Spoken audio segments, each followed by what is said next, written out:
The scariest thing about having your first out-of-body experience and leaving your body is the realization that you have after. You realize everything you've been told about yourself, reality, the earth, what you're doing here on earth is a complete, utter lie. Your self-belief of what reality is and what you are is completely shattered. You now fully understand that you are more than your physical body that you inhabit. My first out-of-body experience happened a few years ago, but before all of that, I remember being a child, going to bed and closing my eyes, and I remember as a child feeling like I was floating above my body and moving. And maybe subconsciously this has led me into knowing intuitively that there is more to reality, and I've gone down this path of esotericism, occultism, consciousness. Maybe that has led me to this, I don't know, but I've always had this subconscious intuition in my mind that there's more to reality than what we've been told. And maybe it came from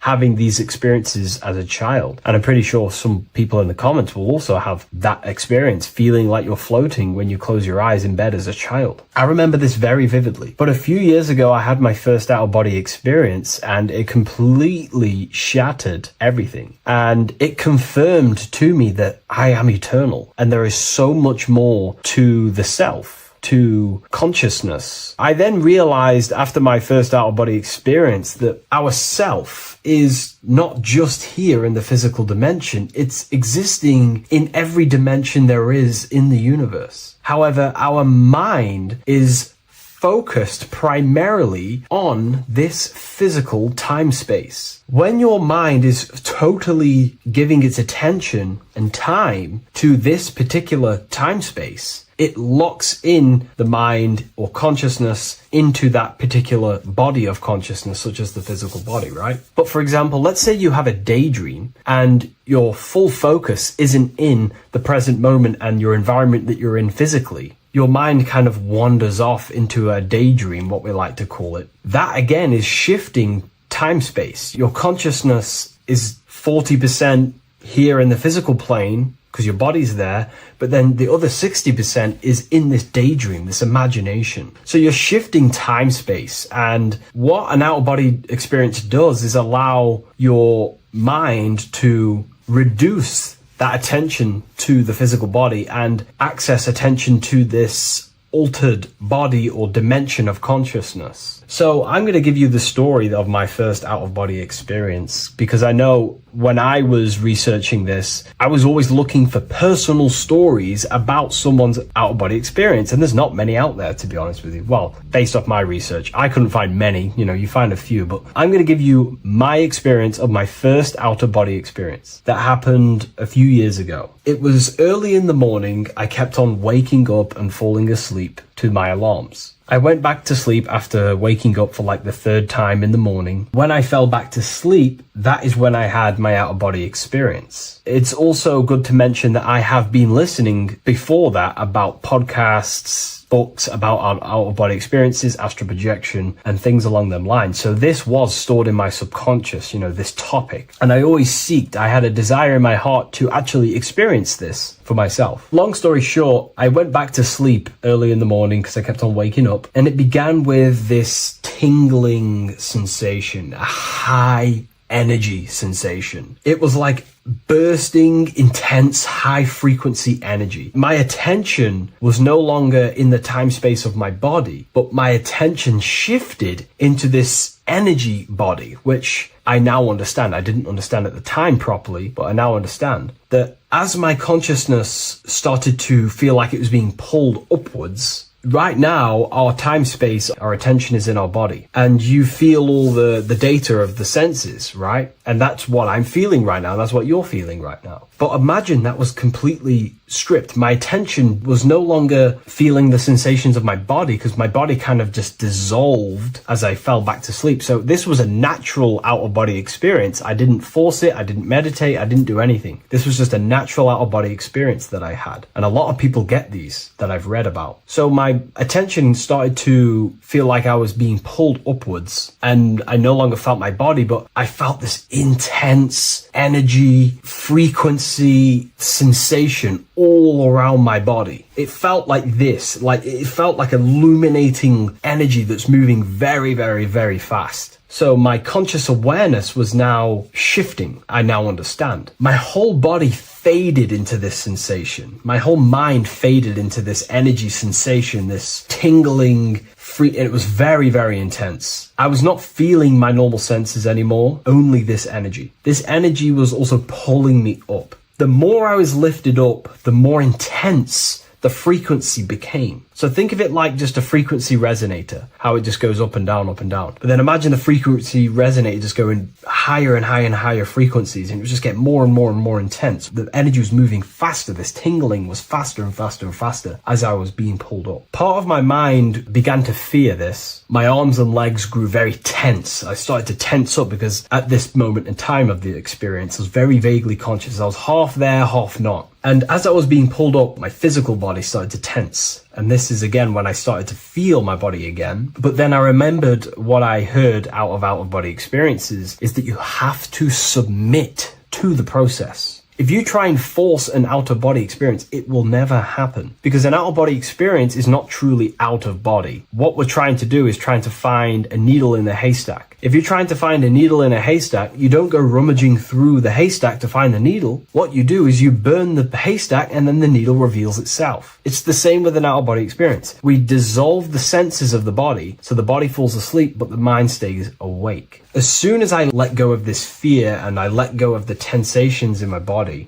I started perceiving through another state in this energy body, but I didn't see my body. It was just like perceiving and seeing, but no body, like a camera. When you look at a camera view, you don't see what the camera looks like. You're just seeing through the camera. It's the same as that. I had no form, but I was just seeing. I was just like a floating eyeball, seeing into this altered state of consciousness. I was just seeing. I first saw my street outside my house with lots and lots of people walking on the street, but I could not see the people directly. Everything was black and green. The background was black, but I couldn't see the people. I could just see a glow of light around the people, like an egg shape. They were just walking on either side of the road, other directions. I could just see more and more people moving faster and faster and faster. I didn't realize then, but then I did start to realize later on in my journey that that was more than likely the etheric plane that I saw. The etheric plane is the plane of life force and vitality and electromagnetic auras. So that was my awareness shifting from physical into then the etheric plane, the plane of life force and energy. Now, the etheric plane is very, very, very difficult to actually access consciously. The etheric plane acts as a bridge between the physical body and the astral body. To actually access the etheric plane alone is very, very, very difficult, and only certain trained individuals can do that. The etheric plane is not really a conscious plane where you can stay there and be conscious. It acts as a bridge between the physical and the astral plane. I could see the glowing auras around people moving along the pavement. The people moved faster and faster until the scene started to just dissolve as these people were just moving faster and faster. It was not very clear at first, but I subconsciously knew that I was having an out-of-body experience.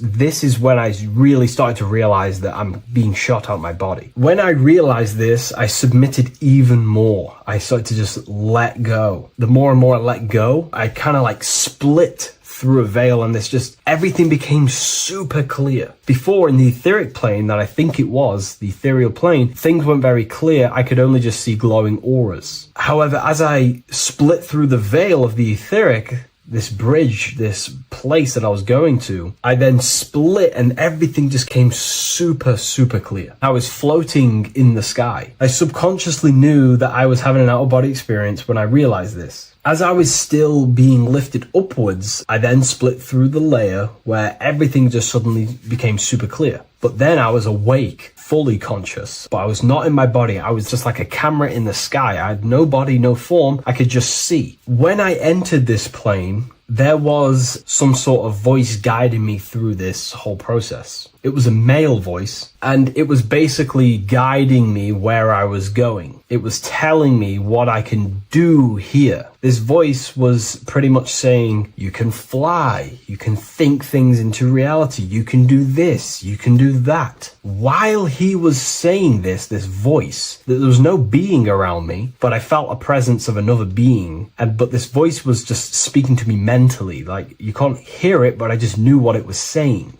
It was so weird to describe. It was like telepathy. You couldn't hear it, but I just knew what it was saying. But it was a male voice. It's so hard to describe. I still could not see any form of myself. I was not seeing my astral body or any shape. I was just perceiving a point of awareness like a floating eye, like I said earlier. While this voice spoke to me, I saw fractal patterns as he was saying, you can do this, you can do that. And while he said, you can fly, I remember just seeing this line like splitting and creating fractals. It was like this black line that was just splitting off into duality, creating fractals. But then my physical body just went through this line, split, and then split into fractals again. So strange, very difficult to explain because it's 4-dimensional. To explain it in physical language, it's very difficult to actually explain what was going on. So as he was saying what you can do, I was seeing these fractals dividing and then creating fractals. When he says you can think things into reality or something along them lines, my awareness just did a full 360 as if I did a backwards flip. I had no conscious control over this. That's something that you later develop as you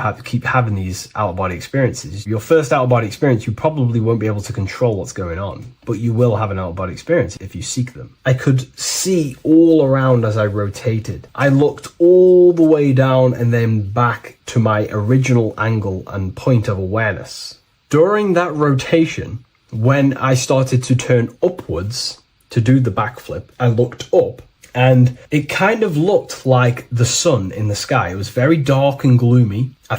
Now I know that was more than likely the lower astral plane because very dark and gloomy. And it was very kind of dense there. I looked up and I could see this. It was like the sun, but it was white, pure white light. And it was shining down over the astral plane. And that was the only light in that place. That's why it was so dark and gloomy there. And I then realized in that particular state, at that time, I thought that was God. I don't know what it was. Maybe it was, maybe it wasn't. Maybe it's the light of the higher mental plane shining through into the astral. But I looked up at it and I realized that was God. That was the source. That was the higher dimension beyond the astral plane, which is the mental plane, the higher astral planes and then the mental planes, the planes of thought. Then once I saw that, I was in complete shock. As I rotated backwards even more, I then get the view of seeing down, completely down, like a bird's eye view. And I could see like an old medieval gloomy town. It was dark, almost night, with very little light. The only light present was the light from above. The town was old-fashioned, gloomy, misty. I looked over it from above. Then the experience began to fade. I don't remember anything after that process. But I'll be honest with you, the process of leaving my body for the first time was extremely intense. The frequency, the energy were overwhelming but powerful. Letting go and choosing to have no fear was the key to that experience. Just to give you a little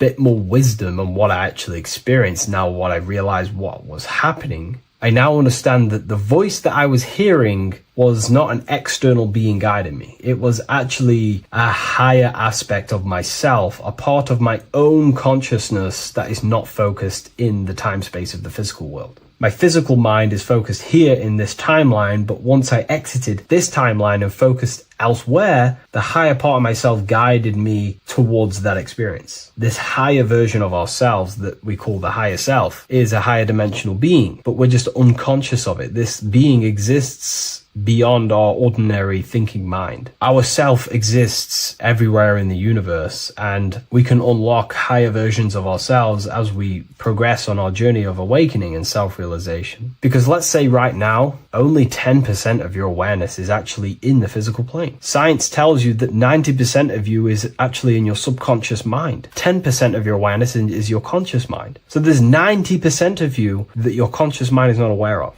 But our conscious mind becomes so addicted with the physical world and distracted with the physical world, it just gets totally locked in with the physical. And we never pay attention to the hidden aspects of ourselves, the unconscious aspects of ourselves. And that's why everyone in the esoteric and occult space talks about gnosis, seeking knowledge of self. Gnosis is not knowledge, it's knowledge of self obtained through direct experience. So gnosis is about rediscovering who you truly are. And another bit of wisdom that I could give you from this is that the observer is the same observer that is observing this video right now. You're watching this video, but who is the one seeing the screen? Who is the one seeing the screen of your reality, of what you call life? There is an inner witness consciousness within you who experiences and observes your thoughts, emotions, and actions, experiences and observes the screen you call reality. And that witness also witnesses your dreams. When you shift your awareness from your time space of this body into your dreams, that same witness is witnessing your dreams. So when you meditate, connecting with this witness aspect of our consciousness really does help to excel the process of having an out-of-body experience. Because a lot of people have out-of-body experiences, but they don't understand what's actually going on. They don't understand the nature of it. But it's all mental. You move mentally in that dimension. You create mentally in that dimension. The same that you do in this dimension, but just on a quicker scale, because things manifest in the astral plane instantly as soon as you think of it. Just like the screen in your mind, you think of something, you have a screen of an object in your imagination. That plane, it manifests instantly, but down here, it takes a longer time for things to manifest and condense. Once you understand that thought rules the universe, thought is the creative force of the universe, you start to understand,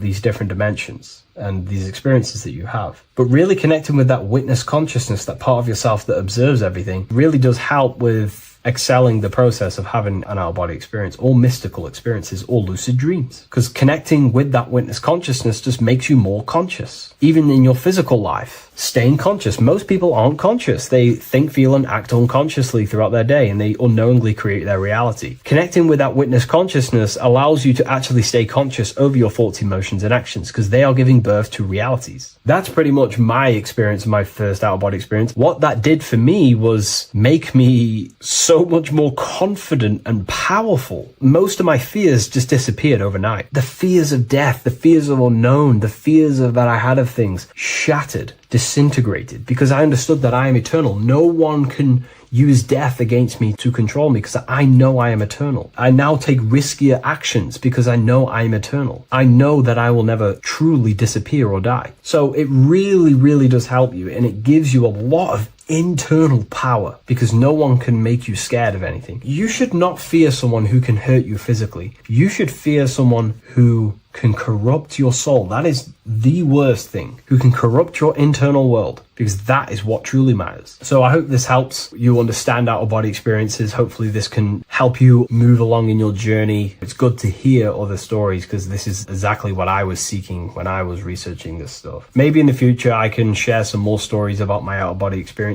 now I'm a bit more advanced. But yeah, please leave a like, comment, and subscribe on the video, and thank you all for watching. Religions were made to hide the truth about yourself, God, and the universe. You see, religion teaches there is a God separate from you. He created the universe separate from himself. They did this to truly disconnect you from consciousness, from God, and from yourself. Now let me explain. It's going to be very difficult to understand this from a left hemisphere dominated perception. The left hemisphere sees everything individual. The right hemisphere sees the whole. For example, if you're walking through a woods, the left hemisphere sees individual trees, leaves, twigs, and branches. The right hemisphere sees the interconnectedness of the whole woods. We've been trained our whole life to be trapped in the left hemisphere, to think logically, scientifically, with evidence. This way of thinking traps you in illusion, division, and separateness from everything. Plus, in science, they teach you the universe exists outside of you. You exist in a universe, and the universe exists whether you exist or not. This is completely false. You are the universe experiencing itself. There is only one person in the universe. There is only one awareness in the universe, and that is God. That is your consciousness. Not your name, your job, your reputation, your thoughts, your beliefs. That is not God. God is the infinite awareness that you are, the alertness, the essence of life. You are an individual. You have a dual nature, an inner world, consciousness, and an outer world, this physical body. The inner world is the immortal, consciousness, awareness. This physical reality is for the immortal within us to experience and enjoy. And the immortal consciousness, the immortal self, the individualized expression of the only thing that is truly real, which is God, consciousness, is seeking a way to understand itself through infinite vantage points. The same consciousness inside of you, inside of the dog, the squirrel, the plants, the stars, the same awareness is in absolutely everything. Only the right hemisphere can see this connection. The universe is one mind separated into the infinite bodies and life forms. This is why scientists tell you that the universe is forever expanding. It's truth in plain sight, because the universe is the mind, and the mind is always seeking more vantage points to understand itself. And the mind is always expanding into new realms of thought. The mind cannot be filled up. It does not exist in space. However, human awareness, human consciousness is very sacred. And the reason why I say that is because humans possess a two-way consciousness, unlike a dog, an animal, or a squirrel, for example. The dog looks in the mirror. It is not aware of itself. It doesn't look in the mirror and see that it needs to improve something. However, humans, we can look in the mirror and say, who am I? Where do I come from? And I need to change this aspect of me. I'm lacking in this area.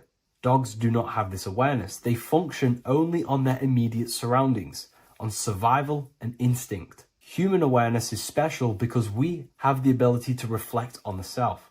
We can question our consciousness. We can question, who am I? Where do I come from? And where am I going after this? The human mind has no limitation.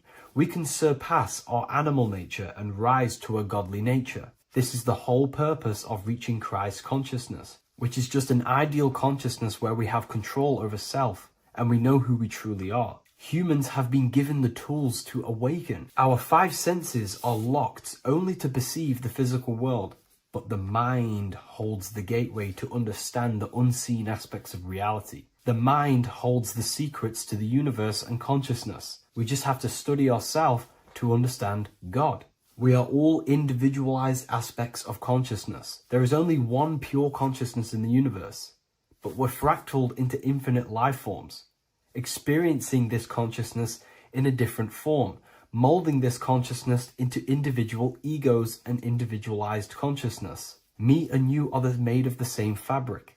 However, I have thought different things, believed different things, experienced different things, which has conditioned my consciousness to be my own individualized aspect of God. And that's what makes me, me, and you, you. God is the creative power within us to turn thoughts into physical reality, to create things. We are a creator. Each one of us is a miniature earth, creating and building in this physical 3D reality. Our consciousness holds power over the 3D reality. We can mold it and create anything we wish. However, we have been conditioned to live like an animal, living in our animal nature, eating, surviving, lusting, and these low-level desires keep us trapped from figuring out our creative power. This is why the ancients always depicted God inside of the brain. Even in ancient Christian artwork, William Blake, Anton Raphael, all depict God inside of the brain. Why is this? Because God is our creative power. The spinal column acts as a type of ladder of consciousness. If you just think about sex and act on sex, eating, consuming, and living in a survival animalistic state, then your consciousness is functioning on the lower end of the spinal column, where your reproductive organs are and your gut organs are to consume food. In order to activate the God within us and to us to truly know God, we have to be aligned with the God consciousness. We have to unlock the God within us so we can truly actually experience God and understand it. However, God exists beyond our personal consciousness, beyond our human identity. In secret societies, satanic rituals and satanic societies, they are seeking a way to escape the human identity through ritual work, meditation, and trance-like states. A trance-like state is like the state that you enter just before you fall asleep, where there is no thought present in your mind, because you are not the mind, you are the observer, you experience the thoughts. And when we escape the human identity through rituals, meditation, or trance-like states, we can actually experience beyond the veil of this material world. However, satanic rituals do this in a negative way. Satanic rituals include ways to make the human mind tap out by pushing the human minds to the limit through pain, suffering, and even torture, to allow the mind to pass out so you can temporarily pass on the veil of the physical world and escape the limitations of the human identity and the human thinking mind. Now, you do not have to do it this way. You can experience the divine and beyond your human identity through many different ways, such as deep, deep meditation, rising above your thoughts, and setting 3 alarms, one for 6 a.m., one for 6:30, and one for 7:30. And when you wake up at these times, what you need to do each time you wake up is allow your mind to stay awake but your body to fall asleep. And you will enter this trance-like state. And you can gain ideas, experience lucid dreams, and maybe even astral project. All of these rituals in secret societies and satanic societies is all about escaping the human identity and experiencing the divine planes beyond the physical. To wrap all of this up, this is all about consciousness. Consciousness is the infinite awareness of the universe, just fractaled into separate bodies. And this consciousness is seeking a way to understand itself in infinite angles and vantage points. And religion was made to cut off your connection to the divine planes beyond this world and beyond your self-identity. Therefore, if you want to know God, you have to study the attributes and qualities of God, such as geometry, numbers, consciousness, the mind, the subconscious, human anatomy. All of these things are aspects of God. We have to study ourselves and study nature so we can see God. God is the infinite awareness of the universe. If you love this video, please leave a like and share it with a friend. I'll leave a link in the description for the Book of Wisdom, Volume 2. Welcome to Revival of Wisdom. Today we're going to be breaking down Saturn worship and how the occult are linked in with Saturn. Okay, so first of all, let's start with the celebrities. All these celebrities are doing 666. Okay, covering the one eye, which also symbolizes the all-seeing eye, which is another occult symbol. But we're focusing on the 666, the 6 with the 3 fingers. Also, we have CERN with the 666 within their logo. Also Disney, okay, as you can see here, 666 within their logo. Pepsi, Coca-Cola, and even Cadbury's. Monster Energy with the 666 in Hebrew numerals. Unleash the beast. So what is 666 to do with Saturn?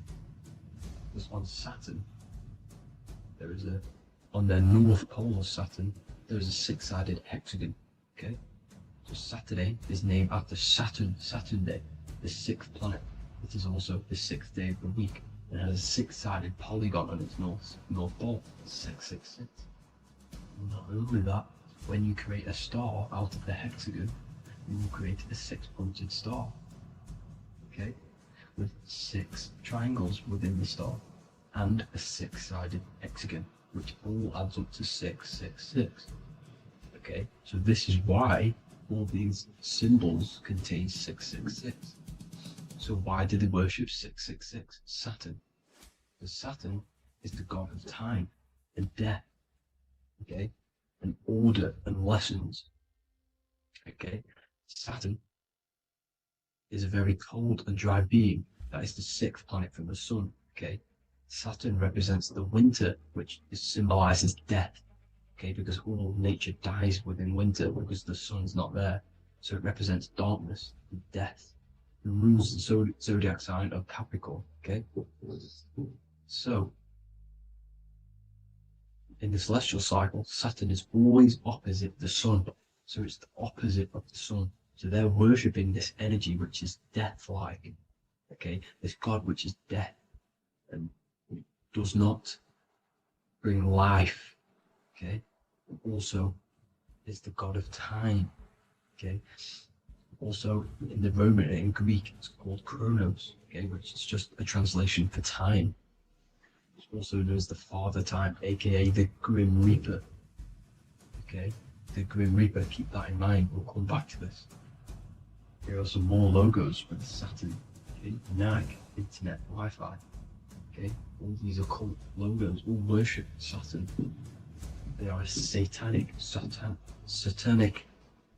occult. They worship this death god, this evil god. Okay, this is where the cube now comes in. Okay, because what color is associated with Saturn? It's black, because it's the absence of light. It's opposite the sun. So black is the color associated with Saturn. Each planet has its own color associated with it. Okay, so when you make the cube, okay, as you can see here, the cube out of the polygon, it creates what? A black cube. Okay, and the Kabbalah, okay, Kabbalah means cube, Allah means the god, the cube god. These religions are secretly worshipping this cube god, the god of death, Saturn, Satan. It's the same entity behind it all. Okay, so also we have these black cubes in Australia, Denmark, all around the world, these black cubes, because this occult is worldwide. Saturn, Satan taking over this realm. Okay, also with this black cube, they walk around it like the rings of Saturn. It's around the black cube of Saturn with the rings, they walk around in circles. What are circles? Cycles. What is a cycle? Time. The time god. This is why it has a ring around it, because it represents time, cycles. Okay, and this is another depiction of Saturn, always depicted with this Reaper staff. Okay, keep in mind this staff, just like we associated with aka the Grim Reaper. The Grim Reaper also wears a black robe, representing Saturn with the same staff. Can you see it? This is where it comes in. Okay, the same thing, look, the same staff with the black robe, black representing Saturn, the god of death. Okay, the Grim Reaper, Satan. Okay, also when you graduate from university, what do? You wear a cube on your head, a black cube with a black robe. This is Saturn worship. See, this is how Saturn, Satan, has tricked the world into worshipping him, not God, the sun, which represents God. So what is a corona? Because a corona is a crown, a circle, okay? A set of concentric circles of light seen around a luminous body. So Saturn, so this is why they used to worship Saturn by wearing crowns in ancient days, and we still do to this day. The king or queen has a crown, a corona. Also, corona, the drink. Corona adds up to 666, just like Saturn is 666. But like you see in the corona, you see the staff. You see this staff, just like the staff of Saturn, the Saturn god, like the Grim Reaper, with the black robe and the staff, just like the Saturn god. What is the Grim Reaper? It's a killer. It represents death, just like Saturn, the god of death and time. So all these occults and secret societies all worship the 666 god, which is Saturn, Satan. All of our energy is being put into Saturn. Okay, and Saturn, Satan, is harnessing all of this energy. So gradually, this is what the mark of the beast is. Like it says in the Bible, the mark of the beast, or the name of the beast. Here is wisdom. Let it know that you have to understand and count the number of the beast, for it is 6. It is the number 6 of a man, and is 600, 3 score is 6, 666. So this is what the mark of the beast is. They are going to eventually put brain chips, just like Neuralink, which is what Elon Musk is pushing. Okay, so this chip is the mark of the beast, and it's going to be implanted to our hands or brains. Okay, and they will manipulate our consciousness, and it will manipulate our DNA, and it will directly connect us to AI, and AI is linked in with Satan, as the demons and the people who rule this world are in love with AI. They want to connect humans to AI.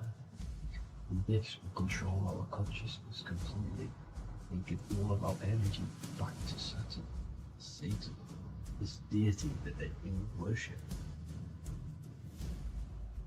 Just like when you get married, you wear a wedding ring, the rings of Saturn, over the finger, which represents the sun. So you're basically seeing Saturn over the sun. The sun is the son of God. It represents the sun, represents God. So you are putting Saturn over the sun. So thank you guys all for tuning in. I'm going to leave you guys here. Please leave a like, comment some topics that you want me to talk about. And please subscribe for more amazing content. God bless.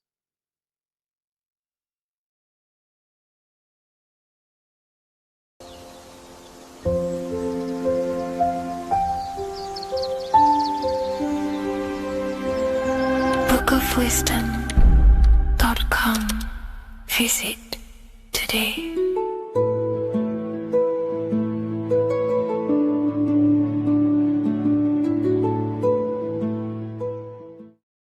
Hello, Seeker. Welcome to Revival of Symbolism, a channel devoted to the language of esoteric symbolism, helping you discover yourself and expand your consciousness into new realms of thought. I'm Harry B. Joseph, also known as Revival of Wisdom, and in this video, we're going to be discussing the symbol of the double-headed eagle, also known as the emblem to represent the 33rd degree Freemason. So let's jump straight into this.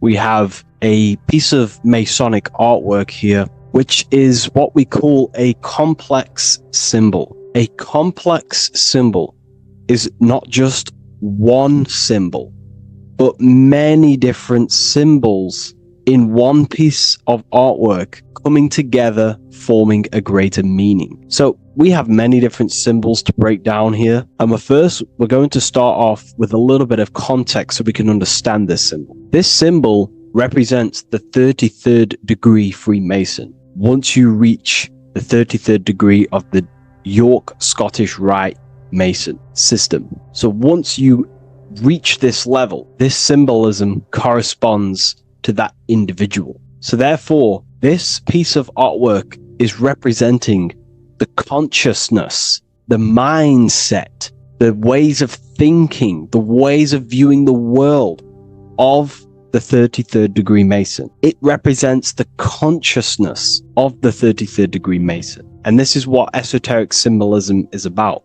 Esoteric symbolism is symbols and emblems representing states of consciousness and teachings within the forces of consciousness. So let's jump straight into this. The first thing that I see when I look at this piece of symbolism is the double-headed eagle, okay? The double-headed eagle. What is this eagle doing? So the thing with symbolism is that symbolism trains the mind to think in a subconscious way. Now, what do I mean? To the person who thinks in linear thought, straight line thought, A to B thought, they see an eagle. They see a piece of artwork. They just see a piece of artwork with no meaning. But to the person who is trained in the occult, these symbols are representing thought vibrations. One example would be in occult symbolism, what we're meant to do. These symbols represent thought forms in the mental plane, within the mind of the individual. Instead of me just giving you the answers, in the occult, they give you symbols.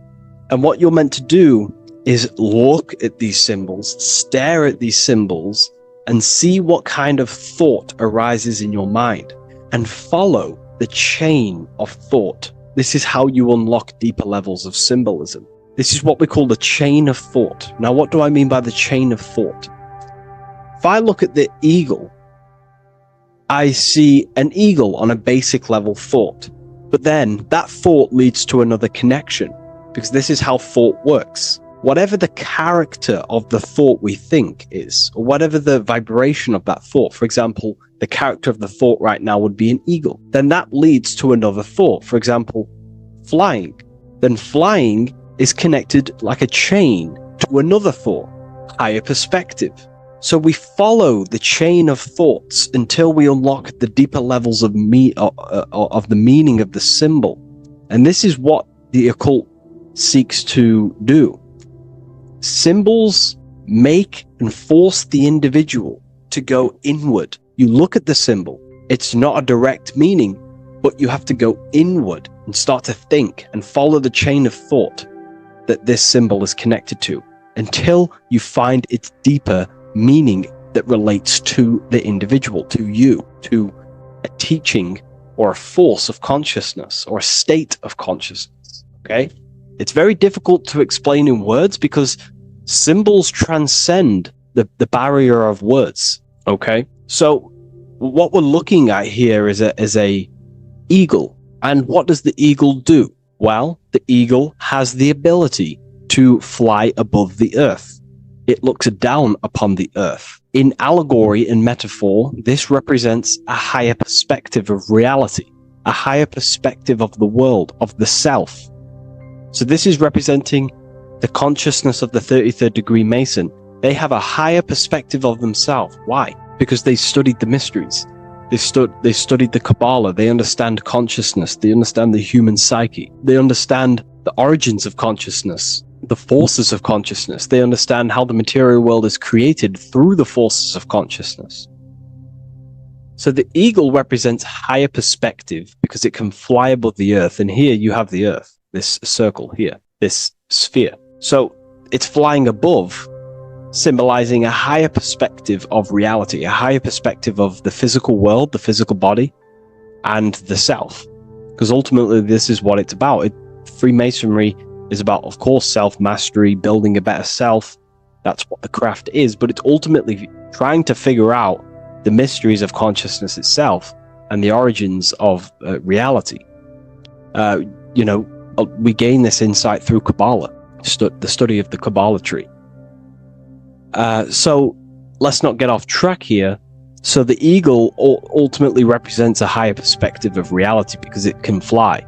On a deeper level, it also represents the astral body because the astral body can fly above the material plane. It has no connection, no limitation to the physical plane. It does have a connection to the physical plane because all of the dimensions, the mental, the astral, the etheric, the physical, are all interwoven to each other. However, it also represents the activation of the light body, hence why we see this light rays around it. But that's a bit too deep for now. Let's go a little bit deeper into about the basics of this symbol. If you look at this eagle here, this eagle's looking backwards, and this eagle's looking forward. So this is forward and backwards. This is symbolizing time. So we have an eagle looking into the past and an eagle looking into the future. This is called the mastery of time. This is how you master time. You have a crown in the middle of these two heads. A crown. A crown is something worn by royalty, and royalty has a lot of power. So this is symbolizing personal power and mastery. How do you gain your personal power and mastery over time, over the past and future? Well, it's very simple. In order to master time and master your future and master your past, you have to look at the forces in your past that have led you to this very moment. Here we have a triangle which represents the number 3. Remember, in this middle, which is the present. So you have to look into the past to see what thought, emotion, action, the number 3, the 3 expressions of consciousness. Consciousness expresses itself through thinking, feeling, and acting. That's how consciousness manifests itself in 3 different ways. You have to look into your past to see what thought, emotion, and action has led you to this very point in your life in the present moment. And what you can do now, which is your power, the present moment is your power, you can ultimately change your thought, emotions, and actions now to create a better future. You observe the past to see what thought, emotions, and actions created your present moment. You notice the mistakes and you change the now through thought, emotion, and action to generate a better future. This is how you master time. Now, keep in mind, this is always in the mind of a 33rd degree Mason. Someone who is highly, mastered, they keep this in mind. Just like they keep in mind what thoughts they are paying attention to. 33rd degree Mason has a lot of self-mastery power, and they hold conscious thought. Most people think unconsciously and without power. A 33rd degree Mason is trained, their mind is trained. Therefore, their mind thinks powerfully. They do not think randomly, because they understand thoughts are the seeds to physical creation. All physical creation is a crystallization of thought. So ultimately, this double-headed eagle representing left and right, and the crown in the middle represents mastery over time. That's how you master time. Again, here we have the eagle standing on top of a sword. The sword is, of course, on a basic level, the sword represents power. Because if I hold a sword to you, I hold the power over you, because you will more likely fear. But if we go even deeper, the sword cuts through the air. When you swing it, it moves through the air. Therefore, it's a symbol of the air. Because you can't really make a symbol of the air, because air is invisible. So the sword is a symbol of the air. And the air is one of the 4 physical elements in alchemy. We have water, symbolizing emotion. We have fire, representing the spirit. We have earth, symbolizing the physical body. Then we have air, symbolizing the mental body. The mental body. So the mental body is symbolized by this sword. A sword has to be continually sharpened. If you don't sharpen the sword over a long period of time after using it, it will become dull and it won't be very effective. This is an allegory symbolizing the human mind, because the human mind is like a sword. If you do not sharpen your mind, you will lose control of your mind. When you stop doing the meditations, when you stop being conscious, when you stop doing the affirmations, the mind falls back into old, unconscious thinking patterns, and we start to lose control of it. The mind is seen as a sword within the occult, because this is pretty much your tool. Your mind is your tool. This, just like the sword is a tool. Your mind is a tool to create reality. So we need to make sure this tool is always sharpened, that we stay on top of the mind, hence why the eagle is on top of the sword, symbolizing control over the sword, mastery over thought. This also goes into thought forms. In the occult, there's something called thought forms. Thought forms are basically taught to the individual and understood by the individual, who understands that the mind is not just in the brain. The mind is a part of a mental field. All around you, there is not just a field of energy. There's also a field of mind surrounding you. It's a mental universe. And this field of mind is what we call the mental plane. The field of mind is where all of the possible thoughts in the universe infinitely express itself. So each area has different thought forms. Each postcode, each place you go has different thought forms. This is why if you walk into a cathedral, for example, an ancient, amazing structure, your mind instantly becomes, you're amazed. You feel different when you walk into these areas, because all around you is a mental field, and there's something called thought forms. Thought forms are basically what religion call spirit guides or angels, helpers. This is what thought forms are. Thought forms are basically, if you dwell on the thought that you are going to lose your girlfriend, for example. Let's use a negative example here, because a lot of people can relate to this. Or your boyfriend. Let's keep it simple. Everyone can relate to this at some point in their life, hopefully. Or, if not, it's okay. No worries. It's just an example that most people can relate to. If you constantly dwell on the thought that you are going to lose your partner, what we have to understand is that the mental plane, what we have to understand is that the forces within consciousness, within what we call the universe, is always trying to give you what you want to create. That's your right. The universe or mind or consciousness, whatever you want to call it, is always trying to unfold what you want to create. It doesn't know the difference between something you don't want to create or do want to create. Whatever you think about is ultimately what this power of consciousness or the universe will try and manifest. This is why we have to gain mastery over our thought, because thought are basically the seeds that we impress into the dimensions.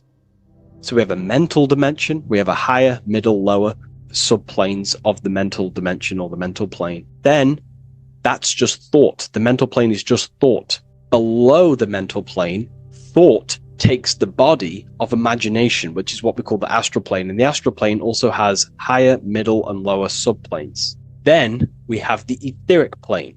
The etheric plane is basically an energetic copy of the physical plane. So you have an etheric brain, you have an etheric body. It's just basically an energetic, exact copy of everything that is physical. So if we think something within our mental body and we dwell on that thought, the more attention you give, the more you feel that anxiety about losing your partner, you're literally forcing energy and direction and attention into this thought idea, which manifests itself within your own aura. Your aura is basically, it's not just your electromagnetic field. Your aura has many different levels. It has a physical level, it has an etheric level, an astral level, and a mental level, layer. So it has a layer for each one of these bodies. If you dwell on this thought and you keep giving attention, power, you start to imagine this because you're worrying about it. You literally create a elemental or energetic substance that clouds your aura.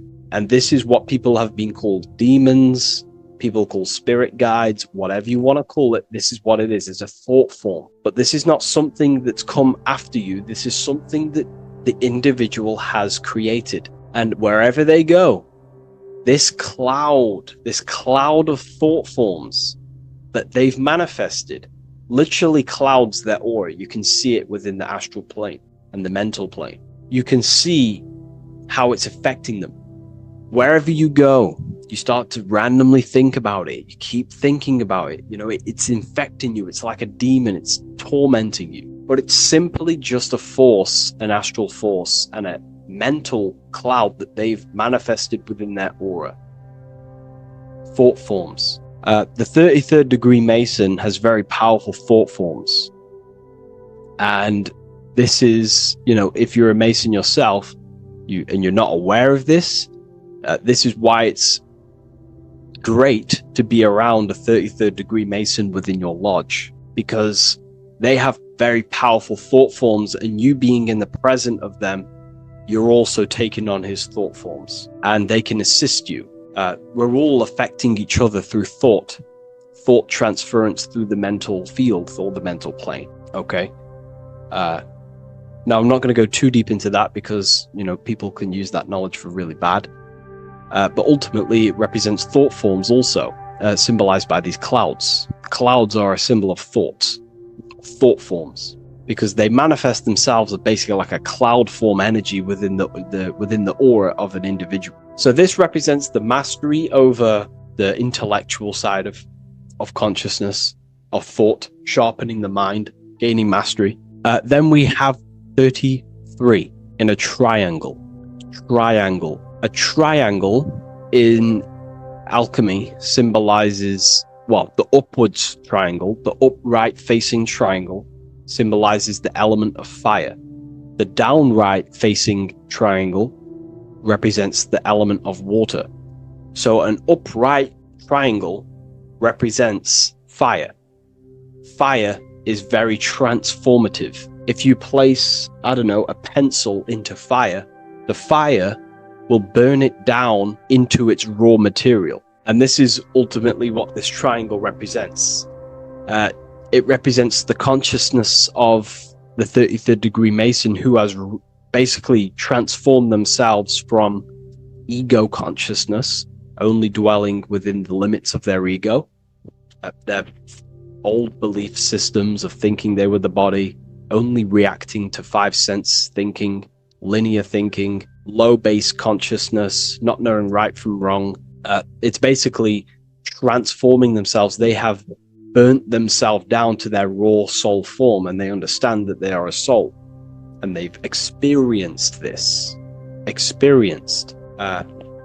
by casting off all the attachments to consciousness. This is why there is the number 33 within this triangle, because 33 is the age that Jesus dies. It's also the number of the Kabbalah tree, because the Kabbalah tree has 10 Sephiroths, 22 pathways, and one hidden sphere called Dot, which all adds up to 33. And the Kabbalistic tree of life, just to give you a bit of context, basically is a blueprint of how God manifested the world, and you are an expression of God. So it's also representing how your soul fell into matter, how consciousness creates matter. And it's also a diagram of how reality is not fixed, but it's ever unfolding creation through these forces of consciousness. So the Kabbalah teaches a way back to source consciousness if you go from the bottom of the tree to the top. And in order to go to source consciousness, you have to die symbolically. It's the death of the self, the death of the ego, the death of the old self, the old belief systems that you had. That has to die. The old person has to die to give room to be spiritually reborn, so you can actually figure out who you actually are.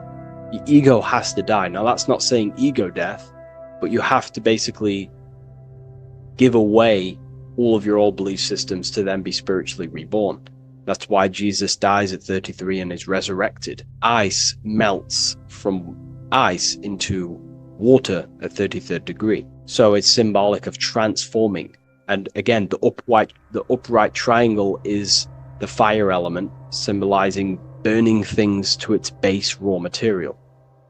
33, which is again death and resurrection. So it's all about burning the old self and being spiritually reborn again. This is the teachings of Hermeticism, Christianity. It's in everything. You'll see this symbolism or this story of death and resurrection absolutely everywhere in the ancient myths, because it's all talking about the same thing. You have to symbolically die. You have to kill off the old self to be spiritually reborn, to be initiated into a mystery school. So the 33rd degree Masons basically saying, well, they have resurrected. They have resurrected the connection to their soul, because as we grow older in this life, we lose connection with our true authentic self as the ego develops as we get older. And if we don't stop developing the ego, we never actually connect with who we truly are, which is a divine, immortal, formless being who has the infinite power of creation. This is what you actually are.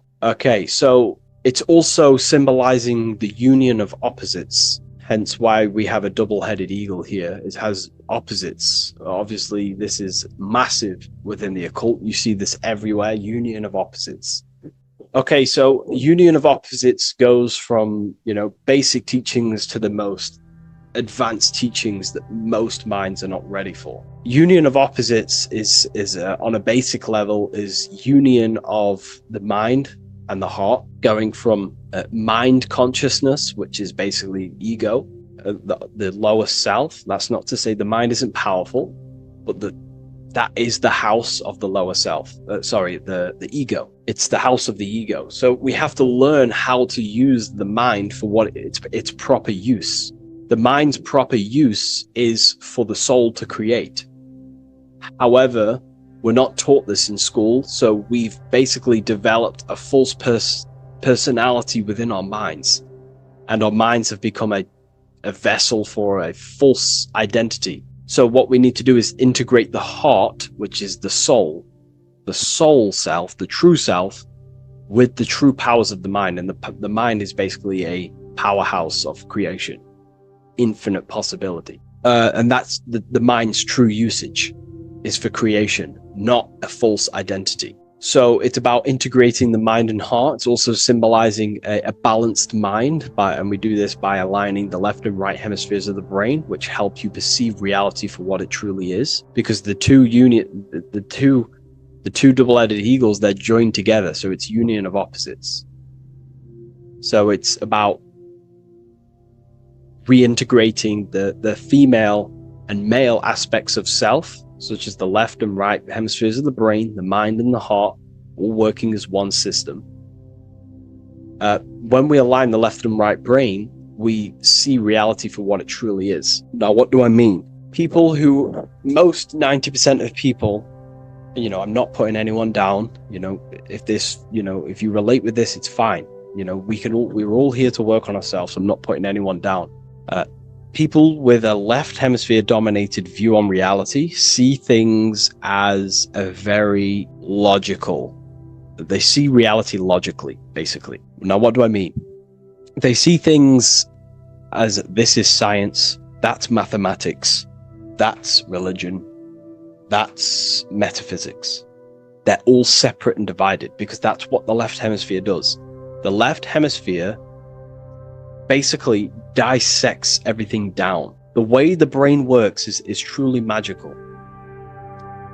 The right hemisphere of the brain allows us to basically see a bigger perception on reality. It sees the bigger picture. The bigger picture, for example, the woods. It sees the woods as a whole unified woods. But then the left hemisphere of the brain takes that view and perception of the woods, dissects it down and analyzes it into individual branches, trees, leaves, animals, insects. But in reality, it's all one, because all is manifested from the one God, the one source, the unmanifested consciousness, the unmanifested force. So it's union of this. We have to view the world as in, yes, everything is one, but I'm also living in my personal consciousness. Yes, there is a collective consciousness. We're all one consciousness, but I also have my personal consciousness. I need to think about both, making sure that my thought, emotion, and action is contributing towards the evolution of myself and the evolution of humanity. A person who is only left hemisphered only thinks about themselves mainly, 90% of the time.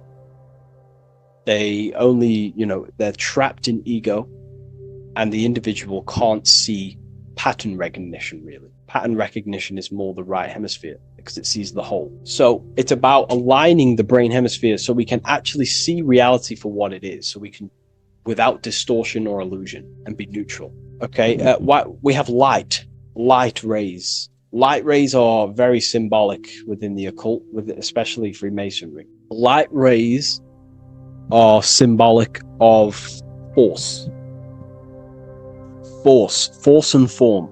These are the two dualities within the occult, force and form. The internal world is force, external world is form. Everything outside of you is a formation of force. No force ever takes place on the physical plane. All force takes place within mental, astral, or etheric. The physical world is formation. Therefore, what is the force that drives you? What is the desire that's a force? Emotion, force, thought, force. What are the forces driving you to take action in the physical world? And we need to gain mastery over these forces. Light is also a symbolic of knowledge, because knowledge is considered light. This is why Freemasons say going from darkness to light. Darkness is ignorance. People who are only aware of their five senses, they don't want to know anything else. Their minds are completely shut off. I have my belief system. That's it. I'm happy. I don't care. That's their ego limiting themselves and building their own prison. Light, on the other hand, is about going from a state of unconsciousness, of not being aware, into a state of light. Light makes things reveal itself. If I shine light on you when it's dark, I reveal truth. You're there, you're manifested. If you're in a dark room and I shine a torch on you, you're revealed. The veil is lifted. The darkness is gone. So this is symbolic of light revealing higher truths to yourself as you walk the path of self-realization and gnosis. So light is symbolic of this also. They have high amounts of intelligence, a 33rd degree Mason. They have a lot of light. They have a lot of knowledge. They've researched a lot of things. They're intelligent in many different areas of life, within speech, within grammar, the way they portray thought, their mastery, their level of mastery, their understanding of themselves is very advanced. They also know a lot about physiology, about the brain, about the body, life, consciousness, astrology. They know a lot. They have a lot of light. 33rd degree Mason. Me, myself, I'm not a part of Freemasonry, and if I ever do become a part of Freemasonry or any order, I will openly share it to all of you. This information has come from following the chains of thought through self-study and self-realization, and studying Freemasonry from an external view. You can gain a lot of insight just by studying symbolism itself. Masonry is about being a builder. That's what the word Mason is. Mason is about building. The word Mason means builder, and it's about building the self. We're all building either our prison of our soul, or we're building our freedom of our soul. Every single one of you. Every time you reject something that if you did something wrong and you reject you being wrong, someone tells you were wrong, but you reject that, or they try to give you a piece of information and you reject it, you're building your mind's prison, stone by stone. But the person who has an open mind to all things is freeing their mind, freeing their soul. So we're all builders of our soul, and we're all builders of reality also. And we're all building Earth. This is the building project is Earth. We're all contributing towards it through our thoughts, emotions, and actions. These are our God-gifted powers: thought, emotion, action. These are our rights to operate in the world. These are your buttons to control the character in the game. So I hope this information has given you a lot of insight about this symbol. Please leave.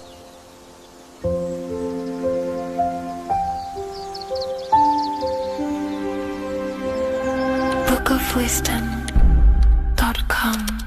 Visit today.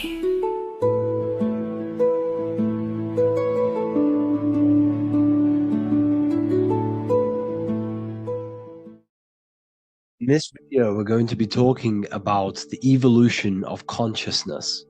You are born human, however, you possess consciousness, which is the awareness behind your being, the awareness behind your thoughts, the experiencer behind your five senses, the experiencer, the observer behind your thought, emotions, and senses. You are an eye, an invisible consciousness looking through a lens, which is your body. Your body produces this physical world that you experience. Your brain produces this world. Your brain and body is a technological computer. However, you are an infinite, ever-expanding consciousness behind this physical body. And there is an evolution of consciousness, a cosmic journey of expansion. And this is why we see so much pyramid symbolism in the occult and esoteric world, and especially within Freemasonry.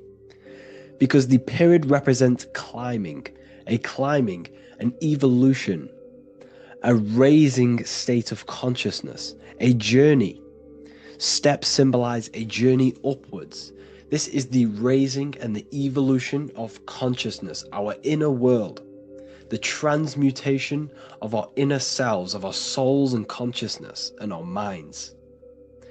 So when we see this pyramid, we're seeing a evolution, a way up to source consciousness. And the eye in the pyramid represents your source consciousness. It represents illumination. It represents divine guidance through this evolution of consciousness.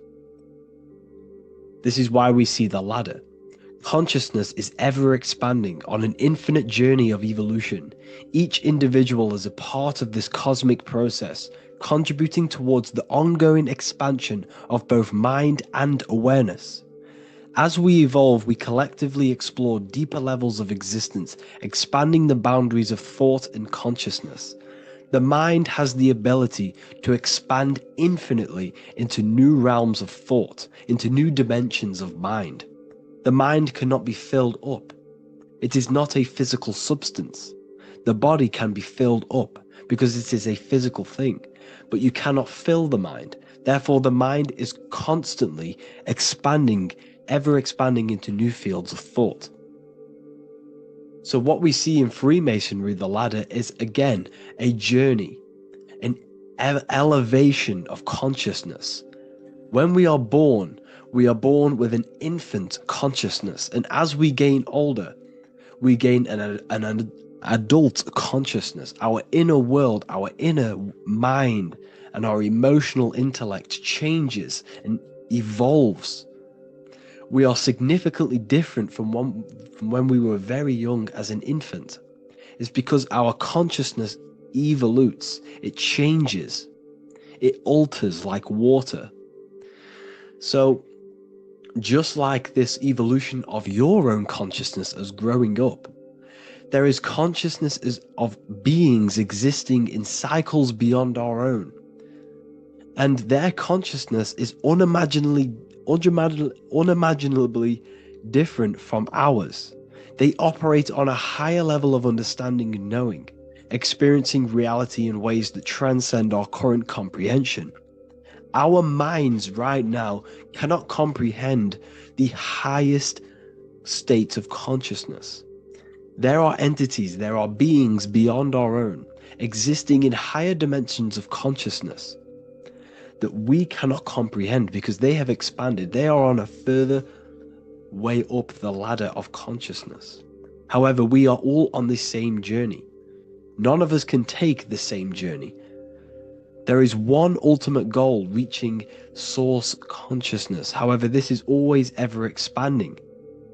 However, we are all on a different journey. There is one truth, one source, one goal. However, there are billions in different ways of reaching it, and we are all on these different paths to source consciousness, to this ladder, this evolution of universal evolution. Okay? Their awareness is attuned to new dimensions of existence, reflecting a more advanced stage in the cosmic journey of consciousness evolution. So when you take DMT, you are shot into these higher realms of consciousness where you meet these beings who look similar to these images. They are not speaking to you physically. They don't speak to you three-dimensionally through vibration and words. They speak to you mentally. If you have done DMT, then you know this. And if you have met these beings, then you know this. You might have even met some of these types of beings on mushrooms or any psychedelic drugs. Because ultimately, when you take these mind-altering substances, it's altering your consciousness. It's merging your consciousness with the spirit of that substance. And you are essentially attuning your mind to higher dimensions of consciousness. That's why we say we're getting high when we take these substances. Therefore, when you meet these beings on DMT, you are essentially meeting beings who are attuned to higher dimensions of consciousness, and they speak to you mentally. They speak to you telepathically through thought, because the universe is mental. Everything exists within the mind. The way you are now, your physical existence, is a state of mind. Mind, thought creates matter. Spirit and matter are two opposing ways of thinking. If we have a very spiritual mind, we have an expanded mind, we are a spiritual person through the mind. However, if we have a very low state of consciousness where we think about food, sex, lust, and all physical things, then we have a physical consciousness. Matter and spirit are two opposing forces, two ways of thinking. The mind attunes itself to different levels of understanding in different dimensions. So, essentially, this is what we're looking at. The body is a vessel for the fluidic, formless consciousness, a temple that houses the essence of our awareness. While the five senses are limited to perceiving only the physical plane, the mind transcends these limitations, capable of perceiving the full scope of reality. It is through the mind that we access deeper truths beyond the material, tapping into boundless nature of existence. Physical existence is a thin band, a thin layer of reality. It's like 0.001% of reality. And your five senses are only tuned into this layer of reality. But the five senses are, by design, only allowed to perceive physicality. But the mind has the power to expand beyond this physical five sense state. The mind has the power to expand and evolute. It is a conscious decision whether you want to take this path or not. You can stay in a three-dimensional way of thinking, or you can expand your consciousness from within. It's not an external journey. There is no God going to save you. You must save yourself. Therefore, behind every single one of these eyes is the same source consciousness. However, we are all different cells in a different journey.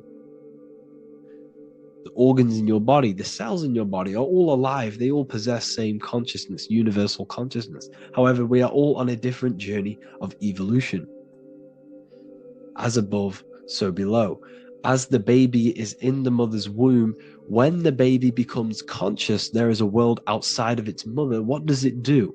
It presses and seeks a way out to be born in the other world outside of its mother. It is the same with your consciousness, your mind.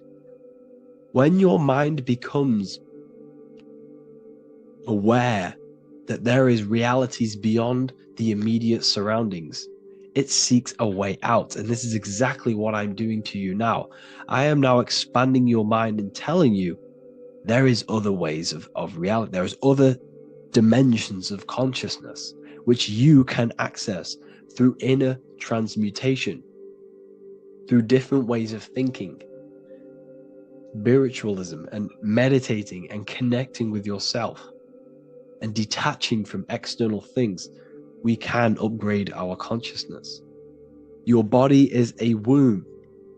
Why Jesus says you must be born again to see the kingdom of God, because you are born physically and then you must be born again spiritually, awakening your inner consciousness. So like I said, as the baby is in the womb, it's the same principle. As above, so below. You were a baby, you were in your mother's womb, and you figured out there is a world outside of your mother, so you seek to weigh out your mother to be born in another world. It's the same now.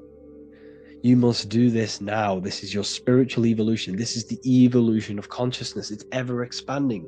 When you die, this is a transition. You must learn to not fear death. This is another part of your spiritual journey. You must master death. Therefore, like I said before, the mind has limitless capacity to expand into new realms of thought, continuously exploring uncharted ideas and concepts without boundaries. The mind can ever expand. It can never be filled. It can never ever know everything. There is infinite fields of knowledge, infinite fields of thought. Your current state is just one stage on an infinite pathway. You won't remain human forever. The human experience is a crucial phase where we learn to balance polarities, master the fundamental laws of the cosmos. It is a period of growth and transformation, preparing us for the next stages in our cosmic evolution. The goal is to strive for perfection, yet the true perfection is unattainable. It's like a tunnel, and there is a light at the end of the tunnel. And as you walk through this tunnel, the light is ever moving backwards. You should forever seek to meet that light, but you will never meet that light because consciousness is ever expanding. You should strive for perfection, yet knowing that perfection is forever unattainable. The journey is endless, with each step revealing deeper layers of understanding and experience. The pursuit of growth and expansion is itself the essence of our evolution. You can find all of this knowledge in the amazing book that I have read for years. I have read this book, The Emerald Tablets of Thoth, the Atlantean, by M. Dorial, translated by M. Dorial. I'm telling you now, this book, now that I've told you this, you have some context on the book. The whole book is about evolution of consciousness. He's talking about higher dimensions beings. He's talking about how you can transcend this physical plane. It is truly the most amazing book you will probably read. One of the best spiritual texts you'll see. It's hard to understand, so you must read it over and over again. And the more your mind progresses, like for me, I read this every couple months. And the more I learn about consciousness, the more I expand my own consciousness. And every time I read this book, I pick out something new that just completely blows my mind. Because you can only understand this book to your level of consciousness, to your level of understanding. So now that I've told you all this information, go and read this book and it will absolutely blow your mind.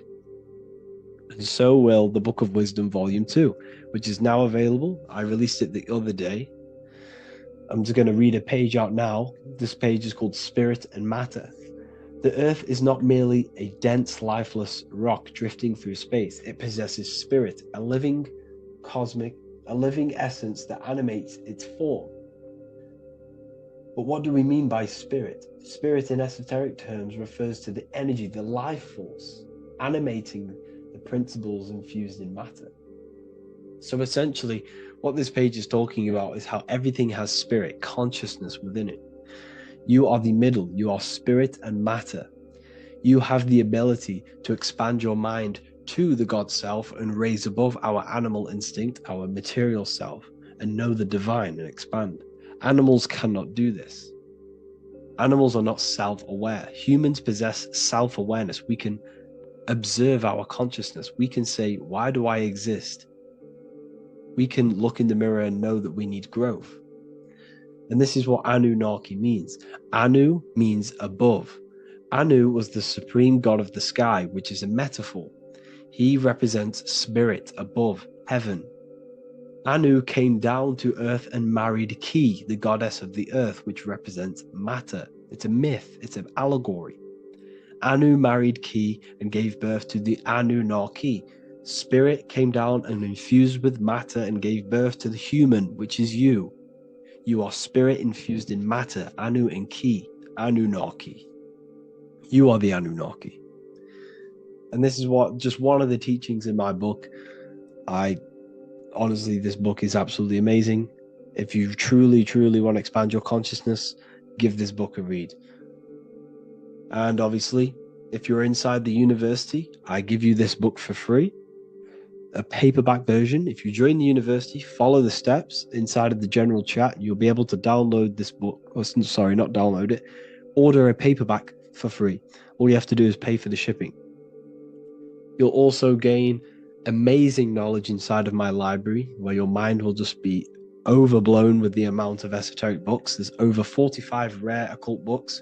Plus you get a PDF of the Volume 1 and Human Health Guide. You get reoccurring updates where I expand on symbolism, occultism, where you will just feel absolutely amazing once you understand esotericism in yourself. You'll also learn how to create the dream reality that you want with the Manifestation Mastery course, where I teach you how your consciousness creates reality. You'll have a real lectures where I post lectures on symbolism, occultism, esotericism. There's a conscious community and live calls and Q&A where you can ask me questions and I'll answer your questions. I just want to say thank you to everyone who has joined the university. Thank you for even liking and watching this video. Any support I just appreciate every single one of you. Please, if you can, leave a comment and a like on this video and let me know any videos you want me to make in the future. And I will start uploading a lot more to the YouTube. So yeah, thank you all for tuning in today. Have an amazing day.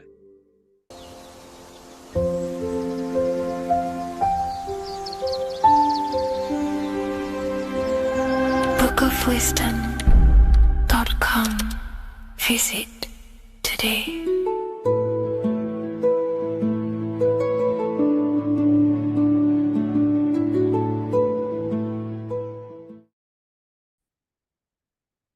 Hello, Seeker. Welcome to Revival of Symbolism, a channel devoted to the language of esoteric symbolism, guiding you to discover yourself and expand your consciousness into deeper realms of thought.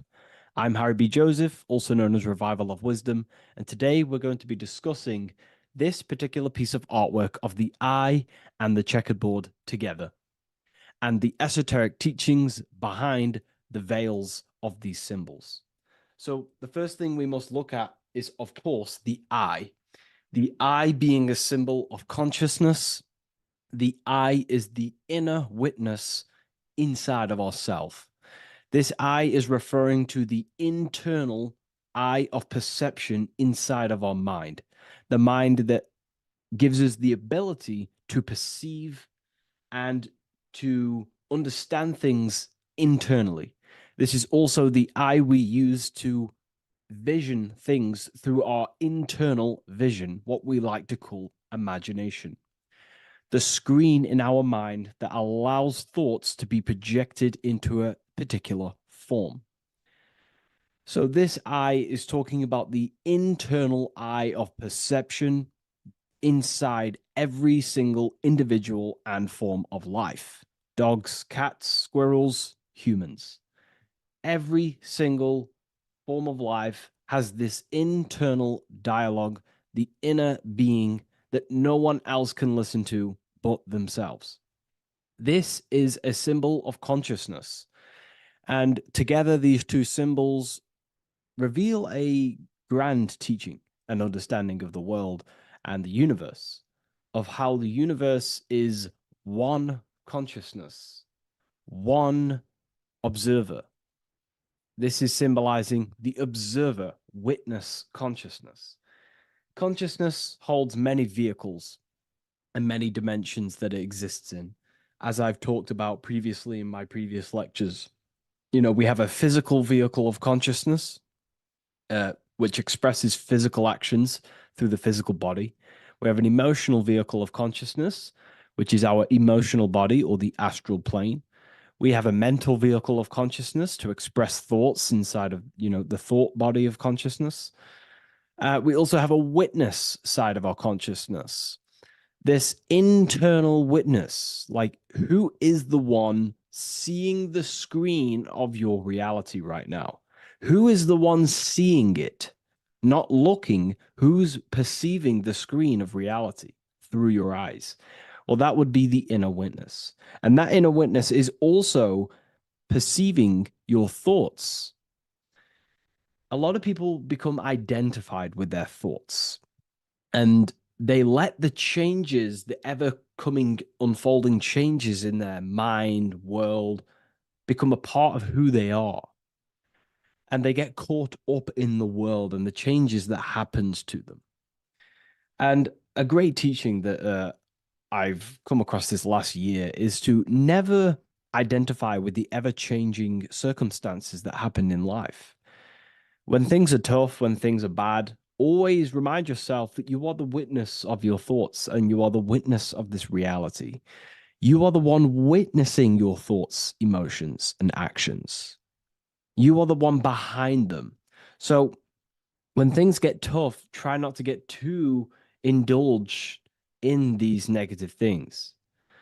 The eye is the witness. Connect with the witness. And this is the same eye that sees the screen of your reality, and it also sees the screen of your dreams. So this witness consciousness is transcending your physical day life and reality, and it's also witnessing your dreams. It's the same observer who's observing your reality now, but also observing your dreams. So this witness consciousness transcends all forms of bodies of consciousness. It is essentially the highest aspect of ourselves. And it is literally the thought voice, the inner thinker, because you are not the external body. You are not the being outside your mind. You are the being inside your mind who is actively thinking.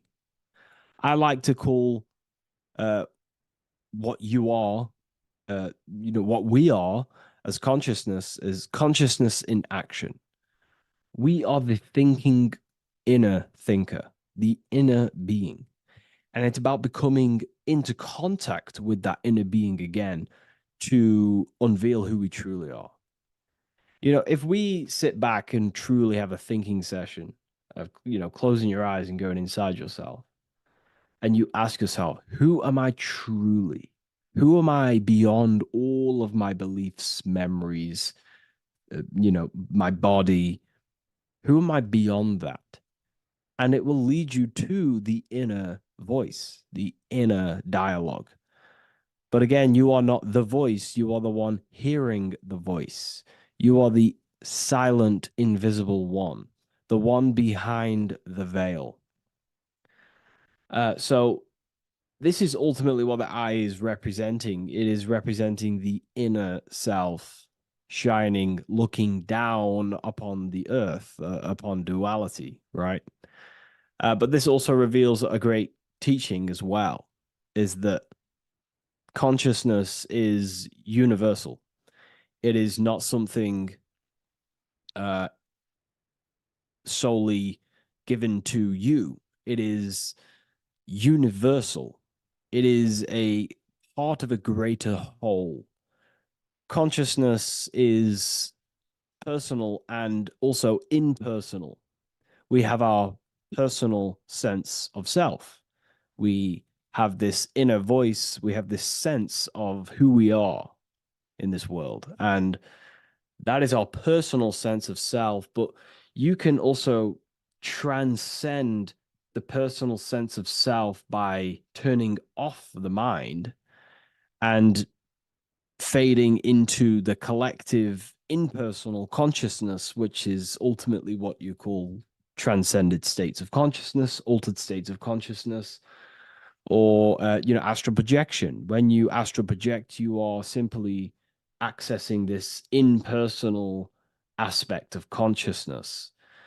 And this is ultimately what the symbol is representing with the checkered board floor, because the checkered board floor is duality, division. There is many, many different forms, but the I is singular. This is representing how the universe is one witness being, one consciousness expressing itself in infinite life forms and into division. But ultimately, division is an illusion. Consciousness fades into an impersonal consciousness. So the checkerboard floor and the eye above symbolizes how consciousness fractals itself and crystallizes into many different forms of personalized consciousness. The self, the sense of self, right? And this is why we always say, I am. I. If we look at the word I and the word I, so we have I, which is I am, and you also have the word I, which is like the eye you see here in the sky. The I, and if you look at the beginning of some words, you have inside. You also have internal, intelligence. All things to do with the inner self. Most words begin with an I, which is, I find, is a great connection because it's referring to the inner intelligence, the inner being. the inner sense of self.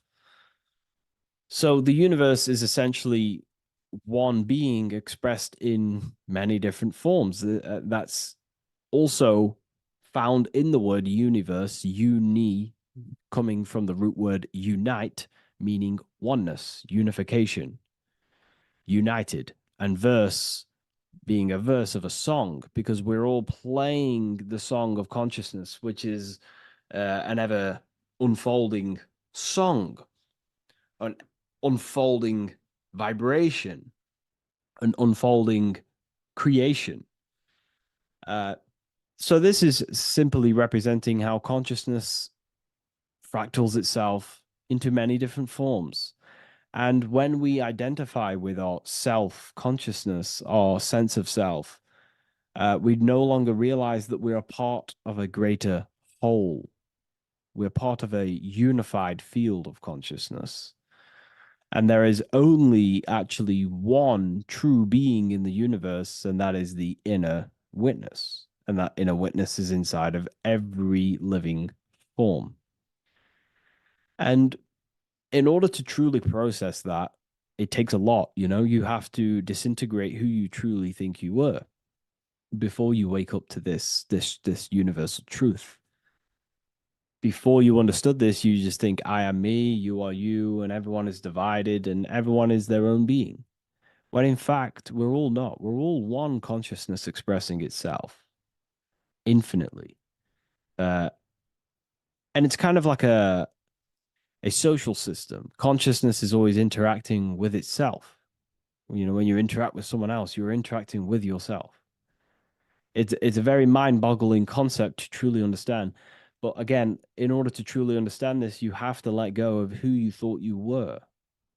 And when you do no longer identify with your personal consciousness and you identify with the witness consciousness, you become unified with the whole, with the greater, with the collective consciousness.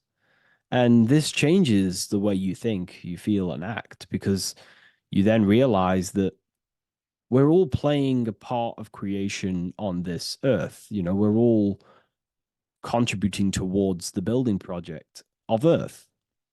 And your thoughts, emotions, and actions also hold a great impact on the building project, your contribution towards humanity and the collective. And you start to have empathy for other people and you start to care for other people naturally by understanding this concept. And it's a very important concept, because if the whole world truly understood this, we would live in a better reflection in the material world. The world would be reflecting a better place, because the world is simply just a reflection of consciousness. And the world today is so bad because people's thoughts and consciousness is not in the greatest state of mastery, of self-realization, and people don't understand who they truly are.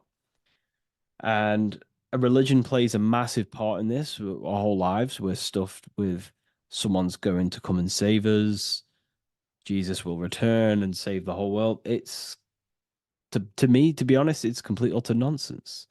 We have free will. We are the ones holding we hold responsibility for the creation that unfolds on the earth. Us as a collective consciousness are God manifesting, unfolding this creation and steering it in the present moment. And that's another thing. Reality was never created thousands of years ago.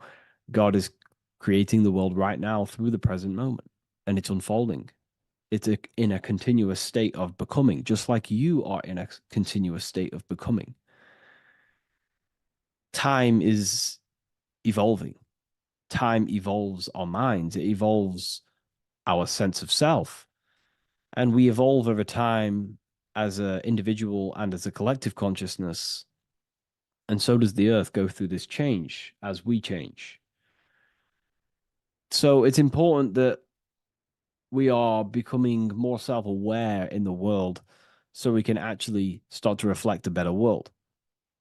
But the checkerboard floor, again, is just reminding us of the duality and the illusion, because it looks like an illusion, a checkered board floor.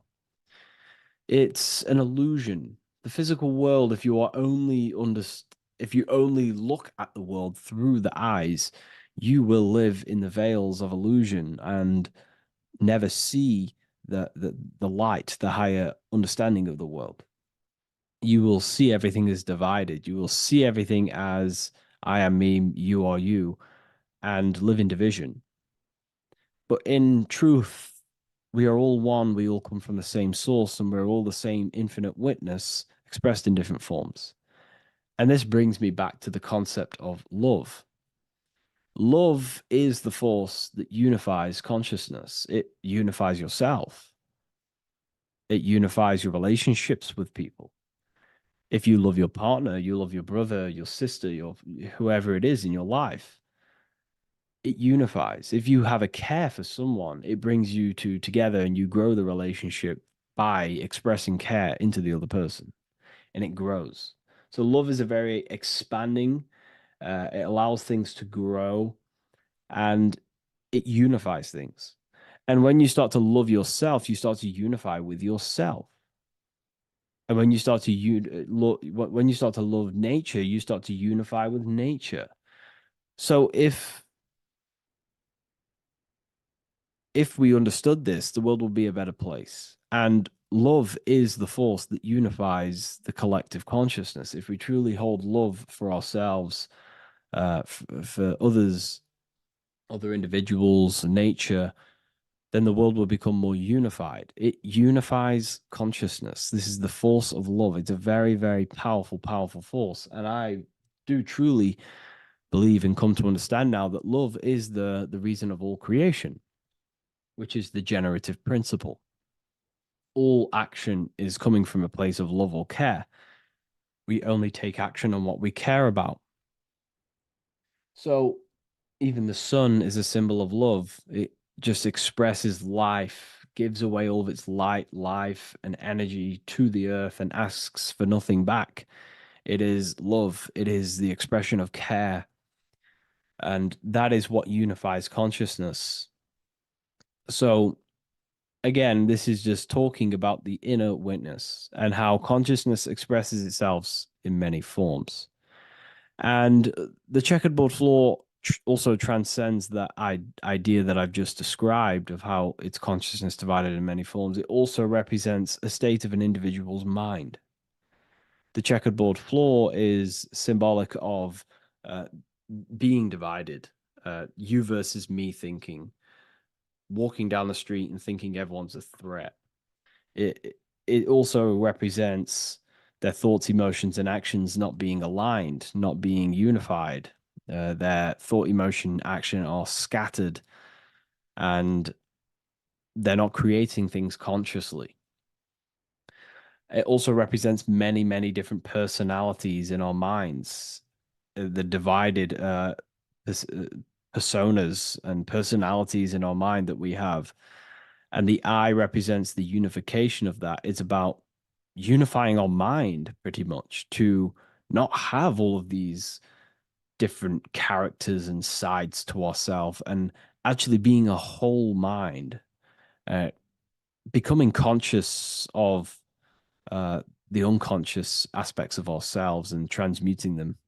And when we become conscious of something, we then hold the power to change it. If we have an unconscious part of ourselves, and we never truly realize it, we don't change it, and that unconscious thing can actually seek to control our thoughts, emotions, and actions from that place of the unconscious mind.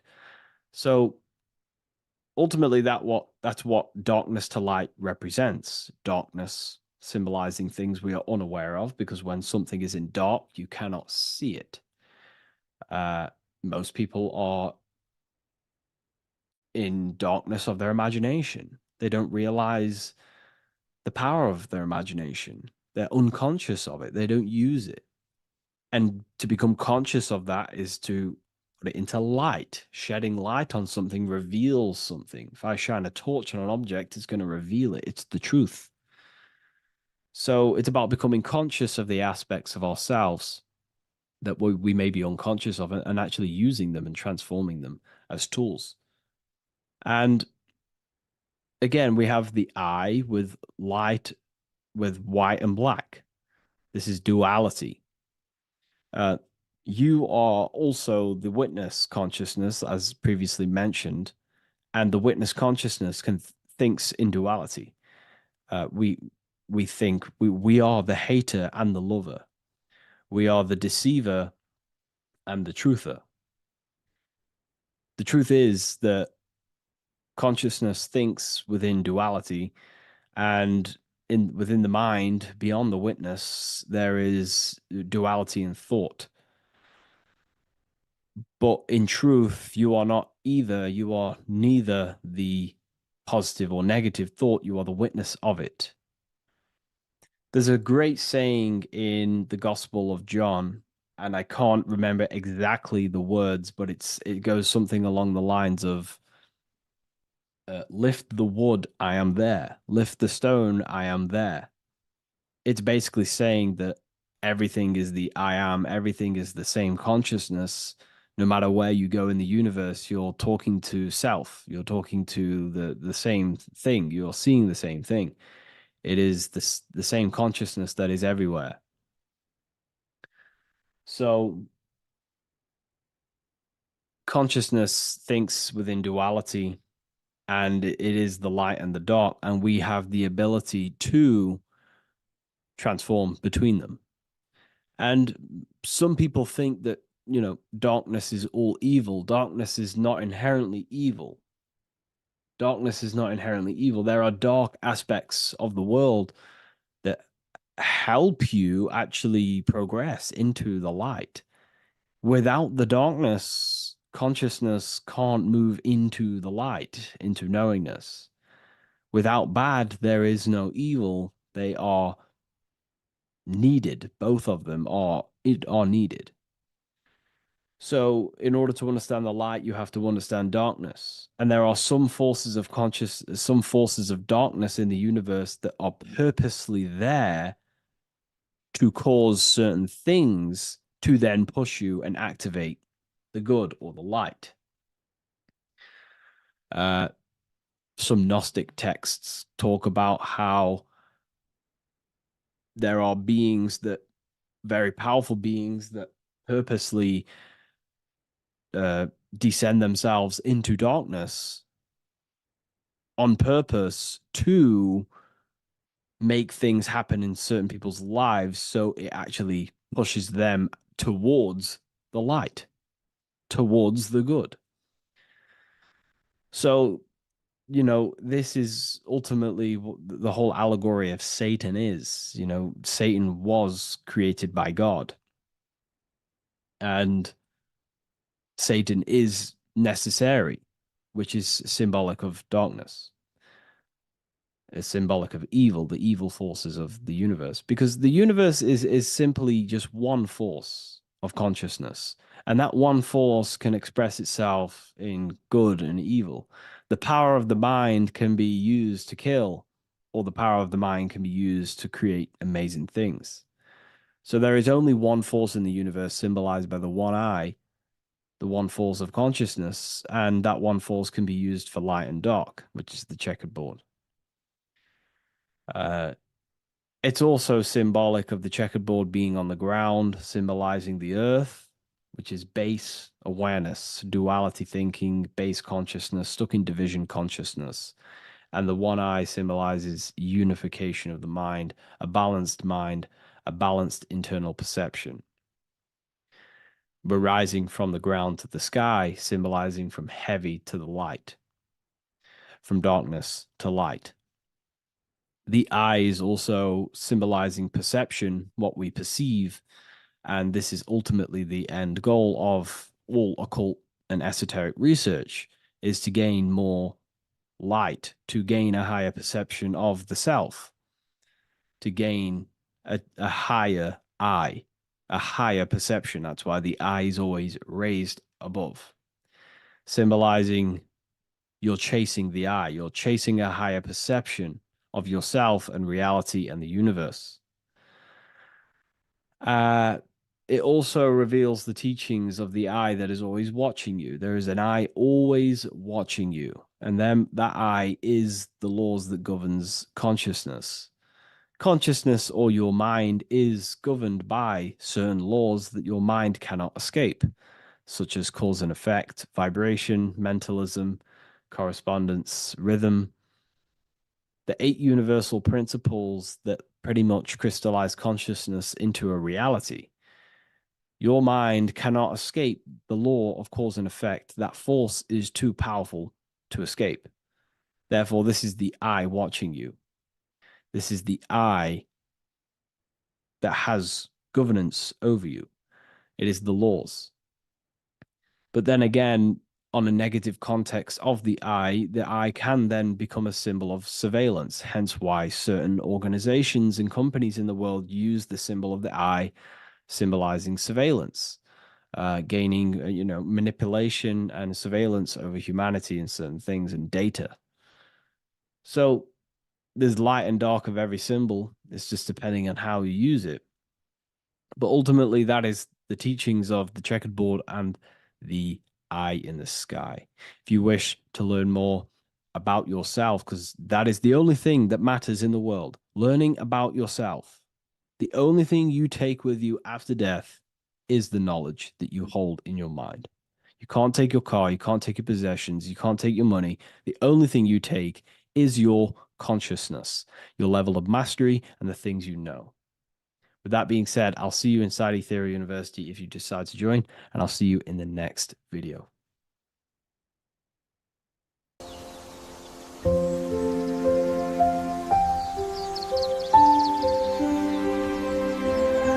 bookofwisdom.com. Visit today.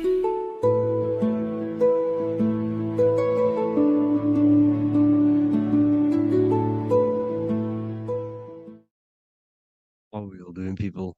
Survival wisdom. Today we're going to be breaking down the Bible and its real, true metaphysical meaning. All of these slides within this video is taken from my book, The Book of Wisdom. So you can get all of these slides. So the Temple of Solomon, you are body, mind, and soul, which is the Holy Trinity. The moon, sun, and earth. The sun is your soul because the sun is its infinite source of energy. It is its own source of energy. And that is what your soul is. It's its own source of energy. The moon is mind. This is why you call people a lunatic. You're a lunatic. Luna means the moon. And inside of your mind, you have a specific mood. Mood is moon. And mind in German is Mond. And the word Mon means moon. And earth is your physical body because your body contains of the 4 elements, the 4 physical elements. Well, the Temple of Solomon is the temple of the soul and the Mon, the soul and the Mon, the soul and the mind. And it's the temple of the Holy Spirit in the Bible. Everything leads back to one singular point in the center of the brain. The brain is not the mind. It's mind over matter. Okay? The brain is the physical manifestation of the mind. The brain is the electrical computer which decodes the light waves given to it by the mind. This is why everything in the body leads back to one singular point. And we'll go over this in a minute. But this is controlling the physical body. This is the within. If you rearrange within, it spells high twin because within you is your twin, your true self. And it's just an entity in the center of the mind. And if you shut your eyes, you can feel it. Your awareness is in the center of the brain. So there's just an empty chamber in the center of the 2 cherubs, the 2 brains. They are 2 separate brains. They're 2 hemispheres. And the empty chamber, when scientists chop it up and see it's just an empty chamber, well, because you can't see in that plane of reality. You cannot see the mind. You cannot see thoughts. It is invisible to the human eyes, to the visible light spectrum, to the 2 eyes. The reason why we call it the 3rd eye in the center of the brain, it's not the 3rd eye, it's your true self. It's the mind and soul. It's an eye because it does see It's the all-seeing eye that you always see here. There's some Masonic artwork showing the two pillars, the two cherubs, the two hemispheres of the brain, and the inner eye. This is the eye that sees all things. What do I mean by seeing all things? Not physically. It sees the mind. It's what, because your soul is watching the mind. You can observe the mind. You are not the mind, and if you meditate deeply enough, you can go beyond the mind. It's the all-seeing eye. It sees the mind. It sees what emotions you're feeling. It sees what you're thinking. It sees what you're seeing with the two eyes. It's the all-seeing eye. It sees all things. It's omnipresent. It's everywhere. Because the mind can be anywhere. The mind can switch itself into any place it wants. There is no limitations with the mind. So there is two hemispheres in the brain. And in the Bible, there is a quote saying, the most holy place between the two cherubs. The two cherubs is the two hemispheres of the brain, and the most holy place is between them, which is what the Masonic artwork is showing. This is the all-seeing eye, the soul and the mind, in the center of the brain. And you will not see this with the two eyes. So when scientists come to seeing the empty chamber in the center of the brain, they wonder because they do not understand the occult side of the world. They do not understand the layers of reality. How the two eyes, everything physical comes from the unseen. Everything seen comes from the unseen. Now, the two hemispheres of the brain play a major role in our lives. The right hemisphere is the artist. The left hemisphere is the scientist. The right hemisphere controls the left side of the body. The left hemisphere controls the right side. So there's a crossover. Now, the right hemisphere is to do with your feminine energy, creativity, unification, metaphors, visualization, intuition. The left hemisphere is to do with sequencing, facts, materialistic details, language, and logic. So they keep us normally trapped within the male aspect of our mind, which is the left hemisphere. You know, if you listen to Spotify, Apple Music, and radio, they're all tuned to 440 hertz, which shuts down the right side of the brain, makes you left brain dominant. And we learn, well, 90% of people learn to write with their right hand. They're taught to learn with their right hand, which is to do with the left brain. You see, so we are being trapped within this left side of the brain, which is all to do with logic, thinking logical, not creative. You know, very analytic. But the right side of the brain is to do with your creativity. So the right side of the brain is perceiving reality as a holistic perception. Now, what do I mean? If you're riding through a woods, for example, if you're riding through a woods, your right hemisphere is seeing the whole woods as one unified woods. The left hemisphere's job is to break down the perception given to it by the right hemisphere and break it down into individual trees. So what am I saying? The right hemisphere is seeing humans and everything in creation as one unified consciousness. The left hemisphere is seeing individual egos. This is why the left hemisphere is the place of the ego, the right hemisphere is to do with the higher self. They're both needed, though. I'm not saying one's better than the other. It's balance. Now, they don't want you to see the unified picture, perception of creation. They want you to think everything is individual, everything doesn't come from the one, because all things come from the one. And we experience the two in this reality, dualism. In order to understand the one, we have to experience the two to advance. So, anyways, let's get away from the two hemispheres. The right hemisphere like I said, is to do with the higher self. And this is why in John 21:6, it says, cast the net onto the right-hand side of the boat and you will find fish. Meaning, cast your energy, cast your perception into the right hemisphere of the brain, and you will find God, unification, and higher self. You will see things from a unified perspective. How we are all one, because we are all the same consciousness. The same spark that is in me is in you. This is why I am you and you are me. We are all the all-seeing eyes of God, just split up into individual bodies. We are all made up of the same essence, consciousness. And that consciousness, that mind and soul, is in the center of the brain. You are just in different avatars.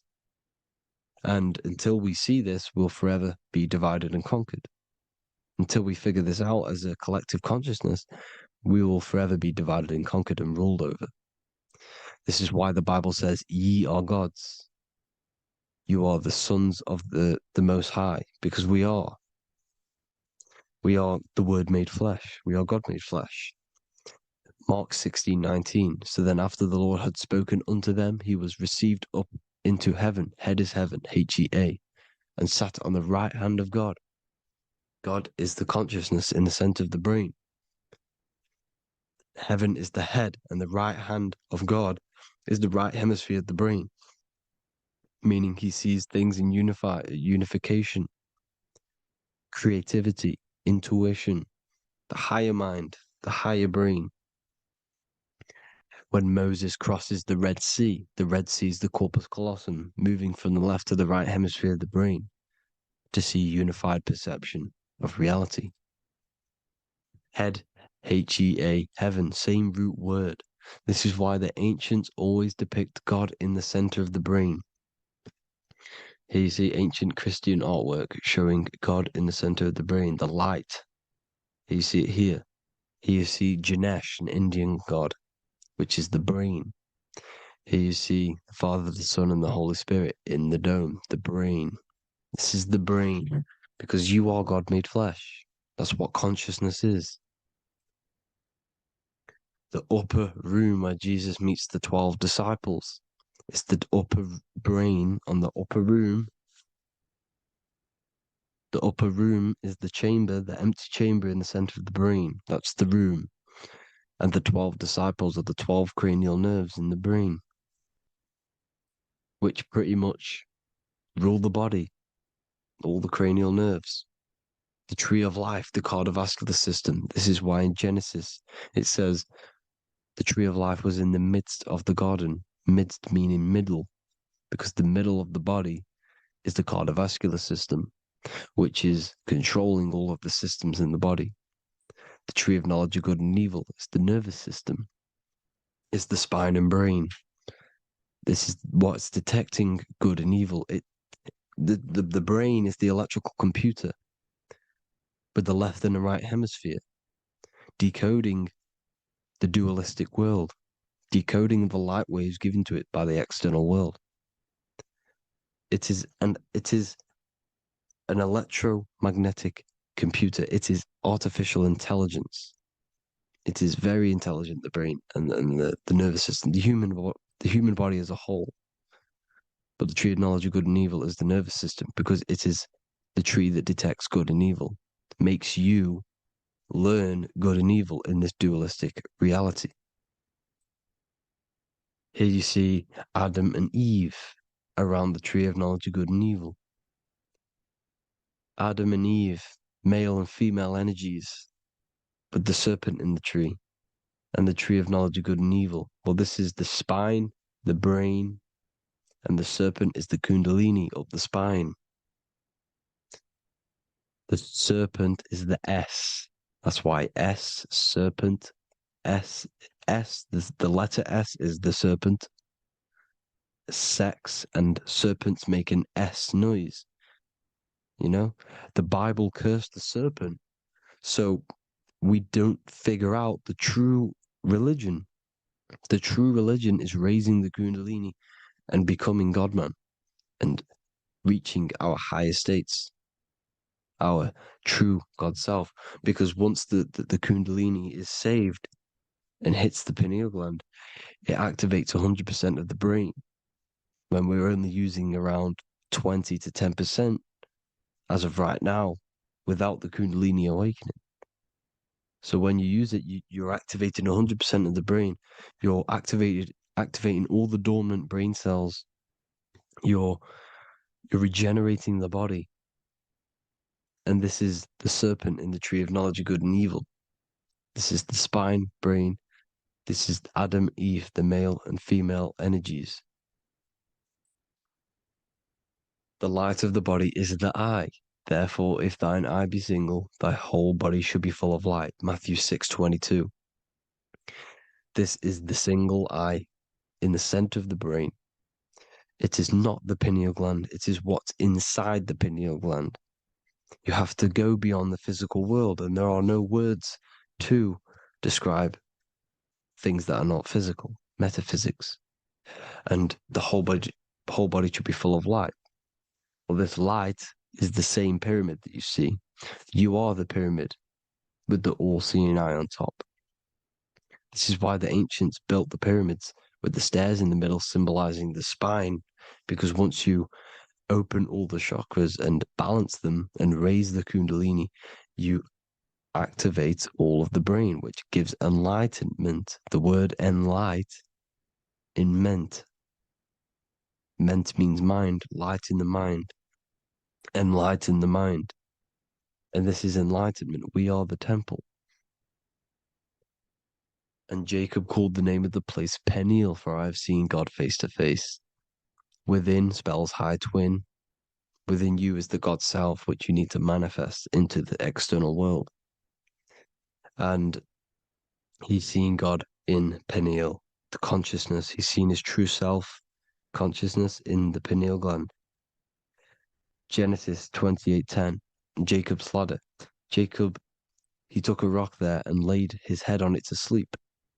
Jacob had a dream. He dreamed there was a ladder that was on the ground and reached up into heaven. Head is heaven. The rock he fell asleep on is the sacrum bone, because he's symbolizing the oil that comes down the spine, hits the sacrum bone and rests there, falls asleep, and it looks up and it sees the ladder to heaven. Because when you raise this oil, you become God-man. You become God in heaven. You can leave the body at will. Do you not know that your body is the temple, that your body is the temple of the Holy Spirit? Corinthians 16:19-20. Or do you not know that your body is the temple of the Holy Spirit within you? Your body is the temple of the Holy Spirit, the soul and the mind within the center of the brain, the temple of Solomon, temple of the soul and the mind. Romans 8:10. Christ is in you. It's not external. When you give where attention goes, energy flows. When you give your energy to external things, your attention, your worship to external things, you're giving energy, meaning it's draining you, and you're feeding something within the astral plane, a mental thought within the astral plane.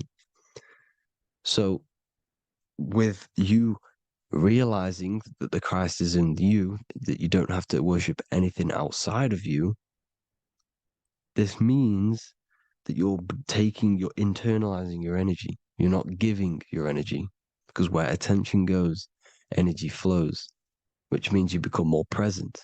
You become healthier, because you're not giving off all of your special electromagnetic energy that's charging you. This is why the religions run by the Vatican is all external. They're exoteric. Exoteric means external teachings. The esoteric is the internal, the hidden teachings. In Psalms 82, I have said, ye are gods, and all of you are children of the Most High, because we are the Most High, split up into individual bodies. That's what consciousness is. Consciousness is the Most High. And we have to raise ourselves to the Most High. Brahma, Vishnu, Shiva, the Father, the Son, and the Holy Spirit. Why is it always a trio? It's a trio because it symbolizes us, the soul, mind, and body. The mind is the bridge for the soul to be in the body. What is the soul? It's the life force. It's the watcher. It's the all-seeing eye. The soul sees into different realities, and it gives life to the body of every reality it goes in. This is why you always see light around the all-seeing eye, because it is the energy, the life force, the light, life, L-I. Life is light. And it's the eye because it sees into the different realities. It sees into the dream world. When you're going to sleep at night and you dream, it's not a dream. It's another reality. You're a multi-dimensional creature. We live in a multiverse. There's infinite amount of yous. And there is a version of you which is the highest self in a reality somewhere. And this eye has the ability to switch realities, which is exactly what astral travel is. Astral travel is the ability to switch reality beyond the 3D construct of this world. The Father, the Son, and the Holy Spirit, Brahma, Vishnu, Shiva. Brahma, the soul, inhabits different bodies. This is why they have different heads. Vishnu, the mind, symbolizing gnosis, meaning knowledge. This is the serpent. The serpent symbolized knowledge. Shiva, the body. The Father, the Son, and the Holy Spirit. The bird, the soul, because the bird symbolizes the soul. This is why you have here the Egyptians showing you the soul leaving the body. Here you see here with the twin head, the same head, and it's a bird. This is the soul self. This is the ego self. The Egyptians knew this. They knew all of this. Of course they did. Now the whole story of Jesus is all metaphorical for the process which goes on within your body. Your neck and head is the Holy Grail, which the sun and the moon creates. Sorry, the sun and the moon creates the fluid within the Holy Grail, the brain, the skull. And the moon creates the milk. Sorry, the moon makes the milk. The sun makes the honey, the land flowing with milk and honey in the Bible. The land flowing with milk and honey is the center of the brain in the Holy Grail. Here you see the Masonic artwork showing you the sun and the moon creating the fluid in the spine. Here's the serpent. Serpent symbolizing the two Kundalini channels, the Ida Pingala up the spine.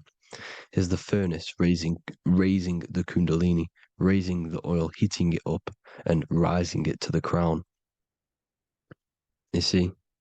So here you see more Masonic art, seeing the sun and the moon creating the holy fluid in the brain, in the cup, filling the cup.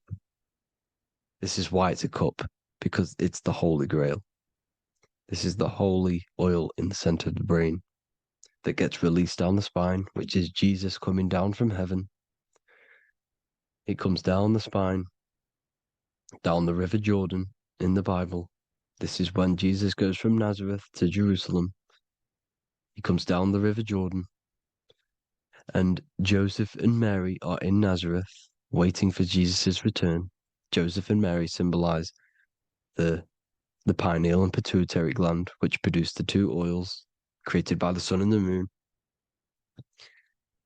And he returns. When he returns, he gets crucified at 33, because there's 33 vertebrae at the back of the spine, and it crosses the vagus nerve. The crucifixion of the oil past 33 vertebrae creates God-man, and it creates your higher self, and it activates 100% of the brain. And you turn into spirit, you turn to your spirit self. This is why Jesus dies. He didn't physically die, it's metaphorically dies, and becomes his higher self. The ego self is left behind. It's the same with the whole story of Jesus. Jesus comes down from heaven, which is the oil. He dies in a cave for 3 days, which is the oil hitting the cave. Here's the cave. and resurrects after 3 days. If you resurrect the oil, comes up and gets crucified at 33 in Golgotha. Golgotha translates to a place in the skull. The 3 wise men from the east. Well, if you look at the Masonic artwork, they'll always show you a ladder up to the east. Okay? Here you see north, south, west. This would be east. Here you see east here. East here. The ladder up to the east. The east is the top, up. 3 wise men from the east. The thalamus, pituitary, and pineal gland in the center of the brain. The most important glands in the body. Here you see the Egyptians with the spine, the sun, and the 2 hemispheres of the brain. What did I say at the beginning? The sun is the soul. The sun is its own source of energy. It's the life force, which gives life to anything it inhabits. The soul is the same thing. That's why sun and soul mean the same thing. So, what I'm saying is consciousness is God. And this is why when it refers to as God in the Bible, it means your higher self, pretty much. And returning back to this higher self, because God is something that you need to manifest. Consciousness is God, and your body is a reflection of the creation by God. This is why everything in the body corresponds with the stars. The stars rule the body. We are an image of the stars. This body is an image of the whole of creation. Aries rules the head. This is the cerebrum, the ram in the brain. Here's the ram, Aries. And we have something called the cerebrum, Aries, the ram. This is the Lamb of God moving to the higher mind. Taurus, which is the lower brain and neck, the cerebellum, the bull Taurus, the lower mind, and the cerebrum and the cerebellum, the ram and the bull, is what makes you ramble on. Ramble meaning walking. The higher mind and the lower mind working together makes the body ramble. Ramble is what makes you walk along. Thank you to Santos Bonacci. Gemini, the 2 twins, rules the 2 arms, the hands, and the lungs. These are the 2 twins of the body. Sagittarius, the horse, which rules the hips. Hips means hippo. Hippo means horse. Hippopotamus means water horse. Hippo means horse, and this is why we call them hips, because horses have massive hips. Capricorn, the kneecaps. Pisces, the 2 fish, the 2 feet. Then they make us swim. We are an image of the stars, people. Well, the body is anyway. Consciousness is God, and the body is the image of the whole of creation. It's a reflection of the whole creation, as above, so below.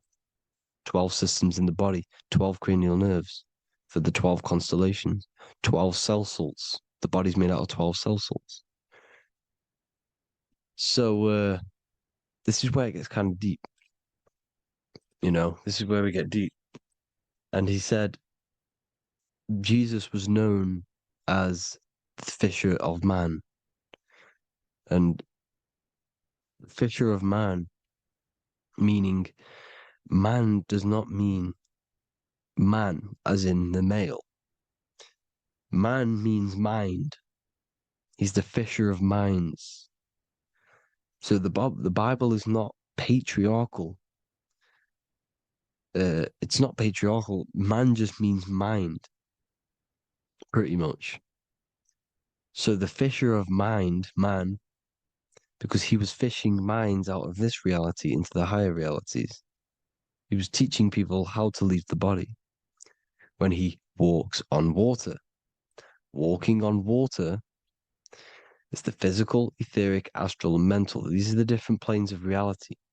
The ether is the either, because the ether is the substance that's on either side, astral and physical. It's the 5th element, is ether. And the 5th element is the water. The same water at the beginning of the Bible when it says let the firmament divide from the waters above from below. The water symbolizes the ether. It's the base of all physical matter. And the ether is known as the water. So when you're walking on water, you're walking on the ether, meaning you're leaving the physical body. So when Jesus walks on water and he's teaching Paul to walk on water, Paul becomes scared and falls back into the water.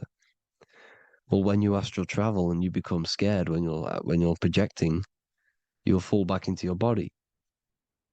So he's pretty much saying walking on water is leaving the body, and walking on the ether, because the ether is the veil between the astral, and that's what devil means. Devil has the word veil in it, because the devil is trapping you between one veil, which is this world. They're trapping you in this world, this thin layer of reality. Your dreams are different veils. The ether, the astral, the mental are different veils. Devil is the veil. The veil. You need to escape being stuck in one reality and live in between realities. And this is when you truly become a multi-dimensional being, because your soul is just the eye. That's what you are. You're just an eye, and you see into different worlds. And it also, when Jesus means the fisher of man, the fisher of minds, he is. I truly believe, because of my research, that there is other worlds. It's not just this one. There's higher worlds. There's an infinite amount of you, and you've been in them dreams you call dreams. Them dreams are other realities that you are in. That's why when you're there, you don't feel like you're in a dream. You feel like it's 100% real, because it is real. So this is why the ancients always depicted the many different heads, because there's many different versions of you. And this I, the soul, the watcher, is switching itself into different bodies at all times. Well, when you sleep, when you astral project. And this is what the ancients were doing. They understood the multiverse, and they could switch bodies at will. And this is what the 7 seals are in the Bible, also known as the 7 chakras. These are literally portals within us to these different worlds. We're in the heart at the moment. Earth, rearranged, spells heart, meaning middle. This is where good and evil exist. It's the middle point, the midpoint of realities. So, I hope you all enjoyed the video. All of this knowledge that I've give you in this video is inside of my book, the Book of Wisdom. The Book of Wisdom gets updated every single month with new pages.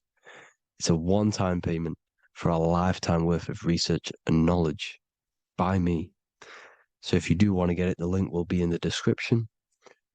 But I hope you will gain some amazing insight. Please like, comment, and share to help the algorithm, and drop a subscription. And for more lectures, every 2 days, I drop lectures and knowledge within the Patreon. If you want to support the channel, join the Patreon. Everything's in the description, because we are not monetized on YouTube. Thank you all. Have an amazing day.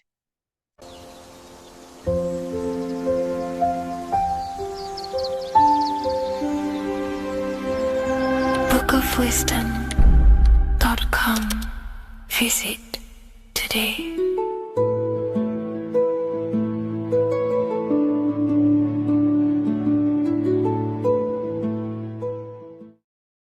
Watching pornography makes you see people as objects. It does a lot of psychological damage to the human mind. And if you truly want to progress in life, your spiritual journey, mastery, whatever it is, mastering your sexual urges is essential to become powerful, successful, and become the best version of yourself. And there are some occult practices that I used to help master this urge. They're not really techniques, they're more mindsets, which will definitely help you overcome your urges. So if you want to quit pornography today, this is the way forward that I used to create this version of myself. Before we go into the tactics, we must understand that whatever we do in darkness comes into light some way or another. If you watch pornography, you know you have a problem, you keep this to yourself. We all naturally do. These things are private, and what we do in our private time molds our subconscious mind, and we keep it away from people. But whatever we do in darkness always comes to light. If you're doing things you don't want others to see, such as watching pornography, it will come out through a subconscious force. It will come out in your eye contact. You won't really be able to make eye contact with the person you're attracted to. It comes out in your energy, your aura, your presence, your confidence. All of this plays a role in molding your consciousness. And especially women can pick this up so easily. Females are more subconscious, males are more conscious. Females speak indirectly, males should speak directly. If a woman is hungry, they will say, "I'm hungry." "Are you hungry?" But a male will say, "Let's go get some food." You have to see the underlying subconscious messages in women because they speak in more of a subconscious language. Men speak in a direct language. And maybe even men will pick this up. If you want to be taken seriously in the business world or your career, whatever it is, this is essential for your body language and your personal power. So you must master your sexual urges. Releasing your sexual energy, your sexual fluids, removes the life in your eyes. A lot of people get dark bags underneath their eyes. I used to have them years and years ago. My eyes were always half shut. There was no life in my eyes. But as you purify yourself, the life and the energy comes back into your glaring eyes. The first tactic on mastering your sexual urges is understanding that thoughts produce emotions. Whatever we think about inside of our mental body directly corresponds to what we feel in our emotional body. What we see here is a piece of alchemical artwork showing you the light of the mind shining down into the heart. This represents the mental body with the clouds. This represents the human heart, the emotional body of consciousness. What we think about, if we think about sex, or if we watch things that are stimulating to us on Instagram, TikTok, that thought goes into the mind and the feeling gets then produced in the heart and the body becomes aroused. What we think inside of our brain becomes emotional energy in our heart. As above, so below. And what becomes in our heart is what we take action on. We take action on emotion. Human action, human behavior pretty much comes down to what we feel. We only act on what we care about or what we love. If you love that feeling of watching pornography, that is the reason why you're taking the action. So keeping this in mind at all times is very important in your journey of self-mastery. What you think is what you feel, and what you feel is what you act upon. Remove stimulations that can possibly produce that thought of watching pornography. Unfollow the people. Purify your environment so these thoughts do not enter your mind. And if you do become stimulated, remember, thoughts produce emotions.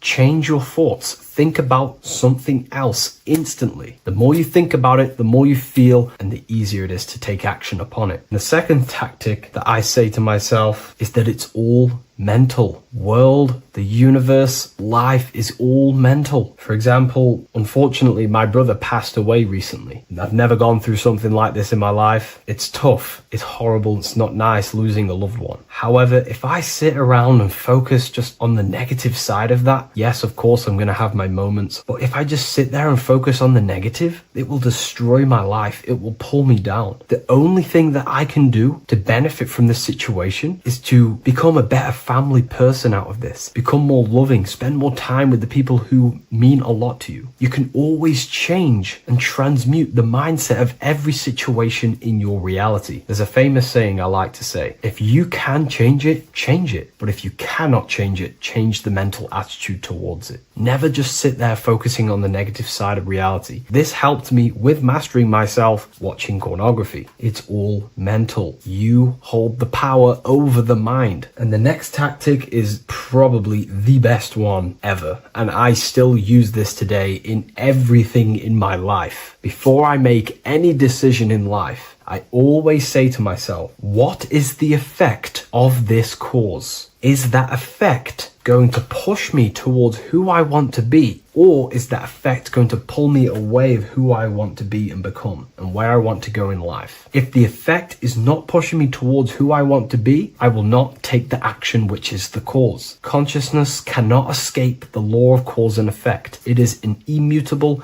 inchangeable law that is governing your consciousness and your mind. You have to keep this law in mind because it is the law that is creating and crystallizing your reality. Any decision you make, what is the effect of this cause? The law of cause and effect is a force that you cannot escape. So you have to work with this law and become conscious of the law. So before you do take the action, what is the effect? Is watching pornography going to push me towards who I want to be and where I want to go? If it's not, do not take the action. That's where willpower comes in. You can do little exercises for willpower, meditation for 30 minutes of not thinking. You can do rituals that strengthen the connection to your mind with your willpower. At the end of the day, the willpower is the most essential force in the consciousness. Another thing is remove any music that talks about it. Even the words will be producing thoughts in your mind. What you feed your consciousness is ultimately what you project back outwards. Don't listen to the rap music. Don't listen to any music that talks about it. Try and remove this from your environment. These tips that I've given you don't just work in quitting pornography. These work in every aspect of your life, and they will dramatically change your life if you become conscious of them and actively use your mind. Don't fall under the spell of becoming unconscious. Never act unconsciously. Never think unconsciously. Never feel unconsciously. Stay on top of your mind. Be the observing eye in your mind. Never fall unconscious. Of course, we all need to sleep, but I mean in the waking times. And this is why learning about yourself or consciousness is essential for every aspect of life. Business, your career, money, whatever it is. Whatever you're doing in your life comes down to understanding human consciousness. And that's why I wrote these books, so you understand yourself, so you gain your understanding of the functions of your own mind, body, emotions, and how you are creating reality. That's why I wrote the book of symbolism, because symbols are not just symbols. These symbols represent forces and aspects of the human psyche themselves, and they are veils, they are keys that help you remember and become conscious of what has fallen unconscious in your mind. We're simply just becoming conscious of what we are unconscious of and becoming conscious of them and using these powers. You want to take your life to the next level? Feel free to get the book of symbolism. I'll leave a link in the description. Take care, everyone.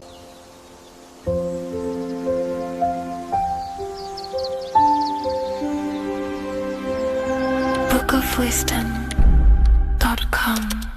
Visit today.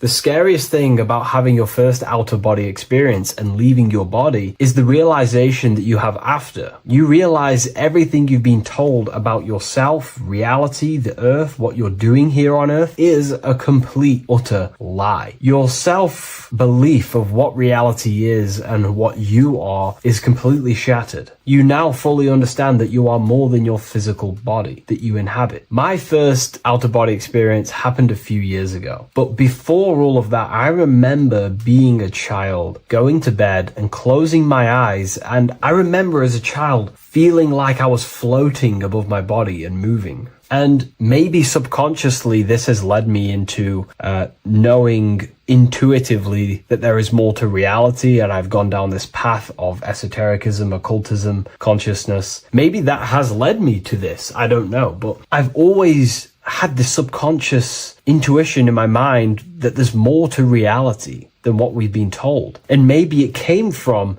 having these experiences as a child. And I'm pretty sure some people in the comments will also have that experience, feeling like you're floating when you close your eyes in bed as a child. I remember this very vividly. But a few years ago, I had my first out-of-body experience, and it completely shattered everything. And it confirmed to me that I am eternal, and there is so much more to the self, to consciousness. I then realized after my first out-of-body experience that our self is not just here in the physical dimension, it's existing in every dimension there is in the universe. However, our mind is focused primarily on this physical time space. When your mind is totally giving its attention and time to this particular time space, it locks in the mind or consciousness into that particular body of consciousness, such as the physical body, right? But for example, let's say you have a daydream and your full focus isn't in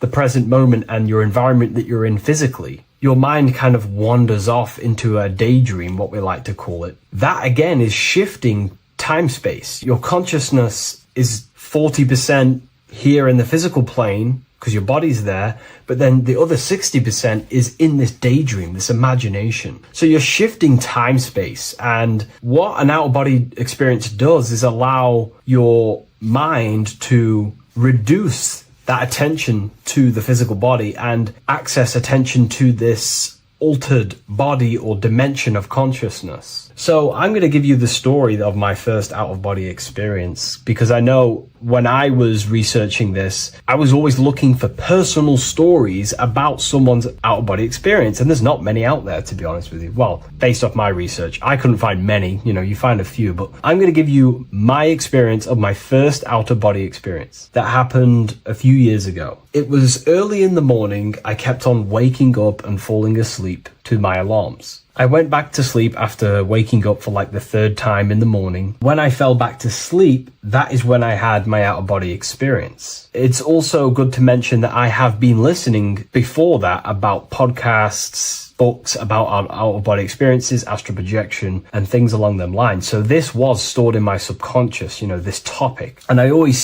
had a desire in my heart to actually experience this for myself. Long story short, I went back to sleep early in the morning because I kept on waking up, and it began with this tingling sensation, a high energy sensation. It was like bursting, intense, high frequency energy. My attention was no longer in the time space of my body, but my attention shifted into this energy body, which I now understand. I didn't understand at the time properly, but I now understand that as my consciousness started to feel like it was being pulled upwards, right now, our time space, our attention is in our body, and you feel all the data of the senses, right? And that's what I'm feeling right now. That's what you're feeling right now. But imagine that was completely stripped. My attention was no longer feeling the sensations of my body, because my body kind of just dissolved as I fell back to sleep. So this was a natural out-of-body experience. I didn't force it. I didn't meditate. I didn't do anything. This was just a natural out-of-body experience that I had. And a lot of people get these that I've read about. So my attention started to feel like I was being pulled upwards, and I no longer felt my body, but I felt this intense energy, frequency, sensation all around my body. It felt like this, it felt like illuminating energy that's moving very, very, very fast. So my conscious awareness was now shifting. I now understand. My whole body faded into this sensation. My whole mind faded into this energy sensation, this tingling,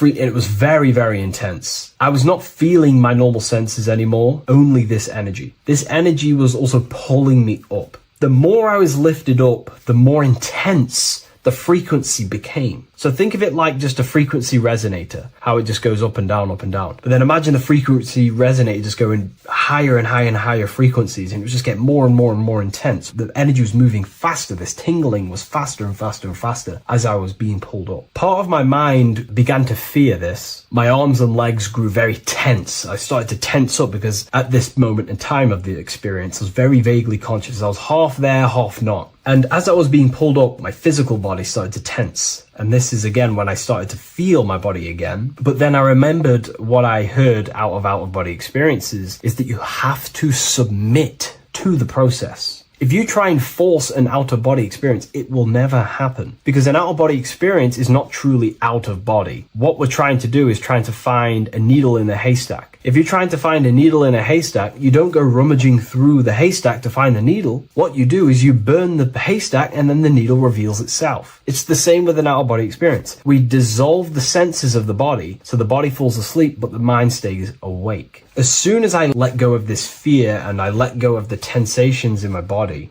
I started perceiving through another state in this energy body, but I didn't see my body. It was just like perceiving and seeing, but no body. Like a camera. When you look at a camera view, you don't see what the camera looks like. You're just seeing through the camera. It's the same as that. I had no form, but I was just seeing. I was just like a floating eyeball, seeing into this altered state of consciousness. I was just seeing. I first saw my street outside my house with lots and lots of people walking on the street, but I could not see the people directly. Everything was black and green. The background was black, but I couldn't see the people. I could just see a glow of light around people like an egg shape. They were just walking on either side of the road, other directions. I could just see more and more people moving faster and faster and faster. I didn't realize then, but then I did start to realize later on in my journey that that was more than likely the etheric plane that I saw. The etheric plane is the plane of life force and vitality and electromagnetic auras. So that was my awareness shifting from physical into then the etheric plane, the plane of life force and energy. Now, the etheric plane is very, very, very difficult to actually access consciously. The etheric plane acts as a bridge between the physical body and the astral body. To actually access the etheric plane alone is very, very, very difficult, and only certain trained individuals can do that. The etheric plane is not really a conscious plane where you can stay there and be conscious. It acts as a bridge between the physical and the astral plane. I could see the glowing auras around people moving along the pavement. The people moved faster and faster until the scene started to just dissolve as these people were just moving faster and faster. It was not very clear at first, but I subconsciously knew that I was having an out-of-body experience.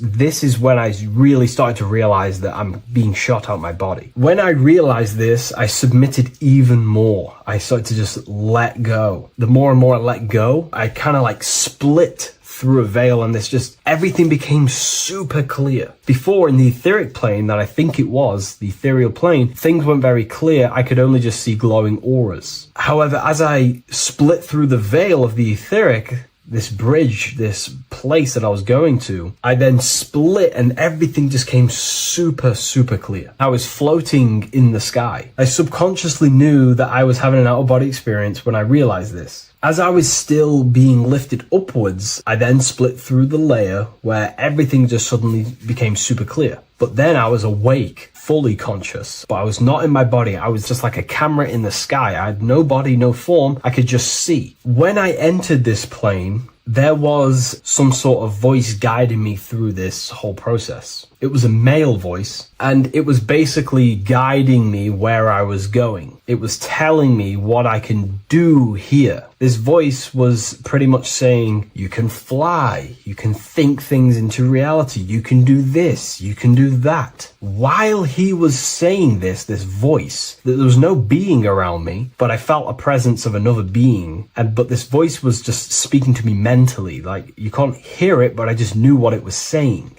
It was so weird to describe. It was like telepathy. You couldn't hear it, but I just knew what it was saying. But it was a male voice. It's so hard to describe. I still could not see any form of myself. I was not seeing my astral body or any shape. I was just perceiving a point of awareness like a floating eye, like I said earlier. While this voice spoke to me, I saw fractal patterns as he was saying, you can do this, you can do that. And while he said, you can fly, I remember just seeing this line like splitting and creating fractals. It was like this black line that was just splitting off into duality, creating fractals. But then my physical body just went through this line, split, and then split into fractals again. So strange, very difficult to explain because it's four-dimensional. To explain it in physical language, it's very difficult to actually explain what was going on. So as he was saying what you can do, I was seeing these fractals dividing and then creating fractals.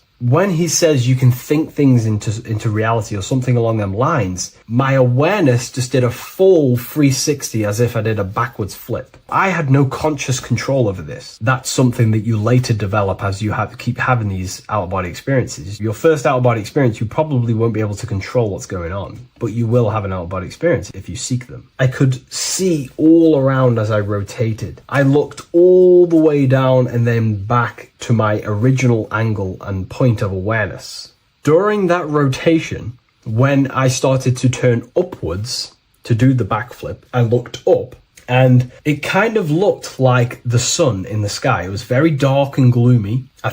Now I know that was more than likely the lower astral plane because very dark and gloomy. And it was very kind of dense there. I looked up and I could see this. It was like the sun, but it was white, pure white light. And it was shining down over the astral plane. And that was the only light in that place. That's why it was so dark and gloomy there. And I then realized in that particular state, at that time, I thought that was God. I don't know what it was. Maybe it was, maybe it wasn't. Maybe it's the light of the higher mental plane shining through into the astral. But I looked up at it and I realized that was God. That was the source. That was the higher dimension beyond the astral plane, which is the mental plane, the higher astral planes and then the mental planes, the planes of thought. Then once I saw that, I was in complete shock. As I rotated backwards even more, I then get the view of seeing down, completely down, like a bird's eye view. And I could see like an old medieval gloomy town. It was dark, almost night, with very little light. The only light present was the light from above. The town was old-fashioned, gloomy, misty. I looked over it from above. Then the experience began to fade. I don't remember anything after that process. But I'll be honest with you, the process of leaving my body for the first time was extremely intense. The frequency, the energy were overwhelming but powerful. Letting go and choosing to have no fear was the key to that experience. Just to give you a little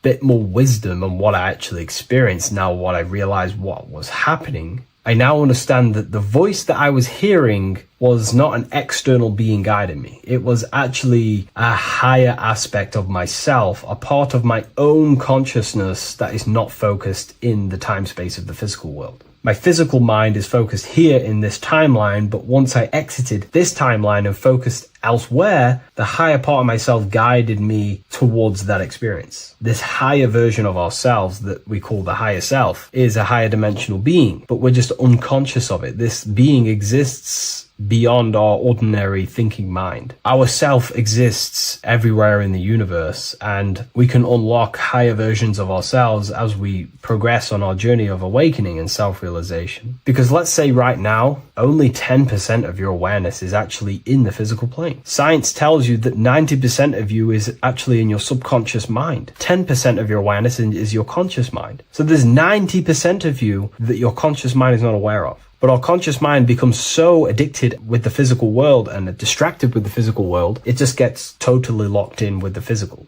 And we never pay attention to the hidden aspects of ourselves, the unconscious aspects of ourselves. And that's why everyone in the esoteric and occult space talks about gnosis, seeking knowledge of self. Gnosis is not knowledge, it's knowledge of self obtained through direct experience. So gnosis is about rediscovering who you truly are. And another bit of wisdom that I could give you from this is that the observer is the same observer that is observing this video right now. You're watching this video, but who is the one seeing the screen? Who is the one seeing the screen of your reality, of what you call life? There is an inner witness consciousness within you who experiences and observes your thoughts, emotions, and actions, experiences and observes the screen you call reality. And that witness also witnesses your dreams. When you shift your awareness from your time space of this body into your dreams, that same witness is witnessing your dreams. So when you meditate, connecting with this witness aspect of our consciousness really does help to excel the process of having an out-of-body experience. Because a lot of people have out-of-body experiences, but they don't understand what's actually going on. They don't understand the nature of it. But it's all mental. You move mentally in that dimension. You create mentally in that dimension. The same that you do in this dimension, but just on a quicker scale, because things manifest in the astral plane instantly as soon as you think of it. Just like the screen in your mind, you think of something, you have a screen of an object in your imagination. That plane, it manifests instantly, but down here, it takes a longer time for things to manifest and condense. Once you understand that thought rules the universe, thought is the creative force of the universe, you start to understand,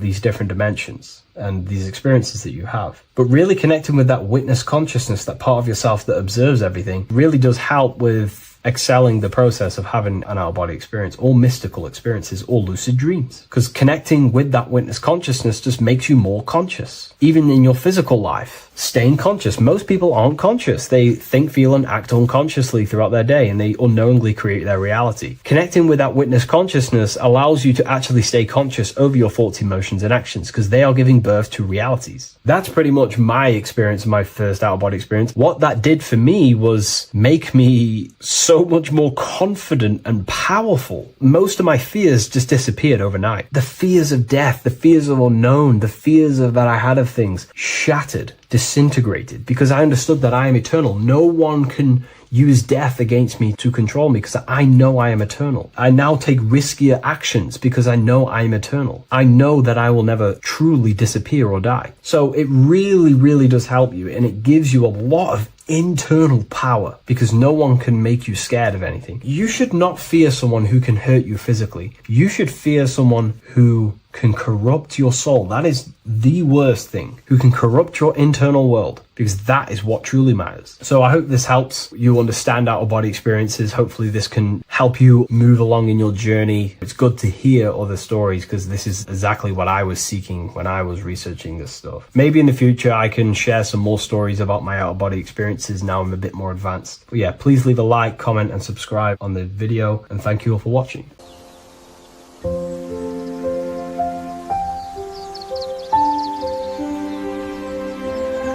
bookofwisdom.com. Visit today.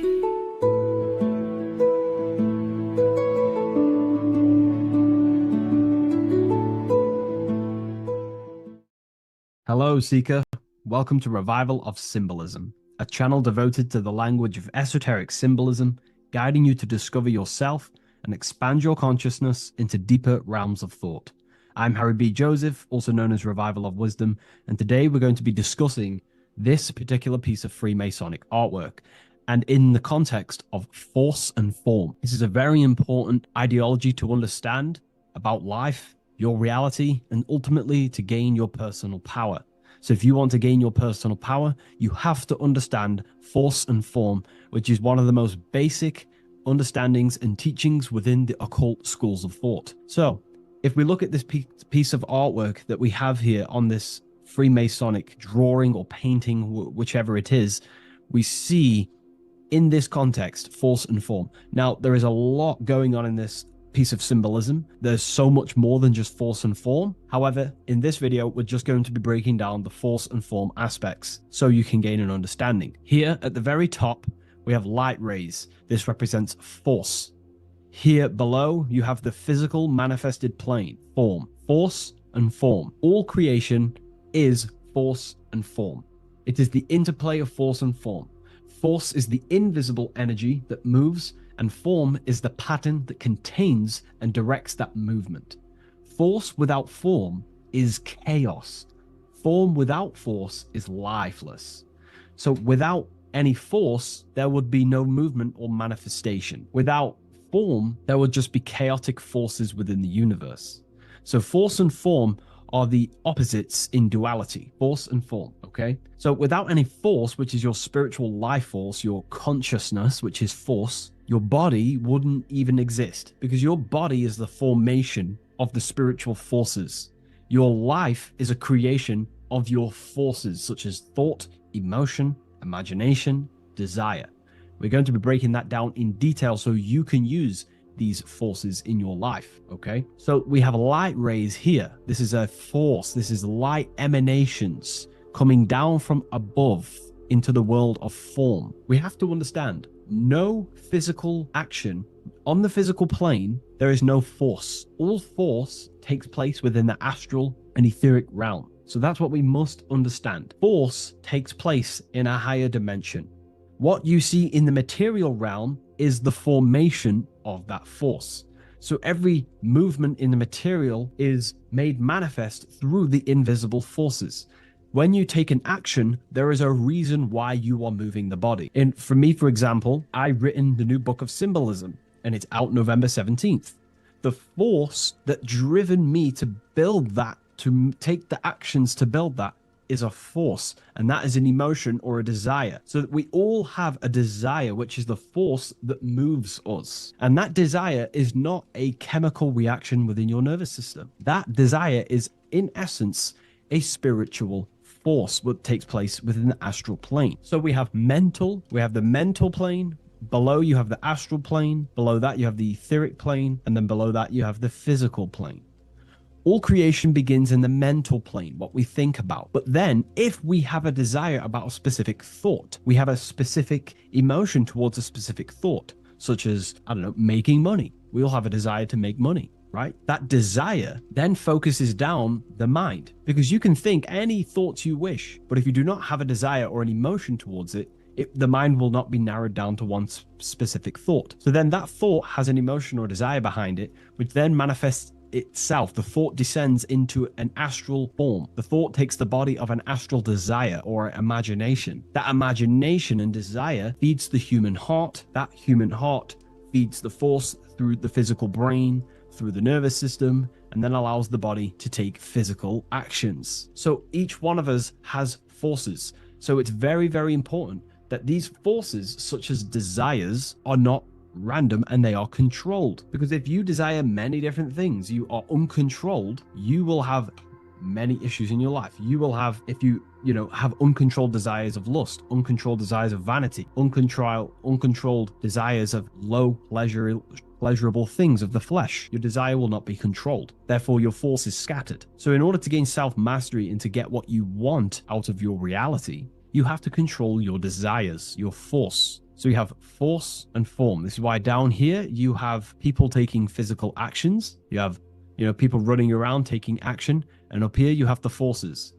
So it is the astral forces that is in constant rotation and interplay with the physical material realm, force and form. Force originates in the higher planes of consciousness and descends through the mental and astral into the physical. Within the mental plane, force takes the shape of thought. Thought is the first outline of form, the archetype that gives structure to creative currents. When one conceives an idea, the pure spiritual energy flowing through the consciousness becomes clothed in mental matter. This mental form is the mold through which all subsequent energies must pass. It defines the direction of movement and determines the quality of the outcome. Within the astral plane, the same force becomes emotion, desire, and vitality. Here, the mental pattern receives life. The astral body, being composed of the substance of feeling and magnetism, fills the thought form with motion and color. Force in the astral plane is dynamic, fluid, and responsive to rhythms of desire.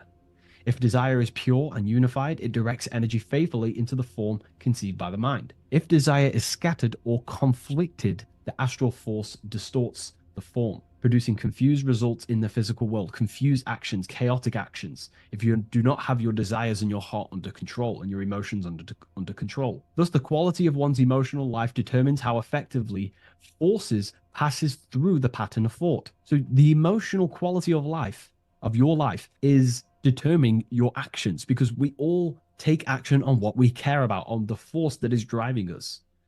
So we must unify our heart with the higher mind, with higher thought, thoughts that are not selfish, thoughts that are not egotistical. In the mental plane, there are 3 subplanes. We have higher mental plane, lower, middle mental plane, and lower mental plane. Higher mental plane is higher thought. This is what people call the higher mind. A lot of people say the higher mind, but they don't know truly what it is.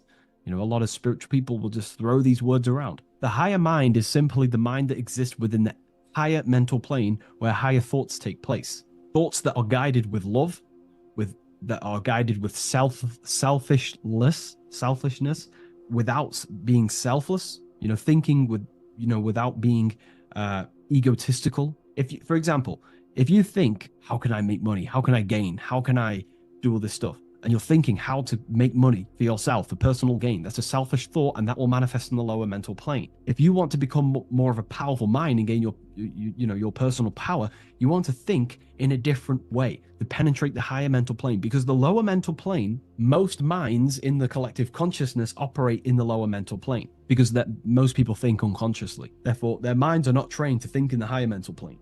So most people dwell in the lower mental plane. This is where all the lower thoughts are. There's not very good ideas because the collective consciousness is there. Once you start to raise your mind, you then start to learn to think differently. Instead of thinking, how can I make money? How can I gain? How can I, get this? Think differently. Think on a collective scale to penetrate the higher mental plane. Think, how can I benefit the world? How can I do something that's going to benefit people? Because money will come as a side effect of that. That's just one example. So when you shift your mindset to use the higher mental plane and train your mind, you're gaining willpower. You're also penetrating the higher mental plane where better thoughts are. You receive better thoughts, better guidance through thought forms. That's a whole other lecture I can make. Thought forms, which are basically demons and spirit guides, what people call. They're just thought forms. So we truly do live in a mental world, and everything is force and form, symbolized by the light and the material reality. The individual who understands this relationship between force and form begins to work consciously with the descent of energy through the different planes of consciousness: mental, astral, etheric, physical. When you hold a clear mental image, you create the form. You fill that image with emotion and desire, you generate the force. When you act upon that energy, you complete the circuit of creation. The process is simple yet exact. Force always seeks form, and form always requires force to live. If the mind is undisciplined and the forms it creates are vague, force dissipates into confusion.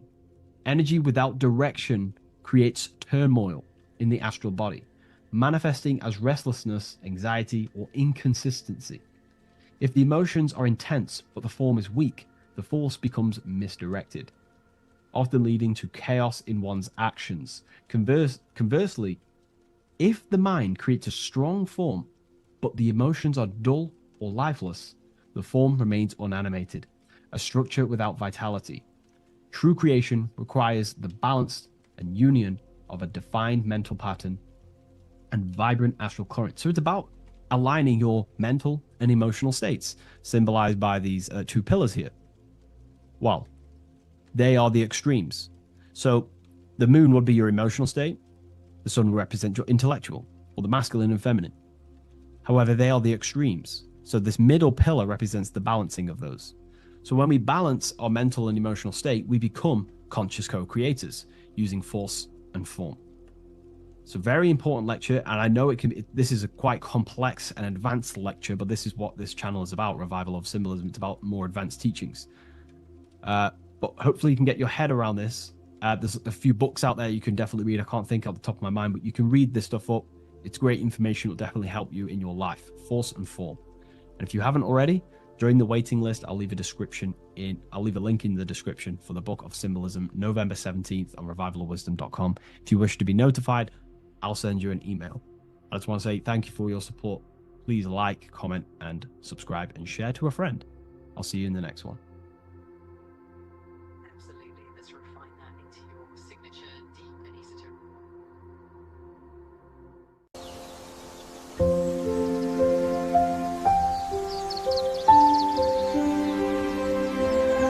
bookofwisdom.com. Visit today.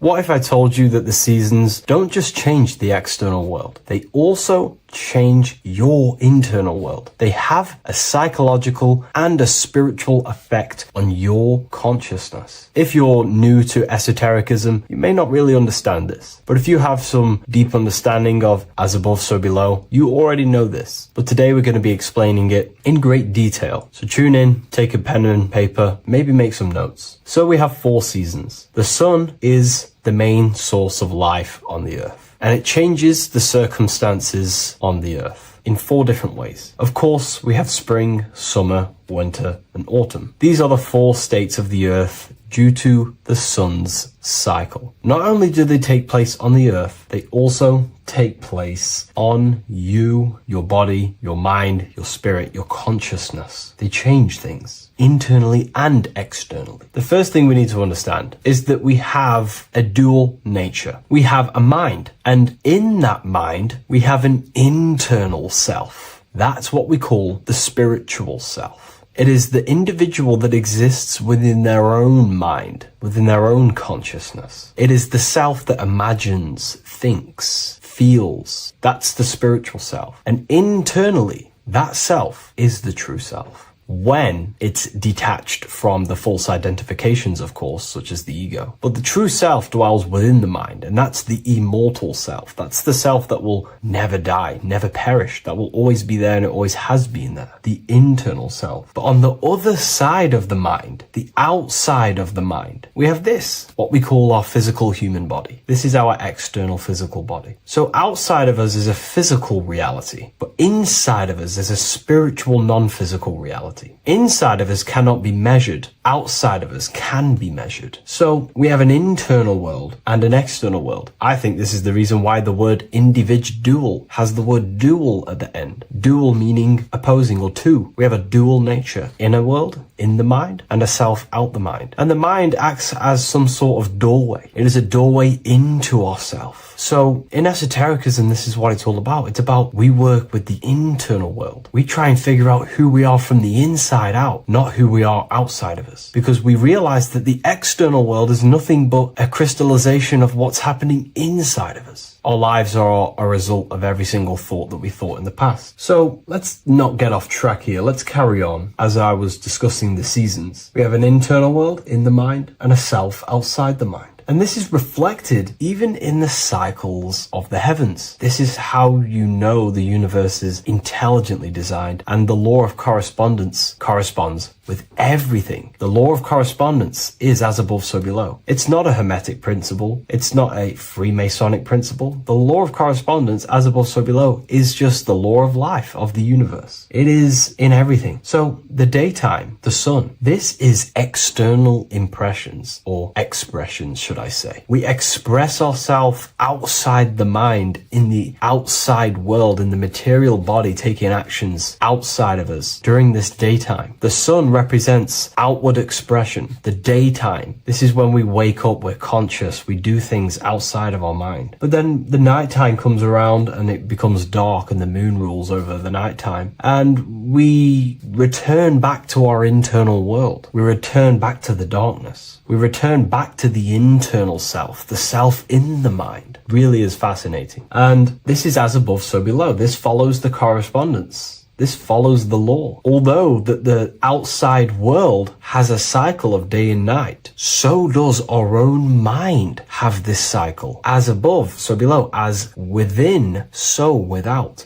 What's happening outside of us is also happening inside of us. The mind is also going in a cycle. Because in the daytime, the mind wakes up and we express things externally. But when the sun goes away and the electromagnetic rays of the sun are not very strong, our brainwave decreases, our body activity decreases. It slows down and we return to the internal self. The body switches off and we return to the internal self in the mind. We enter in the doorway of the mind and return to the internal, the spiritual self. And when the body is less active, this is when we are more connected to the internal world, our spiritual true self. So as above, so below corresponds with the day and night, the sun and the moon. The moon represents our internal world, the world inside our mind, the self inside the mind. And the sun represents the external self. in the external world. So not only are these cycles happening in nature, the darkness outside of us when the sun goes away is the same darkness that we go within ourselves when we go to sleep. It's the same cycle. Our bodies are in the cycle of the external world also, as above, so below. But then we can even take this even further. This fractals down even further. If we look at the cycle of the yearly cycle of the sun, which is what we call the 12 zodiac signs, we notice that these 4 seasons also take place in every single cycle of the day. So a yearly cycle can be seen as a big version of a daily cycle, or a daily cycle can be seen as a smaller version of a yearly cycle. For example, we look at Aries, which is spring. This is when the sun springs everything back to life in the spring. This is when the crops start to spring up and start to grow again. But we could see that at 6 a.m. in the morning, when the sun rises and just cracks over the horizon and starts to bring light into our day. Aries is associated with the morning time also as spring. Morning time is a smaller version of spring. Then we look at the summertime. The summertime is midday, when the sun is at the top of the middle of the sky. This is when the sun is most powerful, most radiant in our day. This could be seen as the summertime. Then when the sun starts to set, this is associated with autumn. Autumn time is the sunset. Then the winter time is associated with the nighttime, the midnight, when everything's very dark. So a daily cycle is basically a smaller version of a yearly cycle. And just how I explained how the cycle of the sun outside of us also happens inside of us with our consciousness falling asleep when the sun goes away, is also happening to us on a yearly cycle also. So the daytime is associated with the summer and the nighttime is associated with the winter. The winter is like the inhale. The summer is like the exhale. It's the breath of the universe, just like how we breathe in and out of our lungs. Everything takes this rhythm and polarity, okay? So winter is associated with the self and the world inside of ourselves, inside of our mind, the spiritual self, the internal. Because the winter is when the sun's rays, electromagnetic rays, are not very powerful. And this decreases brainwave activity, making us more connected to our internal world, inside the mind. But the summer's the complete opposite. The summer is when the sun is very, very powerful.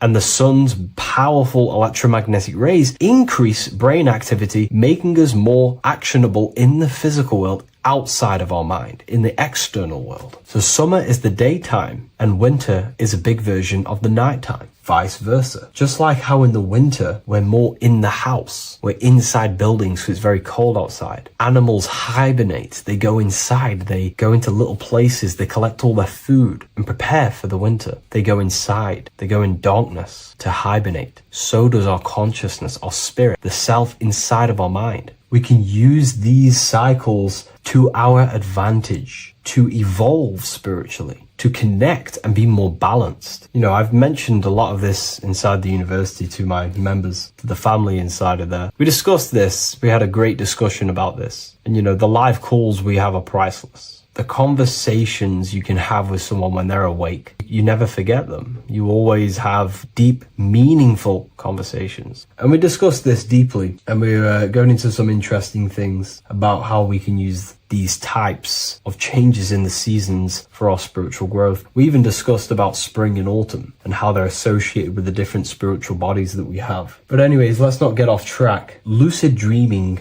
dreaming itself, and astral projections, I find are more easily accessible during the winter and the night times. Like I said, because the brain activity is decreased due to the sun being not powerful, we are more reconnected with the self inside the mind, the spiritual self, the immortal self. Wintertime is a great time to work on yourself, to start to gaining discipline, to meditating, to really working on the subconscious. Because spiritual work is harder than any physical labor. You really got to dig deep within yourself and be honest and true with yourselves. I think this is the reason why, you know, a lot of people convert to spirituality from religion. They come into spirituality and then they go back to religion because they realize spirituality is it's difficult. You have to be honest with yourself. You have to really face the traumas, the negative aspects of yourself, the dark side of yourself, and bring it to light and transform it. And that sort of work is a lot more difficult to do than any physical labor. So the winter time is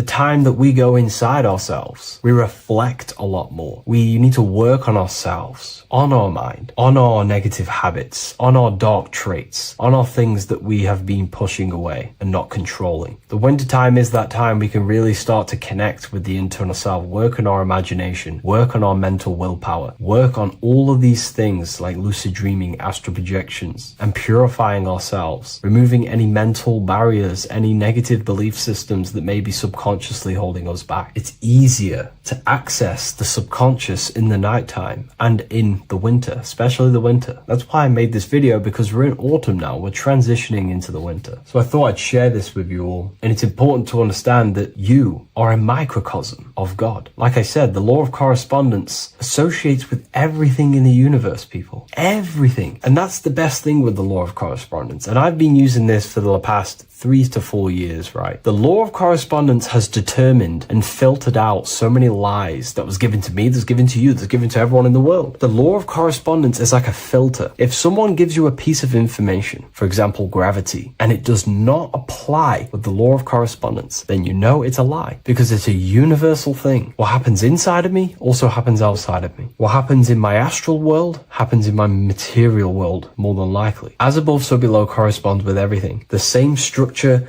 in my veins, in my nervous system, is the same structure in the trees, in galaxies, in everything. As above, so below, the universe is a fractal universe. Therefore, the point that I was getting at is that you are a microcosm of God. The same mind that God manifested things through thinking. He thought the stars, the earth, nature, the human body, designed everything with the God mind. He thought everything into existence. And that mind then powers that God used to manifest everything into physical existence through the power of thought is the same mind that you possess, but on a smaller scale. God manifested the macrocosm through thought, as the universe is a mental universe. Everything you see around you was thought, then manifested into physical reality. God manifested the macrocosm, the world, through thought, and that same force of thought you use to create the microcosm, to create your own world. You think your life into reality, your world into reality. Your body is a microcosm, a miniature universe. Every thought you think commands 50 trillion cells in your body, and your cells religiously execute on every command that you give it. You're in charge of 50 trillion cells. You're literally commanding a whole civilization inside your body.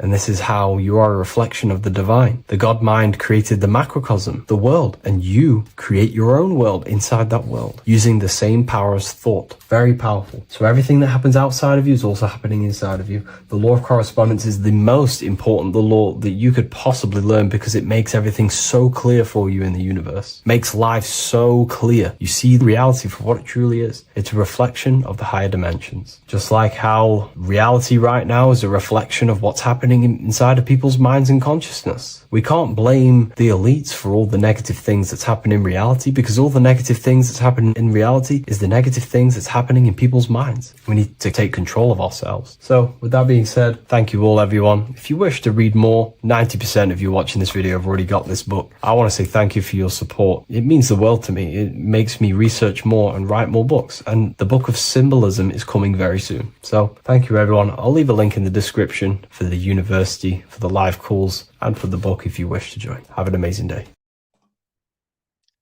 So this is known as the bag of the gods. This symbolism is widely known, but no one knows what it truly symbolizes. We see this in ancient Sumerian artwork. We see this in the Mayans' artwork. We always see this bag with the gods. What does this actually represent? Okay, so the bag itself represents carrying. Carrying what? It represents information. It represents knowledge. Your mind is the carrier of the information. So this is why in his left hand, he carries the bag, and the right hand has the pine cone. This represents carrying of information, Why is it a bag? A bag can be passed on to someone else. The information can be taught to someone else. This is the information of activation of the pineal gland or higher consciousness of humans. Because as humans, we all possess an animal nature, the nature that tells us to eat, to steal, to gain material wealth, to survive, to hate. This is our animal self. This is our animal behavior. But we also have a divine nature of consciousness, which we have access to, the higher planes of consciousness, the planes that manipulate this material world and create all things in this material world. The human mind has access to. The animal does not. The animal has no idea he exists. The animal has no inner dialogue, but humans have the inner dialogue. Humans can create infinitely. We can expand our minds infinitely into new realms of thought. So we have this higher divine nature and a lower nature. This bag of the gods is basically just representing the knowledge they possess of higher consciousness, of the higher aspect of life. Okay? Which is the activation of the pineal. The pine cone. The pine cone is in his right hand. The right represents wisdom. The left represents intellect, knowledge. Knowledge and wisdom are two separate things. Wisdom is applied knowledge. It's a feminine aspect. Knowledge is just gained information that you know, which is masculine. So in his right hand, he holds the pine cone. The pine cone can be opened and shut.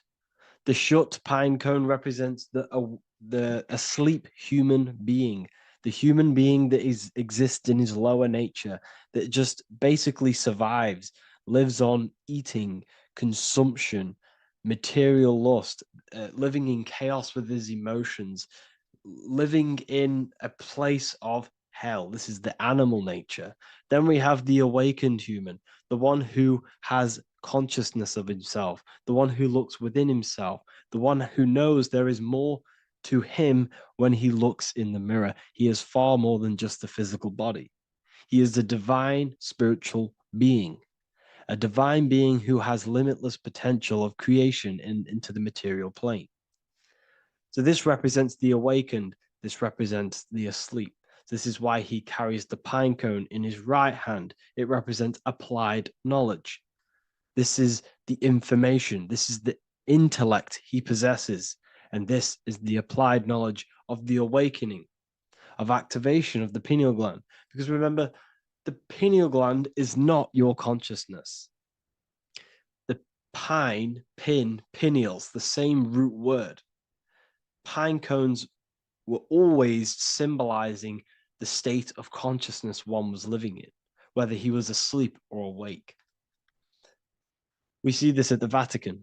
We see the pine cone over the two pillars. This is the two pillars of Freemasonry, and the dome. This is the Royal Arch of Freemasonry. This represents your head. This is the two pillars, the two hemispheres, and the pine cone in the middle, which is the pineal gland. What is the pineal gland? The pineal gland is not your consciousness. It is not the third eye, and it is not the mind. It's not the mind's eye. The pineal gland is a radio receiver. This is your body. Your body is an antenna.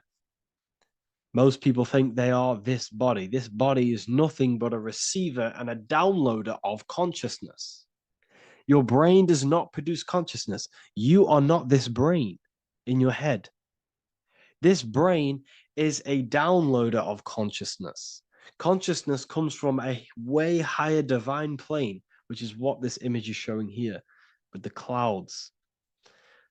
The mind is light. Consciousness is light. And this light is coming down into the material plane, and your body is basically a crystal antenna which is receiving and downloading this consciousness. So you can experience a three-dimensional reality. So God can experience himself in a divided, separate state. This is what this represents. Now, the pineal gland can be activated, okay, and stimulated, because the pineal gland has phytoluminescent crystalline jagged shaped cells on it. And obviously these are crystals. Crystals are on your pineal gland. And what do crystals do? Radios use crystals. Your phone uses crystals. They tell you that crystals are woo-woo and pseudoscience because they don't want you to know the power of crystals. Your body is basically a giant crystal. Your pineal gland is a radio receiver for your consciousness.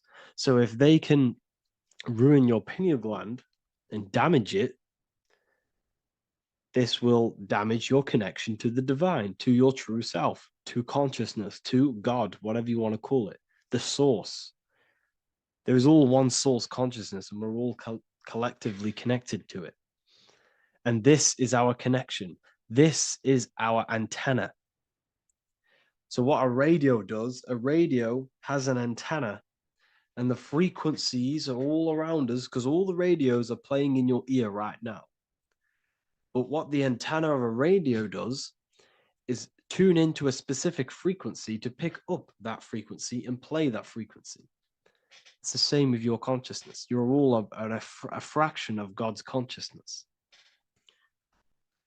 So that is essentially what we are looking at here. We're seeing knowledge, intellect in the left hand, and applied knowledge, activation of waking up to higher consciousness, to the higher human form. Because we can reach beyond our physical form. We can turn our animal self into a divine being, into one of these so-called gods. These gods are nothing but human beings. The Anunnaki were not gods. They didn't come from the sky. These are normal, regular human beings who activated their higher consciousness. This is what we have here. This represents spirit. Birds represent spirit. So do we have any questions? I'll take some questions now. That was just a short lecture on what that symbol truly means. Okay, so if we have any questions, feel free to go ahead and ask some questions. Anything that you don't understand, anything that you want to know. Okay.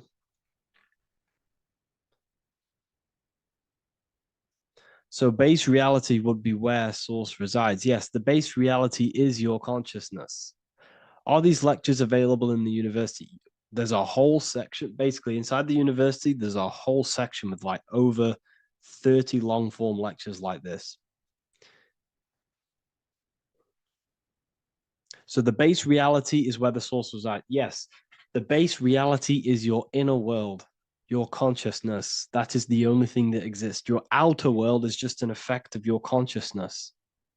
Your consciousness, everything that has gone on within the mind and emotion, is pushed outwards into your reality. You have thought and felt your way into your external circumstances. Your life is a direct correlation of every thought you thought in the past. Therefore, your inner world of consciousness is creating and molding your outer world.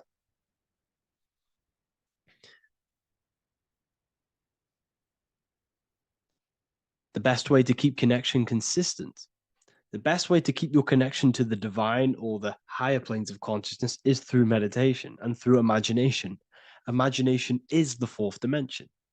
It is the astral plane. That screen that you have in your mind is not a physical screen. That is the divine plane of the astral. And this is essentially where all objects of this material world comes from. The phone that you are holding, the laptop you're watching this on, whatever you're doing, every single object you see in your room that you are in right now began inside of the plane of imagination. This is not a physical plane. This is a metaphysical plane that you have access to. And you have the ability to bring down this plane into physical form. That's what we call manifestation. That's what the ancients called magic. This is what we now call in science metaphysics. It's all the same thing. So yes, you all have access to the divine planes. Unlike animals, this is why humans are so advanced.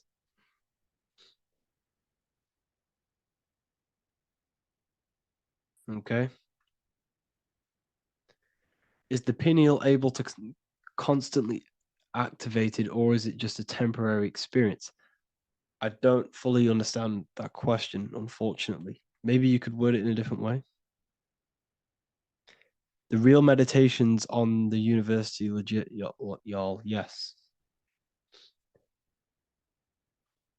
In order to connect to consciousness, you need to sit in meditation and turn off your feelings, and the feeling of unity will come. Do I understand correctly? Yes, that is correct. So when you sit in silence and in stillness, stillness, I highlight the word stillness because stillness, when you are still, no information from your nervous system is being decoded by the brain. So when your body is still and does not move, your nervous system starts to relax and comes to a balanced state. Your brain starts to relax, it comes to a balanced state. The left and the right brain stop working, the nervous system stops working. Then, once the body, the material body is shut down, you then have access to consciousness. You can't access consciousness if the body's in such a busy state. If electricity is being fired every 2 seconds, your whole body's electrical. When you move your foot, that's electricity being fired from the brain to the foot instantly through the nervous system. The brain, your whole body is a technological machine. So you must shut down the technological machine to access the divine that exists beyond the technological machine. Do you understand that? Did we create ourselves from the higher plane? When you say yes, you created yourself, you manifested yourself in this material form for a reason in this specific time and place. Wisdom books, are these available inside the university? Yes, they are. So anyone who joins the university, they all gain 50% off the store. So you can get anything you want inside the store for 50% off. Plus, you get the Book of Wisdom Volume 1 PDF for free. You get the Human Health Guide. Plus, you get all of the library books. There's a load of different books on occultism, symbolism, esotericism. Do you need to place your attention somewhere specific during meditation? You can do. Okay, you can do. So, if you struggle, when you first start to meditate and you struggle to turn off the thoughts, think of the back of the brain, the back of your head. Don't think of it, place your attention on it. Okay. So when you place your attention on the back of the brain, this now shuts off thought because the back of the brain doesn't have any activation to do with thought. The front brain does, the neocortex. That's all to do with activation of thinking. So place your attention on either the back of the brain or your breath. What's more important, creating yourself or finding yourself? It's a balance of both. So in order for you to create fully, you must have awareness of self and awareness of thought and control over the mental dialogue, the inner voice inside of you. Okay. When you control that inner voice, that is when you gain power. That inner voice is what brings commands into physical reality. Before you kick a football, there is a change in consciousness. There's a decision made in consciousness before the body takes the action. Therefore, every physical manifestation is a change of inner consciousness before it's a physical reality. You can have the reality you want through consciousness before physically having it. That's the secret to creating. But you must believe it like you know the sun is going to rise in the morning. That's how much you should know that you have that reality in consciousness through feeling and thought and imagination. And that's how you can truly create in your reality. Shrooms help with consciousness or ego. I can't really talk about that because I'm maybe uploading this to YouTube, unfortunately. But we need to clean our pineal gland first from calcification. Yes, definitely. You should go on a detox the body. Because you can't really connect with consciousness if your body is in such a dirty state. Because the brain is, your nervous system is in a state of fight or flight, trying to fight off all these toxins. So when you meditate, you're probably going to be having thoughts all the time because your brain's firing, your nervous system's being attacked through toxins. So you must detox to have a true connection with the divine. Your diet plays a big role in your spirituality and mentality. What is the most optimal food for pure consciousness? Fruits and vegetables. They possess consciousness. So when you place them inside of you, they're syncing with your consciousness. How to check the cleanliness of your body, your skin, your teeth, your tongue, your mouth. If your skin has spots, different colors on it, you're not clean because your skin is a reflection of your inner organs. Coffee's not the best for you. Coffee gives you fake energy. Okay. So what coffee does, that buzz you get off coffee is actually the toxic effect of the chemicals reacting with your body. If I'm inside the university and wanted to buy your book, you said it would be 50% off because we are your student. Is that automatic or we need to have a code? You will have a code. Yes, I'm going to releasing a code for all the students after this. Caffeine equals neurotoxin. Yes, it fries your brain, it fries your nervous system, it fries your dopamine receptors. Will the Q&A last week about money symbolism be posted? Oh, I didn't post that. That's my bad. I totally forgot. I will post that after this. Thank you for reminding me. How to detox the body. The best way to detox the body is going through a week cleanse of fruit. So only consume fruit, sea moss, and cayenne pepper, and lots of freshly pressed juice. Do that for a week or 2 weeks, depending on how you feel, and then start to fast. You will lose weight, but you're not losing weight, you're losing impurities. It's good to do this every couple months, to just go on a raw fruit diet, cleanse the body, push everything out, and then start to fast while consuming sea moss and having lots of freshly squeezed juices. What is an alternative for coffee? Something with high energy levels. Okay, we're not taught the most simplest thing about the human body. It is an electromagnetic machine. It's electrical. It runs off electricity. The only energy you need is electricity, and that is found in fruits, vegetables. If you want energy, drink pure, fresh, pressed juice. That will give you more energy, more electricity than coffee. Can we cleanse ourselves through oil pulling? Do you recommend it? I do oil pulling every day with coconut oil in my mouth. Celery juice is a good one, very good one. Yes, celery juice.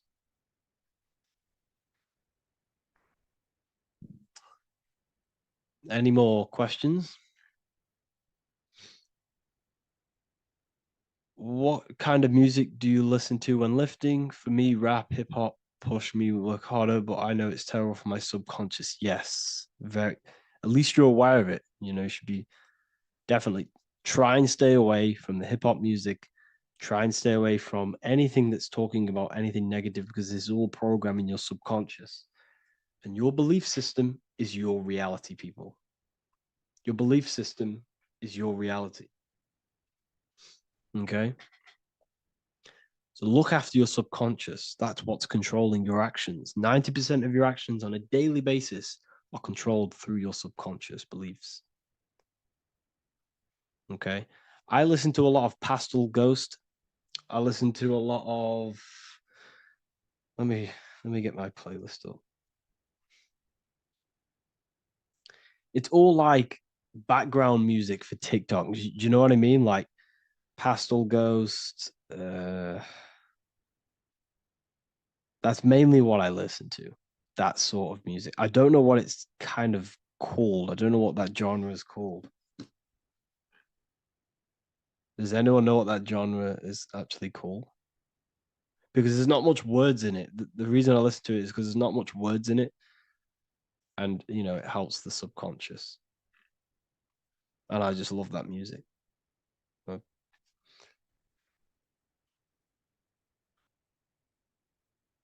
Like lo-fi, yeah, a bit of lo-fi.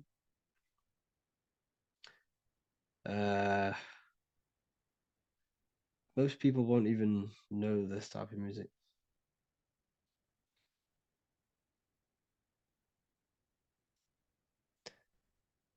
Can you tell us how you use cayenne pepper?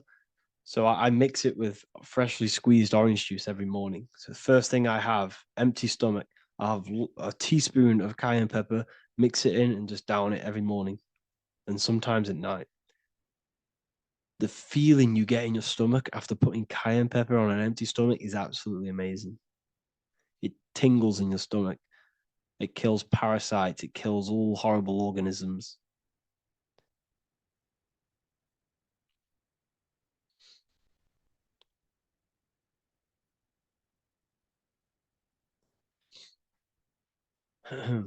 Mix it with hot water. Yes, hot water and key lime water. That I bet that's powerful. If you mixed warm water with key lime with cayenne pepper in first thing in the morning, I can imagine how powerful that is. I've never done that, but I'm going to try that. Do you use sea salt? I don't know what to think about sea salt, to be honest. I try and stay away from it. I don't know whether it's good, don't know whether it's bad. I'm kind of mixed on it, mixed information. I've heard people have benefits. I've heard other people say stay away from it. So I don't know. I just stay away from it. I'm not too sure on it.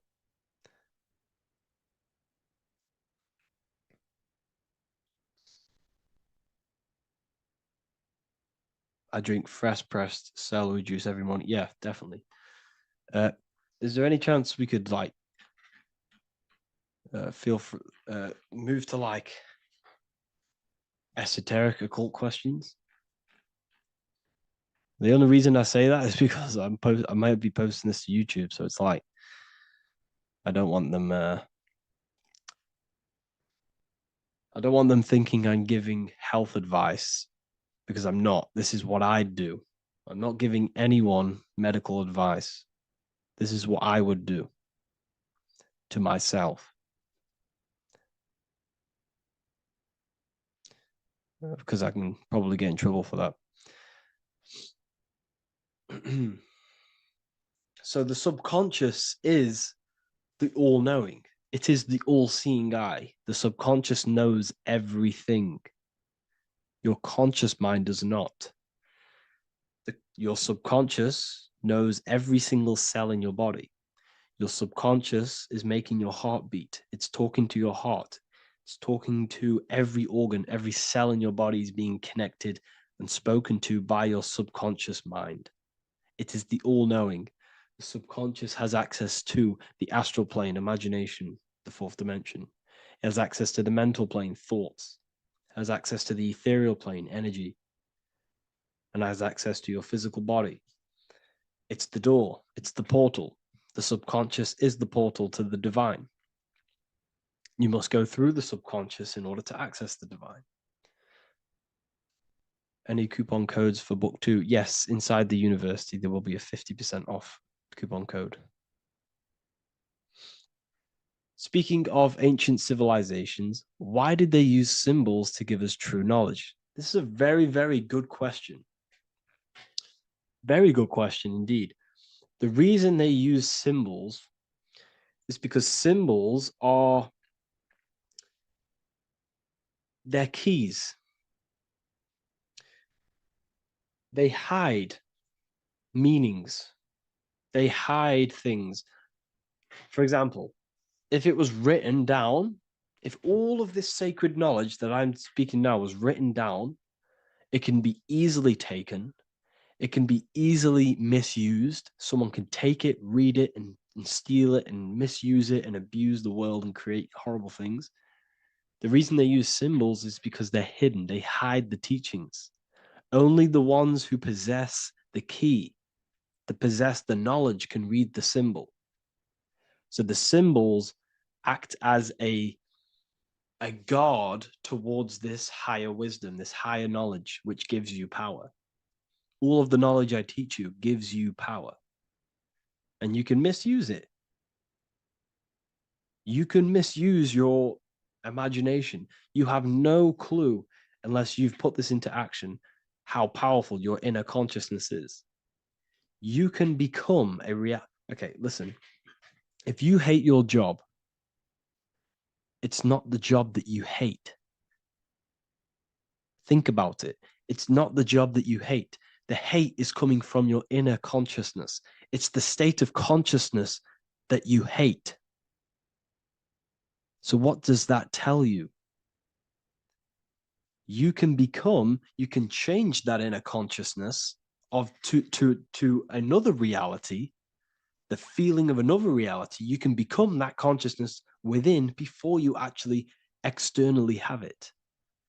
And by becoming and knowing that reality, that's what produces effect on shaping your outer world. When you really, truly know that reality inside of you, of being free, of being wealthy, of having abundance, your outer world has no other choice but to rearrange itself to your new inner state of consciousness. That's what magic is. It's manipulating your inner state of consciousness. It's convincing yourself that you already have it, not believing it, knowing it. Okay? Knowing is different than believing. Believing is a lie. You should know thyself. Okay? So we can say that human overpopulation is intentional. There is no human overpopulation. We're all cramped in these cities. We're all cramped into one little place. We're not supposed to live like that. We're not supposed to live so cramped. This is why there's so many weirdos out in public. So many weird people doing weird things. This is when things start to go weird, and we shouldn't be living in this state, in this condensed state. We should be spread out. Okay. There is no overpopulation. It's just an illusion because we all lived in such. Have you ever been on a plane? Have you seen how much land there is?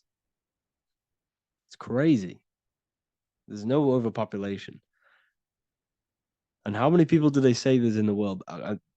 There's not that many people in the world that they say. I think it's like 8 billion. I think they say there's 8 billion people. There's not 8 billion people.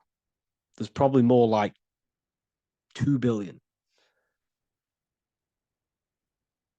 And the reason I say that is because I have a friend who only has like 300K followers. So that's a lot of followers, okay? And he gets recognized everywhere he goes. And he's into all this stuff. And he says, listen, the population is definitely not 8 billion or whatever they say. I think it's like a couple billion. It's probably more like a billion. How to properly manifest intentions. Thought, emotion, and imagination are the key. You must know that you have that reality. Don't believe it. Become that reality within your consciousness. All day long, as much as possible. Feel it. Imagine it. Say it. And have zero doubt. How to have zero doubt. You can't, well, okay, so the doubt, that little voice that will seep into your mind saying, you can't do that. You can't do this. That's your old voice of your subconscious program. Listen, the reason why most people fail in life is because they have trained their subconscious that they will fail. They have told and believed that they will fail. The reason I will succeed for the rest of my life is because I have trained my subconscious to say, I will win, I will succeed, I will solve any problem. That's my belief system. And if my belief system is that, then my external reality, my conscious mind will seek a way to fulfill that belief. It will seek to control and create that belief in my external world. It will seek to solve any problem. I've trained my subconscious mind to know that I already have the reality, to know that I'm abundant, to know that I have everything that I already need. Therefore, if any problem comes, I can sort it straight away. But most people have a different belief. It's not your fault. We've been kind of manipulated and told this, that they will fail, that they can't do anything, that it's too hard.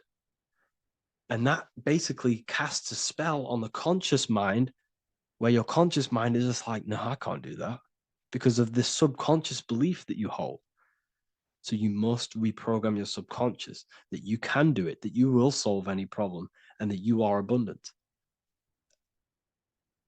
That's the reason why successful people succeed. It's because they have a complete different mind state, a complete different belief system in their subconscious.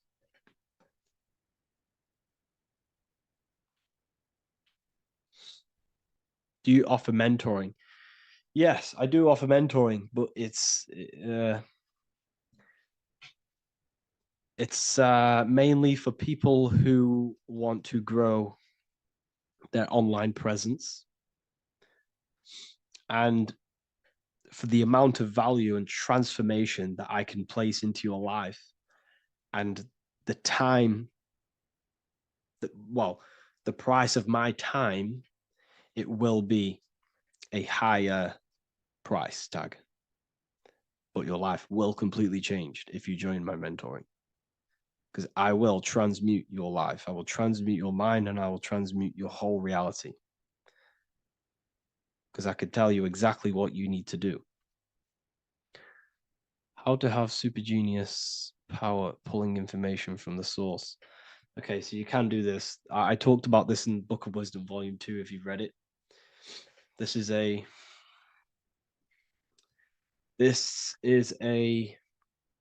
technique that Albert Einstein used. This is a technique that Thomas Edison used. This is a technique that all of the ancient geniuses have used. So you get on a chair, you place metal below you or plates, and you hold a metal ball in your hand, and you fall asleep. And every time you fall asleep on the chair, you're going to drop the ball, because your body will become unconscious, and you will basically drop the ball, and it will wake you up, because it's going to hit and make a loud bang on the plate. And every time you go to sleep, basically what this is actually doing is shifting your consciousness from conscious into the subconscious. So from physical into the astral. Your consciousness is shifting between these two planes. And as you do this, you can bring down great ideas from these higher planes. So when you fall asleep, have an intention. And when you fall asleep, you'll drop the ball. And when you wake back up, you'll have an idea, and you just got to write it down.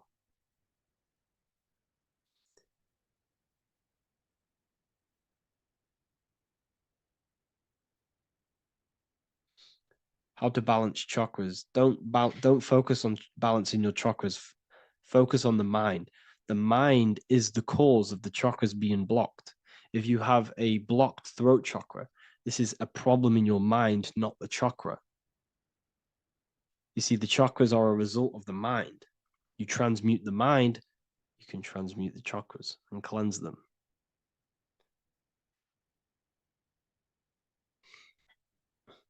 So was Jesus a real man that walked?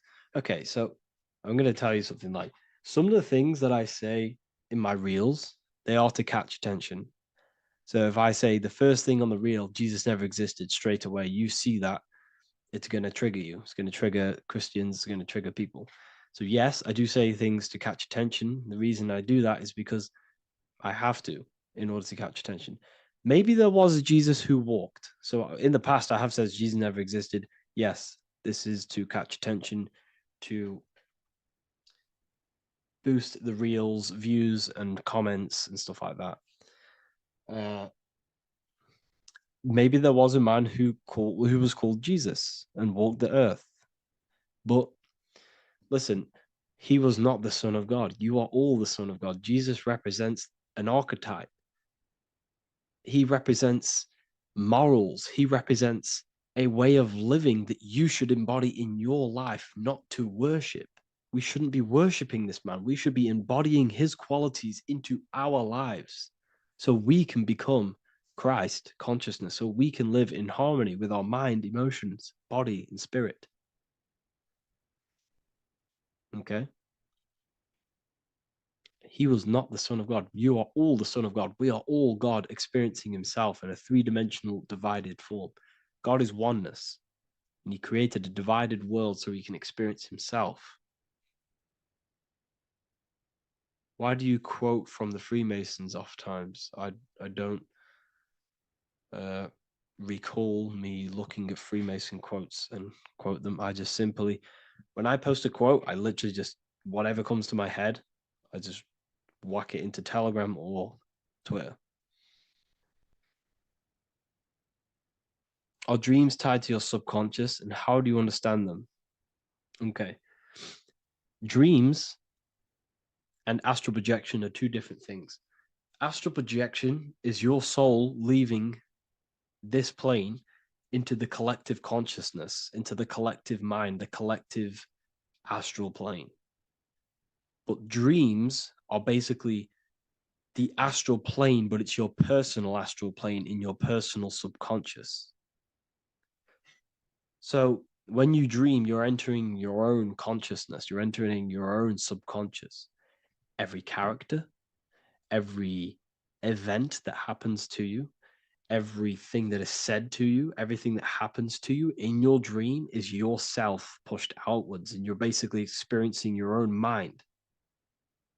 If something scary comes up in your dream, this is your belief, this is something in the back of your mind materializing and coming to you and showing itself to you. So in order to understand your dreams, it's basically suppressed emotions, suppressed thoughts, all lingering in your subconscious materialized. Okay. A few months ago, I'd have concurrent dreams of getting in a car crash that lasted for months. Then one day out of nowhere, I got into a really bad accident, and that low-key bugged me out. I didn't know if my mind was trying to warn me or what. You can explain that. Okay. If you are having dreams about having a car crash, this is a belief. Okay, so let me tell you something. Let's say you're a drug dealer, okay? And you live in fear every single day of the police coming to you. This dealer every day is worried, he's scared, and he lives in fear of the police getting him. He was believing it. This fear, this emotion he was feeling on a regular basis, repetition, and the emotion is basically impressing your subconscious. It's impressed his subconscious that deeply that he now believes it. It's now become a belief. So one day the dealer gets caught and he goes prison. Let me tell you something. He placed himself there because he created a program, a belief in his subconscious of the police. And his external reality is now in a prison cell. But that prison cell is just an external manifestation of the prison cell of fear he installed in his subconscious mind. The four walls he's now trapped in is just basically an externalization of his own belief system that he created through consciousness, through the subconscious. If you embedded your belief that you will be in a car crash, you will be in a car crash. He placed himself there. He materialized that reality through the thought, through the emotion, through the belief. He put himself there. You see? So if you were having dreams, this was maybe, could have been anything. You could have watched a program when you were a child about a car crash, and that maybe scared you. Or you saw a car crash when you were very young, and that scared you, and that impressed your subconscious. Then you had a dream about it. Then you started to believe it. And then one day, bang, it happens. That's the power of the subconscious mind. It holds control over you. It holds control over every aspect of your reality, of your being. So, I hope you all enjoyed this live. I'll see you all inside Ethereal University. I'll be posting another lecture this week. And yeah, let me hold on.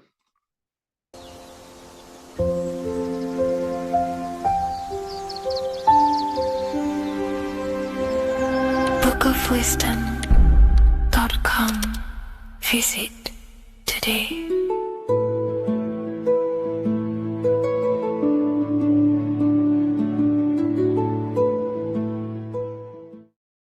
What if God is not watching you every move, not judging every mistake that we make, not deciding in real time who goes to heaven or hell? What if reality does not work through God micromanaging everyone in his creation, but through a law? And what if you are not separate from those laws, but an active expression of them? Once you understand this, everything in your reality will shift. The idea that God micromanages everything and does everything by himself to hold up his creation is illogical. It makes no sense. There are billions of souls and living people in this world. There are plants. There's no way there is an intelligence out there micromanaging everything. If you die and pass on, there's no one waiting in a queue to be judged by God. This is totally, just religion creating up their own version of the Bible or whatever holy book it is. We have to remove that system out of our mind that's being heavily implanted into us. If God were personally judging every soul the moment they died, there would be an endless queue of people waiting to proceed, punish, or rewarded. Reality does not operate like a courtroom with a single judge overseeing every case. Instead, reality operates through systems, through structure, through law. God does not intervene moment by moment. God sets laws into place, and creation unfolds by obeying them laws automatically. Think of like a video game. Reality works like a code, not a control. When someone creates a video game, they do not sit there creating and controlling every character, every movement, every outcome. They write a code. They define rules, gravity, collision, cause and effect. Once the code is set, the game runs on its own. Reality functions the same way. God is not micromanaging existence. There are laws that were written into the fabric of reality itself, and everything operates through them. And these laws are not just in the fabric of reality, like I just said. They're literally ingrained into your own mind. Your mind cannot escape these laws, are pretty much creating everything you call life. We see some of these laws in nature. This is where geometry comes important. Geometry is not random decoration in nature. It is a law made visible. Spirals, symmetry, ratio, structure appears everywhere because geometry follows rules. These rules govern how plants grow, how crystals form, how cells divide, how planets rotate around the Earth, never ever falling off track. The sun rotates around the Earth. The moon rotates around the Earth. What is the order? What is the law that these intelligences are following? Why do they never distort? Why do they do the exact same thing every day and never fall off path? There is an order. And in fact, the word cosmos comes from Greek. And the word cosmos in Greek means order. This is why we call cosmology or the cosmos, the universe. It is order. It is an ordered, structured creation which contains and recycles and regenerates itself. For example, if we look at the Fibonacci sequence, this sequence is a code written into nature. It's not just decoration. It is an instruction into plants, into everywhere you see the Fibonacci, which is right there in your hand, the Fibonacci sequence. The pattern governs how things grow in the most efficient and sustainable way possible. Leaves, flowers, shells, trees, hurricanes, and even galaxies follow this sequence because it allows growth without collapse, overlap, or waste. The reason the Fibonacci appears everywhere is because it's the law of balance. Each stage of growth builds the one before it. Nothing is forced. Nothing is micromanaged. knowledge. Growth unfolds naturally because the rule already exists. Without this law, nature would not sustain itself. Plants would block their own light. Branches would compete instead of expand. They would all be fighting for space. Systems would collapse under their own complexity. The Fibonacci solves this by allowing infinite expansions while maintaining order. This is what an actual law looks like in action. A single principle set once, creating harmony across all scales of existence. Nature does not think about how to grow. It follows the code on a subconscious level. And because the code is perfect, growth appears intelligent. This is the same principle that governs reality itself. Without the Fibonacci sequence, plants would be fighting for space, fighting for light, that it would be pure chaos. The reason why there are laws in place is because it allows everything to self-sustain itself, to grow infinitely. These laws, such as the Fibonacci sequence, is pretty much a code to ensure that plants, nature, are eternal and they keep recycling themselves without a being micromanaging these things. Just like how your body works. Your body is running off subconscious programs. You don't tell your heart to beat, you never have. You don't tell yourself to breathe, you never really have. You don't tell your digestive system to digest food. These laws are already in place before you even become conscious as a baby. Who is the one telling your body to grow, to regenerate itself when it cuts? Who is this intelligence? What is this intelligence? Well, this is what we call the universal subconscious mind. The universal subconscious mind, the same power that is making the planets rotate around the earth, the same power that's telling the seed to grow into a plant, the same power that turns your cut into a scab, then into skin, is the same power that is running your heart, that is telling your lungs to breathe. We're all interconnected with this universal subconscious blueprint which sustains reality and creation itself. It's a self-containing system. Now that we've gone over some of the basic stuff, but you see where I'm trying to come from now. There are laws you cannot escape, and one of them laws would be cause and effect. It's impossible to escape this law. It is too powerful for your consciousness to actually escape cause and effect. Every cause will produce an effect, and every effect will produce a cause. It is an endless, infinite circle or cycle. It creates everything in your reality. The way I like to use cause and effect is before I make a decision, I know I'm trying to push my life towards who I want to be, towards my higher mind, but towards my goal. So every decision I make, let's say my friends contact me and say, do you want to come out? Let's do this. Let's say it's, something that's just going to waste my time and it's not very important. Of course, it's good to have time with friends, but let's say it wasn't important, for example. Before I make any decision in life, I say, well, what is this cause going to affect? Is that effect that this cause I'm about to decide on going to push me towards who I want to be, where I want to go in life, or what I want to achieve? Is it pushing me towards who I want to be? If it's not, I will not take that action. I will not produce that cause. I only take actions that I know are going to make positive effects. Now, of course, there are things we can't control, but we can minimize these things. I only take causes, which is just an action, if I know the effect is going to benefit me. I know sitting here, making videos will help me produce value for the world and for yourself, and to help people awaken to these things. I know by this is the cause, this is going to benefit humanity and help people awaken even more, because that's all I want to do. I want to help people, provide value, to change people's lives. Another law that you can't escape is obviously time. You can't escape these laws. They are eternal principles that were set into place by some sort of intelligence. We live inside them. We express them. We are shaped by them. But you are not separate from creation, standing outside the system. You are geometry. Geometry is right there in your hand. That's the Fibonacci sequence. You are the law made conscious. You are thought crystallizing into experience. Every object, every person in your reality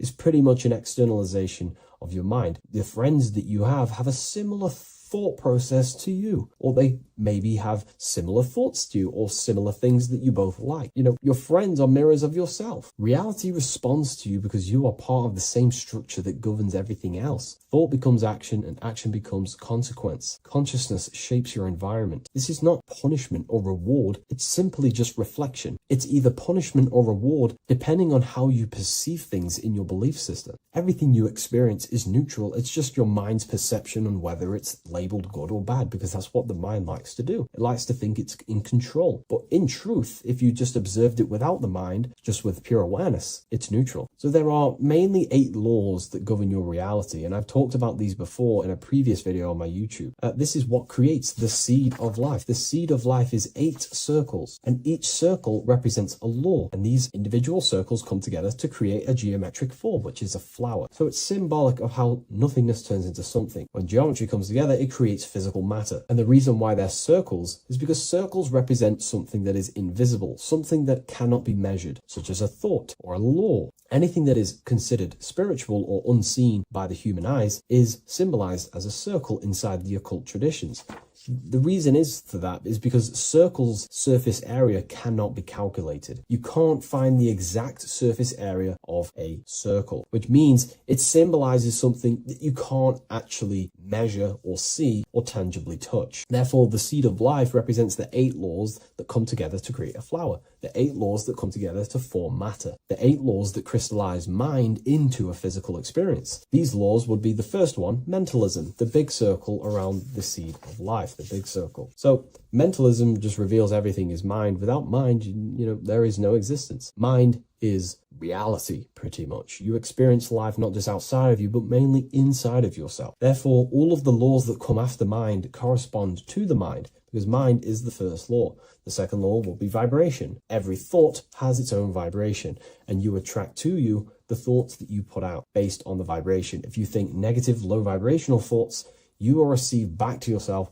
more negative thoughts. If you think positive, you will receive more thoughts. If you think about football, you will receive more thoughts based on that vibration that you put out into the mental field. The third law would be correspondence. Everything corresponds, which means everything is just a reflection of something. Your reality is an externalization and a reflection of your mind. The things that you possess, the things that you've achieved, all comes from the internal mind. Everything corresponds to everything. As above, so below. Your reality is just an externalization of the thought loop that you live in every day, because thoughts work in cycles.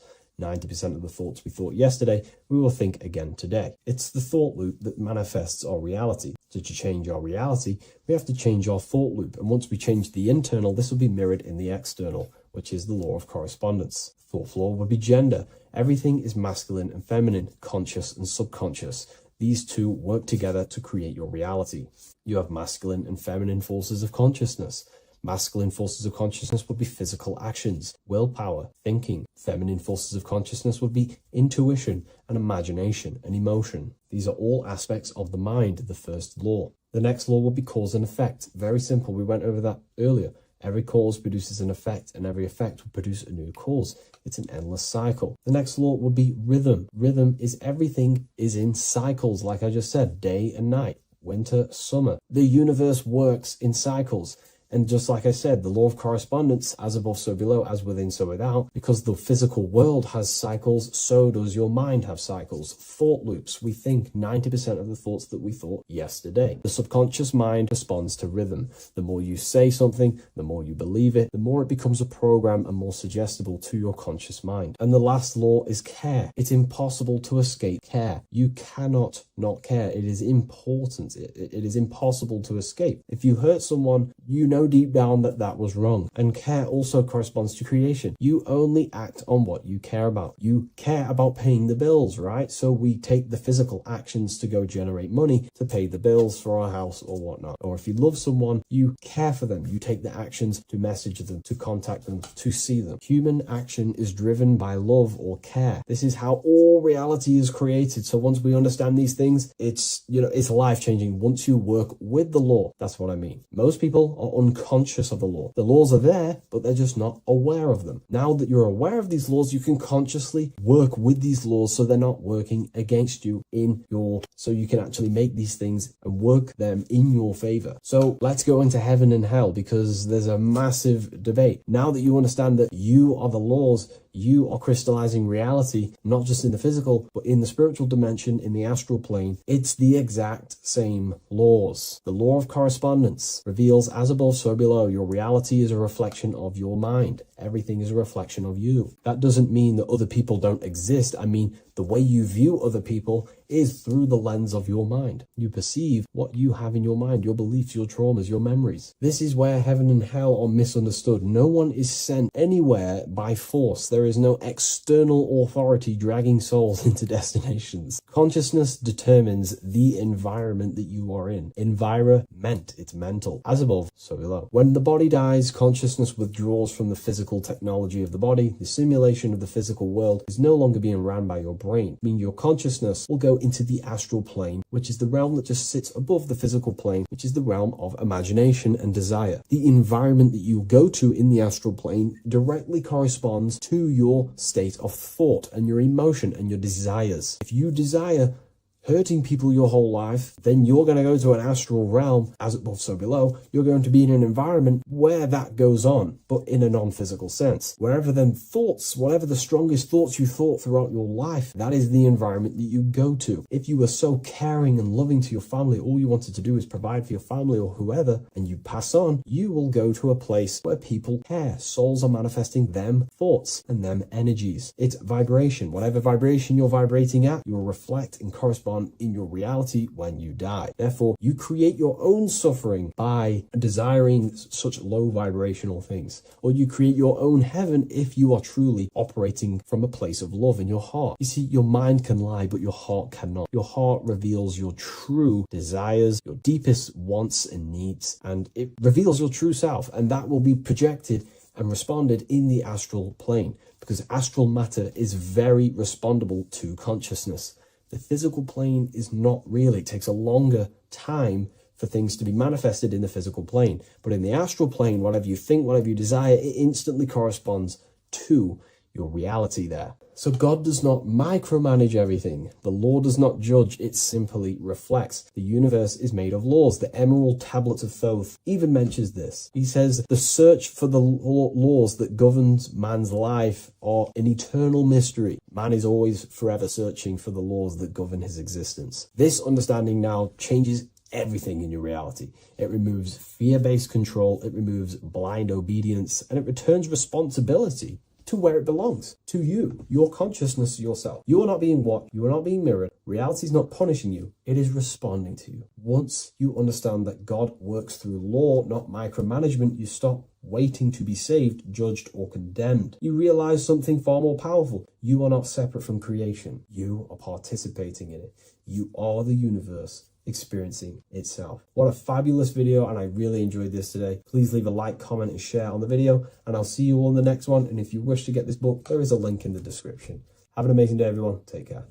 Creation demands destruction. Every time you release your sexual fluids, you're destroying a part of yourself to create an extension of yourself. For example, if you want to create a business, you have to destroy your time, attention, and energy in order to create the effect of the business. All creation demands some sort of sacrifice or destruction. This falls under the law of polarity in the universe. It's the same with your sexual fluids. Your sexual fluids, especially as a man, contains minerals, all the minerals in your body. It contains your vitality. It contains your DNA. It contains the blueprint of you, and it can create a whole new human being. You are literally playing with the power of creation if you are releasing your sexual fluids too much. Sexual fluids also extend beyond the physical plane. They contain astral forces because all physical creation is a mental creation. We live in a mental universe. Everything begins as a thought in the mind, then the thought takes the form and the body of imagination, which is an astral force. Imagination turns into etheric emotional energy. Then the etheric emotional energy turns into the physical action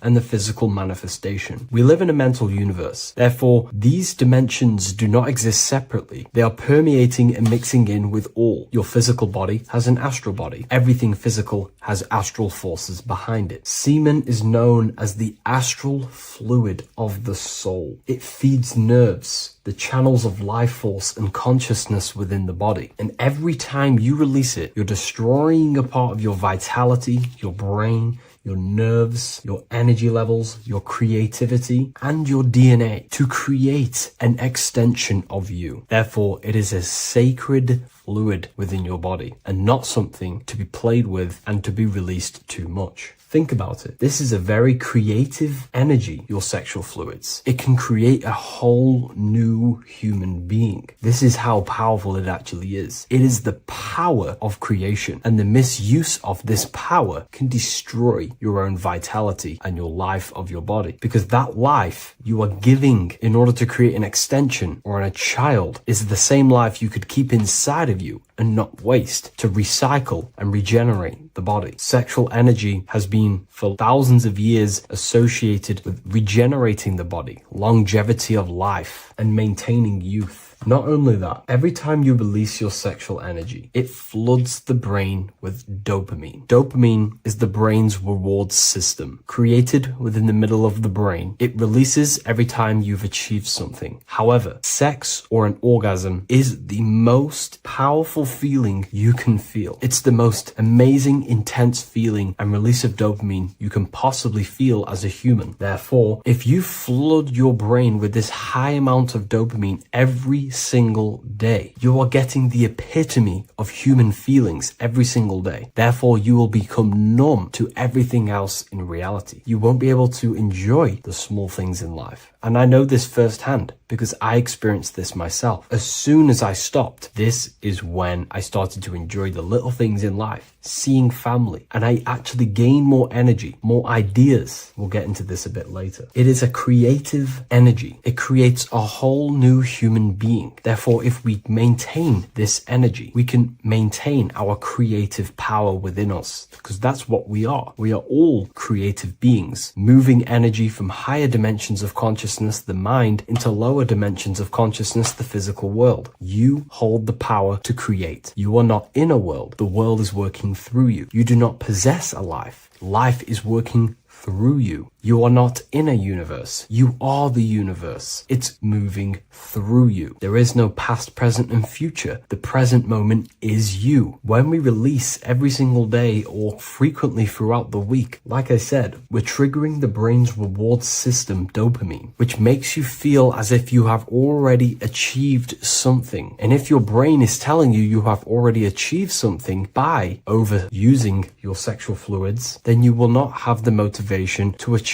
other things in your life. I know this firsthand. I became very lazy. I didn't want to work. I didn't want to do anything because subconsciously my brain felt as if I've already achieved. If we look at the symbol of the Baphomet, we notice the Baphomet has horns and a goat head. Now we look at the word horny. When you become sexually aroused, it's known as horny, which is the horns, representing the lower mind. The lower mind is the mind we use for our animal instincts. We have two parts of our mind. A higher mind, which is contained of higher thought, which chases spiritual things such as love, wisdom, knowledge, and God. Then we have a lower mind, which chases the things of the material world closely associated with the ego, chases validation, material gain, status, and physical sensation, physical pleasures. It is these physical pleasures that can keep you in an endless loop, making you feeling empty inside, because nothing material can ever satisfy our internal world. Nothing. You can achieve millions of dollars. You can achieve your dream house, your dream car, your dream watch, and if that is the only thing you are chasing, you will feel empty inside when you achieve it, because nothing of this material plane can satisfy you. Nothing of the lower mind can ever satisfy you. This is why we must sacrifice the lower mind and overcome the lower mind and the lower instincts. One thing I found amazing when I mastered my sexual urges and my lust is that my mind became a lot more clear. The thoughts and the time and the attention that I used in my mind to go towards lust, sex, and chasing these things was taking up a lot of mental space, time, and energy. But as soon as I removed it and mastered it, my mind became an open vessel for higher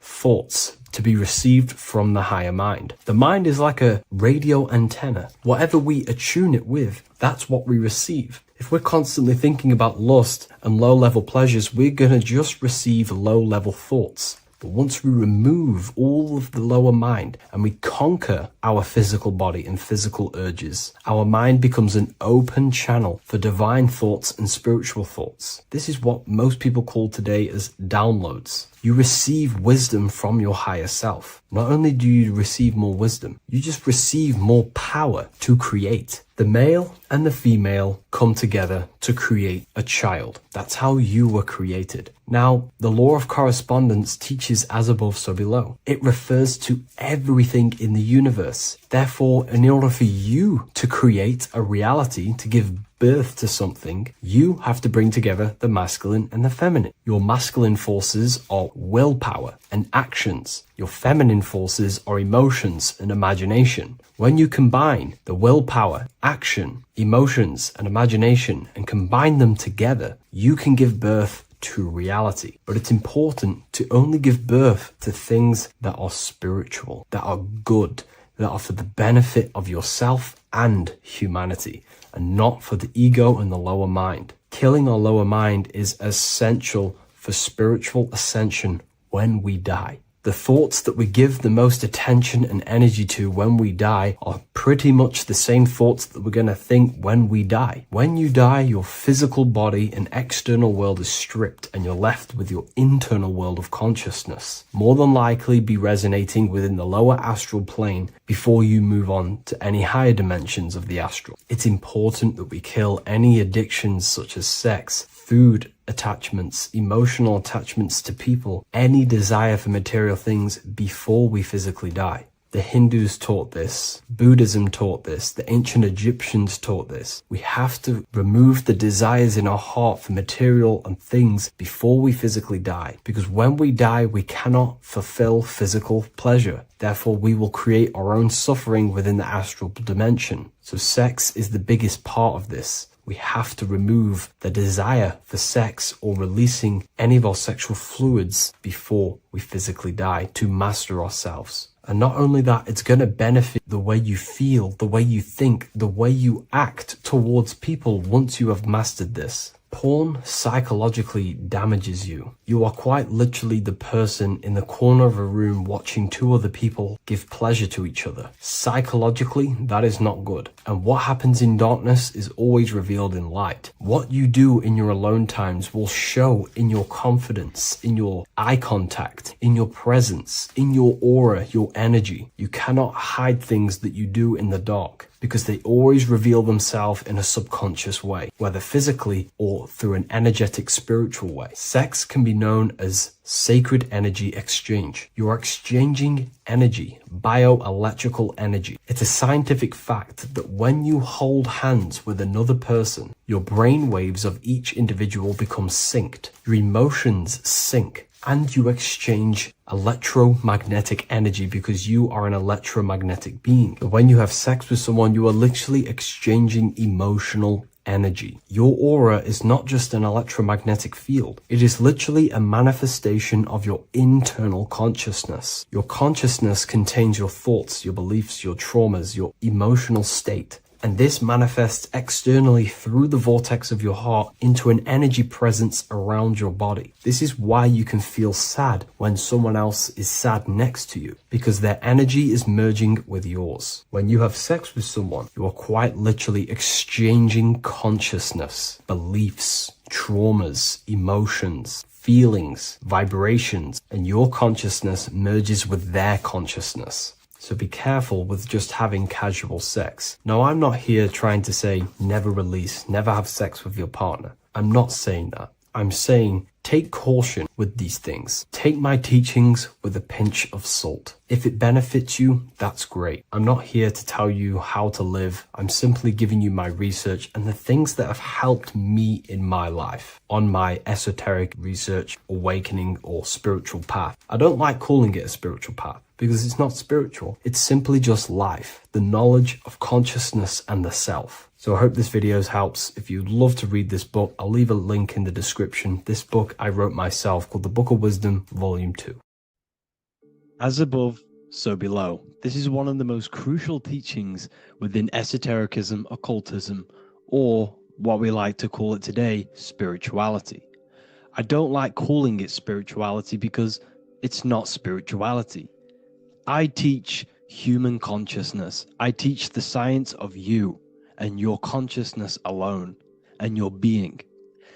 And in order to fully understand you and this world around you, you must understand this number one principle of as above, so below. There is many misconceptions of this, and there is many simple teachings of this, but I'm going to break it down today from the most simplest to the most complex, and you will see the connections between all things. This is the most important lesson you could ever learn, and I'm going to teach it you today. So what you must understand is with the term as above, so below, it applies with everything you see in this world and about yourself. We have something called the macro, which means the bigger scale. On the bigger scale, we have the whole earth. If we look down from the sky on top of rivers, this is what we see. We see this tree pattern. Then on a smaller scale, we see trees have the same pattern. Then we look even closer. We're going smaller and smaller into the leaves of the tree. We see the same pattern. Then we go even more micro into the human brain and look at the human brain cells, and we see the same pattern. This is proof this is a fractal universe, and everything is in the micro is reflected in the macro. As above, so below. As within, so without. On the macro is a reflection of the micro. So now that you understand this, we can go a bit further. A yearly cycle of spring, summer, fall, winter is a macro. A micro is a daily cycle. So a day is a mini year. The summer is the midday. Autumn is the evening. Night is the winter. And spring is the morning. This is a macro, a reflection. We have a miniature cycle of the zodiac every single day. And this cycle is also reflecting the cycle of life and death. We live, we are born, which is the spring. We live, which is the summer. We then age, which is the autumn. And then we die, which is the winter. And then we are reborn again. This is the cycle of life and death. And you do this every single day. You see, death is a macrocosm of sleep. This is why we say sleep is the cousin of death. Because you die every single night. You do this process of life and death every single day. As above, so below. What's in the micro is in the macro. So when you go to sleep, you are essentially dying. And then in the morning when you wake up, you are then born again. This is a fractal cycle that we live in. Everything in this whole world is fractal. Everything applies to as above, so below. We have the sun, we have the moon, we have the day, we have the night. We have the life, we have the death. We have the conscious, we have sleep. As above, so below. We have the conscious mind, because now we're diving into as within, so without. As above, so below more refers to the external world. As within, so without is referring to your inner world and the outer world. What you must understand is about yourself. You exist in two realms. You're an individual. The dual nature of you. You exist in two realms at once. You have an inner world of your thought, emotion. This is the inner world that no one else can see but yourself. And you have an outer world with a physical body which everyone can see. So you exist in two worlds. You have the inner voice, you have the outer physical voice, which I'm speaking to you with now. But I also have an inner voice, which no one can hear, only but me. So you exist in the light and you exist in the darkness. The sun represents your external self, your physical, conscious mind. The moon represents your shadow self, the inner self, the psyche self, the spirit self. There is an as above, so below. The sun is within you. The moon is within you. Everything is within you. Now that you understand as above, so below, what is your body? Your body is a miniature earth. Let me repeat, your body is an earth. Your body is the earth. Okay? Because like I say many times in all of my videos, you are not in the world. The world is you.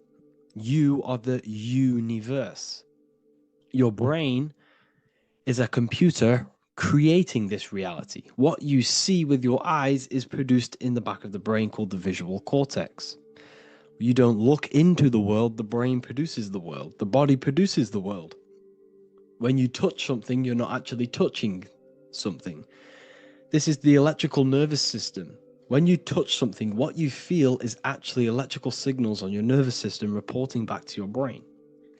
Therefore, when this body dies, you leave the earth because this body is the earth. Okay? As above, so below. You have the mental plane, the astral plane, the etheric plane, and the physical plane.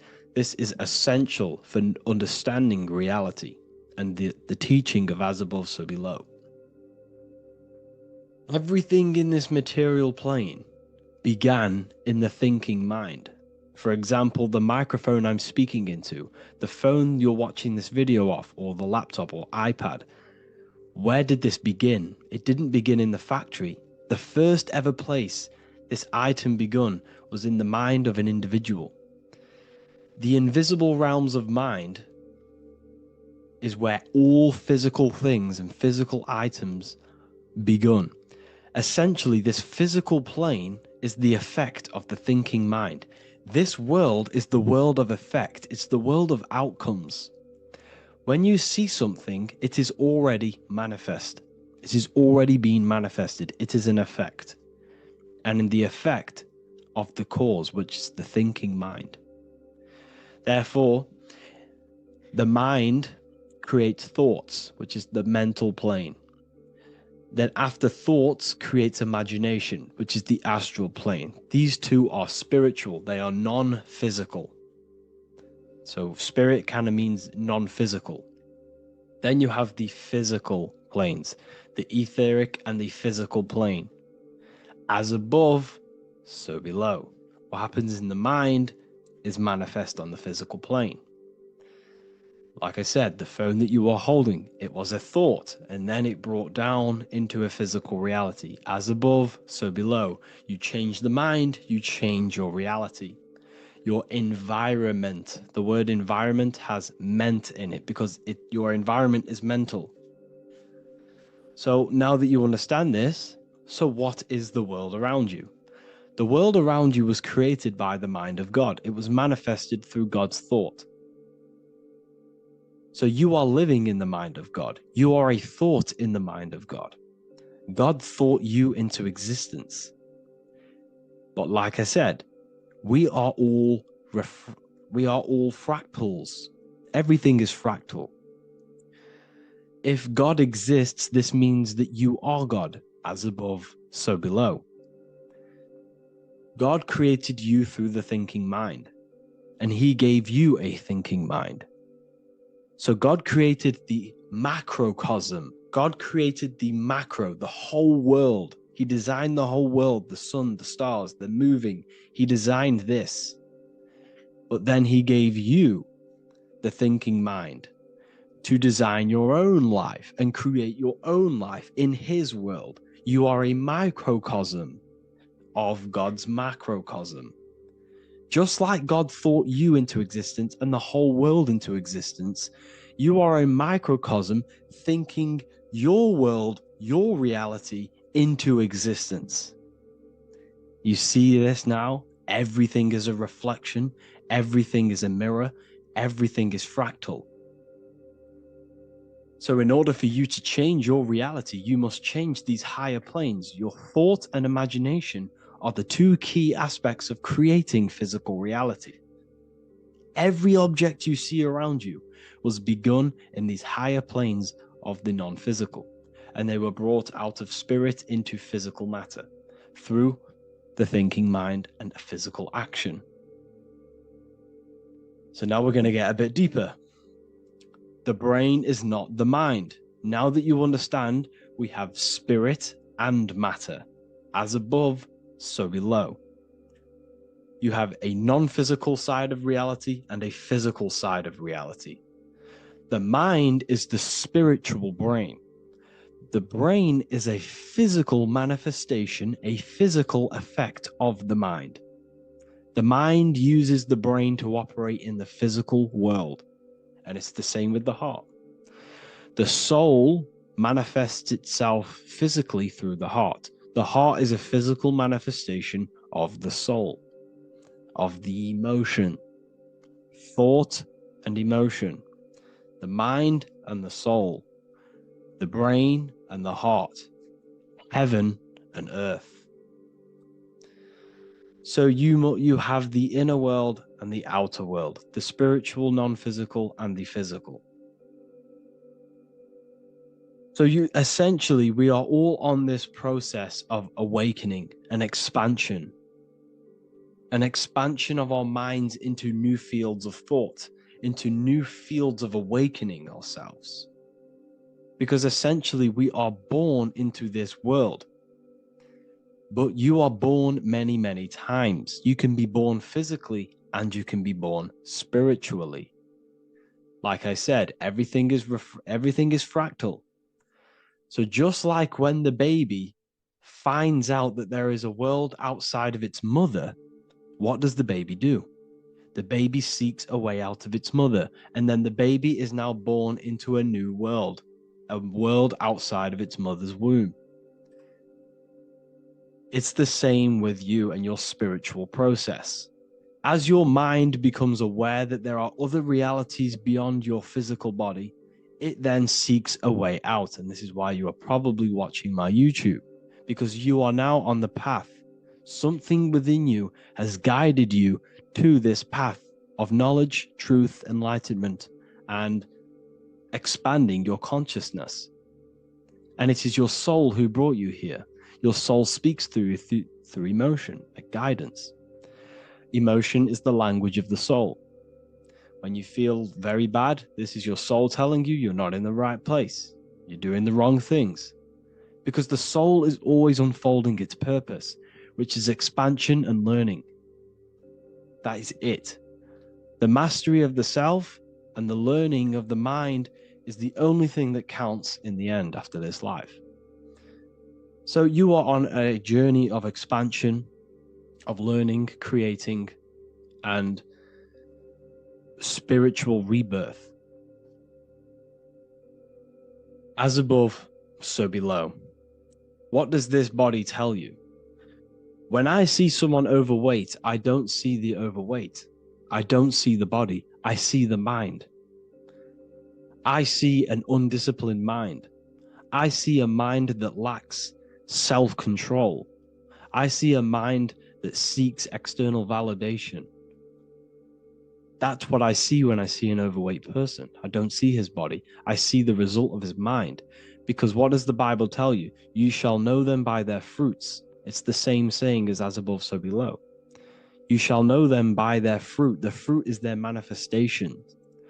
Your body is a direct correlation and manifestation of your mind. Your inner world projects your outer world. As within, so without. As above, so below. Now, what do you see when you see this man's body? I see discipline. I see strength, mental strength, not physical strength. I see mental resilience of pain. Because all of this man's mental energy has been manifested physically within his muscle. This body is a direct manifestation of this man's mind's pain and suffering. And it shows discipline. This is why people instantly respect you if you are in shape. You walk into a room and you are in shape, people will instantly give you respect because they know that you are mentally disciplined. The body is a reflection of your inner world, and it's the same with your friends, your family, your connections with people. If you think about yourself very negatively all the time, and you don't have a good connection with yourself, you don't have a connection with your true self, this will manifest into every single relationship you have in your life. If you don't have a good relationship with your inner self, you don't have a good relationship with the people and the friends around you. Because as within, so without. If you think negative about yourself, you will only pick up the negative in other people. If I think very highly of myself and I think very happy and good things about myself, I will then see the good things in other people. Because it's as above, so below. As the inner world is, so is the outer world. It's the same with your life circumstances. Your life is a direct correlation of every thought you thought in the past. If you possess millions of pounds, millions of dollars, this is because you have thought this into physical reality. You live the life you are deserved. You live the life that you manifest through your thoughts. If you live a very poor life, this is a reflection of your mind. This is a reflection of what you have thought into physical existence. Because like I said, everything begins in the mind, as above, so below. And this is even present within the body. So where is the head? The head is at the very top of the body. And where does all manifestation begin? In the mind. That's where the mind is, in the head. And then the thoughts we think travel down the body into the heart, which is the emotion. Every thought we think is in the emotion. Every thought we think creates an emotion. This emotion then drives the action. Where does the action come from? The feet, because the feet move our body. We move with our feet to take action. Our hands. You see, so the body is even a micro reflection. I can't even say it. Reflection of the order of manifestation. This blew my mind when I figured this out. You see, the head, the thoughts begin here. This is the beginning of all manifestation. Then it comes down to the heart. This is the emotion. Then you take the action. The thought and emotion then sparks the action, which is taken with the hands and the feet. And where's the lowest point on the body? The feet, and that's touching the physical earth. So the head is where the thought is, the non-physical, and the lowest point on the body, which is touching the physical earth. So the head represents spirit, the feet represent matter, spirit and matter. Your room, if I walk into your room and I see a messy room, I don't see the room, I see a messy mind. The room is a reflection of the mind. If you have a messy room, this is your mind. It's an externalization of your unsorted mind, undisciplined mind. So like I said, we are all God, and we must find the God self within us. And I teach all of this inside the Book of Wisdom, Volume 2. This is not just a book, this is a revolution. This is the beginning of a new age with this book. If you have read it, I congratulate you. You should feel very proud of yourself if you have an open mind. You should feel proud of yourself for watching these videos, because not many people have an open mind. Remember this, people. You are special if you're watching these videos. You have the mind. You have the ability to see through the illusion. And I take my hat off to you. You want to take this to the next step? Read the book. Or if you want to take it to the serious levels, join the university. The university, you gain access to every piece of my material that I've ever done, all of my books, all of my lectures that are hidden from YouTube, that are hidden from everywhere else, the lectures that give you real power. And if you feel alone on this journey, we have a conscious community where you can connect with like-minded individuals, because I've been there. I've been there when you feel lonely, because you feel like no one else is thinking the way you are feeling. You can't talk to people about these things because people just think you're crazy.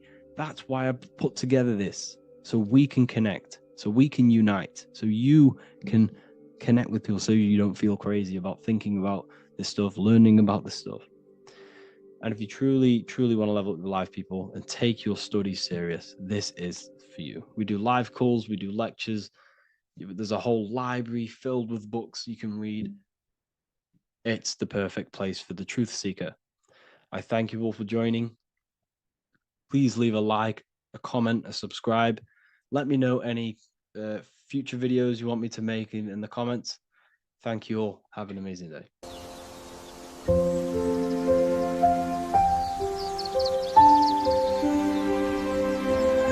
bookofwisdom.com.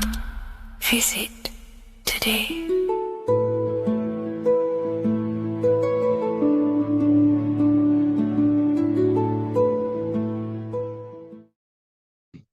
This one secret that is hidden and guarded within secret societies grants you profound power, which can fully transform your life and perspective on reality.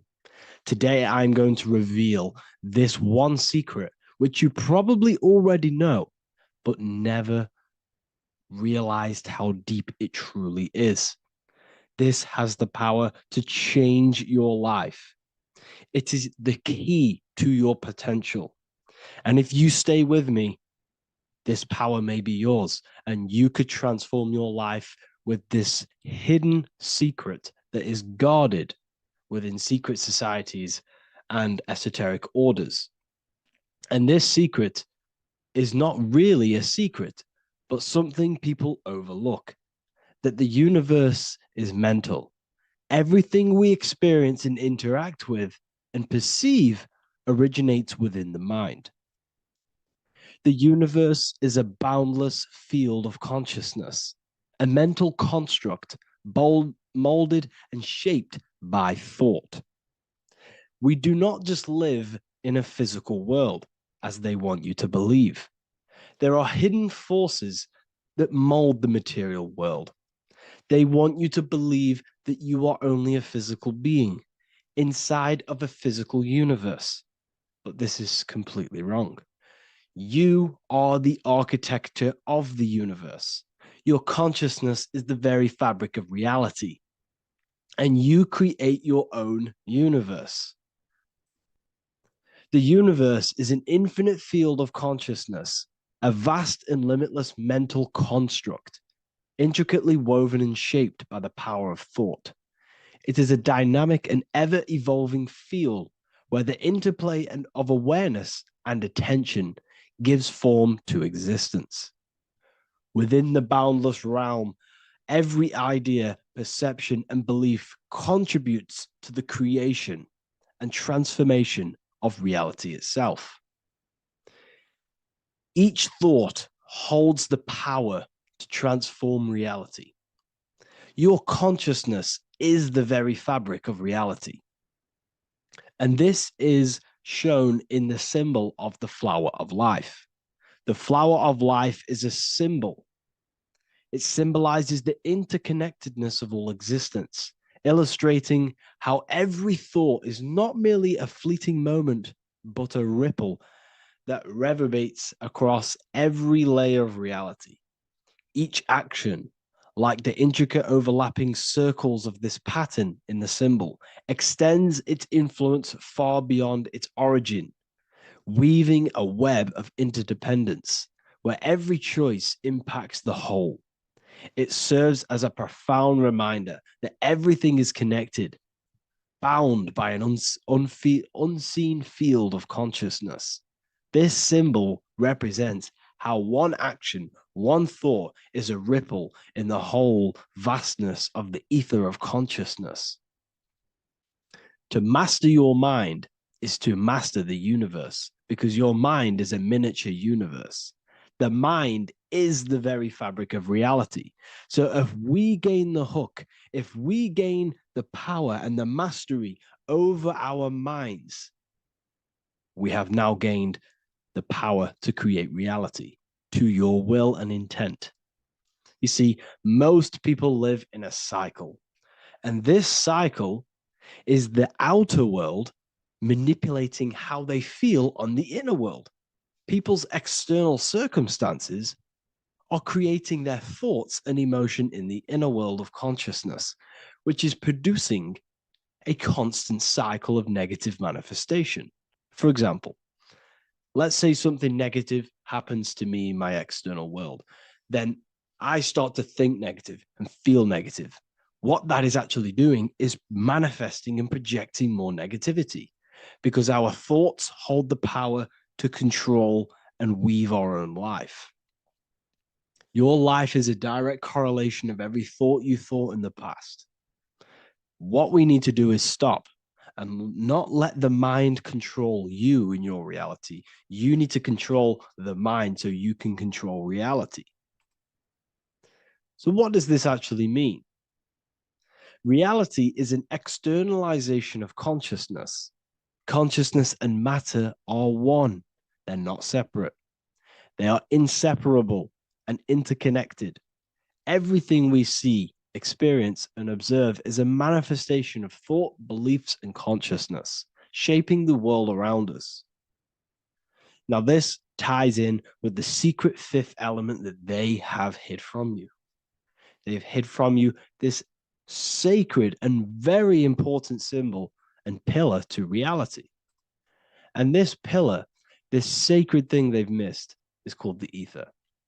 And they've held this from you for a reason, a specific reason. This is the true fifth element.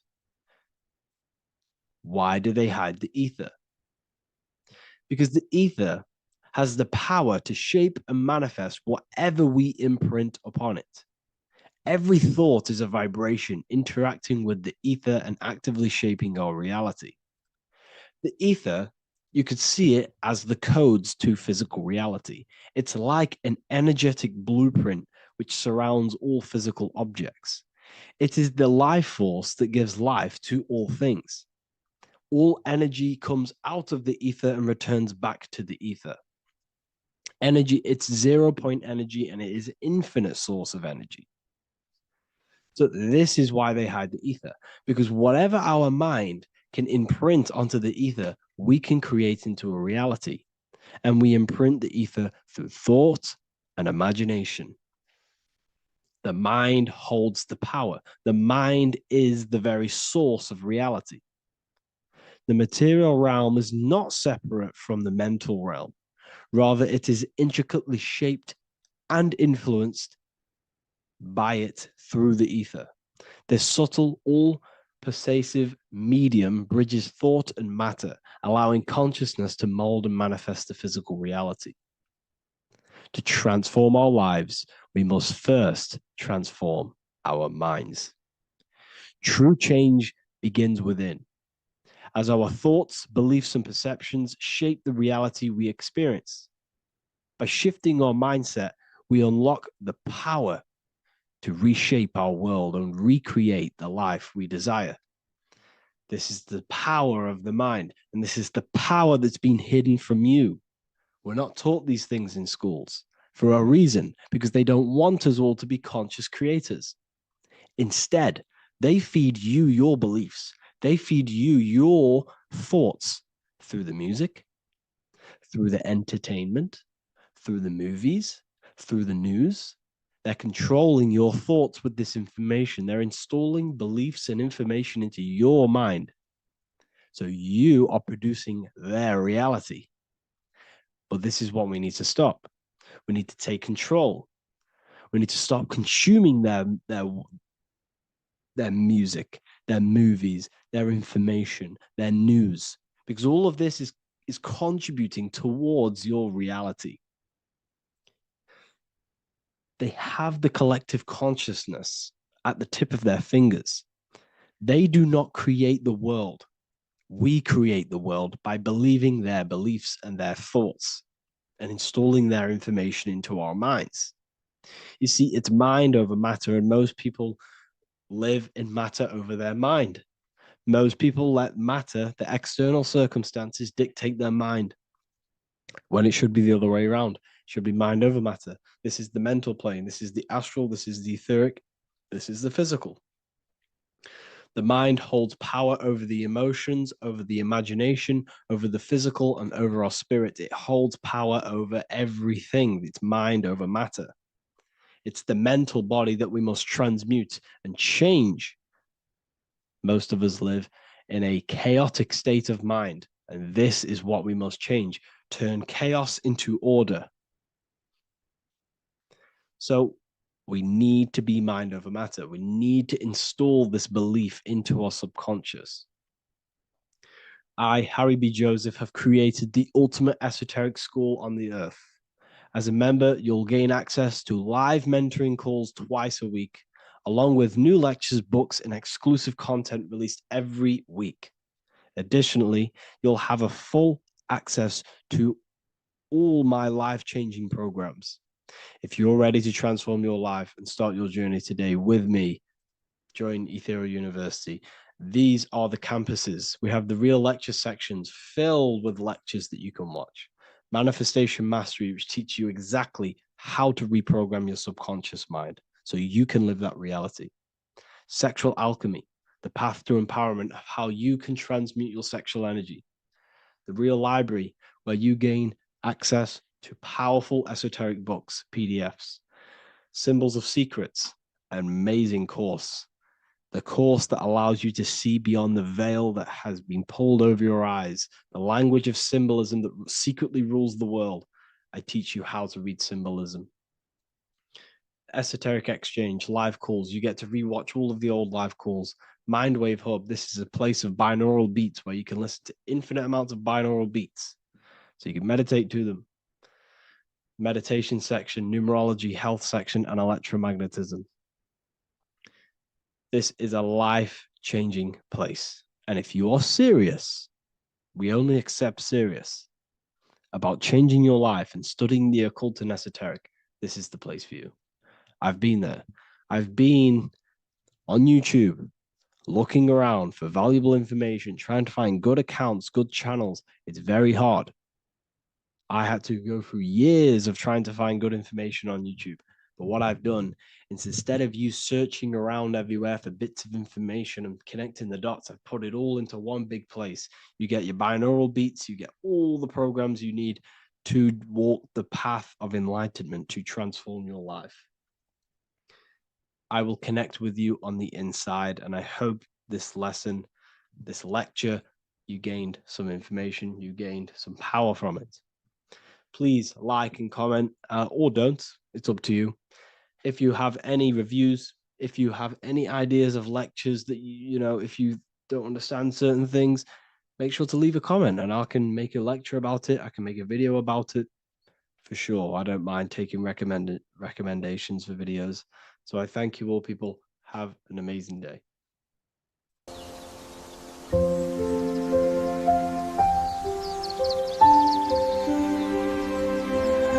bookofwisdom.com. Visit today.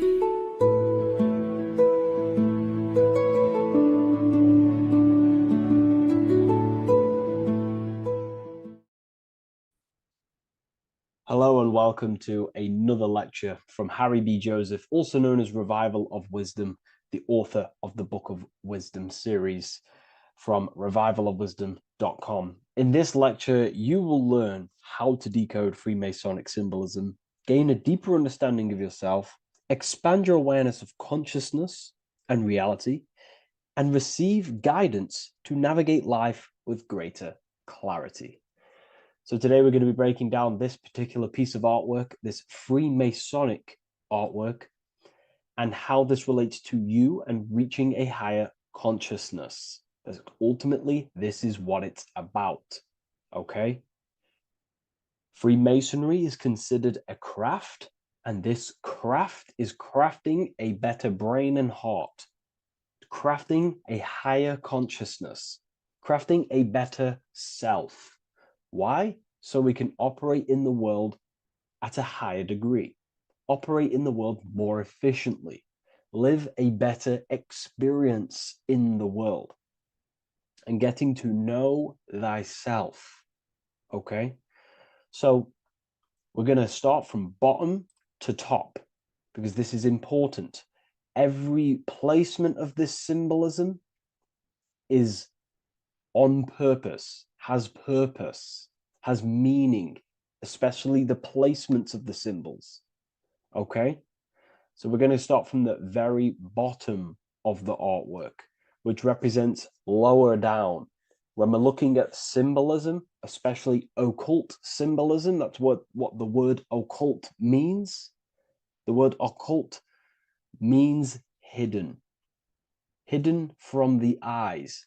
It has its roots in the word oculus. I'm pretty sure that's Latin, which means eye. So the word occult comes from oculus, which means eye. And the word occult means hidden, from the eye, the unseen, studying the unseen aspects of self. We're studying the brain, we're studying consciousness, we're studying the body, the heart, we're studying the self, the hidden aspects of the human psyche and the hidden aspects of self. Okay?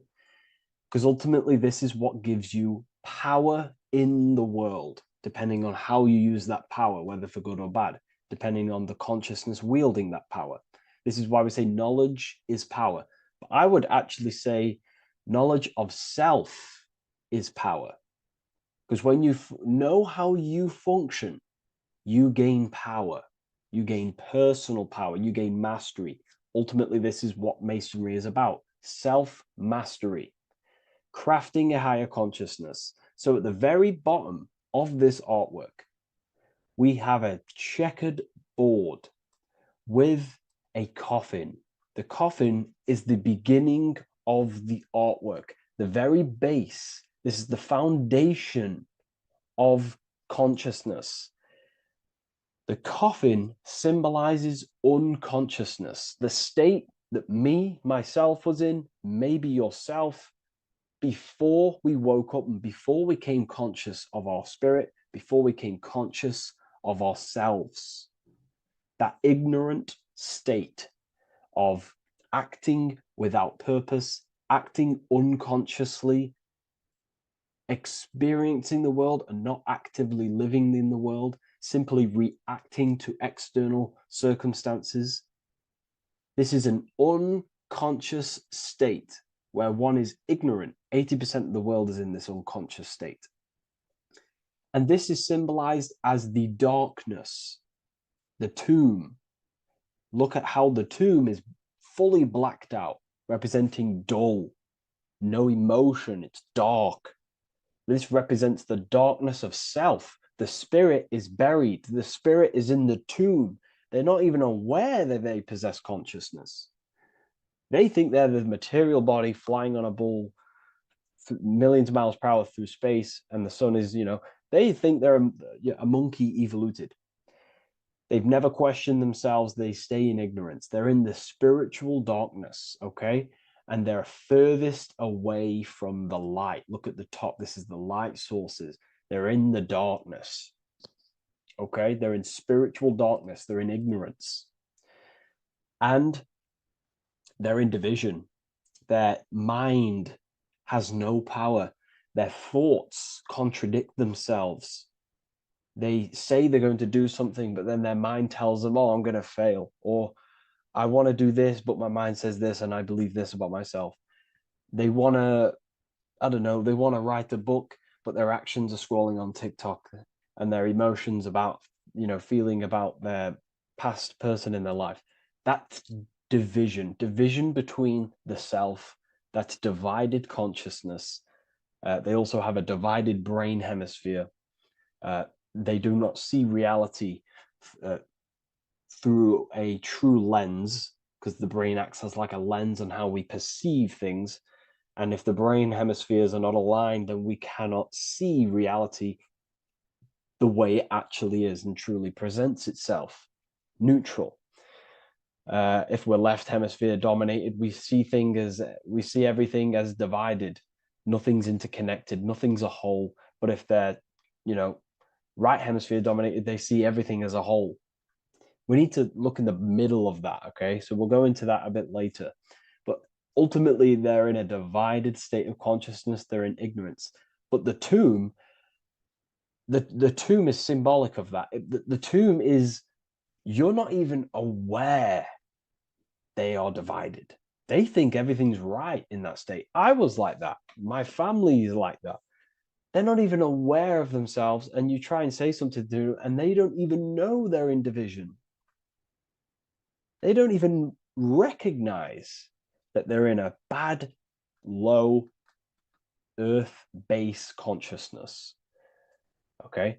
So when we get out of the tomb, which is representing by a spiritual awakening, we get out of the tomb, we realize, wow, I possess consciousness. I've woken up. You're waking up to the things in the world, and you wake up and start to see the world for what it truly is. When you become aware and you rise out the tomb, you're born again. You start to actually start looking within. You start to become conscious of your thoughts. You start to become conscious of your actions. You start to become conscious of the evil in the world. You start to become conscious of the things. You rise out the tomb. You start to become conscious of your intuition. You then step on the checkered board. The checkered board is now you realizing you're in a divided state. Okay, so you're now putting down the ego, because remember, when you're in the tomb, the ego is fully in domination over consciousness, over your consciousness. It doesn't allow you to say that you are wrong. It doesn't allow you to think that there's evil in the world. It doesn't allow you to believe you have a spirit. It doesn't allow you to see that there is maniacs running the world and trying to control you. The ego is so stuck. But when we start to realize this is part of our awakening, we start to realize that the ego is trying to keep us safe at all times and keep us locked in that state of thinking and believing that we were in before. It's always seeking safety. Okay? So when we come out the tomb, we start to put down the ego and start to, how do I say this? We start to acknowledge that we were wrong about the world. And that is a lot about awakening. You have to acknowledge that you do not know everything. There are people with such higher knowledge. Okay? So when we come out the tomb, we put down the ego. We start to actually say, I was wrong about the world. I was a victim of mind control. I was in ignorance. I was in darkness. Spiritual dark. I'm divided. My thoughts, emotions, and actions are not aligned. My intuition and my action are not aligned. I'm not taking action on what I know is good. I'm taking actions against what I know is good. That's a sin. That's a sin against the spirit. Okay? So when you acknowledge this, you acknowledge you're in division, you then take the first 3 steps, which is the Freemasonic Blue Lodge degrees. These 3 steps. Okay? Ultimately, this checkerboard represents illusions as well. You're in an illusion. Okay, this is why we see it heavily used in the music industry. It represents base consciousness, base level awareness, 5 sense thinking. It represents you versus me thinking, walking down the street and thinking everyone's trying to hurt you, and it's always you versus me, judging people in your own mind. That's low thinking, lower thought. And not to notice squares. Squares are an unnatural state. They're an unnatural shape. We do not see squares or 90-degree angles in nature. It's the lower mind. So it represents base consciousness, base level awareness, only aware of the physical body, only aware of the 5 senses, never looked within. That is the base. And this is the foundation we have to rise up to the light from, up to higher consciousness. So this gives us a strong foundation when we realize this about ourselves, that we were in division. Our thoughts, emotions, actions were not aligned. Our brain hemisphere was not aligned. I'm not thinking with love in the heart. Okay? So that is the state we're in. Now, hopefully that's cleared things up about the chessboard. Before we move on, please leave a like, maybe a comment if you wish for me to discuss anything in the further lectures. Please smash the like button, and it would really help me out. And share this with a friend who is interested in the occult. Okay, so the steps are the first steps of the Freemasonic degree, the 3 Blue Lodge degrees. Now, this can be represented as the number 3, a very powerful number, a very symbolic number. Number 3 is the 3 expressions of consciousness. How do we express consciousness? How does consciousness express itself? Well, there are 3 ways. We think, consciousness thinks, consciousness feels, and consciousness acts. They are the 3 expressions that we express our awareness and consciousness. So we're looking at thought, emotion, action. We're also looking at the 3 brains: the reptilian brainstem, the mammal limbic brain, and the neocortex. The reptilian brain governs basic functions of the human body: breathing, surviving, scanning the environment for threats, automatic responses, eating, scanning for food, base consciousness. That's the reptilian brain. That's what most people operate their lives in, including myself before I woke up. I'm not trying to sound big-headed, but this is the truth. Ignore my tone of voice, ignore my voice, focus on the words I'm saying. If you're judging, that means you have divided thinking. It's always you versus me. So we need to get out of that thinking of you versus me all the time. That's lower consciousness. That's animal thinking. That's earth thinking. We're unified. We need to reach a higher consciousness and do not waste our mind's potential on low-level earth divided thinking. Okay? So we're looking at the reptilian brain, the mammal brain, and the neocortex. Now, the neocortex is ultimately what makes us human. It allows consciousness to operate on a higher degree. Okay? This is what makes you human. The neocortex. The neocortex. The reptilian brain, like I just said, governs natural survival instincts and the respiratory system, things along them lines of basic awareness, basic functions to operate and survive in the world, in the physical plane. And the neocortex is what allows us to critically think. Okay, it's what allows us to be human, be aware of ourselves. Okay, not. I don't think animals have neocortexes. Don't quote on me on that, but this is the part of the brain that makes us human, and it allows us to think deeply, to create masterpieces like we can. Humans have massive potential in creation. Look at the world we live in. This is because of the neocortex. It allows us to critically think and self-reflect. Now, when we start to operate from higher thought, we start to think with higher thoughts, the higher parts of the mental dimension, we ultimately start using this brain more. We start functioning from the higher brain. Now, this is why Neo from the Matrix is called Neo, because he uses he was in the reptilian brain. If you watch the film The Matrix, if you notice, he gets plugged out of the Matrix and he's plugged in on the back of his neck into the brainstem. And when he's plugged out, his name's Neo, which is neocortex, using the higher brain. It's what awakens the self. It allows consciousness to function on a higher degree compared to animals. Okay? So we're looking at thought, emotion, action. We're becoming conscious of thought, emotion, action. Becoming conscious, what am I thinking, what am I feeling, and what am I acting in the world? And what can I do to master these, to operate more efficiently in the world? How can I use these towards higher consciousness and use these actions, these thoughts, emotions, actions to reach a higher state of awareness of self? So when you go through the first 3 degrees, you enter the doorway. Now, this is symbolic of a doorway. Now, looking at this with a right hemisphere dominated view, you would see a doorway, right? The right hemisphere sees this as a holistic doorway, right?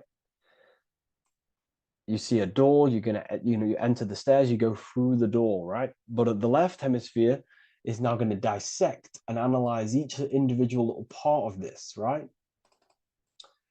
So the right hemisphere sees the trees, the left hemisphere sees the woods.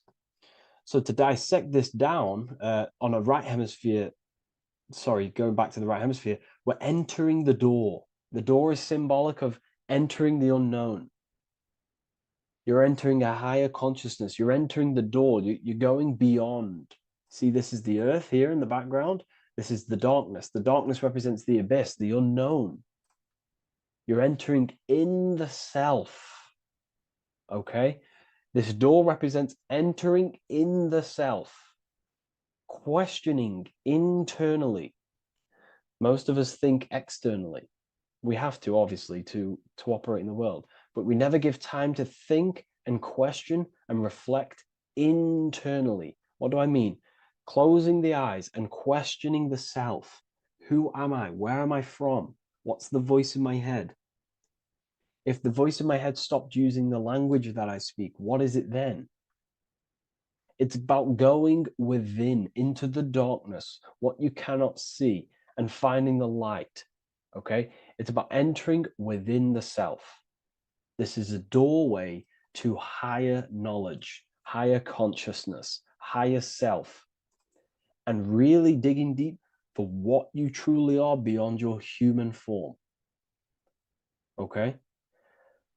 So we have, most importantly, I'm not going to go over every single one of these symbols here. I'm going to go over this on a basic, well, not a basic level, a very detailed level, but it's not going to go over every single symbol. We have a left pillar and a right pillar. The left pillar has the sun next to it. The sun is more electrical energy. It's very dominant. It's a very powerful, masculine force. This represents the masculine quality of consciousness. The masculine qualities. We have many masculine qualities, such as actions, physical actions with the body. We have thinking. Thinking is a very masculine force. We have the left brain, analyzing brain, the brain that's very logical, that's trying to figure things out. That's the masculine pillar. Okay? So this is the masculine qualities of consciousness. It also represents what we can see, the sun. The sun allows us to see, to visually see in the world. So the sun represents the external world, the world outside the self. When we close our eyes, we have a self, an internal dialogue, an inner voice. We have an inner world, outer world. This represents the world we take physical action in, the material external world outside you. Okay? The world we can see. And then on the right pillar, we have the moon, which is associated with feminine qualities of consciousness. Now, the moon is in the night, what we cannot see. The moon is the nighttime. The darkness symbolizes what we can't see. So it's representing the internal world, the world of the self, the immortal world. Okay? The self in the mind is immortal. When you close your mind, you go in the mind, that self inside you is immortal. In the mind, you are immortal. Outside the mind, you are mortal. You will die. This body will die. Okay? So this is representing the internal world on a holistic understanding. It's also representing the right brain, the feminine brain. It's also representing intuition, emotion. They're linked. Intuition and emotion. They're a feminine. They're a feminine force. Also, we're looking at the heart, the right pillar. So everything that is feminine falls under this right pillar. Now, don't get confused. I know a lot of people can get confused about what I've just said. So this represents the inner world, the outer world. It also represents everything masculine and feminine. So thought is, although it's an internal quality, it would fall under the right pillar, the left pillar, because thought is a masculine force. It's a penetrating force. So try not to get misunderstood with that. On a holistic scale, it's also represented inner world, outer world, and how they are reflections of each other. Now, these pillars, they're the same height, they're the same structure, but just different in sun and moon, which represents their reflections of each other. Their reflections, the inner world reflects in my outer world. My external world, what I see outside of me, is a reflection of my thoughts and my internal world. So the inner reflects the outer. The inner reflects the outer. As within, so without. So we're also looking at the right and left brain. I've already gone over that. So what we need to do is build the bridge between the two to reach higher awareness of self. Because ultimately, remember, we're still divided. We came from the checkerboard, we entered up here, we've just entered within the self, started questioning the self. We're still divided. We need to build the bridge. And this is what they're crafting in Freemasonry. The bridge, the arc, the agreement, the great work. This is the crafting of aligning the left and right brain. We're also aligning intuition, feminine, with the actions. Because ultimately, the higher self is always guiding us. That's our true spirit guide. Our true spirit guide is our higher self. And the higher self ultimately exists in a higher dimension. This is going to sound crazy to some people, okay? But who you are is not your human body. And your higher self does not communicate through the language of the human material world. It doesn't communicate through English, doesn't communicate through thoughts. It communicates through intuition and communicates through dreams and symbolism. So it's all associated with the right pillar. This is the things we can't see. The higher self is always guiding us to awakening and to our purpose on the earth. Okay, so this left pillar also can symbolize what we're born into the world with, our circumstances, our external world. What are we born into? You know, our family, our current financial situation, where you're located in the world. So it's also symbolizing this. It's also symbolizing the qualities you bring here, the natural abilities you have when you're born, and what we need to do with our environment to ultimately reach a higher consciousness and reach our and transmute our environment we're born into to realize who we were and why we came here. Okay, so we need to build the bridge between intuition and action, and always take action on what we know and feeling is right at all times. That's unity consciousness. And when we do this, we gain the light. We gain more light, symbolic of more information of the self. Because the higher self is always guiding. It's always watching over. And it's always trying to give us knowledge of awakening, of why we came here. And when we take action on what we know and feel is right at all times, it's like a domino effect and a stepping stone that pushes you closer and closer towards your life purpose. Okay. We're also aligning the right and left brain to perceive the world in truth, to see the world in its true form, to see the world in what it actually is, instead of any distorted left or right hemisphere dominated beliefs or thoughts. We ultimately do that by acknowledging that, yes, you have a self, you have, the left brain is more ego, this like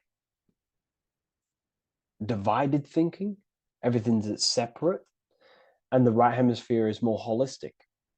So we need to see the world in the middle of this, in the middle, acknowledging the self and acknowledging the collective consciousness, and how my thoughts, emotions, actions contributing towards myself and the collective. We always need to keep the collective in mind. Why? Because we are experiencing this world together. It's not just you. And your actions also have a ripple effect on the collective. We're experiencing the world as a whole as well. Yes, there's yourself and there's the collective. We need to think, feel, and act towards the collective and the self. So aligning our brain hemispheres allows us to do this. It allows us to think holistically and individually and see reality in this. And when we do align the left and right brain, what do? We gain higher insight, the eye. We build the bridge between the left and right pillars. We gain the eye. The eye is what? Insight. The eye requires light to perceive and see the material world. So this is symbolic. This is the inner eye, the inner self, consciousness. And when consciousness has light, which is symbolic of truth, knowledge, light is a massive symbol in Freemasonry. And light represents knowledge of self, information. And when we gain information and knowledge of self, when we align our left and right hemispheres, our actions take action on our intuition, we gain higher light, higher knowledge of self, ultimately. And this is why we also have the square and the compass. Okay? We have a square and compass here. The square and the bottom, base consciousness, also representing masculine qualities. This is the masculine qualities because squares are masculine. And the compass creates circles. So we have the circle on top of a square. Circles are divine. This is oneness. The circle is one line. The square is 4 lines. It's divided. So we need oneness over division. We need to unify the masculine and feminine qualities. Masculine and feminine qualities, okay? This is in the middle because the compass would fall on the right pillar and the square would fall on the left pillar. And it's unifying. It's representing unification of these 2 pillars of masculine and feminine qualities of self to ultimately rise towards this light, out of the darkness and into the light. Okay. Let's go back. The G. This is very important. This is one of the most important teachings I could possibly give you about the G. The G is the generative principle, is what generates things. And the force within you that generates things is care and the heart energy. The heart ultimately expresses our actions. We think, if we care, we act. Everything in your external world is in front of you because your heart cares. You care about the video and gaining knowledge. You're now here watching this video.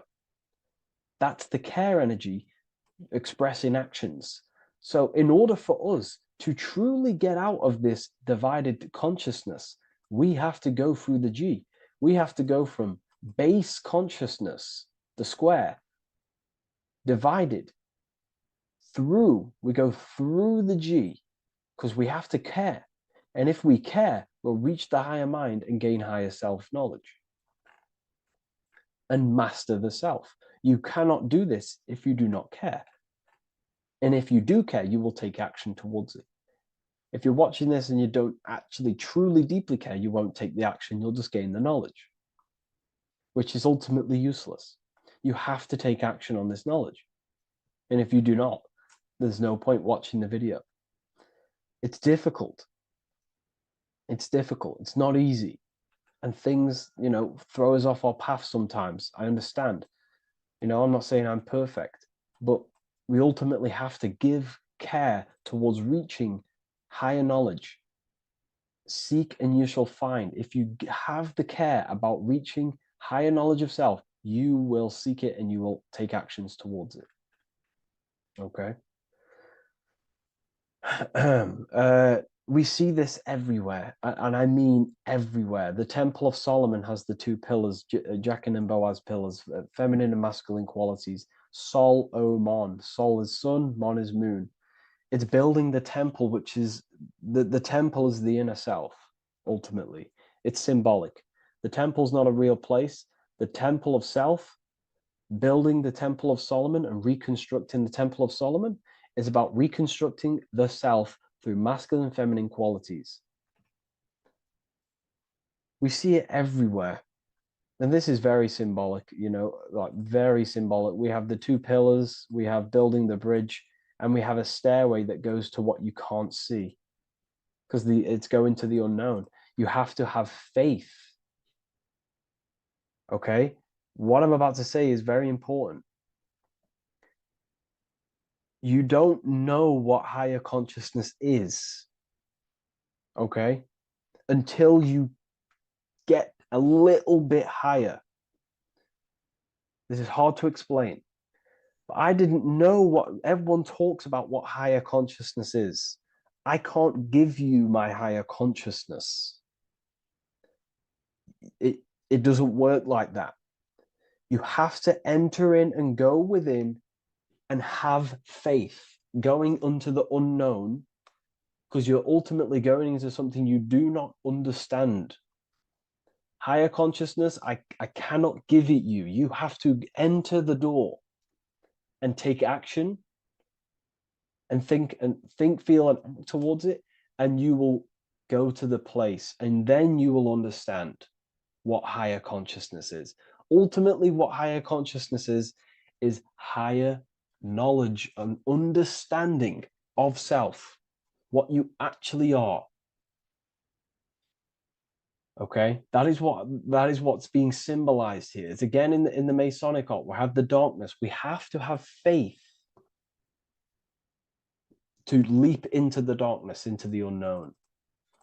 We see this everywhere. Like, you'll see, when I say this everywhere, and I mean everywhere, you'll see this. Every doorway has this symbolism in the ancient world, because ultimately this is what it's about, people. The door represents going within, into a new light, a new room, a new level of understanding of self. Okay. Here we have Astro World. Now, this is obviously a darker aspect of this, but again, we have the two pillars. See you on the other side. That's the doorway. The other side. And I'm not going to break down, this ritual, but you can guess what I'm on about here. That's for the university, of course. I can't break that down on YouTube. It's way too deep. But there's knowledge out there that is so deep you couldn't even comprehend it with the current mind, even for myself. And this is the power of symbolism. The more you learn about yourself, the more these symbols reveal to you. It is a journey of self. And I can't give you these understandings. You have to go within and question and meditate on these symbols yourself, and have thinking exercises of meditating on a symbol and seeing what that what your mind does with the symbol, what it lets you think about that symbol, and you'll unlock deeper meanings. I'm going to go over one more symbol before we end this. This is the hourglass, which represents or time. Time, a very overlooked thing in today's world. We do not have unlimited time in this body. You have limited time. You will die. You will die. You have limited time in the external world. This is why it's on the left pillar, located on the left side, the external world. You are limited. The scythe represents you will be harvested. Your body will die. It'll be harvested. You will die, and you need to fulfill your mission here. You came with a purpose. You have to find that purpose by going within the self and questioning and taking action on what you know and feel is right. Unity consciousness, aligning thought, emotion, action. So if you wish to learn deeper insights, gain exclusive lectures, astral projection, self-mastery, I've just started a new section on mind control methods and how people are using this in society and becoming conscious of it. I've now opened 5 spots at a limited special price for Ethereal University. Use the code MIND, all capital letters, MIND, all capital letters at the checkout. And there's only 5 of these codes. Whoever uses them gets them. It's ultimately going to give you 20% off the university for as long as you're subscribed to the university. We go so much deeper in the university. Remember, social media is just the tip of the iceberg. Tip of the iceberg information. There are certain things I can't talk about, but I'll see you inside, and I hope you enjoyed this video. Please leave a like, comment, and a subscribe.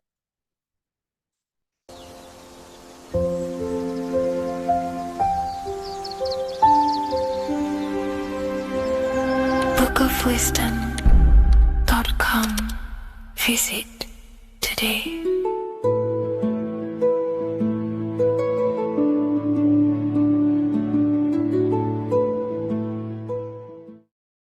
Hello, Seeker. Welcome to Revival of Symbolism, a channel devoted to the language of esoteric symbolism, guiding you to discover yourself and expand your consciousness into deeper realms of thought. I'm Harry B. Joseph, also known as Revival of Wisdom, and today we're going to be discussing the symbol of the pentagram. The pentagram is a well-known symbol inside the occult, used by pretty much every ancient tradition, Freemasonry, Rosicrucianism, Hermeticism, all the occult schools of thought. You will see this symbol, and today we're going to be breaking it down into some great detail. Now, there's a lot that goes into this symbol. It's basically a 5-pointed star. Now, if you notice that the star is one line continuously, you can draw this symbol continuously with one line without taking your pen or pencil off the piece of paper. So it's actually symbolizing one, and one expressing through 5 ways. So if we look at this symbol and each one of their points, we're looking at the 5 elements that create life, the universe, or creation itself. So the element of spirit simply represents the divine, the unseen world, the things that we can't really put our hands on, we can't feel, touch, taste, or see, but they hold influence over the material plane. So spirit covers a large category of things such as spiritual forces that drive physical existence. So it's one of the elements. Now, what are the elements? Well, they make up the entirety of physical creation. Air, water, earth, fire. These are the 4 tangible that we can see, feel elements that make up physical creation. They create the whole universe. However, the spirit is the invisible forces, the invisible element that creates the visible, tangible world. Before you take a physical action, there is a force inside of you that moves the body. There is an intention, which is a spiritual force, an invisible, intangible force that makes a physical action be taken in the world of manifestation called Earth. This is the element of the divine. The divine comes down creating the world. Okay? So, as I previously mentioned, how this pentagram is one line. It's a one continuous line. So if we draw this pentagram together, let me make this a little bit thicker for you. If we draw this pentagram together, it goes from spirit to fire, to air, to water, to earth, back to spirit. So it's one continuous line. And the elements are always in their proper place.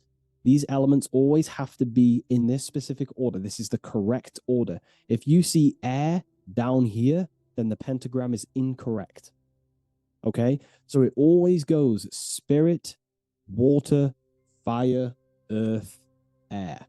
This is the correct order of the elements. Now, this is highly symbolic, which is what we'll break down in just a minute. But before we go into the deeper aspects of this, I will explain pretty much what it means on a basic level. So we'll come back to this drawing. So spirit is on the top, which means spirit over or more superior or more dominated over the earthly elements. Now, what does this mean to an individual, to yourself or me? If I wear this pentagram, I am basically saying my spiritual divine self, my internal self, is more superior than anything the material world can pretty much give me.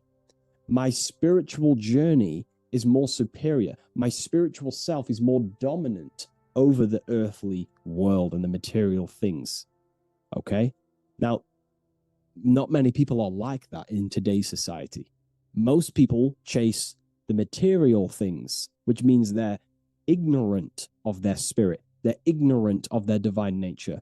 They're ignorant to consciousness and their internal world. They have no connection with their internal world. All of their thought, emotion, and action, their three creative powers, is totally expressed only on material gain and external things. However, if you see an upright pentagram, you're seeing someone who is basically saying, my spiritual nature is more important than my earthly nature. My spirit comes first before anything material. And ultimately, this is how you become more happy and fulfilled in life, by chasing, well, not chasing, but putting your spirit first, putting your internal world first. You know, seeking the things that are untangible. For example, knowledge. I'm addicted to knowledge. You know, I would rather chase knowledge because knowledge is power. Knowledge of self is so important. When we die, it is the only thing that matters in the end. When you die, you are immortal. And if you have no knowledge of yourself, then you're going to struggle in the afterlife. If you have no self-control over your thoughts and emotions and desires, then you will suffer in the afterlife because you have no control of your thoughts, and your thoughts will be creating your reality in the realm of imagination or the astral plane. But that's a whole other lecture. But this symbol is pretty much saying placing the invisible over the visible. So there's many different avenues we can go with this. So this symbol is also used in magic.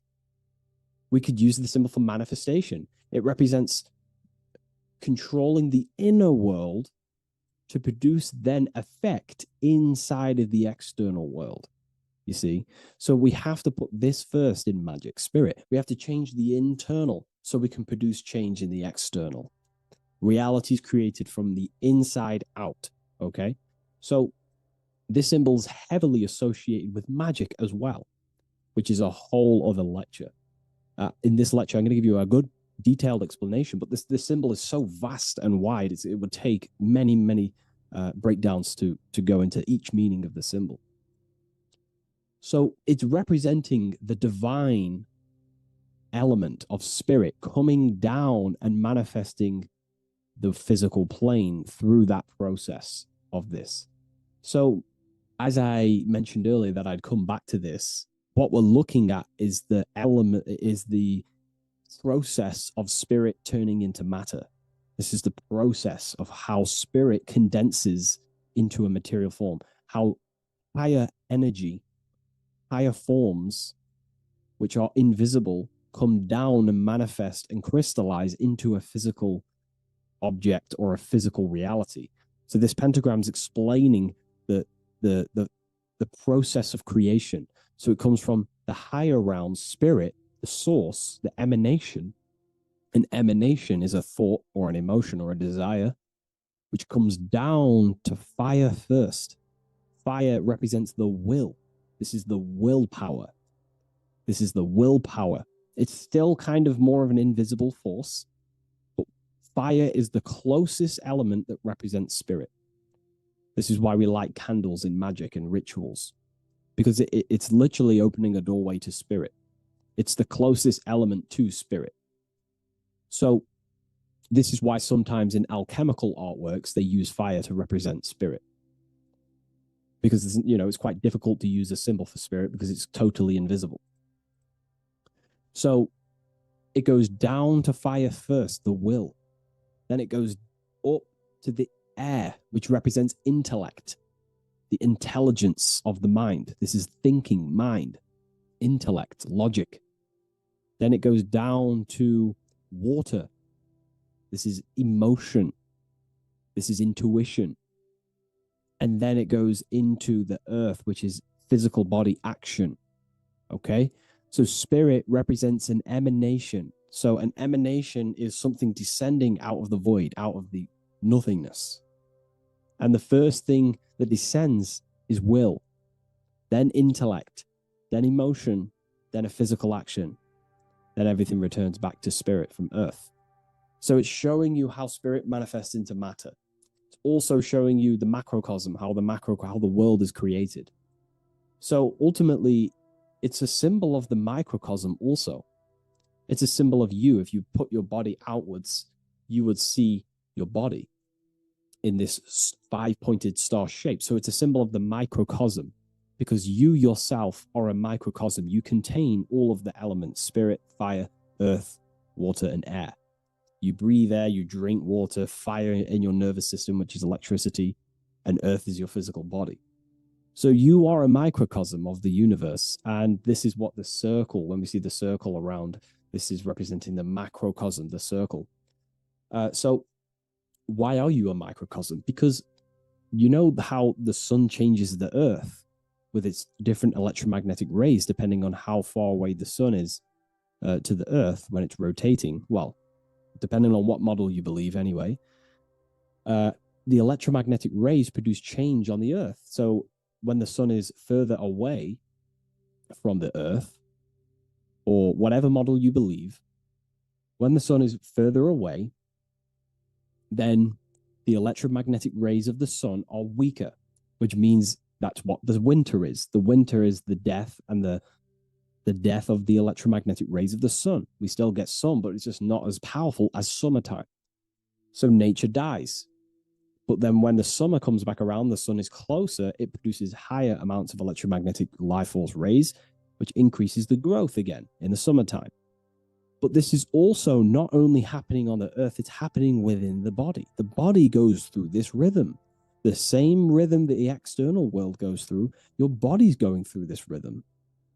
So these changes in the cycles not only change the earth, they change consciousness. These cycles happen within you. They happen within your body, your cells, your nervous system, your brain, your psyche, your emotions, your intellect is all affected through these cycles of the sun. So this is why you are a microcosm of the macrocosm. Your mind is cut out of the same fabric of God's intelligence, of God's mind. The same power of thought God used to manifest the world, to think it into existence, the same power you use to think your world into existence. You are truly a microcosm containing all the 5 elements, all the same powers of God, but just in a smaller version. It's a symbol of the microcosm. It's a symbol of the macrocosm also. It's a symbol of how spirit manifests into form. And this is why it's associated with magic, because you can use these elements in magic, this process of how spirit becomes matter. So there's so much that goes into this. And I actually broke this down inside the new book, the Book of Symbolism, on these 2 pages here.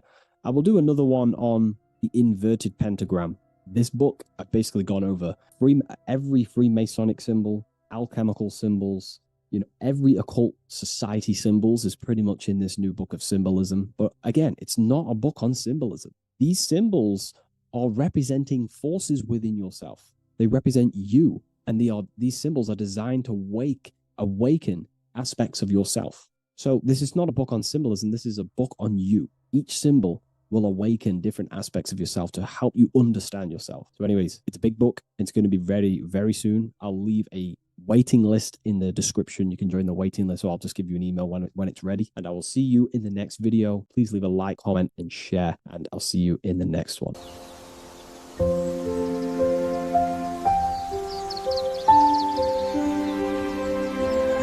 bookofwisdom.com.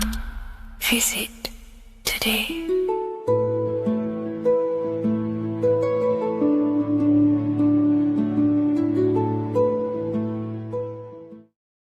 What if I told you the devil is closer than you think, and it's not actually a real person, force, or spiritual entity outside of you, but a being and an aspect of your own mind and psyche? In this video, you will learn exactly what the devil is and the true esoteric meaning of the devil. The first thing we need to understand is that the universe is a mental universe. Look around you. Every action, every building, everything you see around you was begun first as thought in the mind, then manifested. We use the mind to build and shape our reality. The universe, the world, only exists inside of our mind. Therefore, God and the devil exist inside of our own psyche. So first of all, the devil is not a literal being, but a symbol of the lower self. It represents the unmastered, ego-driven part of the human mind, a symbol of destructive thoughts, emotions, behaviors, lives in realms of chaos, fear, hatred, lust, and ignorance. This is why we see the devil as red, because red is the lowest vibrational color on the color spectrum. It also corresponds with the root chakra, which is all to do with survival instincts. Red represents chaotic and intense emotions like hatred and anger. When we are angry, our face turns red. The devil represents our animalistic fundamental needs, our instinctual needs, our survival state of consciousness. We have a survival state of consciousness and a godly state of consciousness. Our godly state of consciousness is creating, not just experiencing in the animal state, but consciously creating reality.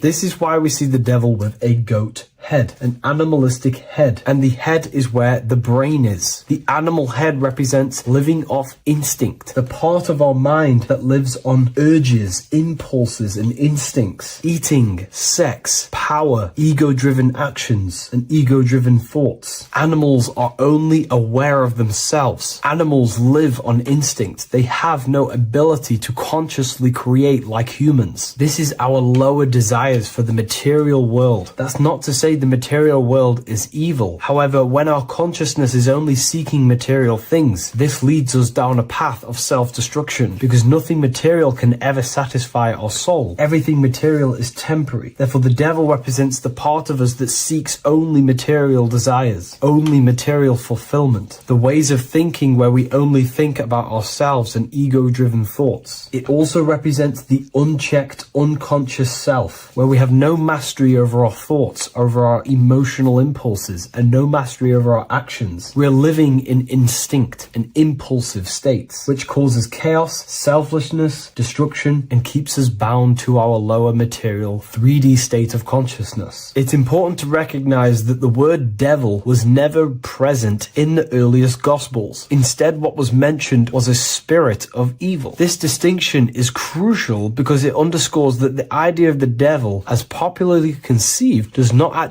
exist as an independent entity. Rather, it is a personification of the lower aspects of the human mind, a facet of our own consciousness. The term spirit of evil was not meant to denote a specific deity or being, but rather any force of negativity, whether it manifests as a destructive thought, emotion, or action. A spirit is a force, an energy, and we have 3 forces that create our reality: thoughts, emotions, and actions. We have full control over these 3 aspects, which transform and mold reality. A destructive thought, a destructive emotion, a destructive action is a spirit of evil, and it originates from the darker aspects of the human psyche. So now, because we're on the topic of the devil, we have to look at the pentagram, which is obviously connected to the devil heavily. The upright pentagram represents spirit, air, water, earth, fire. Upright, which represents spirit, the most important element on top of the earthly elements, showing spiritual principles over material principles. As spiritual beings as we are, we have to put our spirit first, our higher self first, and material things second. Why? Because material things never satisfy us long term. Seeking material fulfillment will leave us feeling unfulfilled in the long run and very unhappy, and we can lose ourselves in illusions. We have to put our spiritual principles first. Seeking wisdom, knowledge, connection to the divine, and connection to our higher self is what gives us true fulfillment in our hearts and souls. But when we see this pentagram inverted, we now have spirit on the very bottom, which now represents earthly principles on top of the spiritual principles. We're putting our earthly elements on top of our spiritual element, which this inverted pentagram represents no longer caring about spirit, no longer caring about our invisible internal world, and only caring about this external body, food, sex, material things, cars, money, and all the things outside of us, the world outside of our mind. This is what true Satanism is. Satanism is not worshipping an external deity, but it is worshipping the self, only fulfilling the ego's desires. This is what true Satanism is, and we have all been conditioned to live in this state. Satanists want us to believe that there is an external deity called Satan or the devil, and the reason they do this is because they trick us, making us believe that we are not Satanists, while they are actually conditioning us to be self-seeking, ego-driven people, where we only care about sex, food, material things, and money, which is actually conditioning us to be Satanists. 80% of the population today are unknowingly involving themselves in Satanism, which is ego-driven thoughts, actions, and emotions, dwelling and living in this state, where we only care about ourselves. When we are spiritual, we realize we are all one. We are all one consciousness family, and we need to do things that help and contribute towards our collective experience, helping others, instead of seeking to serve only the self. The angel is depicted with wings, which represents elevation, higher self. The devil is represented with an animal horns, which is on the ground. A goat is on the ground, which represents the lower self. This is the elevated mind and the lower material mind. Horus, the bird, higher self. Set, the ground animal, lower self. Jesus and Satan. These are two forces, two characters that exist within the human psyche, not real entities. They are forces of our minds, and there is a battle between our higher self and lower self all the time within our own minds. There's always a part of us that's telling to do one thing and another thing, to do something bad and to do something good. There is this battle inside of our own consciousness. Here we have the human spinal column. The human spinal column is showing you the higher and the lower self. The higher self represents the head. The head is where the mind is. This is the creative essence of the universe. This is where all material things begin as a thought in the mind. We create with the skull, with the brain. This is our higher self, the heavens, connected to the heavens, the sky. And the lower end of the spinal column is where our reproductive organs are, where our gut is. Our reproductive organs and our gut is all to do with survival. The lower end of the spinal column, lower instinctual 3D based consciousness. The lower end of the spinal column is where our lower self dwells. Eating, consumption, power, and sex, lust. These are all emotional forces and instinctual based organs that are not inherently evil, but when we dwell and live off this lower end of the spinal cord, it keeps us in low states of consciousness. Our goal to raise to our higher mind is to balance this, not to overeat, not to abuse power, not to abuse sex and lust, but to master these organs and gain the ability to say no to these organs so that we can raise to our creative side of consciousness. Instead of dwelling in our instinctual nature, we can turn to our creative nature and consciously become a builder and constructor of reality. This is the true way of raising consciousness. This is the stairway to heaven, out of the animal consciousness to the higher consciousness. To wrap all of this up, it's all about gaining control over our instinctual lower nature and allowing our spirit to rule over our body and not our body ruling over our spirit or mind. The moment you let a thought become instantly an action is the moment you are an impulsive person. We are all trained to be this way. It is okay if you are in this state. The moment you let a thought turn straight into an action without questioning, that is the mind controlling you and you not controlling the mind. We need to gain control over the mind, and we do this through many different ways, through meditations,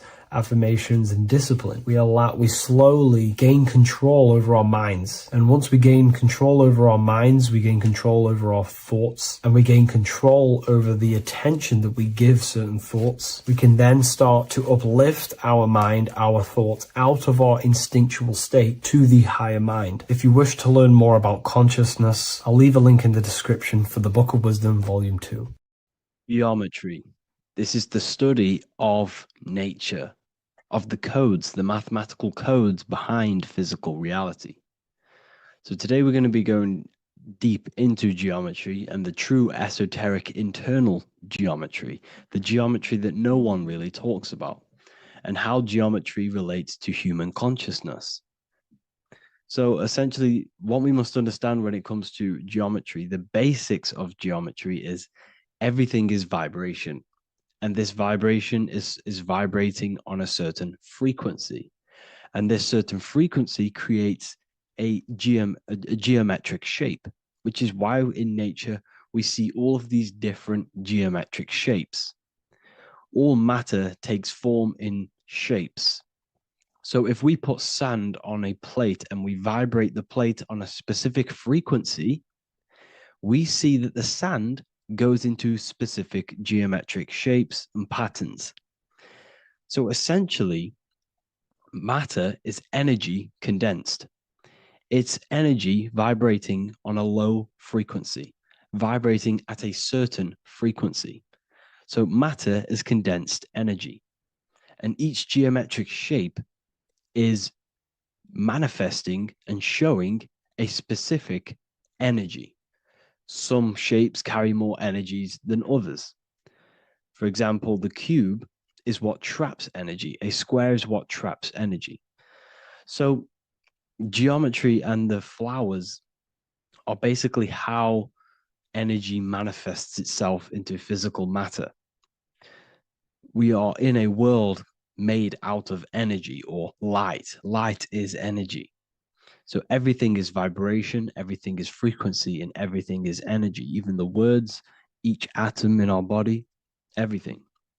So everything in nature has these mathematical, energetic codes. So geometry is basically the study of nature and the shapes that are in nature and their energetic principles. Because like I said, matter is energy. So this is what we call cymatics, when we place water in a petri dish and we shine light on top and we vibrate the water. And we can capture, this creates certain patterns. Each frequency, like you see here, has its own pattern. So what we are seeing here in the physical plane is essentially energy condensed into physical reality. We see it in the turtle. We see it in every single form in nature. Now, external geometry and normal geometry, we normally get taught that this is God's way of creating physical reality, which is essentially true. However, it's far more deeper than that. Far, far, far more deeper. Okay, so what geometry truly is, it's not God's codes to reality. What we must understand is what the brain truly is. And what we must understand is that we are not in the world. We are not in the universe. The universe is us ourselves, and the world is produced by our brain itself. Okay?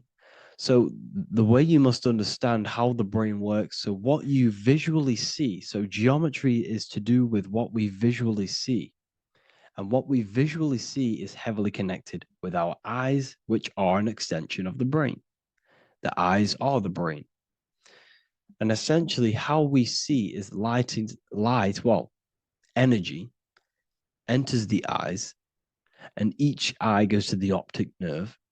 And this energy is transferred into electricity, which travels to the back of the brain, to the visual cortex of our brain. And this is where the image is produced, what we see. Therefore, the world outside of us is truly inside of us. It's a projection from within the brain. The brain is an energy condenser, a decelerator, an energy decelerator. Everything outside of us is basically formless energy. It is formless energy vibrating at a certain frequency. So, what the brain is, it's sucking in this energy, this light, and turning that frequency, that code, that light code, into a physical reality. It's condensing the energy and turning it into a visual image inside of the brain. Therefore, everything outside of you is not what it looks like. Everything outside of you is basically energy, infinite energy. And our brain is condensing this into a physical reality and projecting it outwardly, which you experience your visual field. Okay? And the ancients knew this. So this is basically called the sigil of Lucifer. Lucifer is known as the light bringer. Lucifer in Latin means to bring the light. This is the sigil of Lucifer, which shows the visual field and the brain. We also see this in the Google Play symbol. It's a powerful symbol showing you the visual field, which is basically a symbol that tells you that reality is inside of the brain. The brain is what produces reality, but consciousness is not produced in the brain. The brain is essentially a consciousness downloader. It's a computer, and it's a reality simulator. The body is a simulation of physical reality. You are inside of the body experiencing the body simulation. The body produces this reality. It's a piece of technology. So Lucifer is to bring the light. Lucifer is the light being produced in our brains. Okay? So this is why they say Lucifer can tempt you. Lucifer can be the devil because it represents physicality. It represents the false light. Lucifer can trick you because it represents the physical world can trick who you truly are. So now that you understand how the brain is basically an energy decelerator and it creates and simulates a reality to your consciousness, you are no longer a person in a universe. You are the universe itself experiencing itself. Therefore, geometry is heavily linked in with the brain. Geometry is essentially how your brain and how your eyes decode energy. So what you are seeing is the mathematical codes of your brain creating reality. So what they teach you is the external is that geometry is God's way of creating this world, and these are the mathematical codes God's created. But now I'm telling you the internal. This is the truth. Geometry is how your brain mathematically condenses energy and light into a physical reality. So therefore, your brain is a computer program. So now geometry is nothing outside of you. Geometry is not something created by something else. It's created by your brain. Your brain produces these patterns through mathematical codes by breaking down energy into physical reality. And this is why you see geometry in everything around you. This completely changes your view on geometry. It's in your ear, it's in your face, it's in everything. Geometry is everything. Okay? So now that you understand this, now, as we were talking about the visual field earlier, the ancients knew about this. The ancient Egyptians knew about this. We can see this symbolism inside of the casket, the Egyptian casket.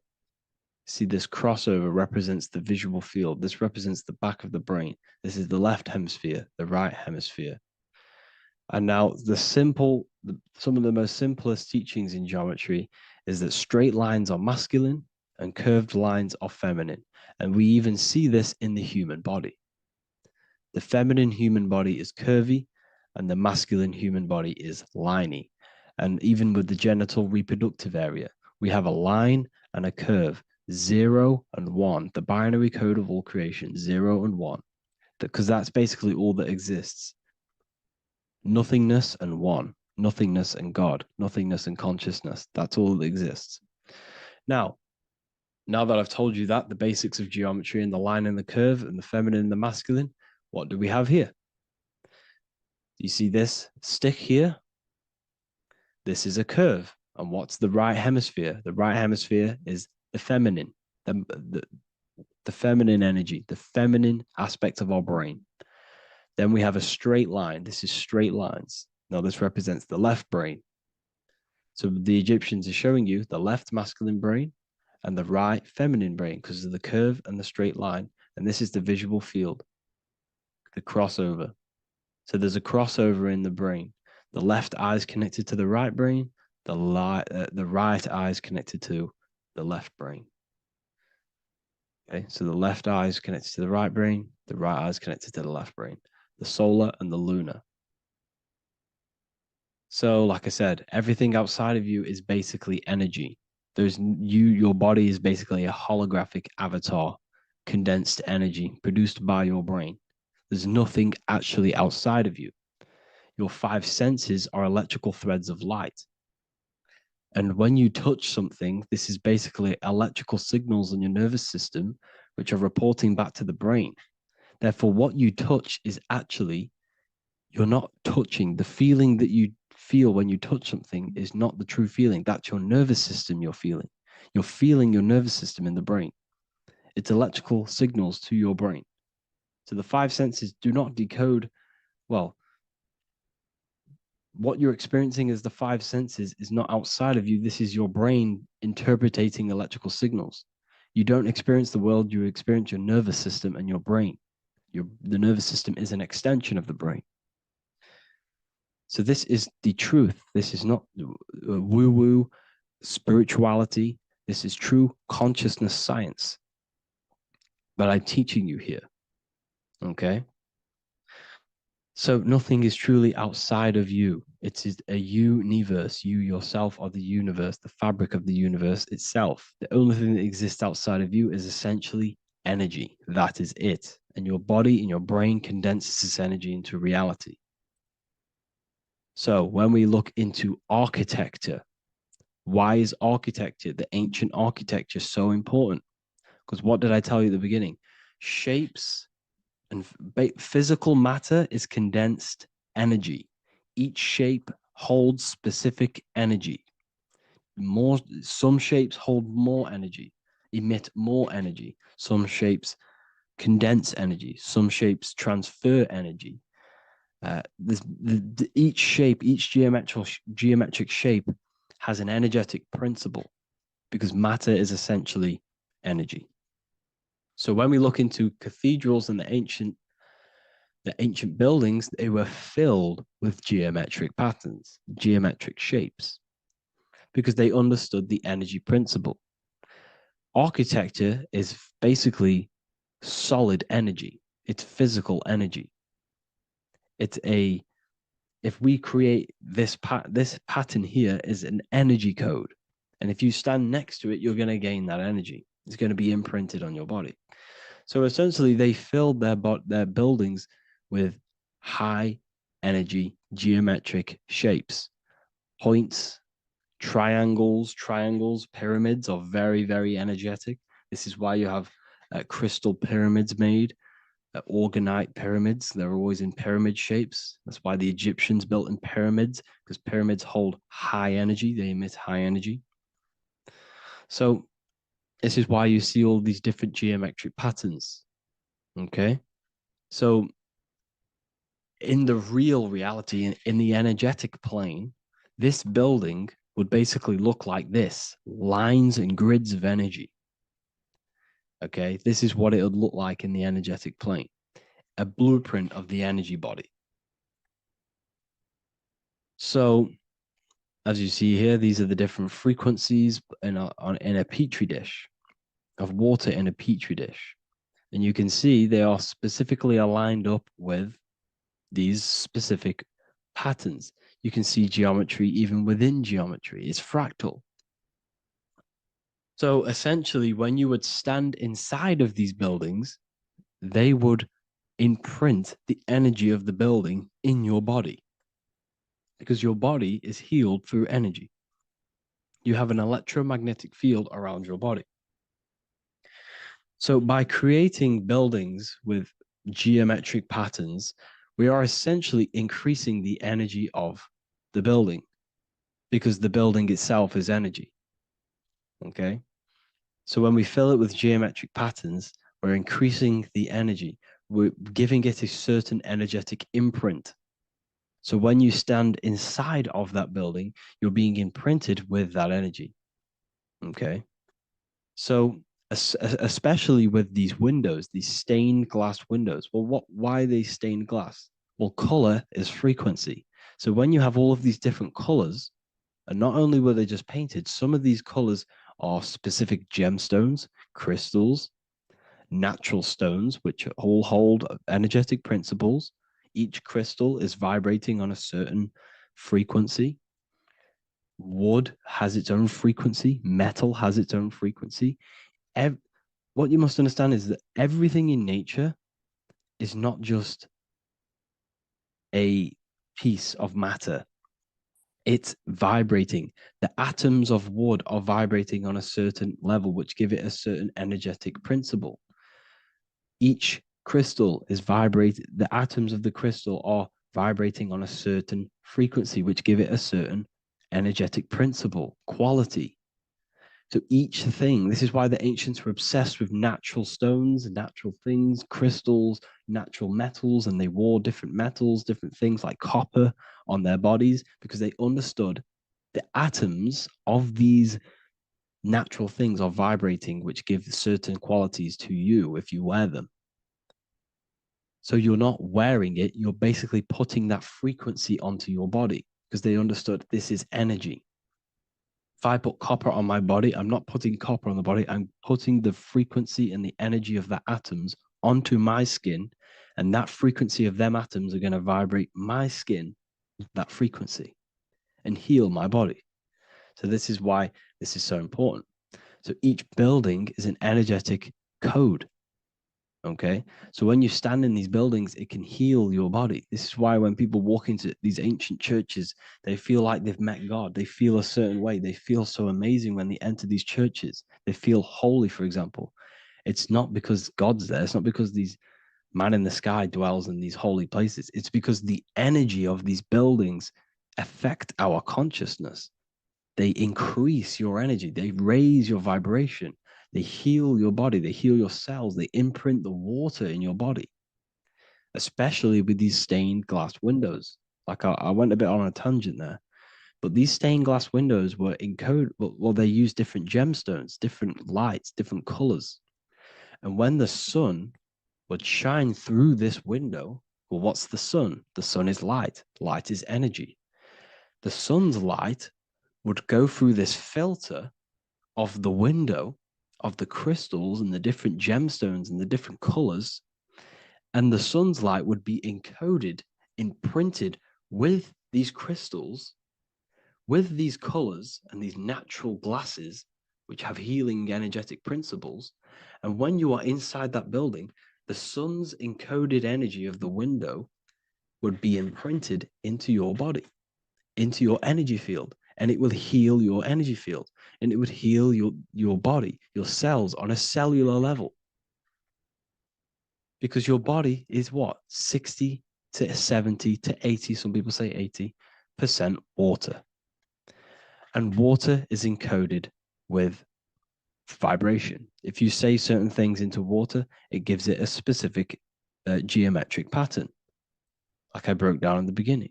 If you say love to a water and then freeze it, it will go to this. If you say hate, it will go to a distorted pattern. So when you are in these buildings, you're being imprinted by the energetic codes of these buildings, the energetic principles of the windows, of the structure itself. The ancients never used to build in squares. Their buildings, their insides were never square rooms because they understood squares trap energy. They always had pointed roofs so energy can escape. So there's many little things that we need to look into geometry. For example, when you see magicians, when you look at ancient magic, why do they stand in circles with different geometric patterns? They use different geometric shapes. Why? Because shapes are energy. They hold specific energy. So when the magician stands in a circle with a pentacle, they're working with the energy of that pentacle. You can work with different energies based upon the different geometric shapes that you draw. And you can use this in your structure, in your architecture, in your work, and it can influence everything. So this is the true geometry. I hope you gained a deeper understanding on geometry and how it relates with you and your consciousness. Like I said earlier, your brain produces geometry. It's basically how your brain decodes energy. It's not God, how God creates this reality. And no, you're in this reality. You are the reality itself. Your body produces the reality. Therefore, geometry is one with you. So therefore, if I play with the geometry of the buildings, for example, like the government have, everything's in squares. If you look outside, everything's a square, everything's a rectangle. You go to a city, every window is a rectangle, every building is a rectangle. You live in a box room, everything is boxed and squared off in this reality, in this modern society. Why? Because they're trapping energy. The cube is the most simple geometric shape, which basically condenses energy and it traps energy. And if you subconsciously see squares all the time, your phone's a square, your TV screen, everything's a square, your keyboard, your desk. Go and look at the ancients. They never used to build in squares and cubes. And if you go into nature, you'll never see squares and cubes. Nature doesn't create squares and cubes. Everything in the modern society is squares and cubes to simple your consciousness down, to dumb your brain down. So the ancients built very, very complex structures. Why? Because they understood what we see affects our brains, because our brains decodes reality and creates reality. If you see a sophisticated building, this is going to give you a sophisticated mind and raise your IQ levels over time, subconsciously. I'm not saying if you look at this building, you're going to become smart. I'm saying if every single building in your environment, ment is mind, mental, every single building in your environment was this complex and complicated, it would increase your IQ on a subconscious level. It'd make you more complex, make you more intelligent. So they've dumbed everything down. They've dulled everything down. Look at everything. Everything is being dulled down. So, anyways, I hope you all gained a better understanding on this. If you want to gain more occult knowledge and esoteric knowledge, make sure to read the Book of Wisdom, Volume 2. If you're inside the university, you can get this book for free. Go to the general chat area and follow the instructions, and you can order yours for free. Truly life-changing stuff. Because the issue is with the world is that no one really understands who they are, what they are, and why we are here. That is the issue for people's depression, for people's wrongdoings. They don't understand who they are, what their emotions are, what their mind is, what their body is, what reality is. This book gives you that. This book gives you the sense of understanding, the sense of well-being that will give you a better life because you understand life and what life is. And if you truly want to take your studies to the next level, we have the Ethereal University. This is the place for truth seekers where you can connect with like-minded people so you don't have to feel insane, because not many people think this way. I've been there when you wake up and not many people around you are thinking the same way, and you start to feel a bit insane and you can't really talk to people about these things. That's why I created this, so you can connect with people and learn at the same time and become the best version of yourself by understanding truth and knowledge. If you join, you'll gain access to free live calls every single week, every single Saturday morning. We do live calls. You can ask me questions. and all sorts. So make sure to leave a like and a comment, and thank you all for tapping in.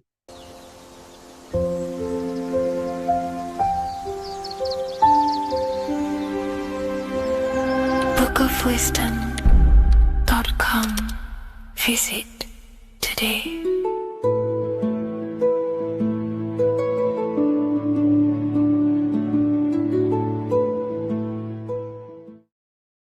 Welcome people, we're back with another video.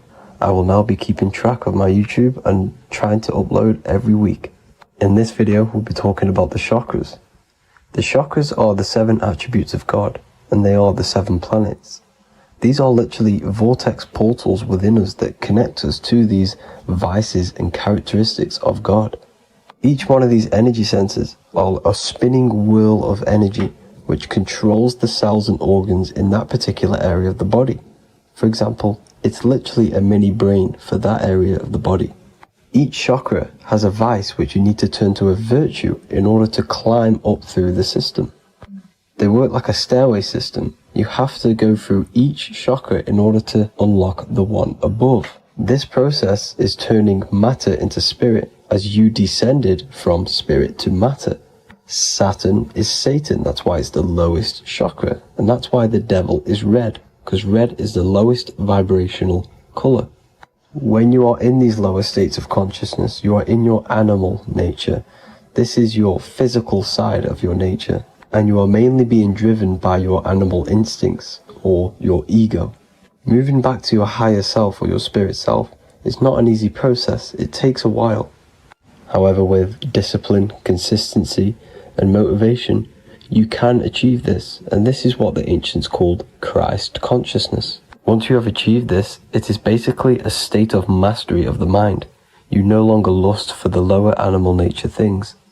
Now, let's start with the root chakra. This is located at the base of your spine, and you can feel this chakra by tensing your anus. This energy center is in control of your survival needs, your vitality, stability, and security. Now, if this chakra is unbalanced, you will feel insecure, fear, anxiety, unstable, low self-esteem, anemia, over or underweight, and constipation. In order to balance this chakra, you need to feel grounded, embodied, stable, calm, centered, a sense of safety, and trust in yourself and the world around you. The next chakra is the sacral chakra, which is located around the belly button area. You can feel this chakra just by sucking in your belly. This chakra is to do with relationships, self-worth, creativity, empathy, and most importantly, sexuality. This is the most important one in order to start to raise your vibration overall, is giving up the over-sexualized nature. In order to balance this chakra, you need to come into harmony with all the toxic relationships that you have. Get rid of the fear, the anxiety, the isolation, and 100% get rid of the over-sexualized nature. Lust is one of the most lowest vibrations you could possibly feel. It is literally manifesting hell. In order to work on this chakra, you need to feel self-worth. You need to do creative things, empathy, healthy relationships, and 100% being confident. The next chakra is the solar plexus. This is to do with personal power, will, metabolism, eating, happiness, and your self-esteem and self-identification.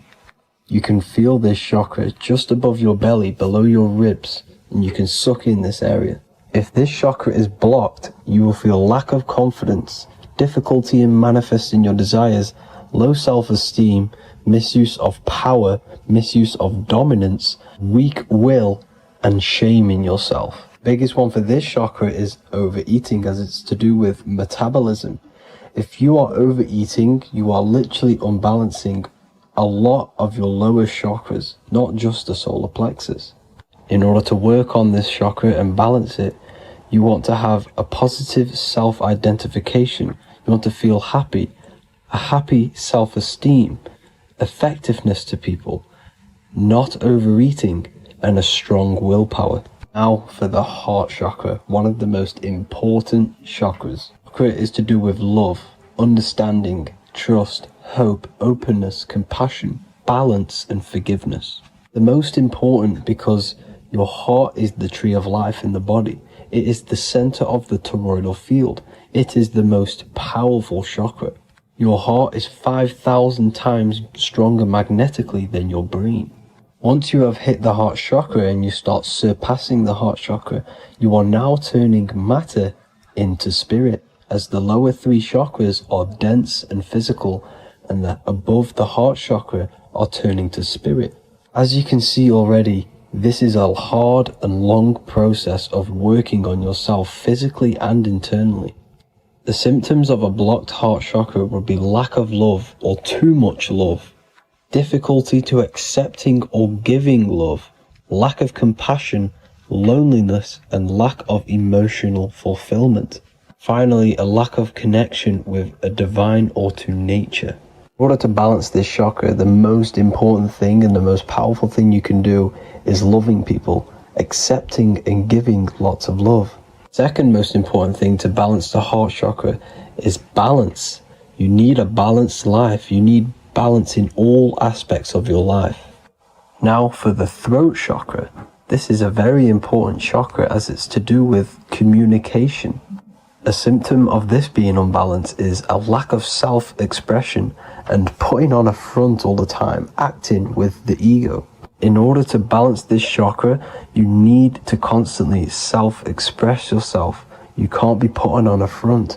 That voice inside your head, you have to let it come outward. Don't just block it off with a wall. Self-expression will lead to you gaining friends who actually like you for being you, and not these fake friends that you have to put on an ego for. In order to balance this chakra, you need to express yourself, express the word that's within you. Don't be lying to people, don't deceive or be deceptive. The next chakra is the third eye chakra. This is starting to get very advanced and you are coming very close to spirit. Just before we head on, I want to announce the PDF is now available, containing all the presentations I've ever made, all into a condensed 38-page PDF. The link will be below this video for you to access. And if you want to learn how to create reality using your mind, how to attract your desires, how to get out of the situation you are in, the link will also be there for the Manifestation Mastery course. Now for the third eye chakra. The third eye chakra controls the pineal gland, which is your first eye. It's to do with your psychic abilities, channeling, telepathy, astral travel, visions, and connection to the higher self. You need all of the chakras aligned to get the full potential out of your third eye or pineal gland chakra.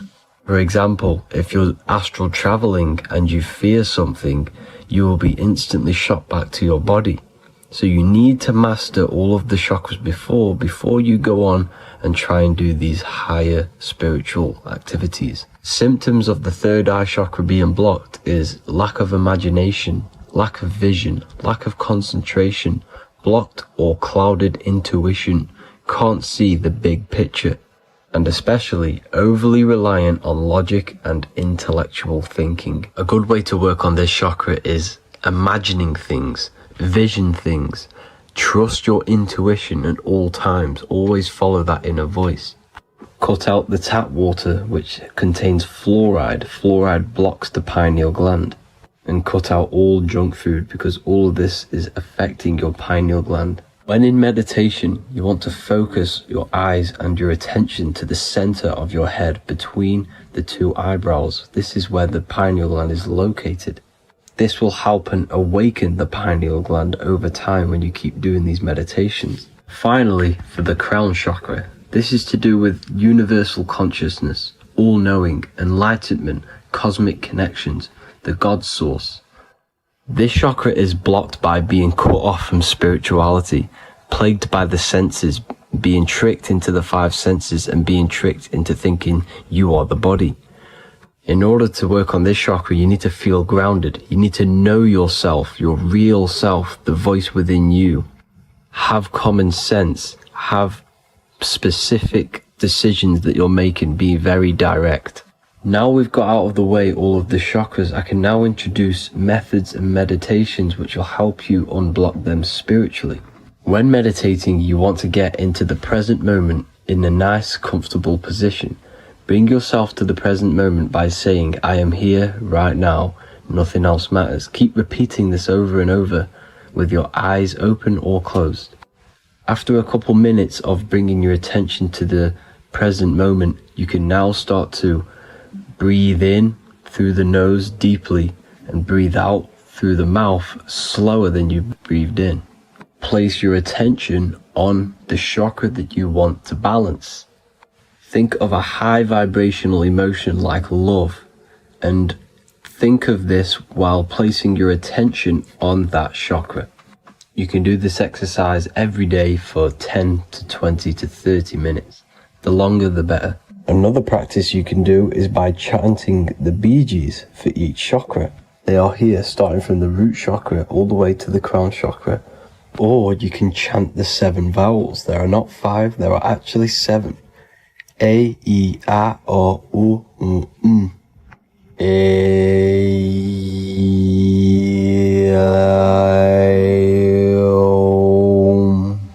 This is the proper way of pronouncing the 7 vowels.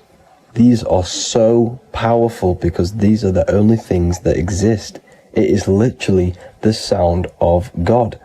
By pronouncing them right, you can actually create a lot of power within you and align your chakras. That's it for this video, people. I'd appreciate a comment and a like to help the algorithm. I appreciate you all. Love and light.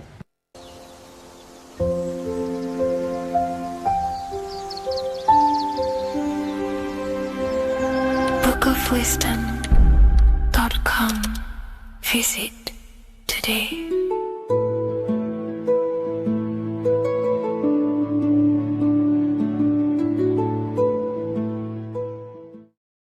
What is good, people? We're back with another video, and this is going to be talking about the connection between the micro and the macro.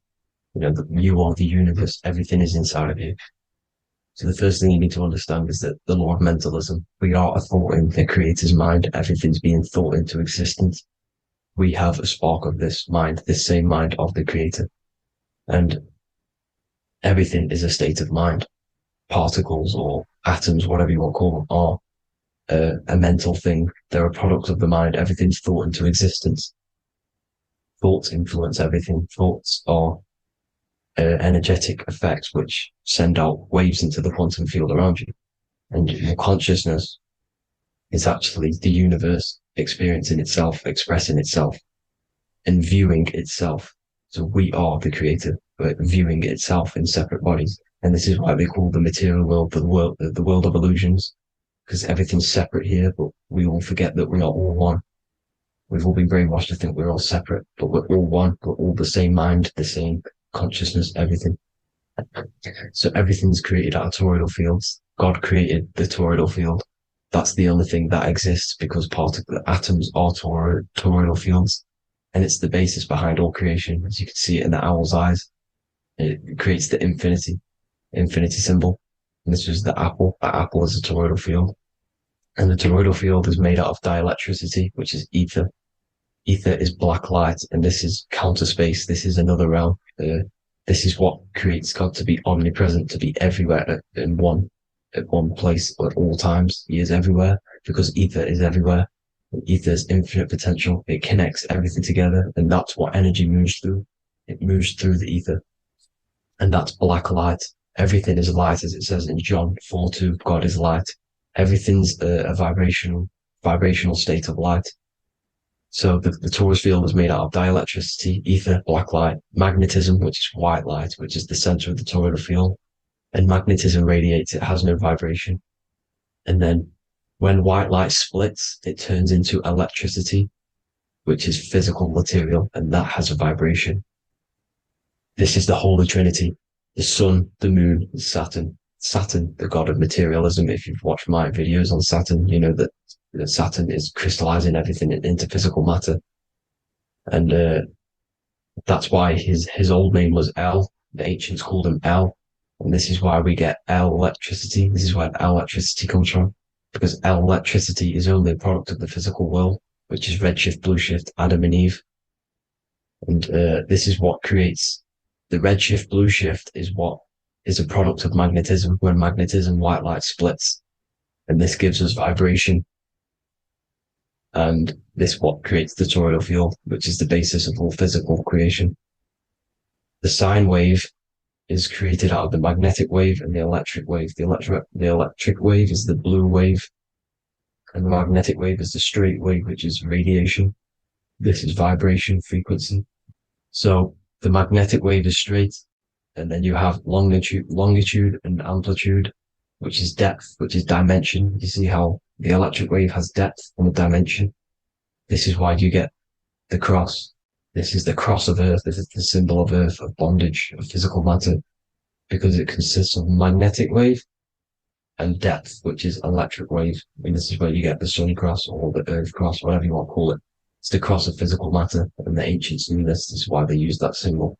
Redshift, blueshift, which is the toroidal field, is the basis of all creation, physical creation. And this is why you have the police siren is red and blue. The Matrix movie, red pill, blue pill. You have red blood and blue blood in your body. The Democrat and Republic, the two parties, red and blue. Like your taps, on your taps, you have a red and blue tap. One's generative and one's destruction. Fire, destruction, water, generative. So this is the basis of all things. And electric wave has dimension, like I've already said, depth, material, and it's measured in hertz. It's measured in hertz because it hurts you. It decays because the electric wave has a vibration, and vibration always has to go back to a standstill point. This wave cannot go forever, but the magnetic wave will go forever. It's radiation. Magnetic is radiation. It radiates forever. It pulses, but the electric wave will at some point come back to a standstill point, and that's why it hurts. It decays. That's why our physical body decays, because we contain of electricity. This body is an electric body, and it will return back to stillness like a guitar string. If you vibrate a guitar string, you pull it, it will vibrate, make a sound, and then go back to a standstill point. It's the exact same with every single toroidal field within the body. It will decay, and this is why our bodies decay, and everything in creation decays. So we're born into sin. The sin of Eve. The sin of Eve is us biting into the tree of knowledge of good and evil, which is the systems in the body. And the sin of Eve is biting into the sine wave. We bit into the sine wave. The sun moves in a sine wave. Our DNA is a sine wave. Time is a sine wave. Everything in this creation is a sine wave. This is why the dollar bill is a sine wave. Magnetism and electric waves in one. And this is the sun doing its sine wave, which creates, when you go bowling, it kind of creates that pin that you hit over. That's the pin of the sun. The zodiac sign is a sine wave because the zodiac sign is an expression of the toroidal field, because magnetism unfolds into 12ness. And that's why you have 12 zodiac signs, 12 systems in your body, 12 cranial nerves in your head, in your brain. So if you can imagine this, see where my pointer is. Always starts with Aries. Aries is the head. It's the first thing that's created in the womb. And this is Aries, the ram. And this is why it's called a cerebrum in your brain, which is the first thing that creates when you're in the womb. And what's the element of Aries is fire. Fire is the first element. F-I-R, first, because it's the first thing on the wheel, the first expression of energy. As you can see here, my pointer, this is the center of the toroidal field. It would go Aries, Virgo, Capricorn, Pisces, Scorpio, Cancer. Then we go back to Libra. Libra would be center. But you see how the toroidal field is the expression of the 12 energies. That's what the constellations are, the energy expressions of the toroidal field. So it would go outward, starting from Aries here, all the way back to Pisces, which is beyond the bottom half. But Libra would be the center. That's why Libra is the equinox. It's the equinox. Libra is when it goes from summer over to autumn. It's the equal. It starts to transition into the winter side. Equinox, equal, which is Libra. And that's why Libra has the two scales. It's symbolized with the two scales. That's because of, the sun moving over. It's being judged. It's equal now, but then it's going to tip over into the winter. That's why Libra is here, the center of the sine wave. And like I said before, magnetic energy unfolds into 12ness. Magnesium is number 12 on the periodic table. It's the sacred number. And this is why the scientists are trying to, NASA is trying to bring in another constellation to destroy the holy science of astrology. So Aries rules the head, which is Mars. Taurus rules the neck, the lower head. Gemini, the two twins, which is your lungs, your two twins, your arms, two twins. Cancer, the breasts, or the chest area. Leo, the heart, which is the sun, which is fire, the center of the toroidal field. Virgo, the belly, which is the intestines. Libra, the kidneys, the two scales, the kidneys, balancing out everything. Scorpio, the sex organs. Sagittarius, hips and thighs. Capricorn, I've missed that out, which is the kneecaps. Capricorn, kneecap. Aries, which is the ram, which is the cerebrum in your brain. And then Aquarius, the calves and the ankles. And the Pisces, the two fish, the 2 feet. So everything corresponds, as you can see here. This is an ancient way of depicting it, of the folded human. And this is everything. Each constellation rules that part of the body, gives energy to that part of the body, makes you do certain things. So magnetic energy unfolds into 12ness, electricity unfolds into 7s. That's why when you get electric, the light spectrum that we see, it consists of 7 colors. Why we have 7 planets. The 7 planets give us our 7 metals and the 7 solfeggio scale frequencies. So the rotor, this is the rotor, and rotor is an anagram for Torah, the Torah, which is I think it's the Hebrew Bible. Don't quote me on that, but it's one of the holy books, which is the Torah, the Taurus. Everything goes back to the Taurus field because it's the basis of all creation. So the chief cornerstone, it says in the Bible that the builders rejected the chief cornerstone. The chief cornerstone, you are the builder. You decided to incarnate into the physical world, into the electric world, the world of Saturn. When you are created in the womb, it takes you 9 months for you to be created. So for example, if you went into the womb here, it'd take you 9 months. So let's say you're born in Scorpio. So you'd go back 9 months, 1, 2, 3, 4, 5, 6, 7, 8, 9.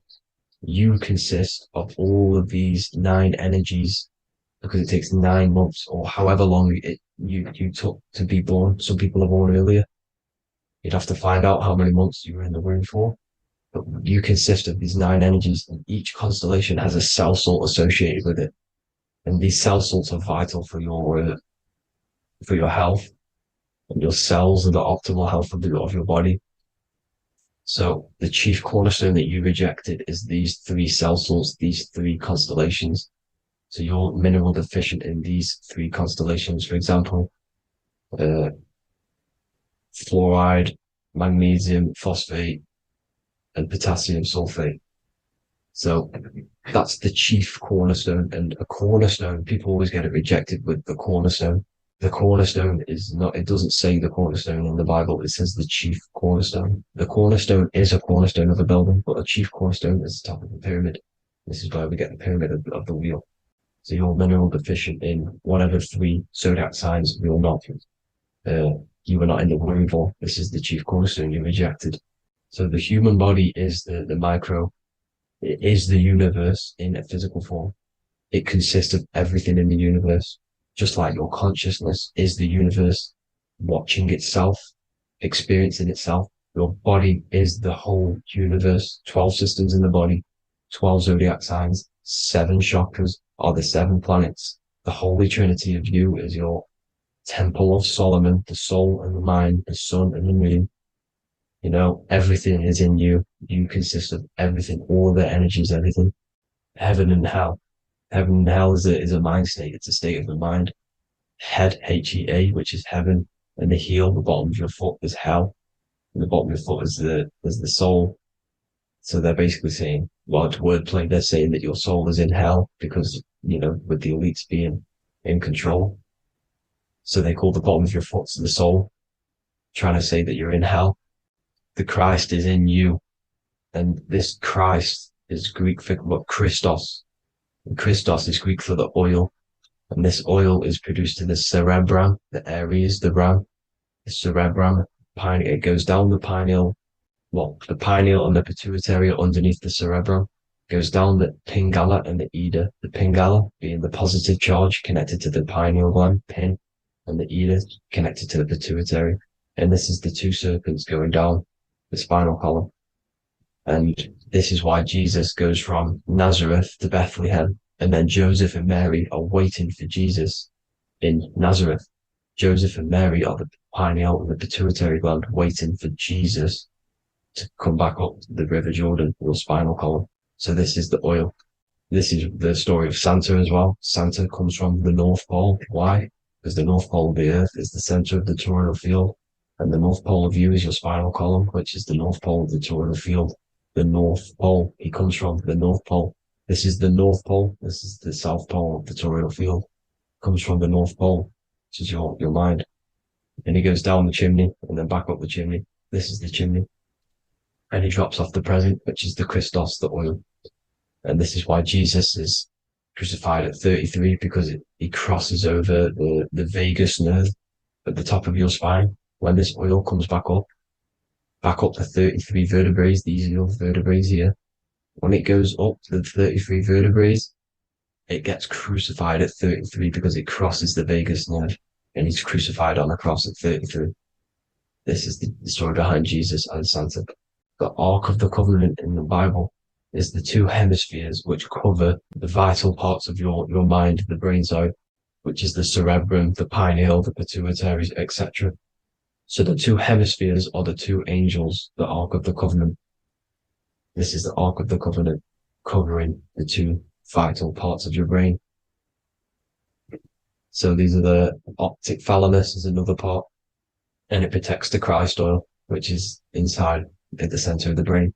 See, the Bible is all a massive metaphor about yourself, because you are the universe. You are a microcosm of the universe. Your consciousness is experiencing itself, and the universe experiencing, and your body is the whole universe. Your head's heaven. So Moses crosses the Red Sea. These are the two hemispheres of your brain. This is the corpus callosum, the Red Sea. So he's pretty much saying that he's uniting the two hemispheres of your brain, because most people in this generation are stuck in the left brain, which is just logic, reasoning, science and maths, writing. And this is what school teaches you to do. It keeps you stuck in your left brain. And you want to cross over to you want to cross the Red Sea, which is the corpus callosum, to the right brain, which is awareness, art awareness, creativity, imagination, intuition, insight, using the higher mind, creativity, imagination. If you don't have intuition, then you can't read energy, you can't pick up on bad things. This is what Moses is symbolizing by crossing the Red Sea. And it's also the upper room where Jesus met the 12 disciples. 12 disciples are the 12 cranial nerves in your brain. It doesn't just represent the 12 zodiac signs, the 12 disciples. It symbolizes many different things. Because like I said, energy the universe consists of 12ness. So you have 12 cranial nerves in your brain. And that's the 12 disciples as well. And they want you stuck in your left brain, which is the five senses, materialism. So they say in the Bible that Satan blinds the mind. Satan is Saturn. If you've watched my videos, Satan is Saturn. And you consist of the Holy Trinity, which is the sun, moon, and earth. The soul, moon, the soul being your sun, the solar, the moon being your mind, the earth, your physical body. And Satan blinds the mind. Why? Because we enter a soul system.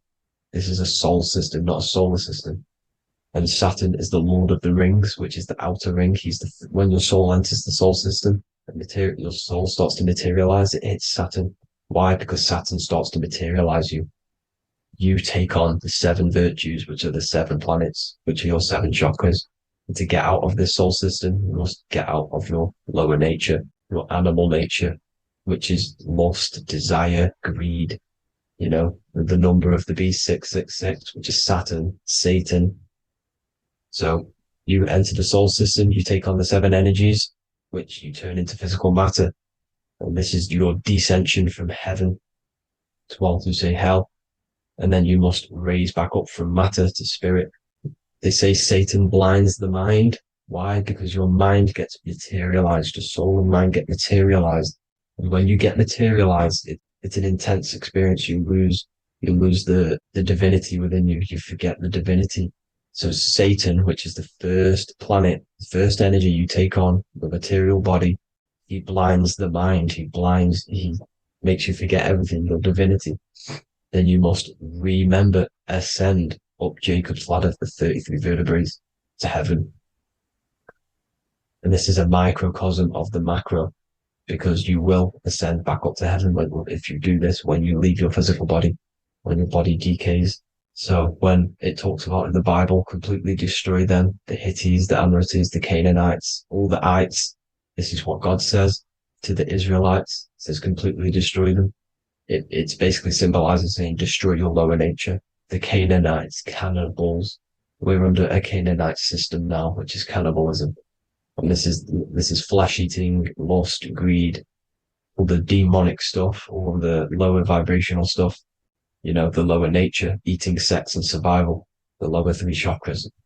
You must get out of these lower three chakras and return back to spirit, which is heaven, which is spirit, love, being holy, being truthful, being passionate.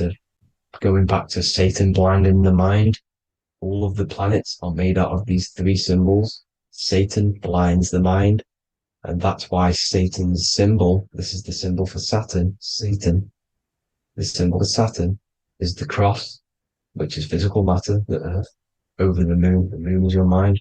So the Saturn symbol saying matter over mind, he blinds the mind, Satan blinds the mind once you enter the soul system. And you must remember, in the Bible it talks about the Genesis, which is Eve, the sin of Eve, which is biting of the tree of knowledge, with the serpent which wraps around the tree. It says the serpent placed himself on the tree. Well, the serpent is the spinal column. It's the serpent telling you eat from the tree of knowledge of good and evil, which is your nervous system. And eating from the tree of knowledge of good and evil is doing bad things. For example, over-sexualized, overeating, eating the wrong food. That's eating from your nervous system. It's decaying you, and it's preventing you from achieving the God self, the God consciousness. This is the symbolism of, the tree on the serpent, telling you to eat from the left brain, with the left brain being the sinister. Sinister is Latin for left. That's sin. Sin is left. And left is lefty Lucy, Lucifer, right, righteousness, right, God, godly. The tree of knowledge of good and evil, which is your nervous system, because it determines good or bad. That's the only thing you experience in this world is your nervous system. And then the tree of life is the cardiovascular system, and the Garden of Eden is your body.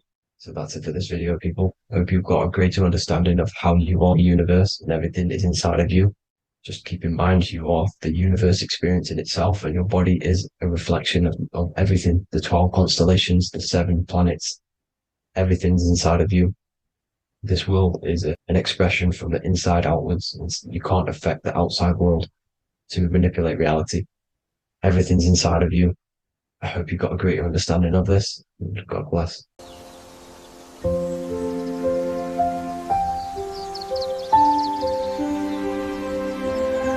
bookofwisdom.com. Visit today.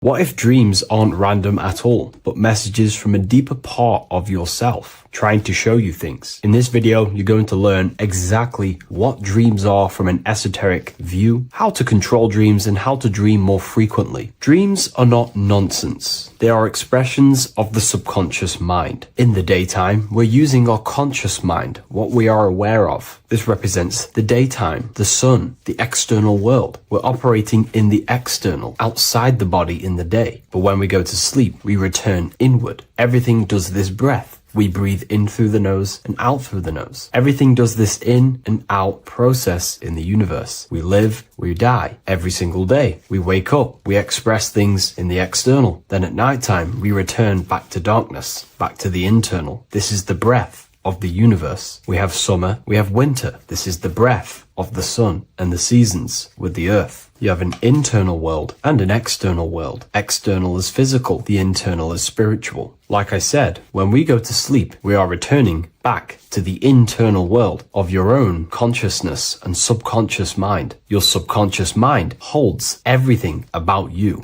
your memories, your traumas, everything you've ever learnt, your language, your name, your job. Everything you identify with is stored within this vast network of the subconscious mind. It is your own personal consciousness. Therefore, when we dream, we return back to the subconscious mind, and we are in fact thinking, but in a subconscious way. The subconscious does not speak the same language as the conscious mind. The conscious mind uses language, thoughts, and all things that are very logical and very easy to understand. The subconscious is the complete opposite. It is very indirect, metaphorical, and symbolic. The subconscious communicates and works in symbols. Ultimately, symbolism is the language of consciousness. This is why in occultism and esotericism, it is filled with occult symbols, because symbols are used to communicate directly with the consciousness within, the subconscious mind, and the subconscious mind is ultimately connected to the collective consciousness. We are all connected and tapping into the mental plane, where we receive thoughts, ideas, depending on what we attune our mind to. That's why we call it a mindset. But getting back on topic, the subconscious mind is your own personal network. It is like a net, an interconnected web of your thoughts, memories, traumas, emotional blockages, and all the things you identify with and have experienced in your life is stored within this network. It can be seen as a web. One example of the subconscious mind using symbolism is this next story I can tell you. Let's say I was in a very traumatic car crash as a young child. I experienced a lot of emotional trauma in that car, and that deeply impressed my subconscious mind with that trauma of emotion that I felt. Therefore, every time I see a car in my external world, that car is now a symbol that represents the state of consciousness I was feeling in that particular time of the traumatic car crash. The car is a symbol for a state of consciousness within my subconscious mind. Just like when you see a word, that word triggers what you believe that word to be in your subconscious mind. Symbols are the language of the subconsciousness. Therefore, when we dream, we are basically seeing symbols of our own personal subconscious mind. Our higher mind, which is basically our subconscious, the higher version of you that exists beyond your human thinking mind, communicates using symbolism. The higher mind does not speak human thoughts, human language. It speaks the language of symbolism. Therefore, when we dream, every event, every person, everything that happens, and everything you see is your own personal subconscious mind materializing within the plane of the astral plane. This is a dimension that sits just above the physical world that everything is pulled out of. For example, look around you. Everything you see around you was thought, then imagined. Imagination is the astral plane, and this astral plane sits above the physical world. As above, so below.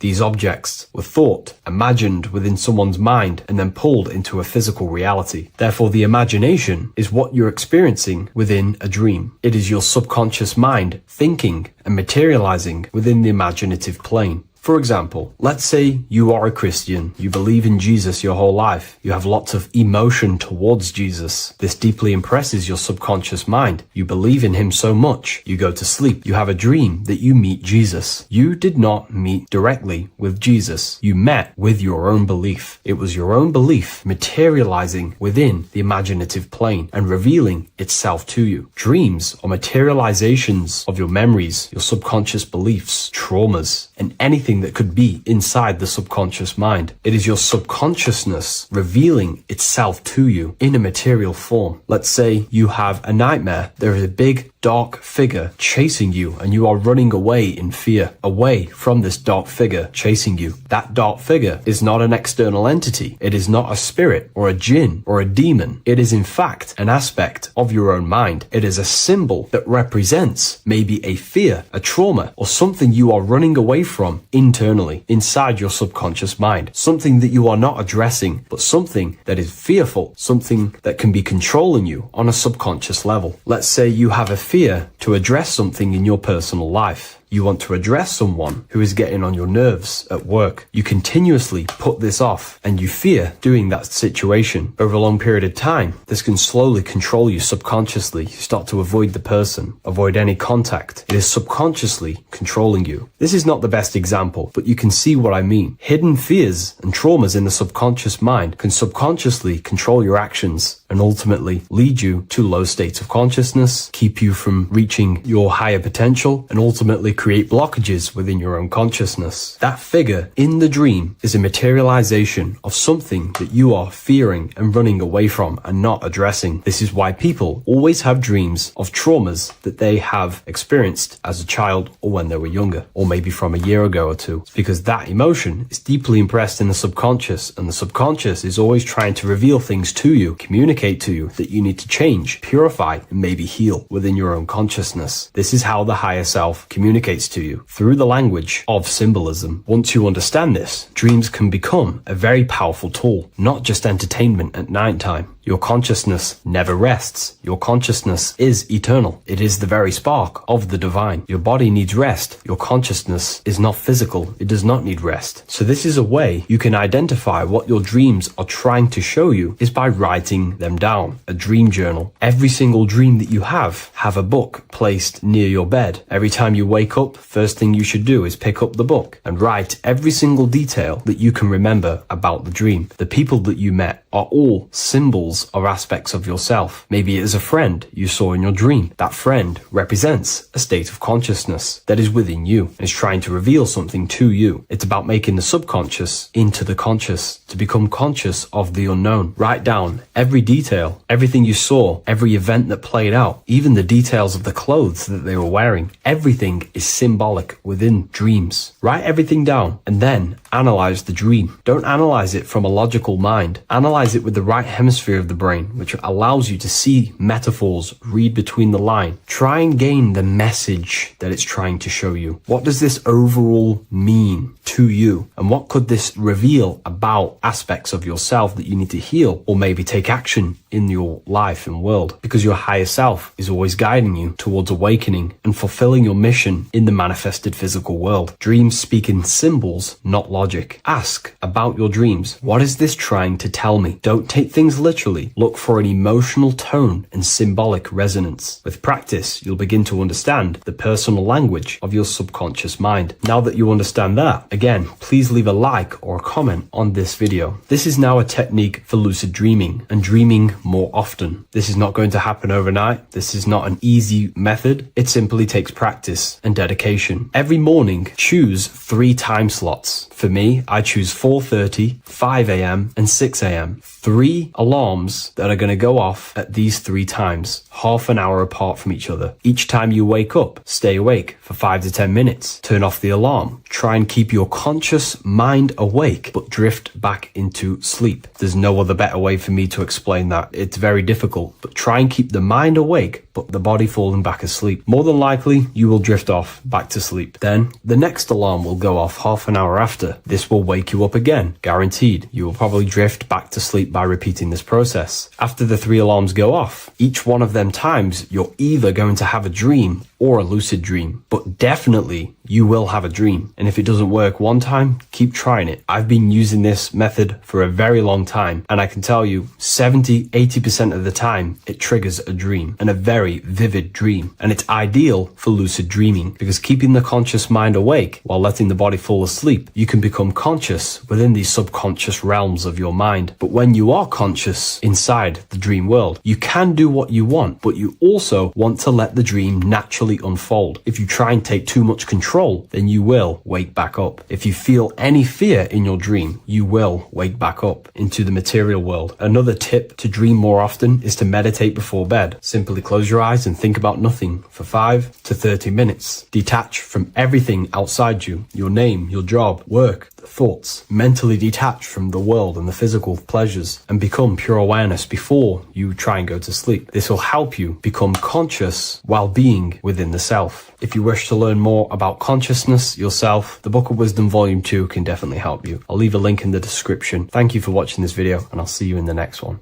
In this video, we're going to be decoding the symbol of the double-faced eagle, which is found on the Rothschild's family coat of arms. We see it in the Roman Empire, and we also see it in the 33rd degree of Scottish Rite Freemasonry. So let's get straight into this symbol and decode what this means. Freemasonry is considered a craft, and this craft is about reconstructing yourself. In fact, the word mason means builder, because every day we are building our mind's prison or our mind's freedom. Plus, you are a creator of reality. You are contributing towards the building project on the earth. You are a builder of yourself and reality, a creator. In Freemasonry, they use the allegory to teach the initiate a process of self-mastery. In Freemasonry, the allegory is that the Temple of Solomon is broken, and this broken Temple of Solomon needs to be reconstructed. But this is symbolic. The Temple of Solomon is yourself. You as an individual are the broken temple, as you have forgotten who you are, why you are here on this earth, and your mind has many limiting belief systems and restrictions on it. Therefore, we are the broken temple that needs to be rebuilt and reconstructed. The 33rd degree is the highest degree in the Scottish Rite system of Freemasonry. Therefore, this logo represents the state of consciousness the 33rd degree Mason is operating at. It is symbolic of their level of mind, their level of self-mastery, their level of awareness. This symbol is a very powerful symbol that you can use to also find your personal power. Now, of course, this is my interpretation based off my years of studying symbolism and connecting the dots. If you feel like I miss anything, please leave a comment in the comment section to maybe add to my points. The first of all thing that I see in this symbol that reveals a great power of mind is the eagle. The eagle itself is a bird, and a bird can go on the ground and in the sky. In a symbolic sense, this represents the body and the spirit, the ability to transform from this earth body and then also access astral projection and the spirit. The bird sees things from a higher perspective while it's flying in the sky. If you're only in the physical body, your perception of reality is limited to the ground. We do not see much from the ground. This is all symbolic to a level of mind. The bird can see things from above. It sees the earth from a top-down view and sees the whole, sees things from a higher perspective, symbolic of the mind of a 33rd degree Mason who understands who they are, what reality is, what consciousness is, and the human psyche. Their level of intelligence allows them to see reality from a higher perspective, and they also have the mindset of seeing things as a whole, which is a great truth. We are all part of a greater whole, the unfolding of creation that is taking place in the present moment. We are all unfolding creation as a collective consciousness, and we are part of a greater whole building project. So this bird, or the eagle, is symbolic of seeing things from a higher perspective and possessing a higher consciousness. The double-faced eagle, one eagle looking left, one eagle looking right. This is symbolic of the past and the future, mastering time. The way an individual masters time and masters the power over time and gains their power over it is by using the past and the future. The way we master time is by looking into our past and see what thoughts, emotions, and actions have led us to this very moment in the present moment in our lives. By looking into the past, you can see what thought, emotions, and actions have led you to this very point in your life and see the mistakes in your thought processes,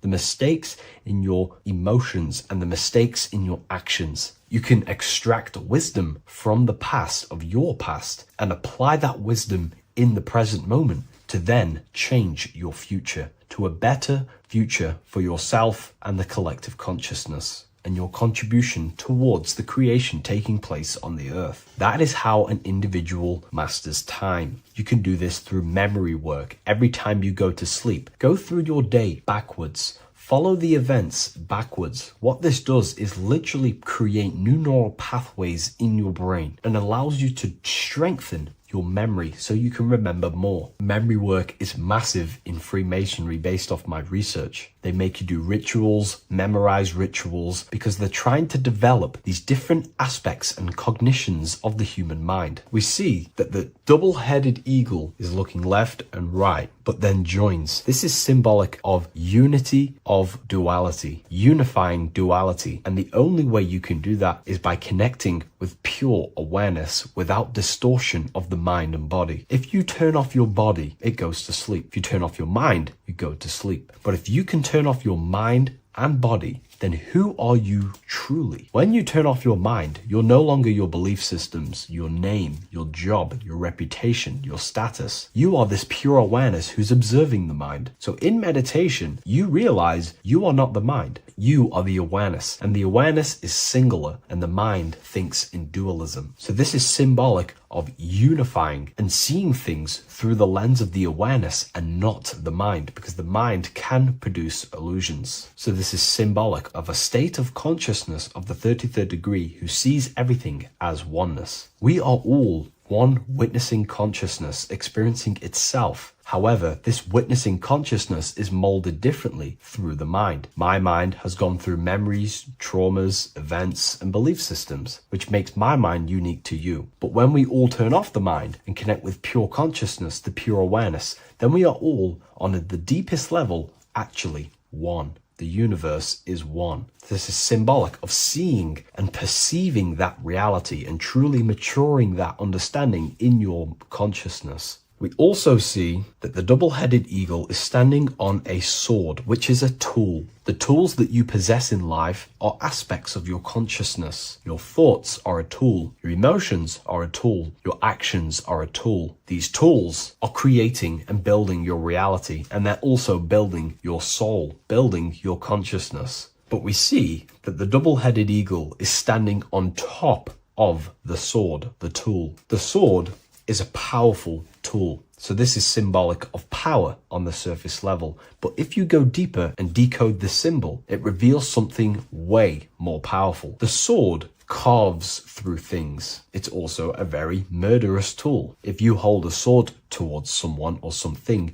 you hold power over it. It is a symbol of power. And that power that you possess is, in fact, the mind. The mind is the powerhouse of control over reality. The mind is the most radiant force in the universe, as all things respond to the mind. The emotions, the body, and physical reality itself responds to the mind. The mind holds power. Matter is a physical manifestation of mind. The reason why the sword is the mind is because it's associated with the air element. When you swing a sword, you're moving this through the air. And if you've read the Book of Wisdom Volume 2, you understand that each element is corresponding to a different body of consciousness. Air is associated with the mind, the mental body of consciousness. Water is associated with the emotional body of consciousness. Earth is associated with the physical body of consciousness. Fire is associated with the spiritual willpower body of consciousness. Therefore, what we're looking at is the intellect. We're looking at gaining control over the intellect, the mind, thought, banishing all negative thought power from the mind. Think of it like this. You are tapped into a live stream of consciousness, and this live stream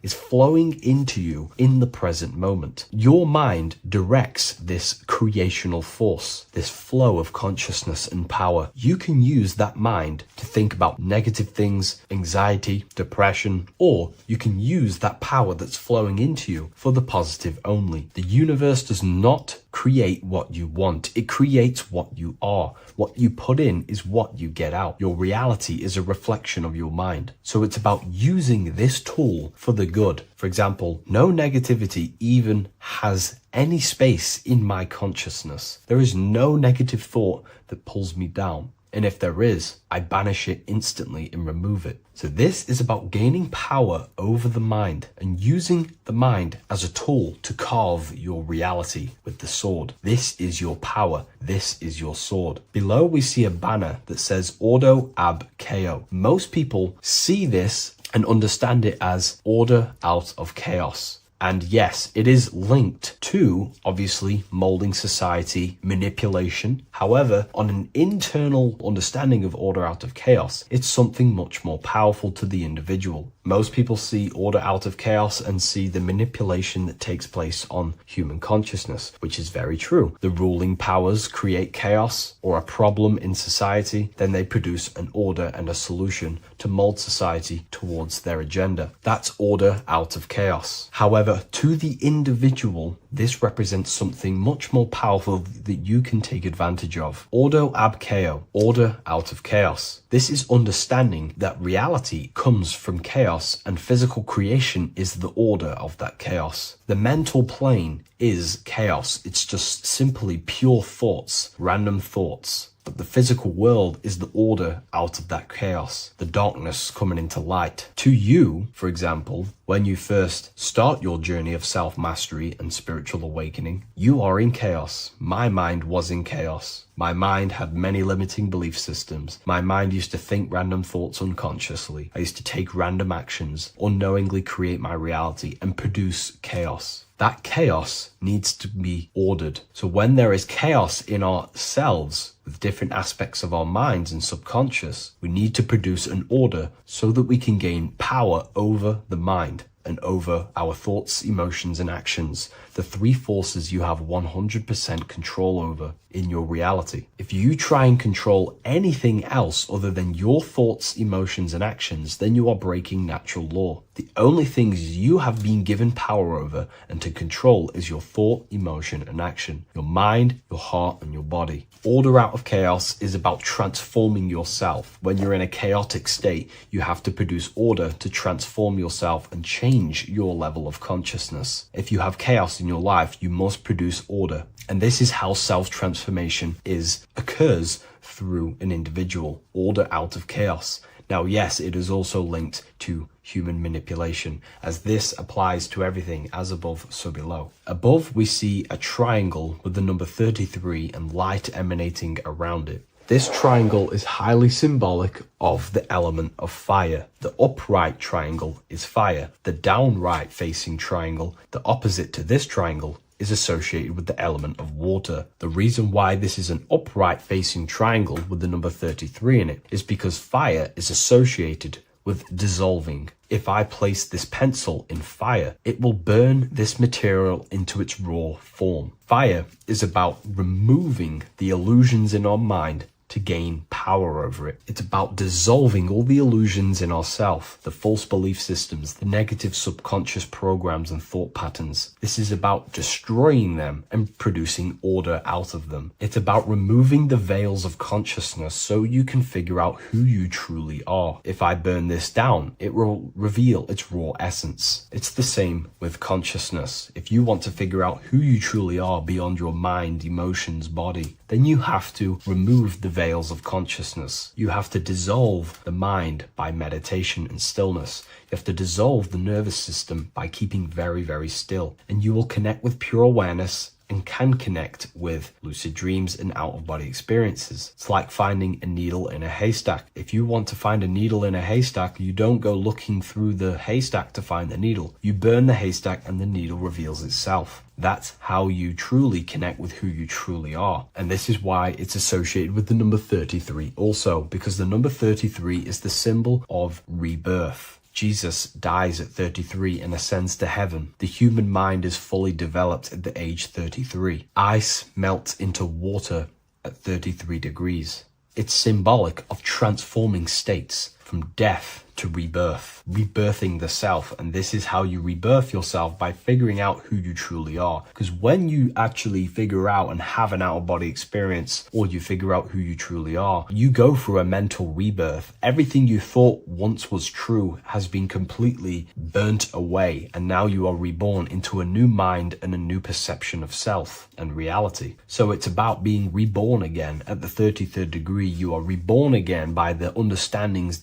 and experiences experiences that you've had with yourself. And the crown is a symbol of mastery. People in position of power wear crowns. It is a symbol of power over something. This whole symbol reveals your own personal power, the level of power that the 33rd degree Mason has over themselves, not over other people, but themselves. But of course, once you gain your personal power, you understand how the mind works. You can use that against people. It's how you use the knowledge that determines whether you are bad or good. Again, if you think I've missed anything, leave a comment in the comment section. Please like, comment, and share if you love this content. I'll see you in the next one, and if you wish to get your hands on this book, I'll leave an Amazon link in the description.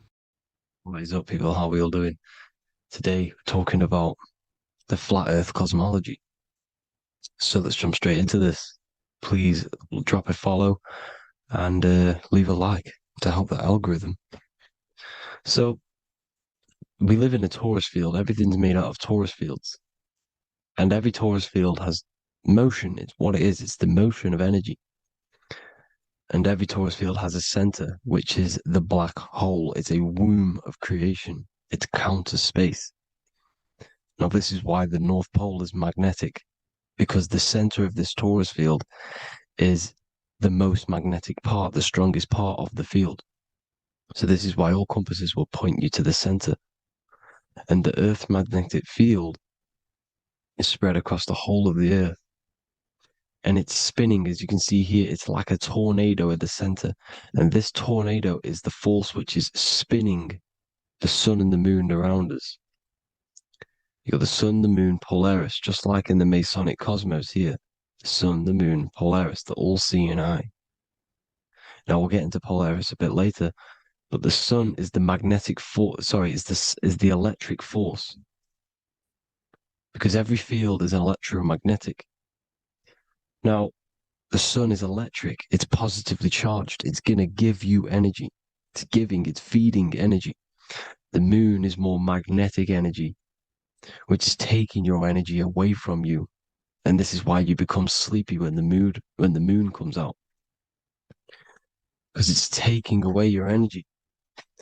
So these two forces is the balance. It's the yin and yang.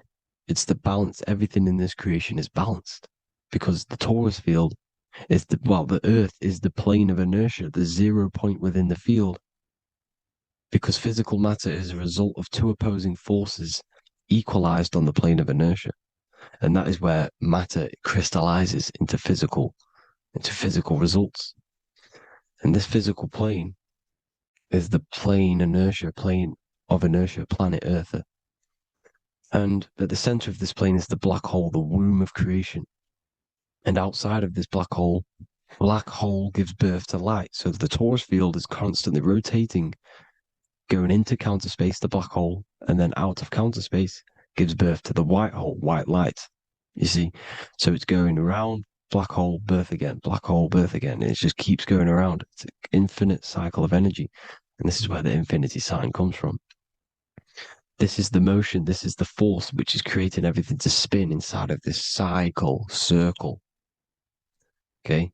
And it's making the stars spin. It's making the sun and moon spin around us, around this center point.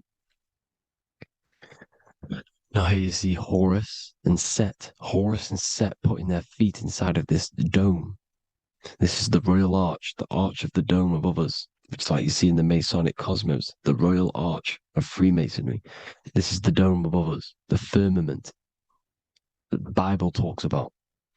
You see, they're putting their feet in because Set symbolizes the moon and Horus is the sun. Horizon, Horus. Horus is rising, the sun.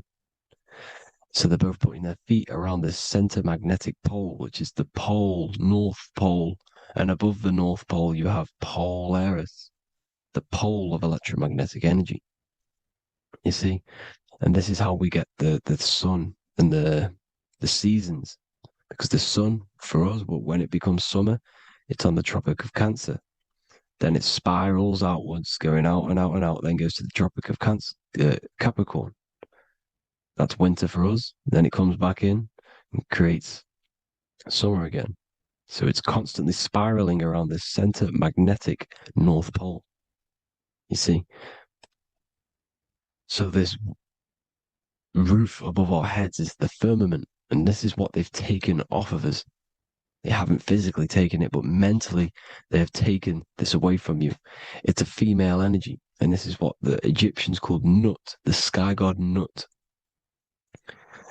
And this is the womb. We are inside God's creation, God's womb, and the woman's womb when she has a baby is a microcosm of this, because everything inside of this creation is micro, macro.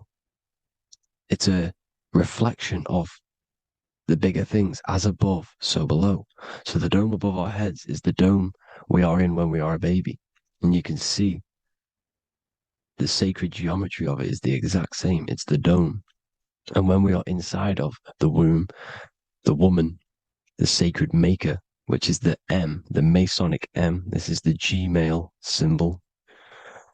The Masonic M is maker, mason, matter, male. She delivers the male, you see. She delivers the male because it's the maker, the female, the magnetic. The woman is magnetic in nature, the male is electric in nature.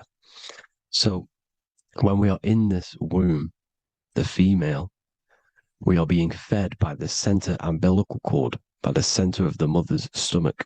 We're connected to the center of the woman's stomach, just like we are when we are in the earth. The center is where the aurora borealis is being emitted from, the electromagnetic aurora borealis, the northern lights. This is our spiritual umbilical cord, connecting us to counter space, connecting us to the realms beyond this world. Because at the center of every torus field is counter space. And at the center of the earth is our spiritual umbilical cord, and this is the earth's belly button, as you see. As above, so below. We had a physical umbilical cord. We have a spiritual umbilical cord, and this gets cut when we die, when we're cut away from the physical reality.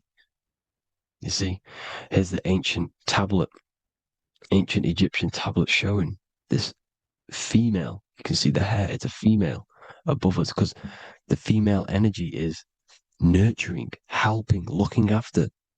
And that's exactly what the dome is. It's protecting us. It's the Ark of the Covenant, the Ark covering us, you see? And this is what they've taken away from us. By you believing in space, it completely destroys the idea of this being a sacred creation. They've taken the roof off your head, whether if you believe in space, you believe that there's chaos, there's planets, there's asteroids that could kill us at any moment. But this isn't true. They've made you fear your own creation that you're inside of. They've made you fear what's above you. You see, and it's to hide the power of astrology, the power of the lights in the firmament, which are constantly flowing through the ether. These powers which are above us are sending rays down to the earth, which are influencing our psychology and how we behave. And this is what astrology is. It affects human consciousness. It interacts with our consciousness. And there's a different energy every day because the planets are in different houses, different alignments. And this is, we'll go into this a bit deeper later on. So the world tree, this magnetic north pole, the pole of electromagnetic energy, was symbolized as a tree, the great tree at the center of the earth. You see?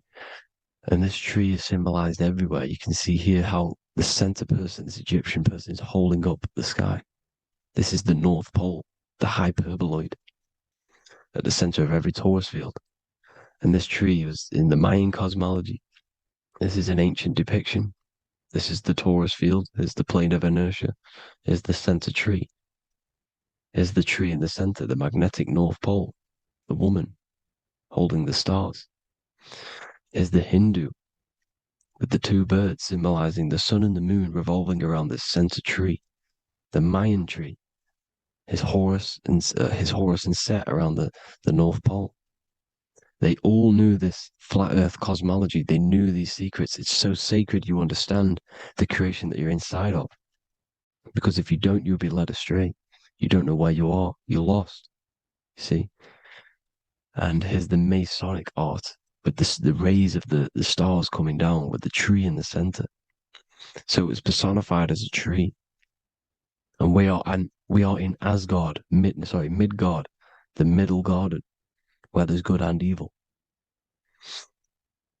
So the 7 layers of heaven, which is talked about in the Quran, each planet has a different layer of the firmament, and this is the 7 layers of heaven, and these are our 7 layers of the energy centers in our body.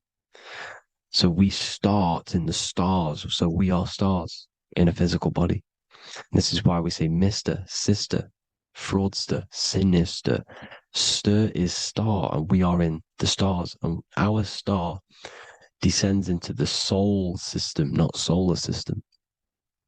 And as we descend into the soul system, we enter Satan's kingdom, Satan's world. As it says in the Bible, Satan is the god of this world. Well, if you've been into my research for a while, you know Satan is Saturn. Saturn's world, because Saturn's the outermost ring. He's the Lord of the Rings. And you enter his kingdom, the kingdom of time. And this is why Saturn's the time god. As soon as you go past the rings of Saturn, you're now in the soul system. You're now in time. You're now bound by space and time. And you're bound to the earth plane, the heart. Earth is heart. It's a rearrangement, it's an anagram for heart. And the heart of the electromagnetic color spectrum is green, and that's why the earth is green. And above green is blue, and this is why the sky is blue. In order to go to heaven on the macro scale, you have to go through the blue sky, through the 7 layers of heaven. In order to reach heaven in your body, whilst you're here, you have to go through the blue chakra to your head, which is heaven.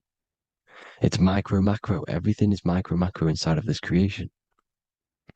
Is an ancient. I think this is a French image, piece of art from the ancient French, with obviously the 7 layers of heaven, which they all depict. And notice how it's like a dome. We'll go into this dome symbolization, the Royal Arch of Masonry, which is next. But these 7 layers of heaven give us the 7 metals, the 7 days of the week, the 7 diatonic tones, the 7 chakras, the 7 everything. It's God's favorite number. And this is why the Masons use the G inside of the compass, because the G is the 7th letter, and God starts with G. You see? So it's 7. God is 7. Here's another depiction of the heart, the soul system, the 7 layers of heaven. La fermente. You see, la firmament, with the stars on the outermost layer. Here are the 7 planets: Jupiter, Mars, la Sophie, the sun, la luna, the moon. So Saturn. So we are in the heart of this soul system. In order to ascend, we need to ascend up our chakra system, reach 144,000 hertz, God consciousness, the God man. You have to unfold God man, master of the mind, mastery of the mind. So what are the stars? The stars make everything unique.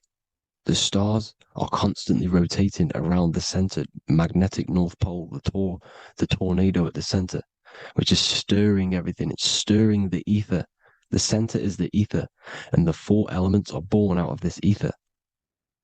There's 5 elements: ether, spirit, water, air, and earth. The ether gives birth to the 4 other physical elements, which the whole of creation are made out of. About them 4 elements. 4 is the number of stability. You know, a chair, a table has 4 legs. It stables things. It's a foundation, and these 4 elements are the foundation of this creation. You see, and this magnetic North Pole is stirring this, and the 4 vibrational states of the ether are the 4 elements. Now let me get back to the stars. I just wanted to give you that. The stars are being stirred around this center point, center.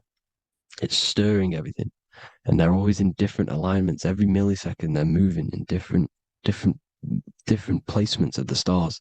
And the planets are called the 7 wanderers because they're not fixed. The stars are fixed, but the planets are called the 7 wanderers, the 7 layers of heaven, because they move faster and slower than each other. Each planet is slower and faster, has a different rate of speed it's moving. So these alignments are mixing in with the energies of the different 12 constellations. And this is why you have a unique characteristic. You have a unique look, a unique energy, a unique personality. This is because when you were born and you took your first breath, that energy which was in the ether, because the ether is all around you, and energy travels through the ether. The energy that the stars were casting down and the energy that the planets was mixing in with the 12 constellations was in the ether. So when you came out of the womb and your first breath, because breath is spirit, okay? So that first breath you took, that is the energy that is imprinted within your DNA, your soul. And you reflect that energy, you emit that energy. That's the energy that is with you forever until you die, till this physical body dies off. And that's what the stars are. The stars are giving a unique energy, characteristic, personality to every living thing. Every dog, every cat, every animal has a unique personality because it was born at a different time and place in the sky. Okay? The stars are your destiny. Now, the stars are constantly changing as well. If you look at stars through a telescope, they're constantly changing and forming different forms. You can see here, it looks like water. It looks like light through water because it's the ether above us, a sea of ether. And this light is being emitted through it and it's just constantly changing, giving different energies, each star. So this is why this is what the zodiac is. It's the expression of energy. It's the expression of the stars. And each constellation has many different personality, different energies, different traits. Each planet has different traits, depending where your planets are, depending what energies you hold. No two person have the same energy. There's no one. It could be similar, but no one's the exact same. It's because of the stars. The stars are never in the exact same split place. The planet's always in different houses. So here's some Royal Arch symbolism. Here's the Royal Arch of Masonry, as it says here. The sun and the moon, the constellations. Here's Cancer, the 7 planets, the 7 stars. Here's the Royal Arch. This is the firmament. Here's the duality. Black and white, duality, good and evil, rest and motion, dielectricity, magnetism. See? So this is what the Royal Arch is. It's symbolizing the cosmic dome above us. The womb we're in. We're inside God's womb. And here's George Washington, the Freemason, inside of the Royal Arch. You see? With the G, the Masonic G, God, 7. Here you see another depiction of George Washington with the stars in the dome above his head, his Polaris, the sky vault, Polaris. We'll get into that later. Go inside of all of your ancient churches, you will see the dome. Go to the Vatican, you'll see the dome. All of your ancient churches have this dome because it's the dome above your head. The ancients knew this. This was known. We did not live in space. It was known back then. They all knew. This is Crown Court, which is one of the most important courts in the UK. You can see it's clearly so much Masonic symbolism. You've got the 4 pillars of Masonry. The Royal Arch is like an arrow pointing upwards to Polaris. His Disney World is under a dome. In his Polaris, the sky vault. You see? And also 666 in the symbol. Here's more 7 layers of heaven. Here's an ancient depiction. The firmament. Here's the astral plane outside of the firmament. The Royal Arch. You see? It's everywhere. Here's Polaris, the 8-pointed star. Polaris is in between the sun and the moon. It's at the center of the Taurus field. And Polaris corresponds with the pineal gland as well because it's the all-seeing eye. See? So, is Polaris, the 8-pointed star, which is at the very top. It's the very center. It's on top of the North Pole. And it's an 8-pointed star that's always symbolized as an 8-pointed star. Here you see the Vatican. The Vatican is a giant key with an 8-pointed star. See, it's a key. Here's the dome.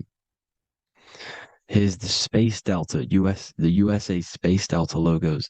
Here you see the Egyptian god looking from the center of the North Pole, looking upward to an 8-pointed star, Polaris. An arrow pointing up to Polaris. Here's another the bear holding a key with an arrow up to Polaris 7 holds the key to Polaris. Here's an eagle holding a key above the North Pole to Polaris. Polaris, and here's another one. There's another bird, like a dragon, holding a key to Polaris. Because Polaris is definitely something to do with leaving this creation. Okay, maybe, I can't say for sure, but maybe it's to do with ascension, and this is why the Vatican hold the key to the eight-pointed star. And this is why the space, well, we all know space is a lie, but they're showing Polaris and its sacred symbology. Maybe it's to do with something leaving this creation, going to another. Here's some North Pole symbolism. As above, so below. You see the four seasons of the Big Dipper constellation going around Polaris. This is Polaris, this is the Big Dipper constellation, and this is the swastika. This image gives us the swastika, because all the symbols we use are created in nature. They're created somehow in nature. This is how we get them. As above, so below. This is the map of the North Pole with the four rivers looking like the Big Dipper constellation.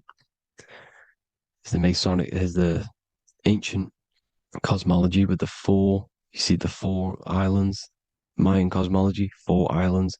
This is the alchemical symbol for Earth, 4 sections. The windows, because the center at the North Pole is a window to another dimension. The 4 lucky 4-leaf clover, which is supposed to be lucky. It's just, it's truth in plain sight. And here's Hitler looking at 2 flat Earth maps. So this swastika has been used for thousands of years, thousands and thousands of years. And it's symbolic for the most sacred land on this plane, the North Pole. Shambhala.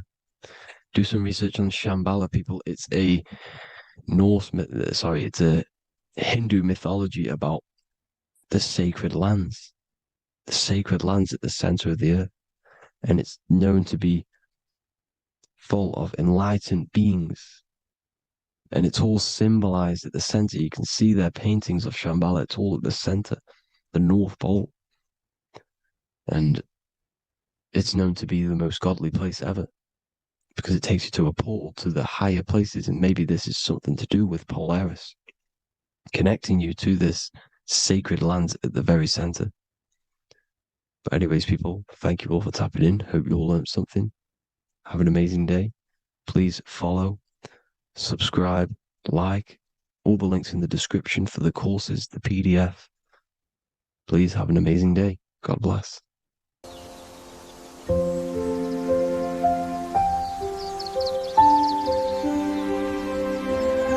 bookofwisdom.com. Visit today.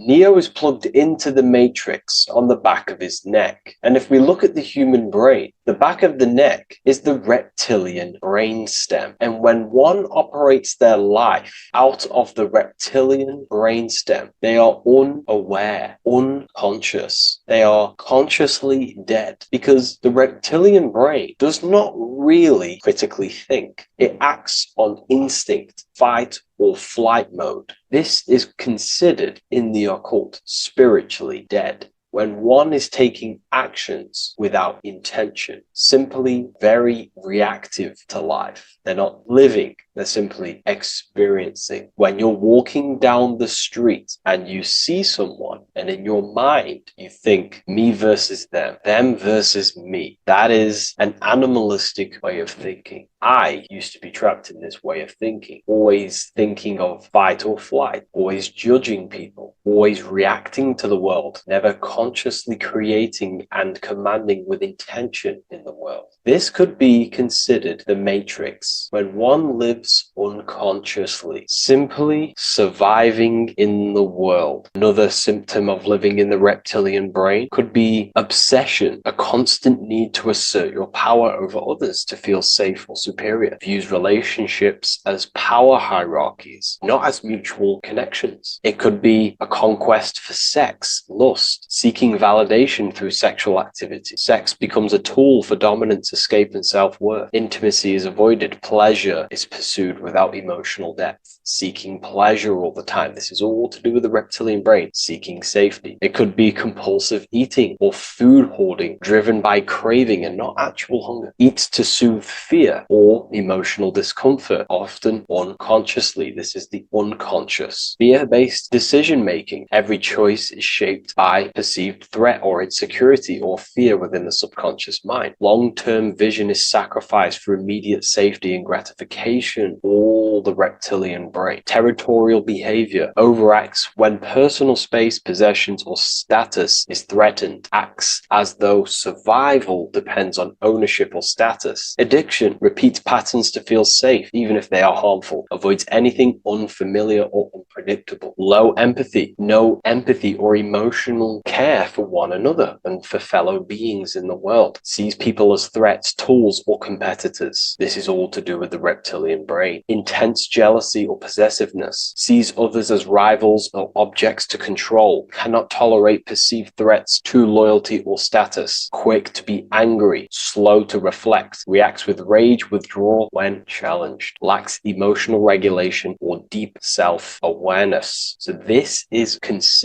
brain could be considered the matrix, hence why Neo is plugged into this brain. He's operating the life out of this brain, unconscious, simply navigating life like an animal. I was in this state, and you can only really realize this when you come out of this brain and you start to function from the higher regions of the brain, which we will discuss very soon. And my life was chaos because there was chaos operating internally. I was never thinking about the future. I was always operating life out of fear, out of lack. Never had care for another person. When you operate life out of this brain, the matrix, things outside you, can easily control you. This is why they keep us in a constant state of fear. So we operate life out of this. So we never gain full control over our reality, over our actions, over our thoughts. So Neo is called Neo, and he works at a place called meta cortex, very symbolic of the neocortex, the higher region of the brain. Now, this brain makes you human. It ultimately allows you to hold control over the animal urges, okay? The neocortex is the brain that allows you to have self-mastery, that allows you to control your urges, your instinctual survival urges. So humans can overcome their reptilian animalistic state and start to operate their life in a conscious mastery state. And Neo is plugged out of the reptilian brain, and he starts to use his neocortex, the human brain. This allows one to learn to have self-control, allows one to create, allows one to think about others. It allows one to critically think deeply. It allows one to be self-aware. Who am I? Where did I come from? And where am I going? This is ultimately the brain that has shaped the world. We look at humans. We built technology. We built all of these amazing things. They all come from the neocortex. This is the higher region of the brain that allows consciousness to function on a higher degree. It allows you to truly become a creator and have self-control instead of living in a reactive animal state. You see, animals are only aware of their five senses. They're only aware of surviving. If you notice, look at animals, they're always looking around. Even in their home, they're always looking around, sniffing around. That's because they operate in an animalistic brain. Humans have the neocortex. This is a higher region of the brain, which if you wish to master yourself, this is the brain that you will be using. This allows you to operate life on a higher degree. We see this reptilian brain symbolized everywhere. See it as reptiles. Reptiles are symbols of this brain. We see the Egyptian god Osiris with the green skin representing a reptile, a crocodile. Sometimes we see Osiris depicted in Egyptian artwork with crocodiles or reptiles. If you do a little bit of research research on that. And also, if we look at the overall symbolism of Osiris and his story, we notice that he is the god of the dead, or the underworld. This is not literal, but the dead, or the god of the death,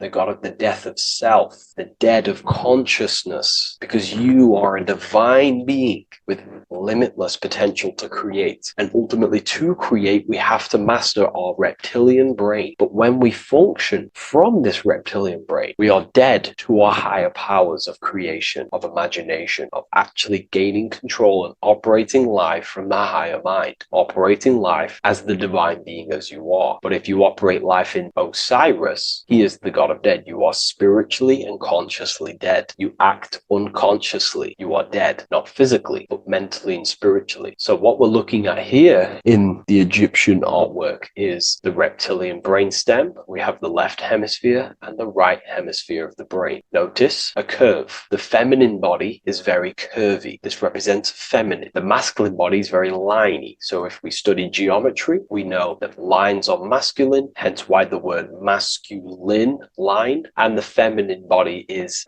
in geometry, feminine is represented as curves. So this is the left masculine brain on the left side, and this is the right feminine brain on the right side, with Osiris, the reptilian brainstem, in the middle. So we're going to go deeper into some Mesopotamian artwork now. Now let's have a look at this. We're looking at the reptile on the very bottom. We see the left brain and the right brain, the Eye of Ra and the Eye of Horus on the left and right. In Freemasonry, we still see the symbolism of the two pillars. Yakin and Boaz in Freemasonry, with the two pillars symbolizing masculine, feminine forces of consciousness, also representing the masculine left brain and the feminine right brain, with the reptile down here. But if we have a little look here, right, we have a little look at these reptiles. This person is standing on top of the reptiles. When you are on top of something, you have power over the below. You are standing atop of something. You have mastery over it. You have control over it, symbolizing gaining control over the reptilian brain, the reactive actions, the sexual urges, the addictions, the territorial behavior, the fear-based decisions, constant internal tension, never being able to focus. It's symbolizing gaining control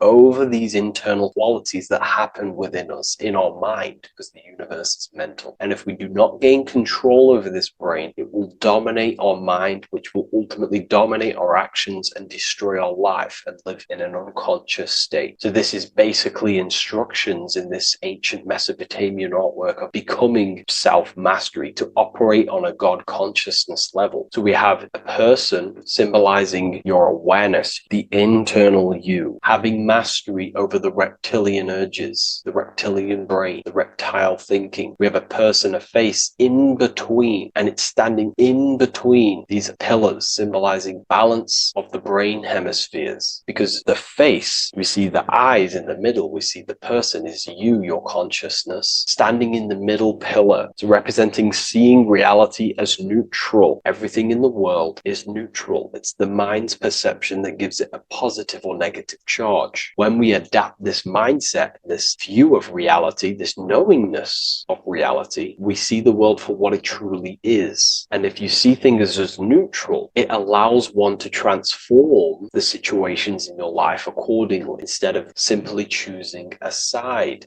This is a major problem in society, and this was a problem within myself also. We like to choose sides, and choosing sides can keep your consciousness locked in a certain mindset, in a certain belief. And belief is what is ultimately destroying humanity. It's about knowingness. And knowingness is in the middle. We want to seek to know things. Knowing things allows you to go out there, directly experience it, and know it for yourself. For example, I know I'm not on a spinning global ball flying through space. Why? Because my senses tell me I'm not doing that. My senses tell me I'm not going 1,000 miles per hour and 360,000 miles per hour through space while while spinning around the sun. I know that because I know myself. I know I'm not my body because I've had direct mystical experiences beyond the physical body. So we should seek to know things, and that's what we call gnosis. Direct knowledge obtained through direct experience, knowingness. And that is a middle pillar quality. So in Freemasonry, we see the middle pillar. The matrix is designed to give you two wings all the time. Democrats, Republicans, feminism, and then there's another side. There's always two sides that they're giving you because they want you locked in either way, which is seek the middle pillar, seeing things as neutral, seeing things as the middle pillar, seeking direct experience, gnosis. And this aligns with the brain because the brain gives us these two perceptions also. The right brain sees the woods, the whole woods, but the left brain sees the individual trees and branches and leaves. If we're too left hemisphered, we're going to see everything as divided. If you're too left hemisphered, you're only going to see yourself. You're only going to think about me, myself, my ego, my consciousness, my life. And I'm only going to operate in the world, take actions only towards me without considering the collective, which is the right hemisphere quality. The right hemisphere allows you to see the bigger picture, how we're all connected. We're all one family of consciousness. We're all one being separated in different bodies, one consciousness operating in different bodies. So it's about aligning these perceptions of the brain and standing in the middle and also conquering the reptilian brain. This allows us to operate in the world and see the world for what it truly is and operate from a place of balance. We also see some more symbolism in Egypt of the Ram Sphinx in Egypt. Ram Sphinx. Please leave a comment and please leave a like and a subscribe onto the YouTube if you like my content. Smash that like button and we'll get straight to this. So this is the Ram Sphinx in Egypt, also symbolizing the brain. This is my research. These are my conclusions. You can take this with a pinch of salt and go out and do your own research. This is what makes sense to me based off my information I've gained, my symbolism that I can read. So take what you can from it. I'm not here to obstruct anything. I'm not here to place anything in your mind. I'm simply here expressing my research. Never take anything off anyone as solid truth. I've never have said everything I say is solid truth. This is my research. If the research aligns with you, that's great. Maybe it doesn't with some people, that's fine. Simply take things with a pinch of salt, go out and collect as much research and information from many different sources and place together your own understanding of symbolism and your own perspective on reality. But like I say, seek to know and not believe. So this is the Ram Sphinx in Egypt. This is a more powerful symbolism of the brain. We have Osiris here, the god of the dead, which is the reptilian brain, and an Aries symbol here symbolizing the hippocampus in the brain. So this is the reptilian brain stem, heavily aligned with the reptilian brain stem here. We can see the connections if we look closely. So this represents the dead of consciousness. This is the dead of self, living in impulsive animalistic state, the symptoms that I listed earlier. I'm not going to go over the symptoms again. And Aries symbolizes the hippocampus in the middle of the brain. This is the hippocampus. And Aries is a symbol of a state of being. Why? You see, ancients and the ancient Egyptians, according to my research, Freemasons still use this symbolism today. So what they do is they use the path of the sun to symbolize a state of consciousness or a journey in consciousness. So what do I mean? So Aries here is the transition from the winter arc. So this is the winter arc from Libra, Scorpio, Sagittarius, Capricorn, Aquarius, Pisces. This is when the sun is dead. This is when the electromagnetic waves of the sun are not very present. This is the winter. This is when there's more darkness in the world. However, from Aries, Taurus, Gemini, Cancer, Leo, Virgo, and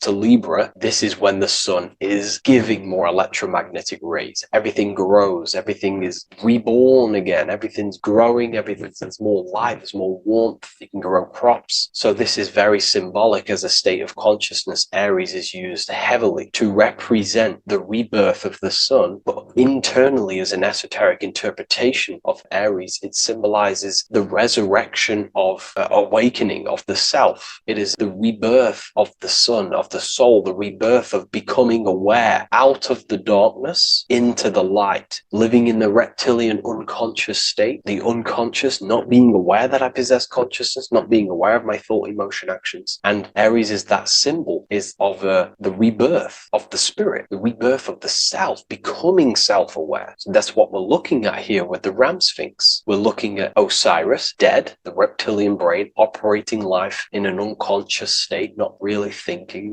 not self-aware of thought, emotion, actions, not aware of the soul, not aware of good and evil, not aware of the laws that are in the heart of love, not aware that there's always an intelligence in the heart telling us what's the right thing to do at all times, not aware of anything, just simply reacting to the world. But then we have a symbol of Aries above, which is the resurrection of self. So again, this is symbolizing by the Egyptians to me and my research going from darkness to light. This is the resurrection of consciousness when we start to deepen our self-awareness, which is ultimately what I'm doing to you in these videos. Hopefully I can awaken some people's minds and make people think deeper. And that process of internally what's happening within you that's what Aries represents when you're starting to say, wow, my mind's going deeper and deeper into the self, and I'm realizing more. That is what Aries symbolizes. When the sun returns, it's also a symbol of a sacrifice, because obviously when the sun returns back to Aries, we're sacrificing the winter, when we're transitioning, and all transitions require sacrifice. So in Aries, the Jews celebrate the Passover. It's the Passover of the sun, and what do? They eat lambs in the Passover Aries, because it's all symbolic of this internal process. In Aries, Christians celebrate with the Easter, which is the resurrection of Jesus, the resurrection of the sun. Remember, it goes deeper. There's deeper layers to this. It's the resurrection of the self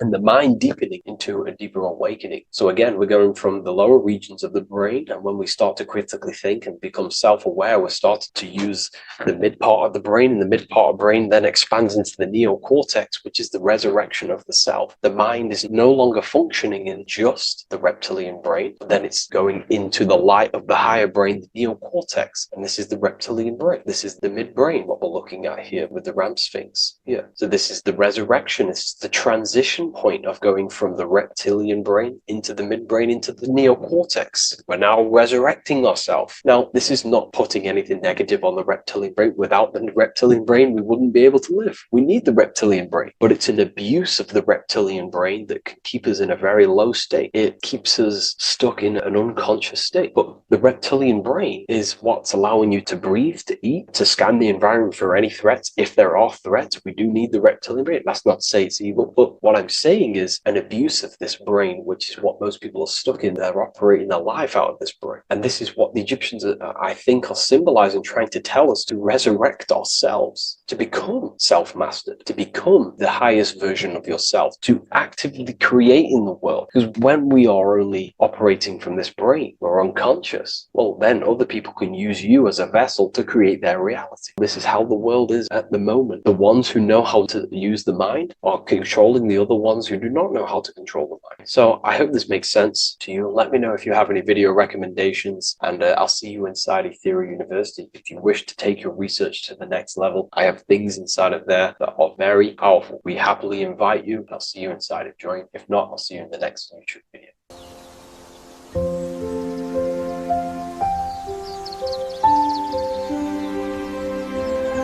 bookofwisdom.com. Visit today.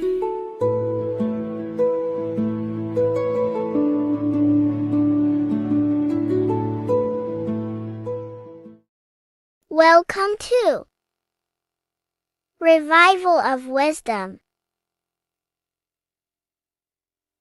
Welcome people, we're back with another video. Please make sure to hit the like, the subscribe button, and turn on notifications to never miss a video.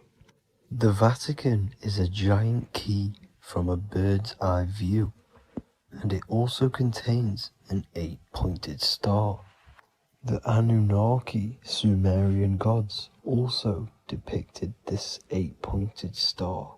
The sky god Anu from the Anunnaki also uses the 8-pointed star for his symbol. And even Freemasons depict an 8-pointed luminary with a ladder and a key. This is symbolizing the key to ascension up to the 8-pointed star, which is Polaris. Polaris is always depicted as an 8-pointed star. Polaris is the standstill star at the very center of our realm, which is perfectly aligned with the North Pole. The Earth is a giant torus field, and at the center is where the most electromagnetic energy is stored. This is why all compasses point to the north. Hence why a compass is an 8-pointed star, because it points you to Polaris, which is the North Pole, the center of this realm. The 8 points of the 8-pointed star symbolize the 8 points in space and time. So yes, Polaris is the portal which you ascend through if you outgrow this consciousness by aligning your chakras. Our earthly realm is a macrocosmic reflection of us, and we as humans are the micro reflection, with the earth containing its 7 chakras as well as us. The North Pole is the 7th chakra, which is the crown chakra. So the key to ascension is held by the Vatican, hence why it's a giant key, because they mislead the masses through their religions, which teaches the masses to look outside of themselves. As stated in the 20,000-year-old emerald tablets, written by the Egyptian god Thoth. On Earth, man is in bondage, bound by space and time to the Earth plane. Encircling each planet, a wave of vibration binds him to his plane of unfoldment. Yet within man is the key to releasement. Within man may freedom be found. So the 7 planets are associated with each 7 chakras. The lowest chakra being the root chakra, which is associated with Saturn. This is why the elites love Saturn and reflect it in all of their symbols. Because the chakras are an ascension of spiritual principles, starting from the material and ascending up to the spiritual, the crown chakra. However, evil love bondage, and they are trapping souls in the physical realm by stopping and provoking the ascension process. They do this by abusing the energy of Saturn, and Saturn is associated with the lowest chakra. The lower 3 chakras are associated with survival mode, which keeps the consciousness in a constant state of fear and only aware of its surroundings. Once you start to ascend up your chakras, you become more consciously aware of spiritual deeds. And this is the process of returning back to your true spiritual form. Going back to Polaris and its connection to ascension, Kanye West symbolizes this on his music video 24. As you see him rise up into the sky, you see an 8-pointed shape around him, which symbolizes the 8-pointed star, as you see the beam of light. And even NASA symbolized this in their Space Delta logos, a bear holding a key with an arrow up to Polaris, the 8-pointed star. Here's another NASA logo of an arrow from the Earth to Polaris.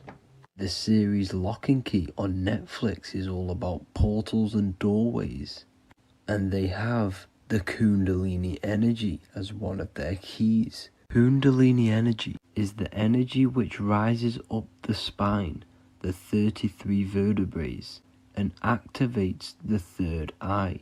The third eye is the spiritual gland which connects humans to other spiritual realms. We are not the body. Our spirit, our soul inhabits the body. We exist physically, spiritually, and mentally. Therefore, we are multidimensional. The intellectual and spiritual inhabit the body. Therefore, this is just an avatar within this timeline. However, within each and every one of us, we all have the key to releasement, as says in the Emerald Tablets. This releasement is ascension, up until higher states of consciousness.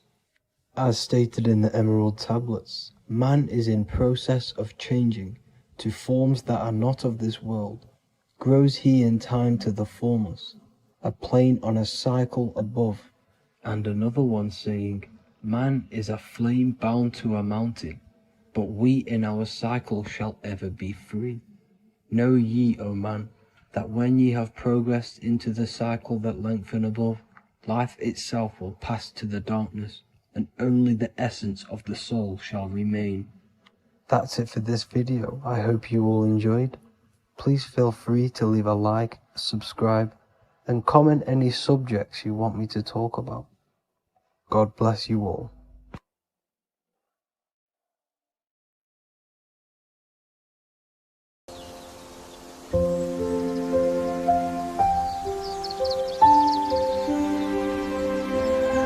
bookofwisdom.com. Visit today.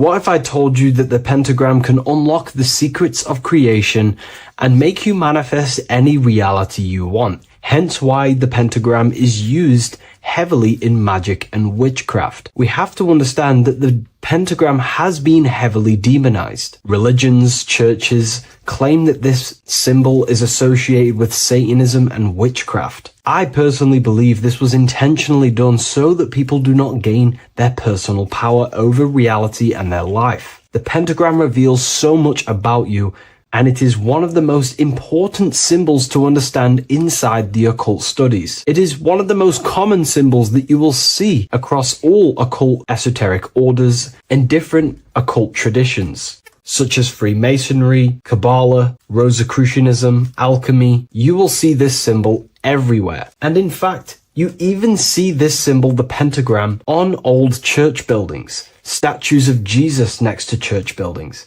You will see this symbol used by Christianity itself, which is very contradicting about the church. But I'm not here to tell you to think anything. You can simply take this information with a pinch of salt and see if it benefits you. The pentagram used by the early Christians was said to symbolize the 5 wounds of Jesus on the cross. But this goes much deeper in an esoteric explanation. The pentagram ultimately represents the 5 elements of creation. All creation falls within these 5 elements.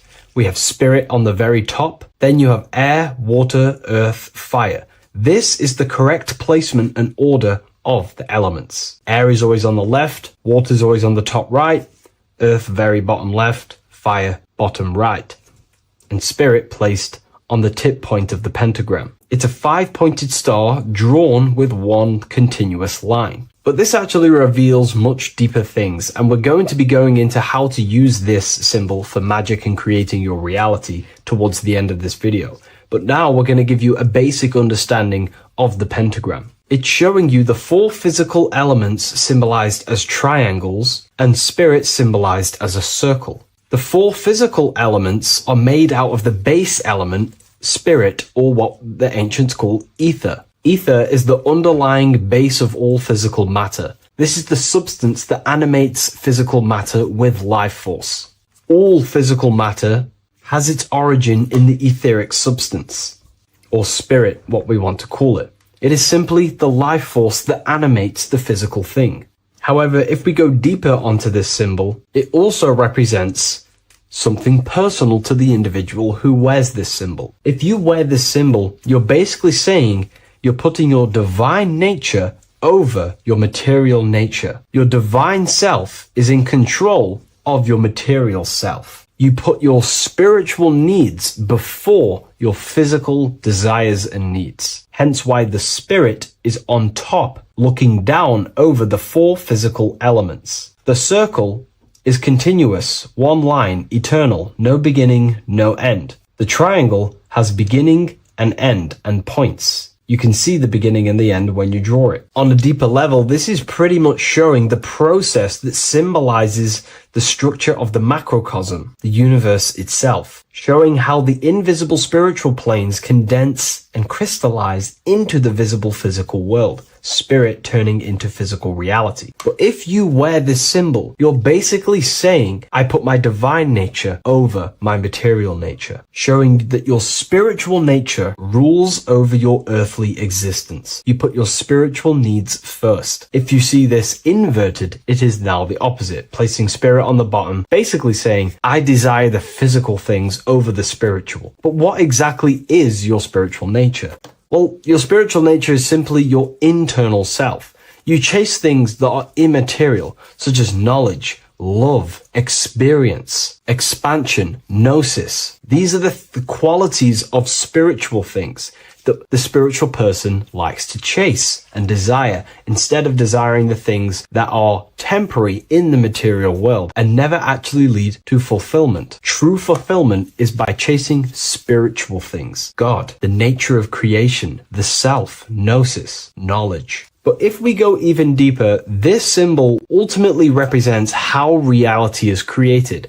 Hence why this symbol is heavily used in Kabbalistic magic and so-called witchcraft. We are all magicians. Each one of us are creating reality. There are just certain ways you can actually create reality by becoming conscious of them. By becoming conscious of the elements and the qualities of the self that actually create your experience in your life in the present moment. If we look at the pentagram, we see that when you draw a pentagram, it is one continuous line. It is one expressed in 5. The order of the elements are very important. Spirit at the bottom, fire at the bottom right, and so on and so on. Because this is showing you the descent of the spiritual into the material, the invisible crystallizing into a material reality. As you can see when you start to draw the pentagram, you see spirit at the very top. You're descending down to fire. Fire is the closest element to spirit. Hence why in magic and witchcraft,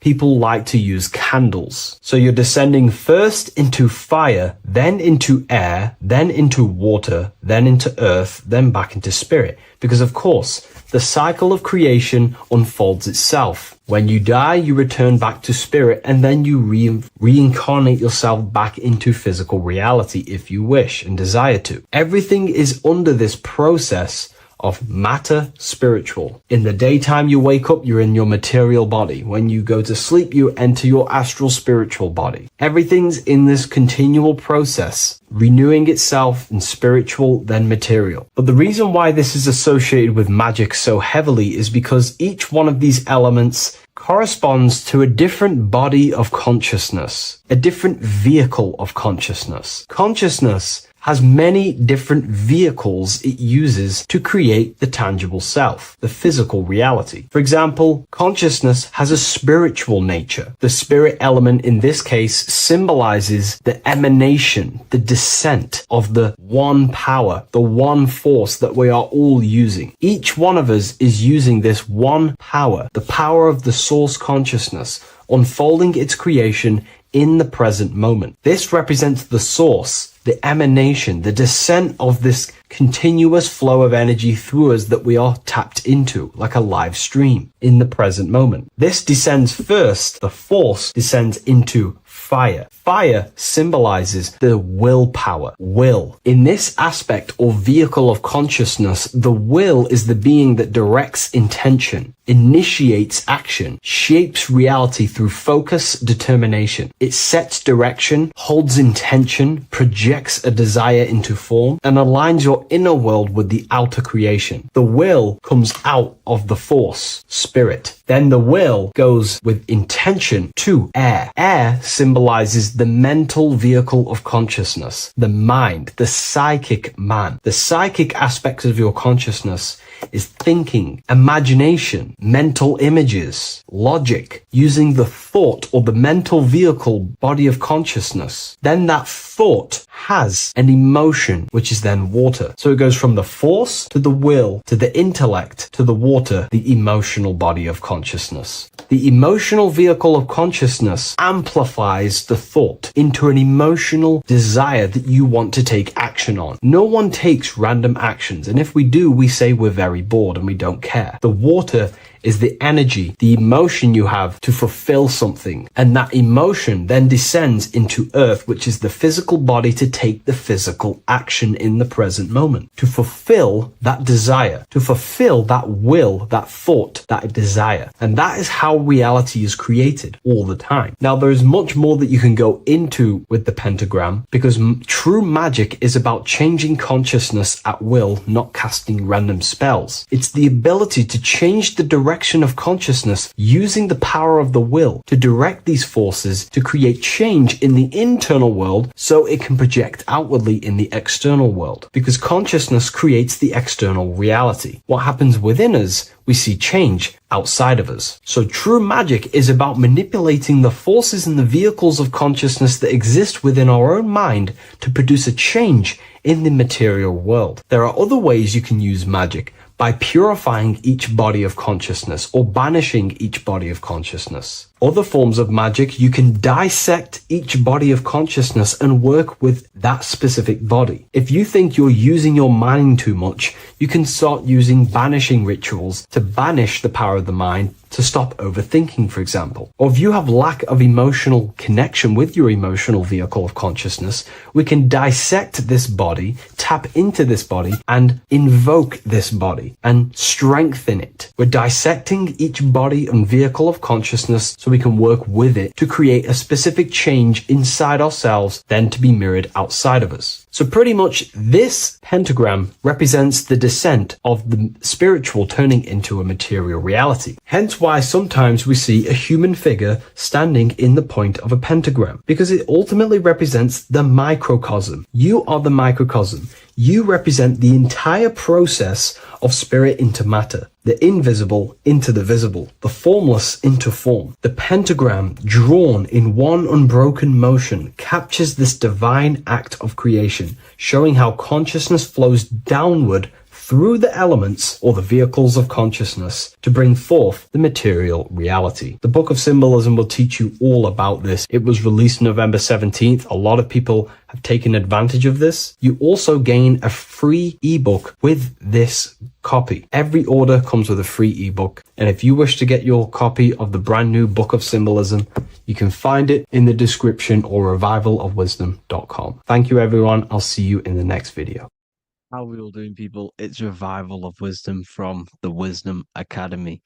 Today we're going to be breaking down God, consciousness, and the higher and the lower self, and how to overcome the lower self. Now, the first thing you need to understand is that you are the invisible intelligence within the brain, within the body. This invisible intelligence is known as the mind. But you are not the mind. You are the observer of the mind, which is the soul, the invisible entity. The mind is your intellect, your intelligence. Now, the mind is, it's hard to put this in words, but the mind is something that gives you the ability to explore the universe. And this inner self is the I am. It's the quiet, the inner self, the voice you see in you hear in your head. This is why within spells high twin, inside, internal. The I is also the number one, which is one line. Because the one and only, is the inner self, which is the I am. This is why you say, my name is Harry. You are not Harry, you are the I, the inner self, the intelligence. Okay, this is why Jesus in French is I am. You look with the two eyes and you see with the inner eye. I and I, the same thing. Okay, because the I inside is what gives you the perception of what you're looking at. So when someone's trying to explain something and then you catch on saying, I see now, it's because you're seeing with your inner eye, the one that gives you perception, gives you intelligence, gives you the ability to understand things. This is the internal eye, the invisible self. which the physical body is nowhere near as complicated as this inner self. Is in infinite potential, infinite potential. God, God, generator, operator, destroyer, soul, mind, and body. Brahma, Vishnu, Shiva, the Father, the Holy Spirit, and the Son. They're all. The reason why you see God is always a triad is because it represents yourself. Your invisible intelligence is God. Me and you are the same invisible intelligence. We are the invisible intelligence experiencing the program being ran by the central nervous system and the brain. I always say this in my videos, but I have to, in order for you to understand the things that I'm going to say later on in the video, you need to understand this concept, is that you are the consciousness experiencing the nervous system, the tree of knowledge of good and evil, which is you here. You would be in this invisible intelligence right here in the center of the brain. Now, this is why the ancient Christians show God is in the brain. This is the brain stem. This is the brain. This is also the brain stem and the brain. The brain stem and the brain. It's all depictions of the brain because the brain's the computer, the electromagnetic computer, which decodes the demands created by the invisible intelligence, the I, the inner self, you, your true self. The person moving, if you observe what someone moving, this is going to sound, but if you observe someone walking, it's not the body. The body is moving, but the thing telling it to move is the invisible intelligence. Before you kick a football, a decision is made within your invisible intelligence, your mind. And this consciousness, this invisible intelligence, is either stuck between the lower self and the higher self. Okay? When the invisible intelligence, meaning the true self, identifies itself with the physical body, it will trap its mind within physicality. This consciousness that we have is either operating in the lower self or the higher self. It's either feeding the material body or it's feeding the spirit. Okay? But because we are physical and spiritual, we need to be even. We don't want to be meditating all day long because we do have a physical body as well whilst we are here. We are playing a game in physical matter. Okay? Now, the reason that you incarnated here is to learn a lesson because the mind can manifest anything it wants within the astral planes, within the world of imagination. It can manifest anything it likes, but it incarnates into matter, into this game, so we can understand labor, because anything in matter, you have to labor to manifest. But in the astral, you can manifest at the click of a finger. You come here to learn the knowledge of good and evil. And your consciousness, I came out a bit off topic there, but your consciousness is experiencing the lower or higher self. The lower self is manifested in the lower parts of the body. Sex, food, and power, the lower three energy centers. These centers are like mini brains. You are literally thinking with these centers. And when your mind is stuck within these lower centers, you'll think, have you ever heard the term of thinking with your penis or thinking with your, you know what, as a man? Even females maybe, but mainly this is a boy saying, you're thinking with your penis. This is a truth, it's truth in plain sight. You think with these energy centers. When you're living off the lower three centers, all you care about is sex, food, and power. Eating, sleeping, and greed. Power's kind of like greed. Now, when we move up to the higher parts of the body, when we live our life within the higher parts of the body, this is considered heaven. Love, expression, intuition, and wisdom. This is what we need to be aiming to do, moving out of the lower half of the body and living our life within the higher self, the higher parts of the body, thinking with the higher energy centers. Thinking with love, expression, intuition, and wisdom. Spreading love, expression, intuition, and wisdom to others. Heaven is even. This is why Jesus is pointing at the heart chakra, always pointing at the heart. Earth rearranged his heart because in earth you're manifested as a physical being. You're in the heart, good and bad. You need to be balanced between the good and bad. Because love can be a demon too. That's a whole nother video, but love can be a demon. Now, the seven chakras are known as the seven seals in the Bible. When the Lamb opened the seventh seal, there was silence in the heaven for about half an hour. This is a verse from the Bible. The Lamb is Aries, which is the higher brain, the cerebrum, Ram, Aries. Because when the Ram opens the seven seals, you enter the kingdom of heaven. Because these chakras seal your invisible intelligence. They seal your true self. You are behind these seven seals, your true invisible self, your true consciousness. Because behind these seven seals, you do not think about anything materialistic. Your intelligence is not material. It's not physical. It's not from the physical world. It does not desire the physical world. The body is the beast. The body's the animal, the lower self, which can corrupt our intelligence.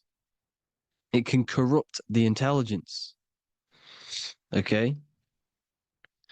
Now, we need to balance these chakras so that we gain a deeper connection between this intelligence and the brain.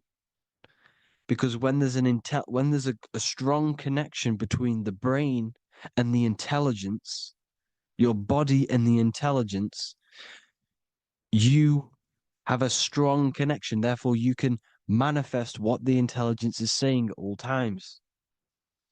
Meaning, when, for example, your higher self, this is intelligence, the higher intelligence is always speaking to you. It's always guiding you. It's always telling you the right thing to do. You can feel it when you're doing something wrong. You can feel that you're doing something wrong because this higher self, this intelligence knows what it needs to do here. And when there's no connection between the body and our intelligence, our true self, when we strip away, when you close your eyes for long periods of time, you will figure out you are this invisible, infinite, creative being. There's no words that I can't describe what it is, but it's the voice inside of your head that you can feel when you close your eyes. You are this being inside of the heaven, because this is heaven, this intelligence. And when there's a strong connection between the body, you can manifest everything it's saying. When everything is balanced, when you're no longer thinking with the lower centers, when they're all balanced, you're not thinking in particular with every center, you balance them all, you can manifest everything it says. Your body will act out what the intelligence is always saying. This is God in the brain, the intelligence, trying to touch Adam, representing the lower self. This is why they're not touching. Notice how Adam is resting, but the intelligence is always reaching out, stretching, symbolizing metaphorically saying it's guiding. I'm always reaching out. The intelligence, your intelligence is always guiding you. It's always reaching out to you. But Adam is ignorant of it. The lower self is ignorant of it. And that's why he's so relaxed and God is so stretching out. Because at our highest self, that when you think of when you want to better your life, that highest true version of yourself is God. When you're manifesting this, your highest self, this is God. Your truest form, your most perfect form, that is God. Your highest version of yourself, that is God. Emotions, Emotions are not what you've been taught. Emotions are not something that should be reactive, okay? You should not let the emotion be you, except that you should experience them instead of letting them become you. You need to understand there's a separation in our consciousness. You have the soul, which is the person who is observing your thoughts. When you think a thought, who's the one observing that thought? The soul, you, the I am, the I, the inner self, the one and only. And inside of every single body, inside of me, inside of you watching this video, there is this same intelligence that is inside of me, inside of you. And it's the exact same intelligence, experiencing a different body. And this is what we mean by the universe is mental. We are all sharing the same ball of consciousness in a different body. The animals, the fish, the cells, all expressing this one consciousness. Me and you are the same. This is why the golden rule is treat others like others should be treated, because I am you and you are me in a different body. Now, going back, you need to identify that there's different levels of consciousness: soul, mind, emotion, and body. Okay? Your emotions are on a separate layer than the body, the mind, and the soul. So when you identify there's a difference between all of these, you do not let them become you. You do not let your mind rule you, because your mind can be corrupted. Your soul is the one that is pure good, pure love, but your mind can be corrupted. Okay?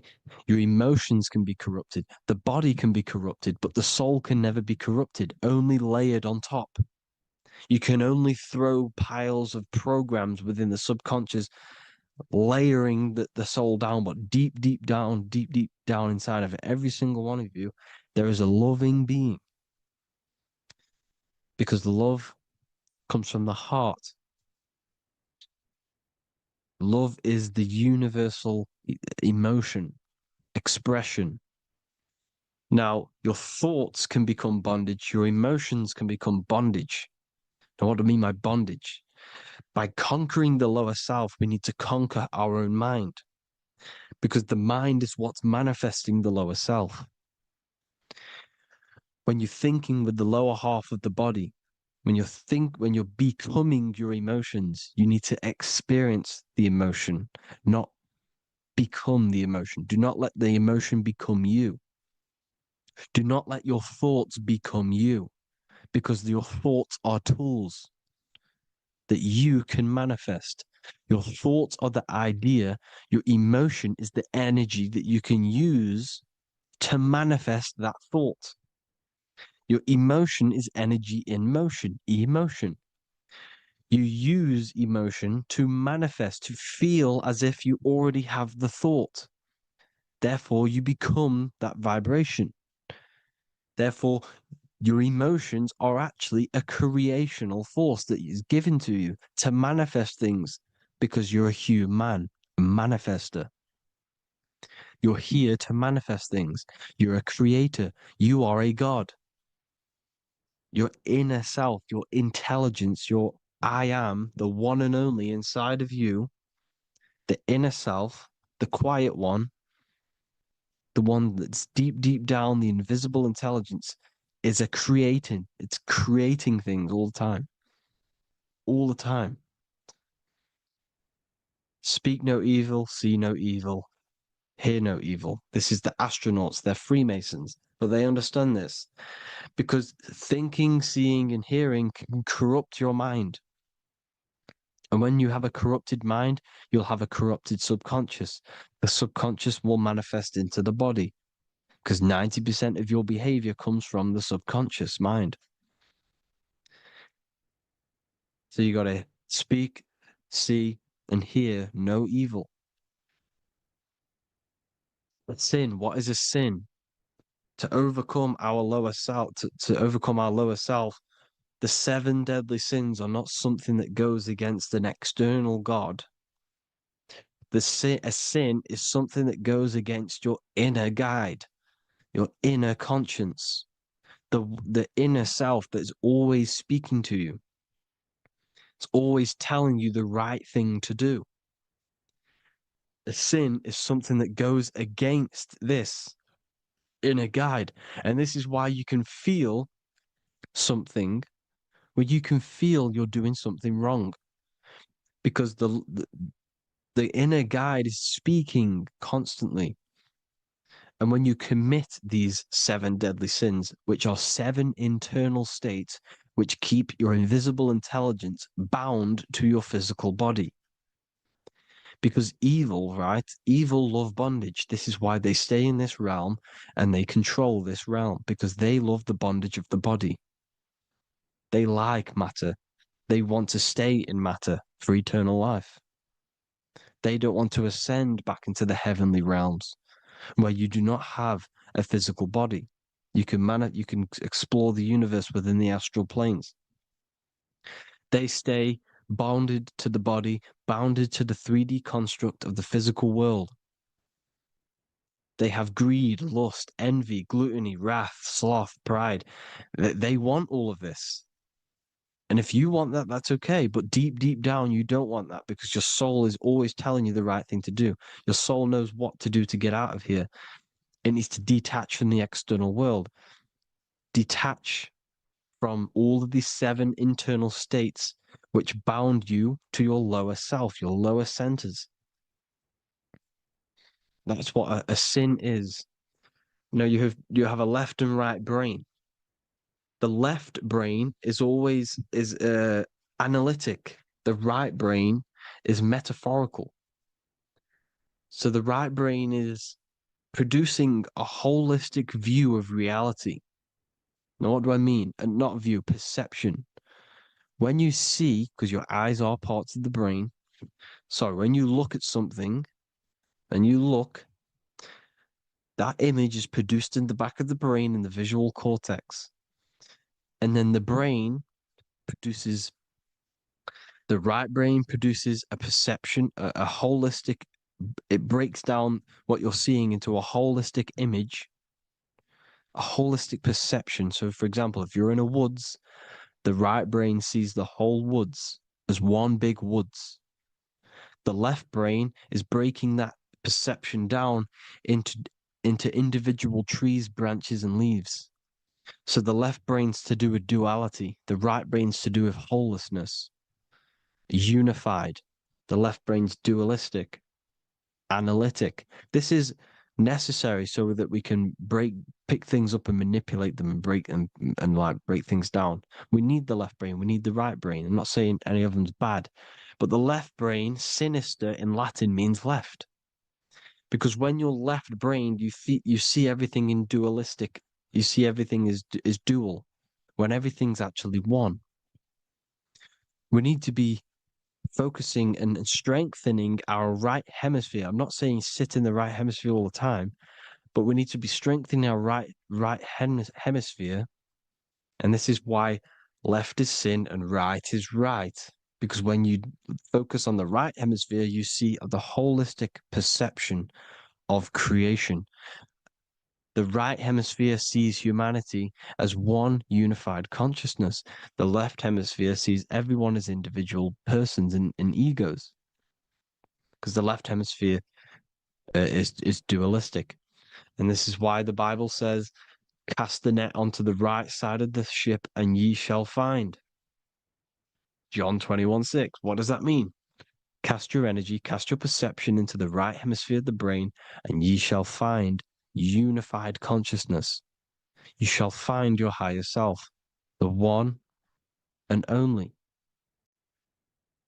If then you have been raised with Christ, seek the things that are above, where Christ is seated at the right hand of God. Wow. Powerful.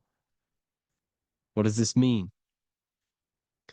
Seek the things that are above, where the Christ is seated at the right hand of God.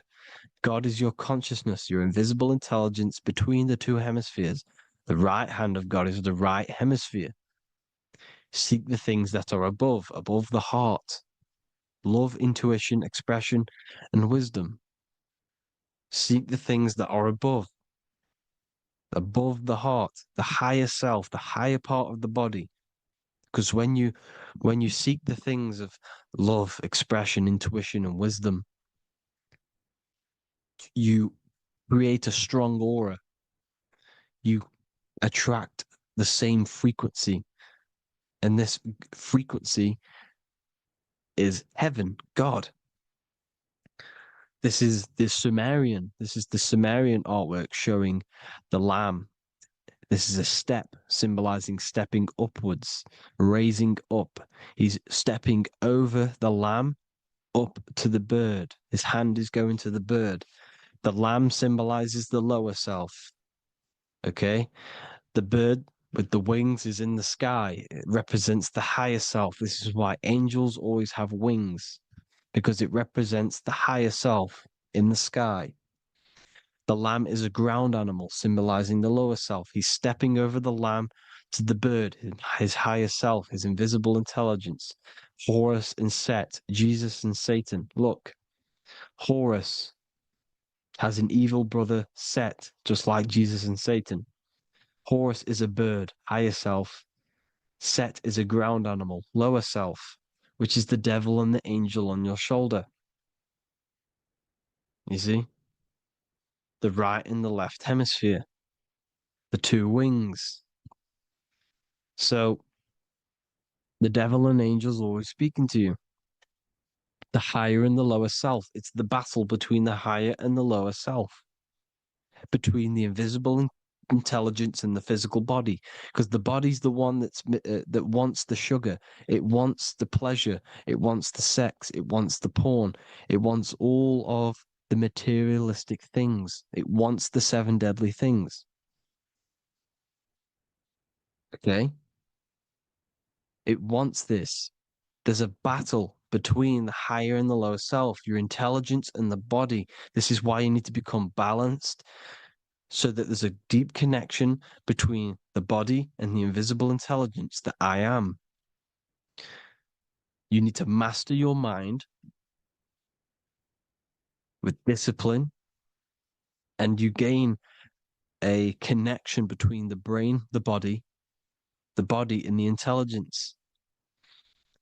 Resurrection, transmuting sexual energy. Okay, this is important.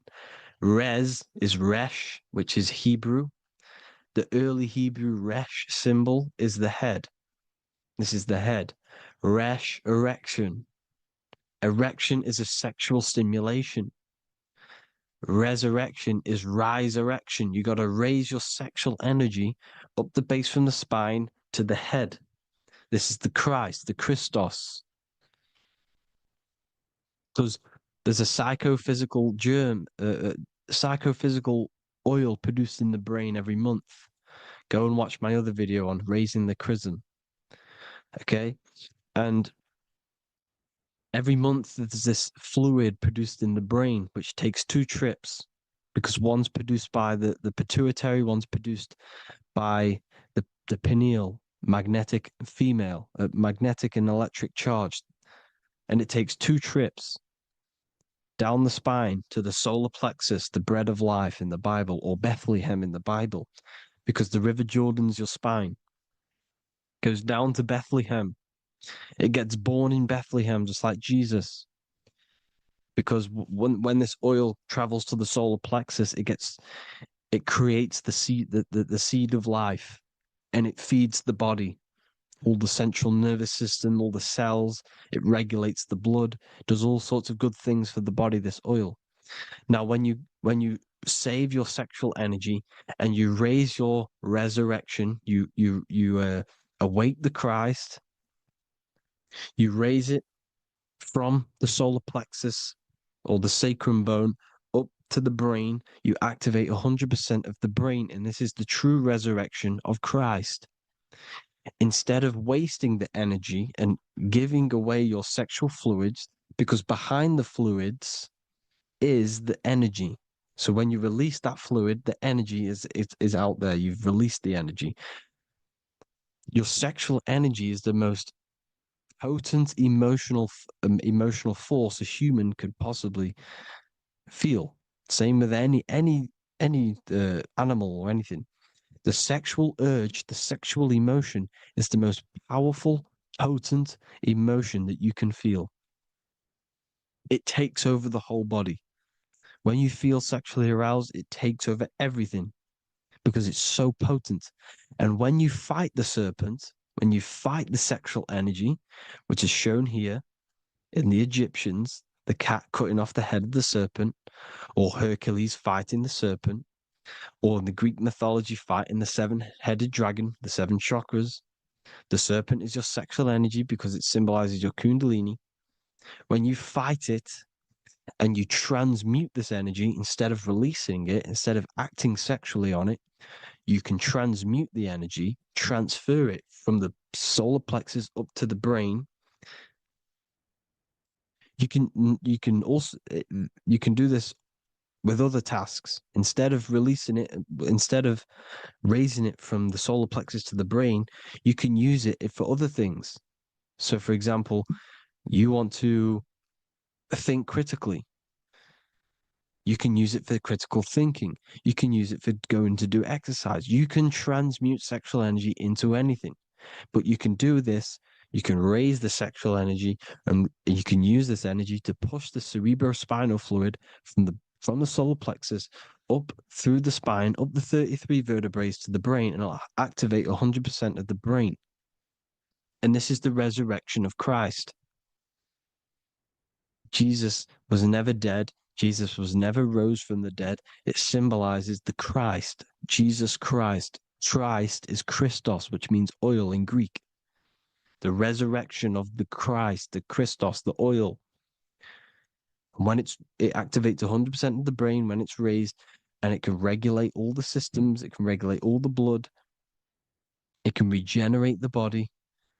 And this is the true antichrist. They don't want us doing this process. The antichrist is not against Jesus, it's against the fluid in our body that makes us live hundreds and hundreds of years and makes us live as gods. This is the true resurrection. And when you fight the serpent, you fight your sexual urges, your sexual emotion, the most strong emotion that you could ever feel. You can do this process. And this is the true secret of transmuting sexual energy. Because when you transmute the sexual energy, you can become a god. And this is why Hercules is fighting the serpent. Notice how the serpent is low. He's reaching down to it. It represents the lower self. Because the lower self wants the lust. It desires sex. The body desires sex. There's a fight between the higher and the lower self. But when there's balance, there's even. Heaven is even. When there's evenness between these, this is the kingdom of heaven. This is when heaven is on earth. So at our highest levels of ourselves, the highest level of our intelligence, this is God. God is something that we manifest. We need to achieve Christ consciousness by battling the body. There is no battle outside of the physical body. It's an internal battle. Jesus and Satan have been externalized. Nothing exists outside of you, because I explained in the beginning how you are the consciousness experiencing the central nervous system. Therefore, there is nothing outside of you. It's all internal. Jesus and Satan have been externalized. Why? Because it's business. The church is a business. It's all a business. They've created these figures to be historical when they're not historical. The Bible's not historical. It's all externalized. It's called exoteric, when the truth is esoteric, internal teachings.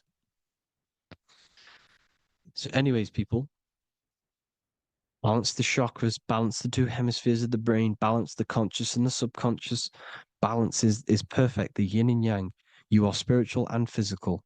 You live in day and night. You need to be balanced, oneness, seek oneness. And this is the true kingdom of heaven. And when we all realize that we are all the same intelligence, the same consciousness expressed in different bodies, when we all realize this, we all realize we're all one. Doesn't matter what race you are. It doesn't matter what race you are, where you're from, your nationality, because none of you are actually from here. None of you are from the physical world. You're manipulating the physical world through the physical body. You are the I am. We all have a soul. Every single one of you has a soul.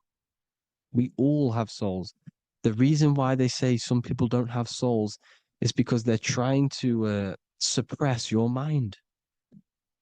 They don't want you to know that you have a mind. That sounds crazy, I know. But a lot of people haven't realized that they have an infinite intelligence called a mind. And behind that mind, if you can observe your thoughts, the person who is observing the thoughts, you have a soul. Everyone has a soul. Don't listen to all these people saying some people don't have a soul, some people do. We all have a soul. Every single one of us. So anyway, you need to break the lower nature of yourself. At our highest levels, we are gods. Our intelligence, our universal intelligence, the I am, the intelligence that's inside of the brain, is God. Our minds are being corrupted within believing that you are the body, and the result of this is a society like today, because everyone thinks they're the body, and everyone's living in the lower nature of self, where everyone only cares about themselves. But when we realize we're all one big consciousness ball, we're all the same consciousness expressed in different bodies, there will be peace. So thank you all, people. If you do want to learn more, if you do want to read my book, it's called The Book of Wisdom. I'll put it in the description. It's an amazing book, people. It's going to give you the best understanding possible about creation, yourself, and the world. It's amazing. The Bible, everything. I have just launched a new cymatic library.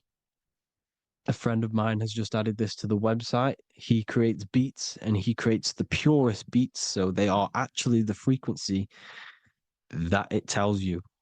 Most of the stuff on YouTube and Spotify and Apple Music it says it's a certain frequency, but we know these major platforms are all playing with the frequencies of the app. So if you want a real binaural beats, solfeggio scale frequencies to meditate on or listen to throughout the day, join the Occult Library. You can get a 2-day free trial.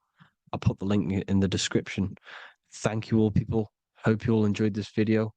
God bless you all.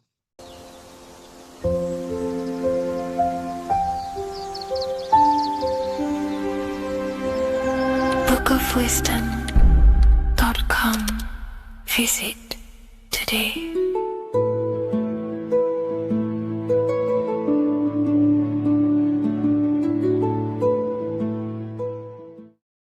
The Freemasonic square and compass is not just a symbol that represents Freemasonry, a lodge, or a secret society. It is a symbol of gaining your own personal power. Now, in this video, I'm going to be breaking down this symbol in the most detail I can possibly go into. Most people live in a state of illusion. They live their life impulsively, acting based on their 5 senses, tasting. They want to feel a certain thing like an orgasm, or they're basically just slaves to external things and their 5 senses, which leads to a very dark path where you'll never actually become a conscious creator and you'll never actually be internally happy. The Freemasonic square and compass reveals some deep wisdom about this. Now let me break this down. If you want to gain your personal power, listen up. The Freemasonic square and compass is a compass which is used to create circles. Now, if you notice something about the circle, they have no beginning, no end. You can't tell where it begins and ends. It's eternal, which means this represents consciousness. Now, if you don't know What consciousness is? If you close your eyes, you have an internal world. You have thoughts, emotion, visualization. This is all consciousness, spiritual. Then we have the square. The square creates squares or lines, which represents matter. It has a beginning and an end. You can quite see where the beginning of the end is, right? So we can even link this to Leonardo da Vinci, the Vitruvian Man. We see the man in the square with the circle. The circle is the eternal consciousness, and the man is the square, limited to the physical world. But consciousness is not limited, that's why it's outside the square. This is eternal, the body is mortal. The body will die, consciousness will never die. If we look even closer at the symbol, we notice in this particular symbol, we have the compass overlapping the square. This is very, very symbolic. This represents spirit over matter, also known as mind over matter, consciousness over matter, the circle over the square. Like I mentioned earlier, most people are slaves to their senses. They go through their day and all they do is chase validation and feelings. They eat all day to feel good, which means they're slaves to their taste. They're slaves to their feeling. They masturbate, which means they're a slave to orgasms and external things. They're literally being governed by the external world controlling their internal world. They're literally living life on autopilot. And don't get me wrong, I was guilty of this too. We're all guilty of this when we join this world because we're not taught this sacred knowledge. Until you actually stop and recognize this, you'll be living life on autopilot, literally not even living. You'll be running off subconscious programs, seeking external validation and being ruled by these five senses. The square underneath the compass represents consciousness on top of matter, which means the internal world is controlling the external world. It is the mind controlling matter and not matter manipulating the mind. In the occult and esoteric world, it's very important that you are conscious of every action that you are taking in your day-to-day life. Never act subconsciously. Always be conscious. What are you thinking? What are you acting? What are you giving your attention? All of this is contributing towards creating because you are a creator. Consciousness is a creative force. You need to make sure that the compass is on top of the square, that your inner world is controlling the outer world and not the outer world controlling the inner. As I've mentioned in many videos before, the internal world of consciousness is what's producing the external world. Your life is just a result of every thought and emotion that you felt in the past. Everything you own, everything you possess, your friends are all reflections of your consciousness. They're all reflections of what you are thinking about. When you change your thinking, your external world starts to rearrange itself. On a basic level, this symbol represents the combination of spirit and matter. You are a spiritual being and a material being. You are heaven, the sky, and earth, the ground. You are heaven and earth, spirit and matter infused into one. You are a bridge between the divine and the earthly worlds. And you can bring down these higher realms of consciousness, thought, imagination, and emotions into a physical, tangible reality. To do this consciously, we need to make sure the external world is not manipulating the inner world. Because if your internal world is being controlled by external circumstances, for example, you have a circumstance happen in your reality, an emotion triggers inside of you, and that emotion is a command to create more of that. And the thoughts that you think are creating more of that negativity. So it's a constant cycle of negative manifestation if you let the external world control your internal world of consciousness. So we need to make sure the compass is on top of the square, that the internal world are commands and not reactions to create your external reality. And not only just to create, but to actually enjoy life. If we let the external world bother our internal world, this means that we have some sort of mental or emotional attachment to the external world. We need to detach from the external world. Why do I say that? Because it's temporary. It's an illusion. We are going to die one day, and none of this will matter. You need to understand that everything in this world is temporary. You have to be okay with losing things, losing family, losing things in this world, because it's guaranteed to be temporary. We need to make sure the internal world is order and not chaos. commands and not reactions. Now, at the back of the Book of Wisdom, Volume 2, the book that I've wrote here, I go over the different meanings of the different arrangements of the square and compass. Sometimes we see the square overlapping the compass, which is the opposite of what we've just broken down. Or sometimes we see one leg of the compass on top of the square and one leg of the square on top of the compass. These are all highly symbolic. When we see the square overlapping the compass, this pretty much represents the beginning of the Freemasons' journey, when their internal world is being controlled by the external. They have a lot of spiritual growth and a lot of learning and inner work to do. Now, when we see half and half, one leg of the square on top and one leg of the compass on top, this represents the Masons' gradual emergence from the material realm into the spiritual. This interplay of symbols reflects the process of gaining greater light and knowledge as the Masons ascend from material concerns towards spiritual enlightenment. And of course, we've just broken down what this means. This represents spirit over matter.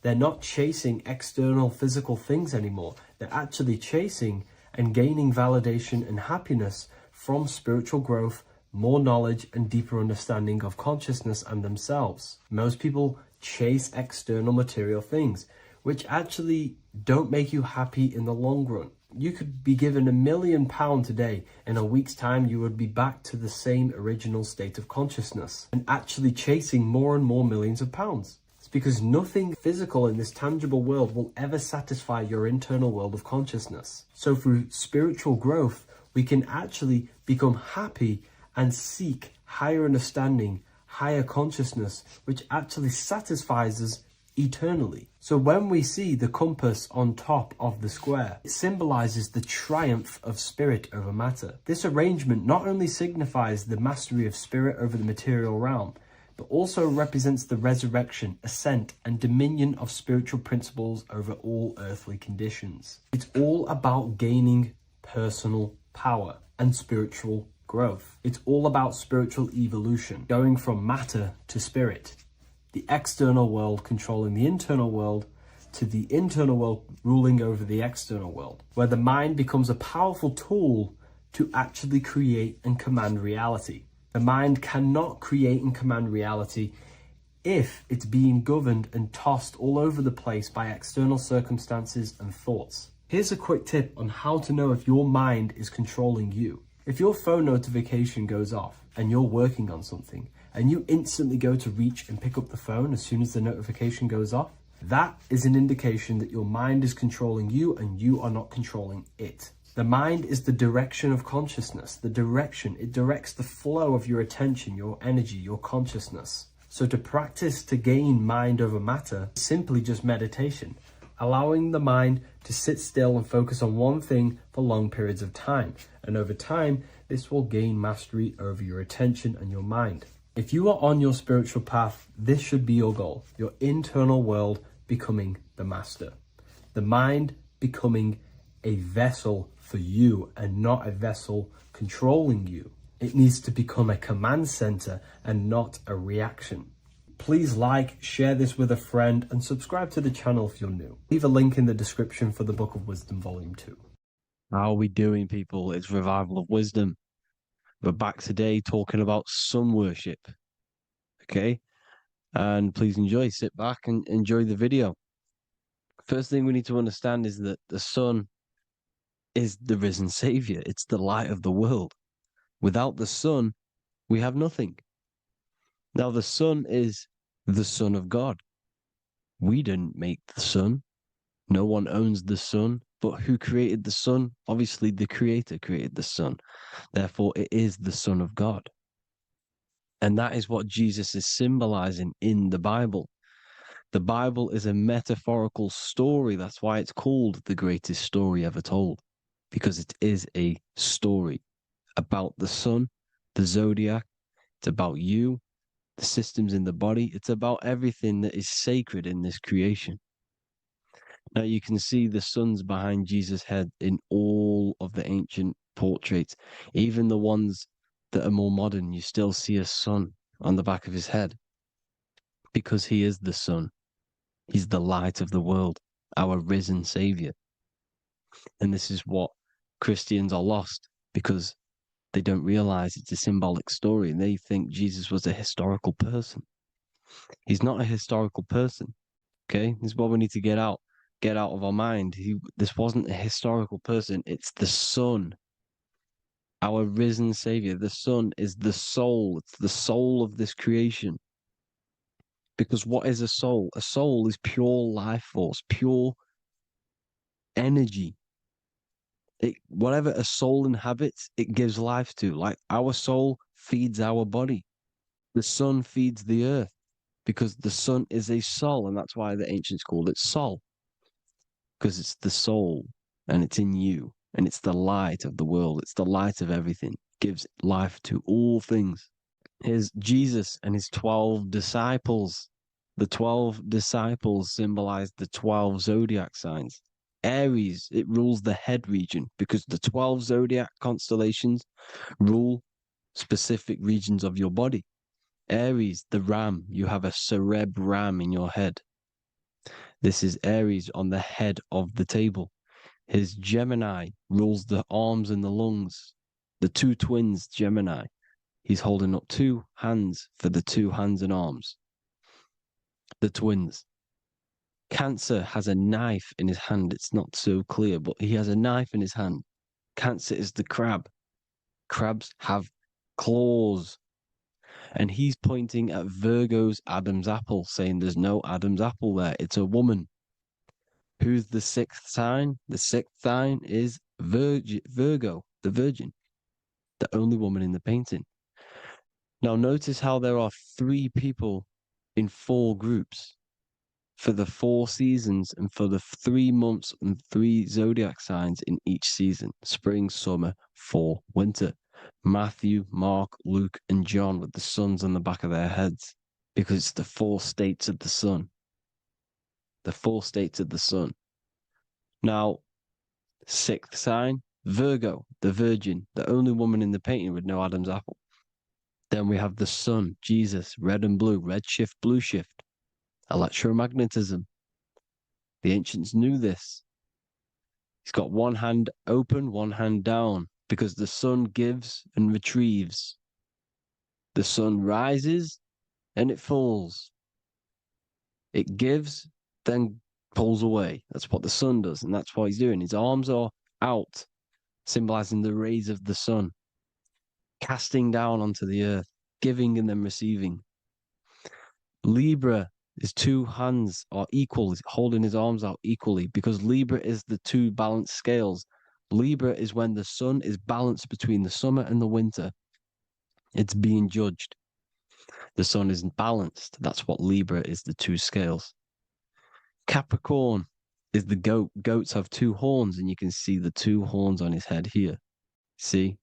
So this is astrology. This what Leonardo da Vinci is depicting here. It's astrology. He knew the story of the Bible is all astrology. It's all based on astrology. The Son of God, the real Son. Now here are some Bible verses. I am the light of the world. Obviously, that's the sun. What other light is there that lights up the world? The moon can't do it. It's the sun, the one and only Son, our risen Savior. Because if the sun didn't rise, we'd all be dead. So it's our risen Savior. And it dies for our sins every night and then gets reborn every day. Now Jesus calms the storm. Mark 4:35-41. The disciples are all on a boat and there's a heavy storm. But Jesus is asleep. The disciple says, Jesus is asleep. We need to awake him. They wake up Jesus, and Jesus got up and rebuked the wind and said to the waves, quiet, be still. Then the wind died down and it was completely calm. Well, when Jesus was asleep, this is the sun not being risen. It's not risen yet. Because in the night times, that's when the storms happen on the sea and the ocean. And when they awake Jesus, Jesus rises because he's the sun. He rises and everything calms. Because when the sun comes, the storms go. You see? So it's the sun. It's all about the sun. Here's another, Luke 22:10. A disciple asked Jesus, when will we know it's the end times? And Jesus says, as you enter the city, a man carrying a jar of water will meet you. Follow him to the house that he enters. Well, this is clearly talking about astrology, the topic that Christians think is satanic, when they don't realize the whole thing's based on astrology. Because the end times is the end of Pisces, which is the two fish, which is the age we've just gone out of. And you can see all these ancient churches here with two fishes, because they knew it was the age of Pisces. There's an ancient photo, ancient artwork with the two fish, Pisces. And the end times, as it talks about in the Bible, and Christians think the world's going to end or something. But no, it's just the end of Pisces. As you enter the city, a man carrying a jar will meet you. Follow him to the house. The house is the zodiac sign that he enters. And the zodiac sign is Aquarius, because that's what it is, a man carrying the water. We know this is astrology because a woman, that is a woman's job in the ancient times. In the ancient times, the woman used to get the water. You would never see a man collecting water back then. That was the woman's job, whilst the man builds the houses, for example. You see, so we know it's talking about astrology because astrology is the man holding the bucket of water. It's the end of Pisces. Now we are in Aquarius. And of course, Luke 24:36, the risen Savior, the Son. Now, the Son is also born on the 25th of December, a virgin, just like Horus, Mithra, Buddha, Krishna, Hermes, and thousands of other gods, all born on the 25th of December. Well, it's because the sun moves 1 degree northward on the 25th of December. And on the 22nd to the 24th, it stays in the same degree because it's moving south. But then on the 22nd, it stays in the same degree on the Southern Crux constellation. And the ancients called this the sun dies on a cross, because the cross is the Crux constellation, the Southern Cross. And it stays on that same degree for 3 days on the cross. The sun dies on a cross, and then on the 25th, moves 1 degree northward, bringing back the summer, the light, the warmth, the growth of crops.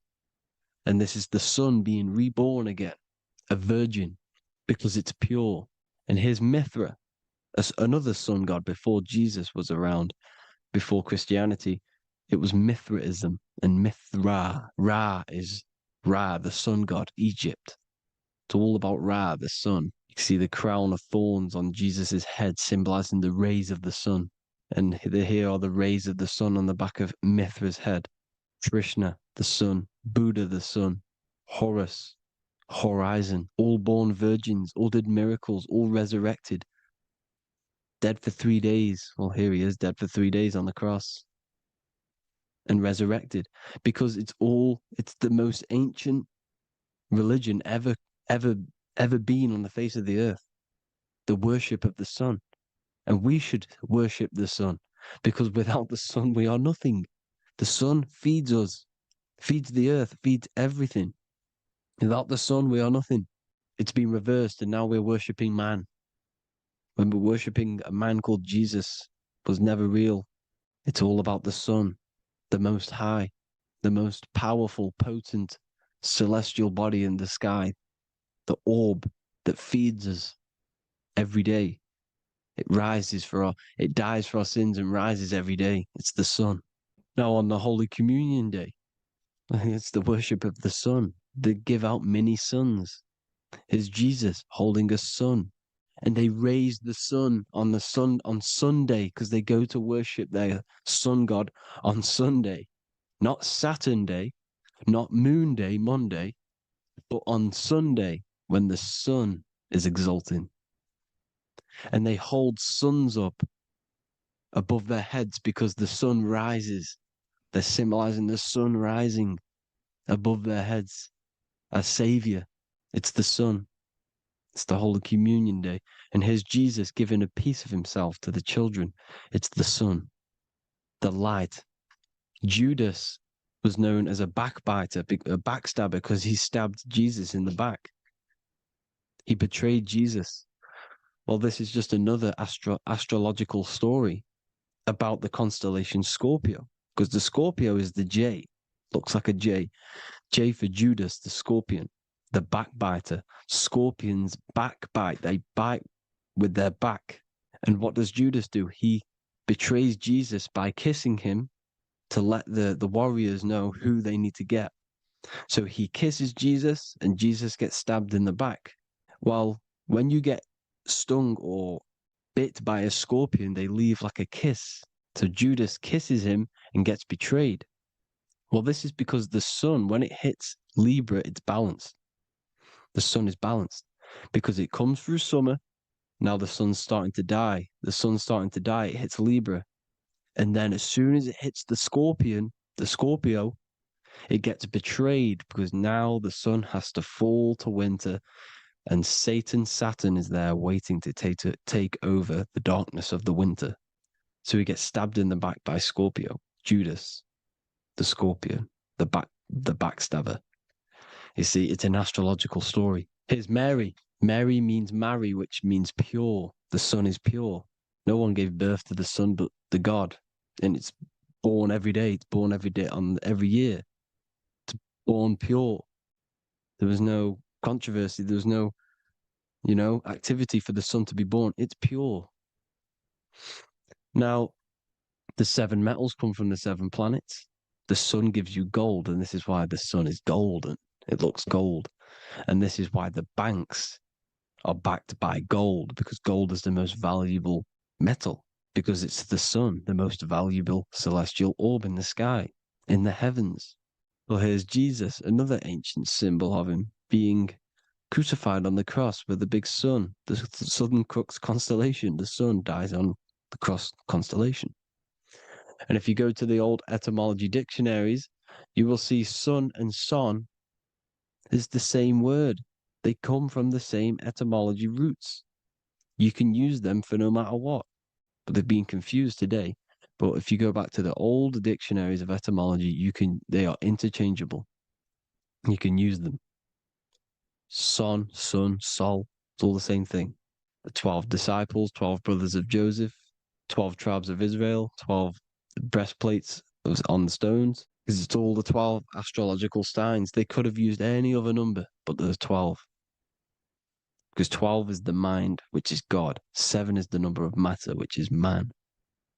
7 energy centers in the body. 12 cranial nerves in the brain, because it's the mind. 12 is the 12ness. The zodiac is literally the mind of God, the signs of God. Now here we see here, Job 38, 31 to 33. Can you lead forth a constellation in the season? He's asking you, can you read the sky? Can you read the heavens? Canst thou bring forth the Mazzaroth in its season? Mazzaroth means 12 signs, the zodiac. Why did they translated every single Hebrew word in the Bible into English, but they decided to leave out Mazzaroth? Why?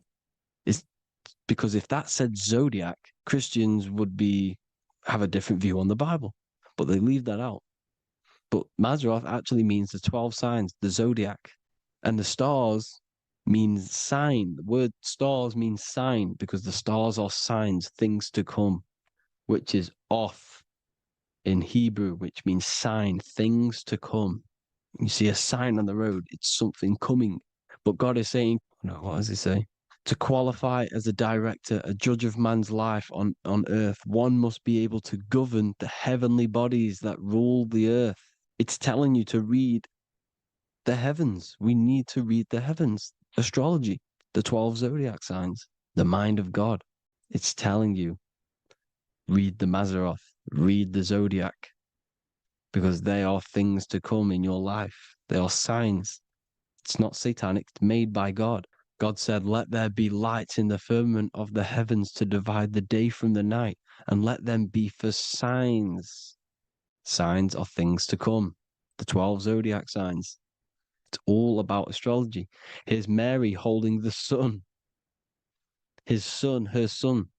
It's the sun in the sky. The one and only, the most high. The soul, the solo because it's on its own. The most powerful, Ra, radiance. Here's the Pope holding the sun. All 3 popes holding the sun, because they're sun worshippers and they know the true meaning and origins behind Christianity. Sun worship. The Vatican is a sundial. Yes, this is literally a clock. Your watch is a sundial. It's got 12 sections on it for the 12 zodiac signs. 12 hours, 12 Horuses. Now here you see Jesus walking on water. Well, it's the sun, and here's the beard of the sun. Here's the pyramid of the sun, the illuminated one, the all-seeing eye, the sun. Here's the Ankh. The sun creates these symbols. The ancients knew this. Now, when you see these headdresses, these are actually the days of procession of the sun. Aries, Cancer, Libra. It's all about the sun. Here's some more sun worship going back to Egypt. Ra, Horus, Osiris, and Set. Jesus and Satan is Horus and Set. The sun and Saturn. Saturn rules the winter, Satan.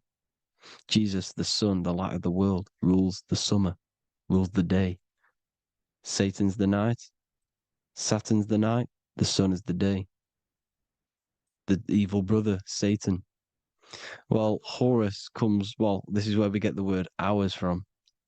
There are 12 Horuses. The sun moves in 12 Horuses, 12 hours. Where's Horus? What hour is it? Where's Horus? His Ra, 12 noon, Ra, radiates, powerful, the most high sun. That's why he has a sun on the top of his head. These are the 4 states of the sun. Set, sunset. This is why we say sunset, because the sun is setting. His sunset, his Horus, horizon, the Horus is rising, Ra radiating, and the sunset. Then midnight is Osiris. Here's another ancient symbol for the sun, the scarab. Ra, the sun, scarab. It's got the word Ra in it because it's the sun. And here's the sun on top of the scarab with the wings. Because scarabs roll dung up hills, and then they'll let it fall down the hill to gain more matter. To gain more bigger, like a snowball effect. And the ancients saw this as a process of the sun, because the sun climbs up the hill and then it falls. So they used the scarab to symbolize the process of the sun. The sun climbs and falls. Here's an ancient Egyptian cat cutting off the head of the serpent. Well, the cat is cutting off the head of the serpent, symbolizes the sun cutting off the nighttime. When the sun rises, it cuts off the nighttime. It cuts off the serpent. The serpents represent darkness or evil. Oh, there's some more symbology of the sun and the heavens, the arch, the royal arch, the firmament, the sun inside the firmament. These are all ancient churches, and they all depict the firmament, but the sun inside is the ancient cosmology. You see, because it's all about the sun. Everything's about the sun, because the sun is our orb made for us to sustain life inside of this creation, inside of this firmament, the royal arch of heaven. Here's the Freemasons depicting it. Here's the Masonic royal arch. But you can even see the zodiac signs. Here's Cancer, the checkered board. It's the royal arch of the firmament. Obviously, they don't want to tell you that. You live in space, apparently. Some more sun worship. Here's the beard of the sun on the water. They all have this long beard. And why do they say amen? Amen at the end of every prayer. Amen is a sun god, a creator god. It's all about the sun. So thank you all, people. Hope you all enjoyed. Hope you all gained some knowledge and insight. Please give me a follow, drop a comment, drop a like. Have a good day. Love you all.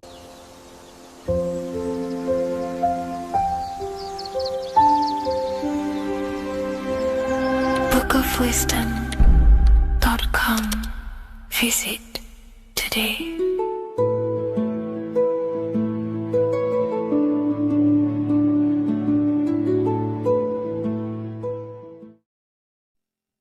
What is good, people? How we all doing? Today we're going to be talking about the different planes of existence, the occult side of the world, the things they don't teach you in school. And of course, you can only find that on this channel, so welcome. So you need to understand is that your consciousness moves through these different planes of existence, these different states of consciousness, which make up all of you. Okay? They are all interlocked planes. They are all interpenetrated into each other. They are all one. They melt into the plane above and below. You see, each plane is a product of each plane. As above, so below. Now, the higher you go, the more fluid, the more dreamy, the less dense it becomes. The lower you go, the more denser it becomes, the more solid it becomes. The lowest plane is the physical plane, which you are obviously aware of. You are inside of the physical plane now.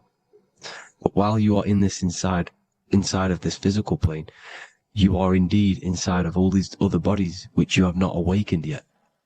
You have to awaken these different bodies. You have these bodies. Okay? It's like a ripple effect. And the center is the most dense, the most solid. This is Earth, heart, the heart of the ripple. And the lower you, the further you go out from the center, the more dreamy, the less fluid, the more fluid, the more less dense it gets until you're one with the all. You see? And this is what it's like. This is what this system is. It's like a ripple effect. Now, let's jump straight into the planes. First, you have the physical plane, made out of 4 elements. 5 elements. The ether is the mother of the elements. It's the womb of the elements. It's the 5th element. And it gives birth to the 4 other elements. 4 is stability. Tables have 4 legs, and this is why the ether gives birth to 4, because it's the foundation of the physical world.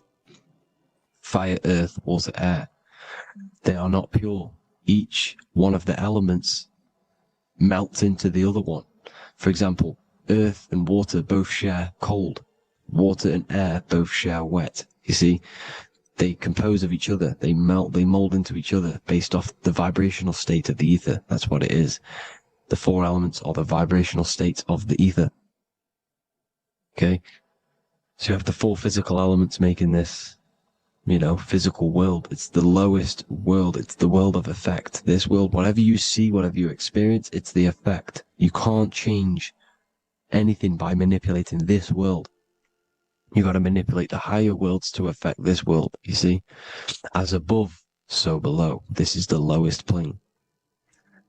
It has 3-dimensional. It's the 3rd dimension. Space, height, and thickness. That's all it is. Front, backwards, upwards. You see, it's 3-dimensional.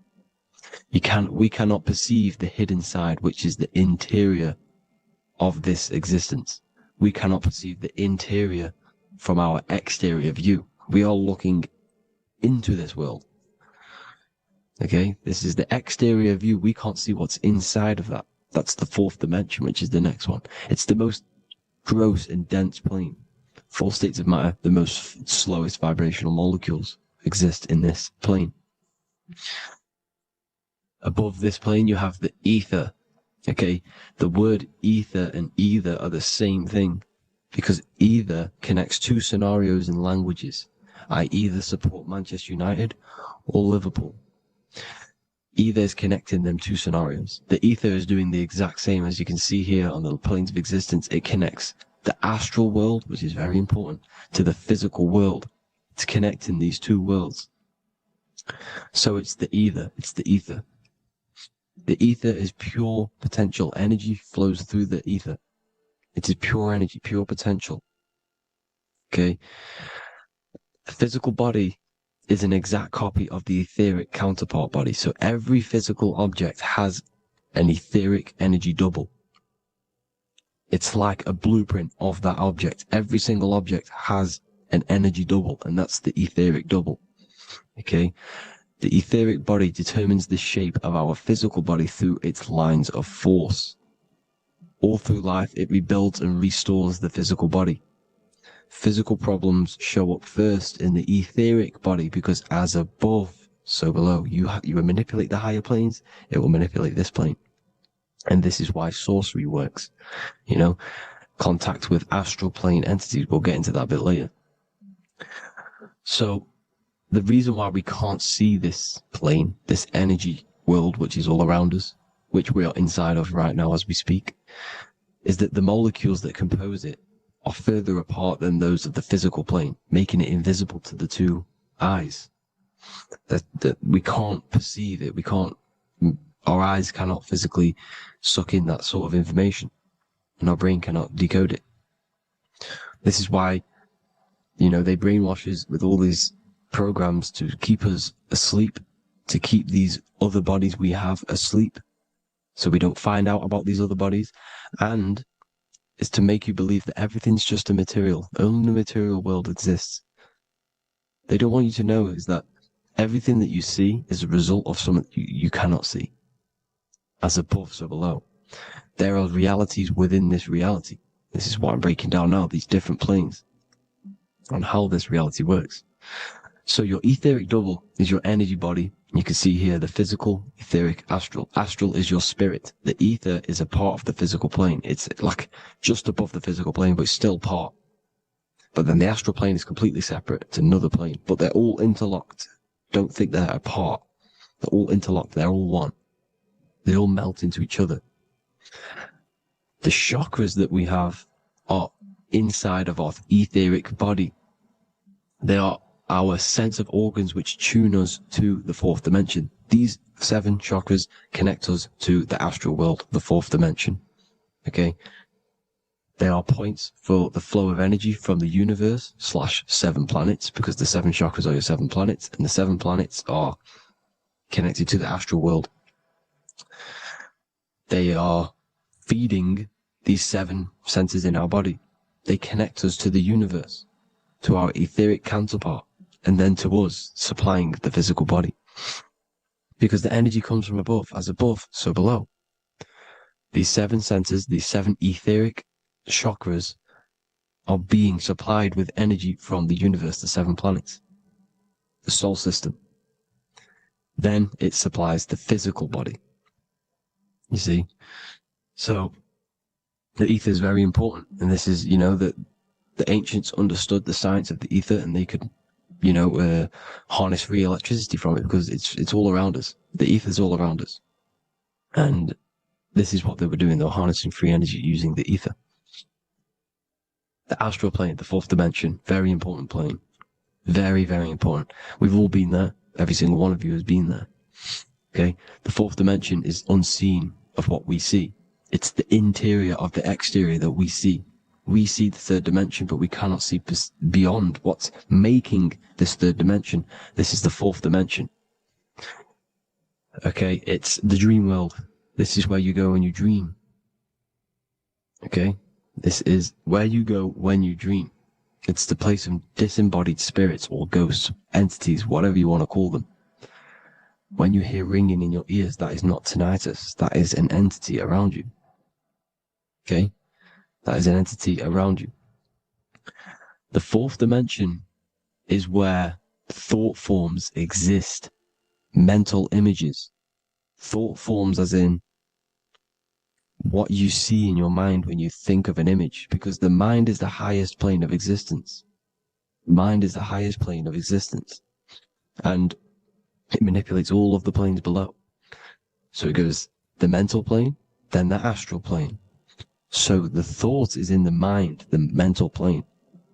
That just the thought alone, no image, but then the form depiction, the thought form exists. It manifests in the astral plane as a sort of image, an entity, a living conscious being. So this is why thoughts are things.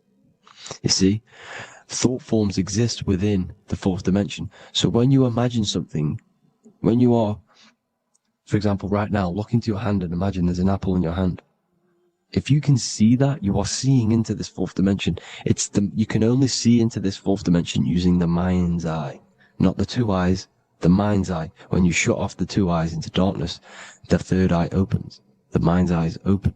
And you can see, this is astral travel. You got to work on astral travel. And you will see this astral plane, this fourth dimension. And there are 3 different sections to this astral plane. Higher, middle, or lower. So yes, there is a kind of a heaven and hell, and a mid-god. Heaven being the higher vibrational entities manifesting higher vibrational thought forms existing there, the lower vibrational thought forms existing in the astral plane. But these thought forms are beings. You can create these beings. They're called elementals. Okay? If you entertain specific thoughts for long enough, this will plant a seed and it will grow. If you keep, so for example, you have a bad feeling or whatever, what's a good example?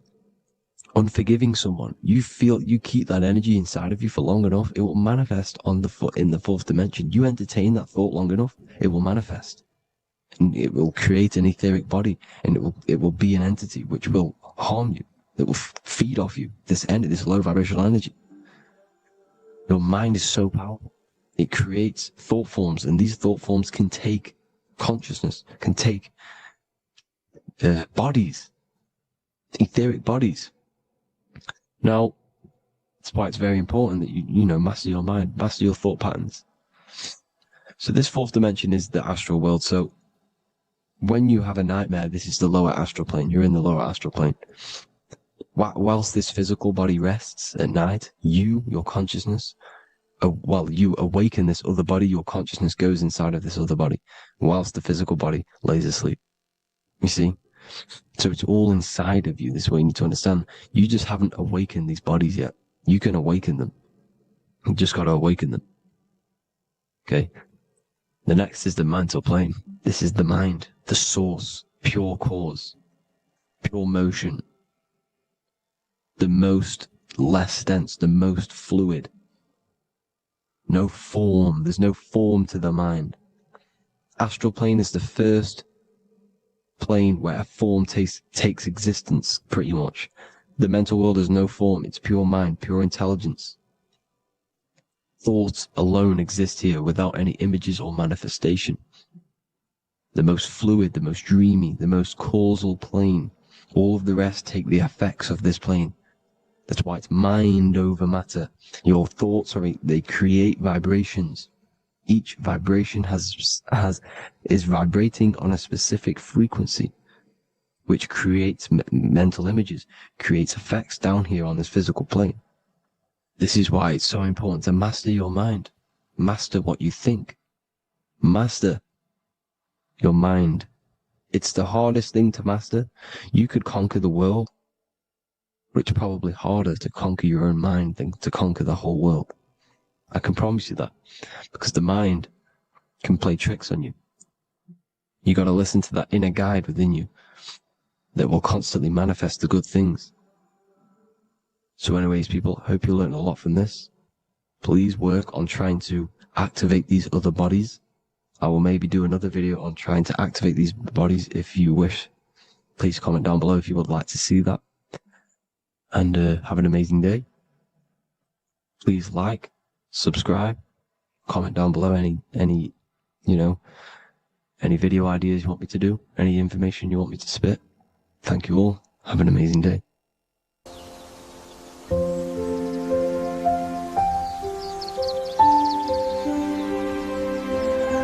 bookofwisdom.com.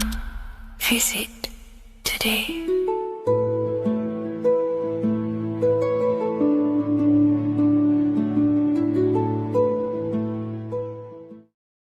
Do the elites actually worship Saturn? In this video, we're going to be discussing the occult and esoteric meaning of the 7 planets and the abuse of the Saturnic energy within today's world. This will help you gain a deeper understanding of reality, yourself, how you create reality, and what these 7 planetary energies actually truly are. In order to understand anything within the universe, we have to understand the law of correspondence, the law of as above, so below. There is one concept consciousness expressed in infinite forms. Me, you, the squirrel, everyone who possesses consciousness within this universe is an expression of the one divine consciousness, what we like to call Source, God, or the grand architect of the universe. We have to understand there is a large scale, but the large scale is mirrored in the small scale. If we look at lightning, this is a large scale. This is the macrocosm. Then we go a bit smaller to the trees. We see the same pattern. Then we look a little bit smaller into the human body. We see the same pattern of the nervous system. Then if we zoomed into the microcosm, brain cells, we still see the same pattern. This reveals the universe is a fractal universe. The large is reflected in the small. And this is the symbol of the Fibonacci sequence, which represents this as above, so below principle. The big spiral represents the macrocosm, but then this spirals into the tiny spiral. This symbol goes for eternity, never touching, never finishing. The large is mirrored in the small. With understanding this, we can realize that we are a microcosm of God. We are our own universe. We are our own world. Your body is the earth. Your mind is the mind of God, just in a smaller version. You are a drop in the ocean of the vast collective consciousness. With that being said, everything you see outside of you is inside of you. As above, so below. The 7 planetary energies on a macrocosmic scale are the 7 energies that form the physical world. The physical dimension is crystallized thought. Everything you see around you was thought made manifest. Thought imagined, then created in the physical reality.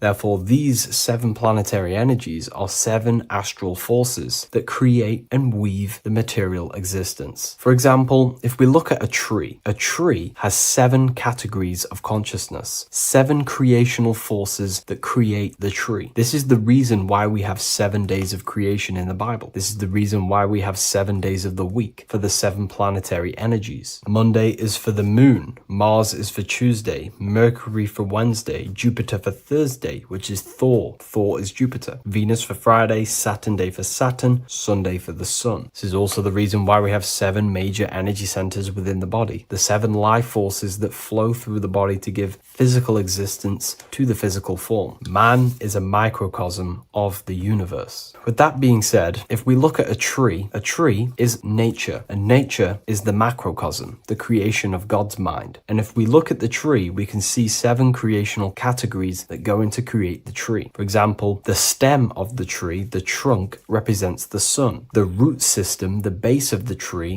where the tree grows out of, is Saturn. If we look at the fruit of the tree, that represents Jupiter. The smell, the look, the colors of the tree, that's Venus. How the tree communicates with other trees through the root system is Mercury, the intellect, the intelligence, the communication. The leaves of the tree is the moon. The defense mechanism of the tree, how it defends itself from infections and other territories, is Mars. So we can see all physical matter, all physical creation demands these 7 categories of consciousness, these 7 planetary forces. But again, that is the macrocosmic scale. The macrocosm is reflected in the microcosm, which means you have access to these forces, these 7 planetary energies, and you use them to create anything in reality. You've been using them maybe unconsciously your whole life. For example, this book that I've created, the Book of Wisdom Volume 2, you can find it in the bio if you're interested in reading it. It has the 7 planetary forces that go into this tree, into this book. I used the sun, which is my passion and my drive to take actions. I used Mercury, which is my intellect, my thinking, my communication. I used Venus, the layout, the look of the book. I use Mars, my defense of my work, my trademark, my copyright. I use Saturn. Saturn is my time, my discipline, my attention. I use Jupiter, which is the why, the reason why I created it. I used the moon, which is my care. My care is the generative force. Whatever you create in your reality is because you care. You care about keeping a house above your head. Therefore, you go to work and earn money. Care is the driving force to create anything in reality. What you see right now watching this video is because you care about watching this video. If you lose care about watching the video, you will turn it off and continue to do something else. All creation demands these 7 forces, hence why we have here a midsection. Sometimes we see the symbol of the earth, which is a circle and a cross in the middle, because these 7 forces create earth. But again, this video is specifically aimed to Saturn. We're going to be discussing Saturn's Saturnic energy because there is a lot of misunderstanding in today's world. And I'm going to give my perspective and my research on the energy of Saturn and how we use it and how it's being abused in today's world. Saturn externally, because remember, we have an external world, an internal world, a macro and a micro. Saturn externally in the material plane governs the foundational and enduring aspects of existence, such as the roots of plants, the bones of our body, even the insects that dwell beneath the ground. It represents the dull, hard, unyielding forces of life, symbolizing structure, limitation, and conditioning. Under Saturn's influence, things become rigid, bound by the god of time, bound by restriction and boundaries. In Roman mythology, Saturn is revered as the god of time, ruling over the cycles, beginnings, and endings. This connection with this emphasizes Saturn's role in marking the passages of life, aging,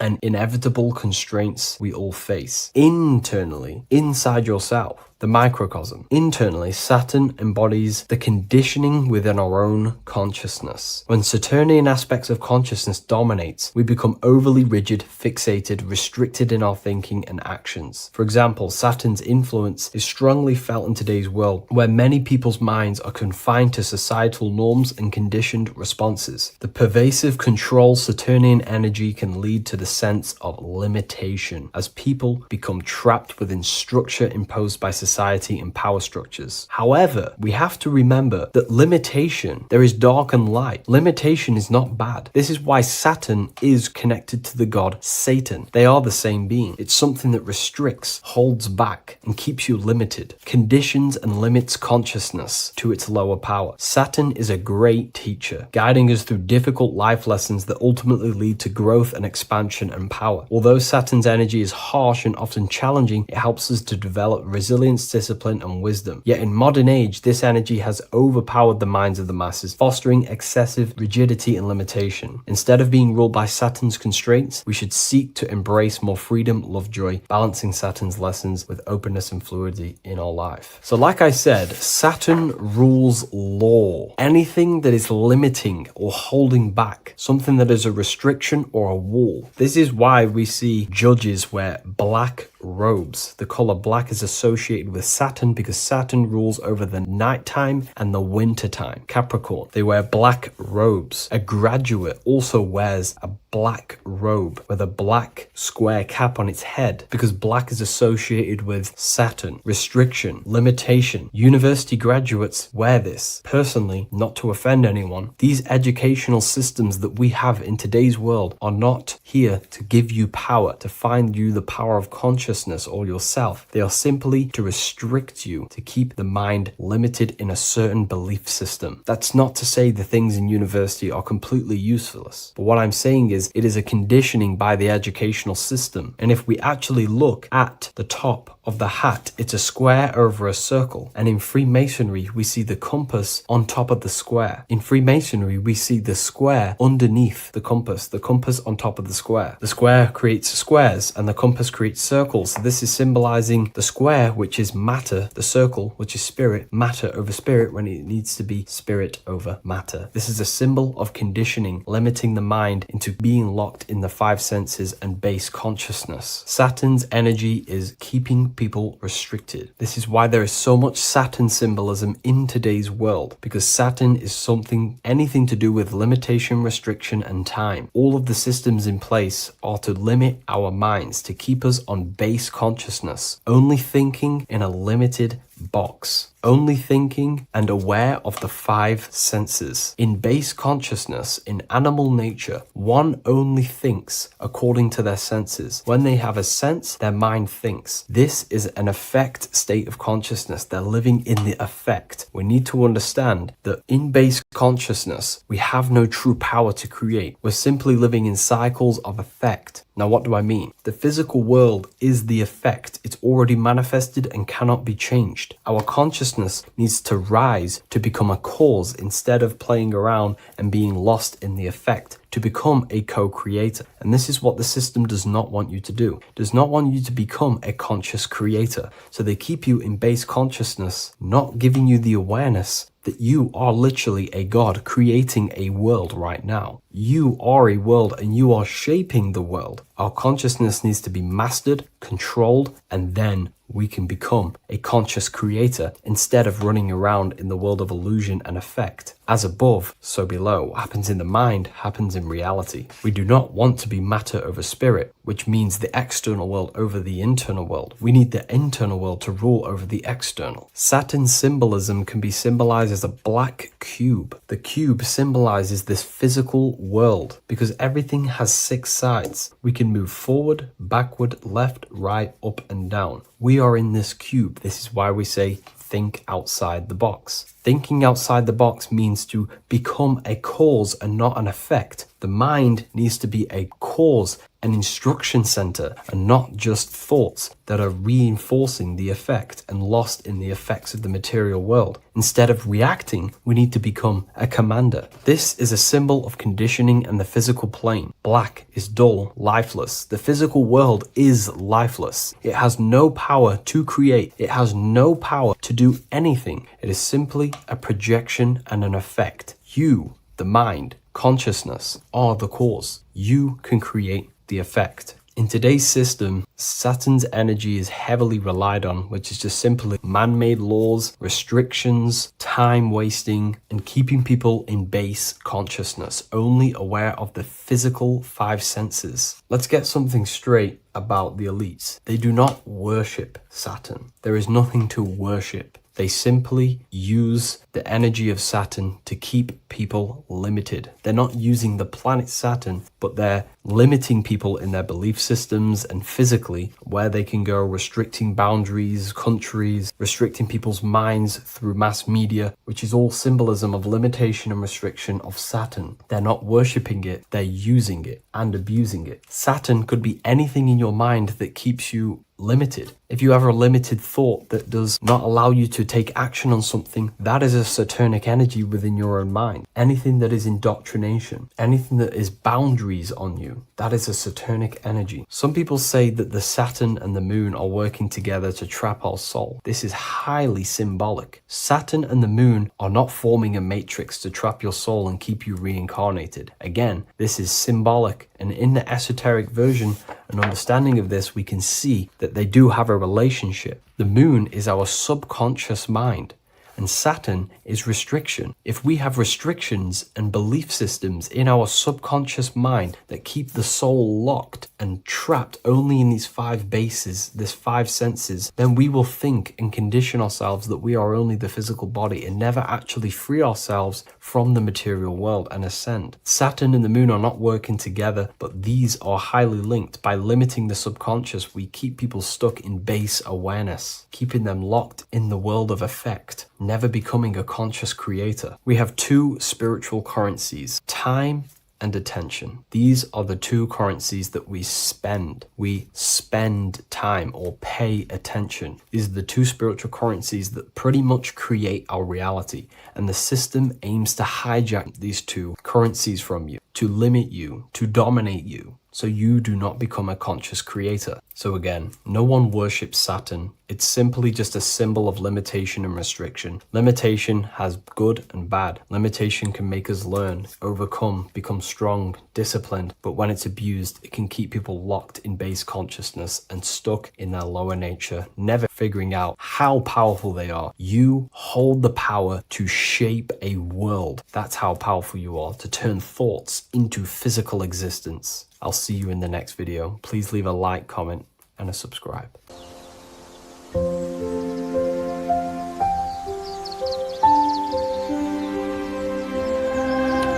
emblemsofwisdom.com. Visit today.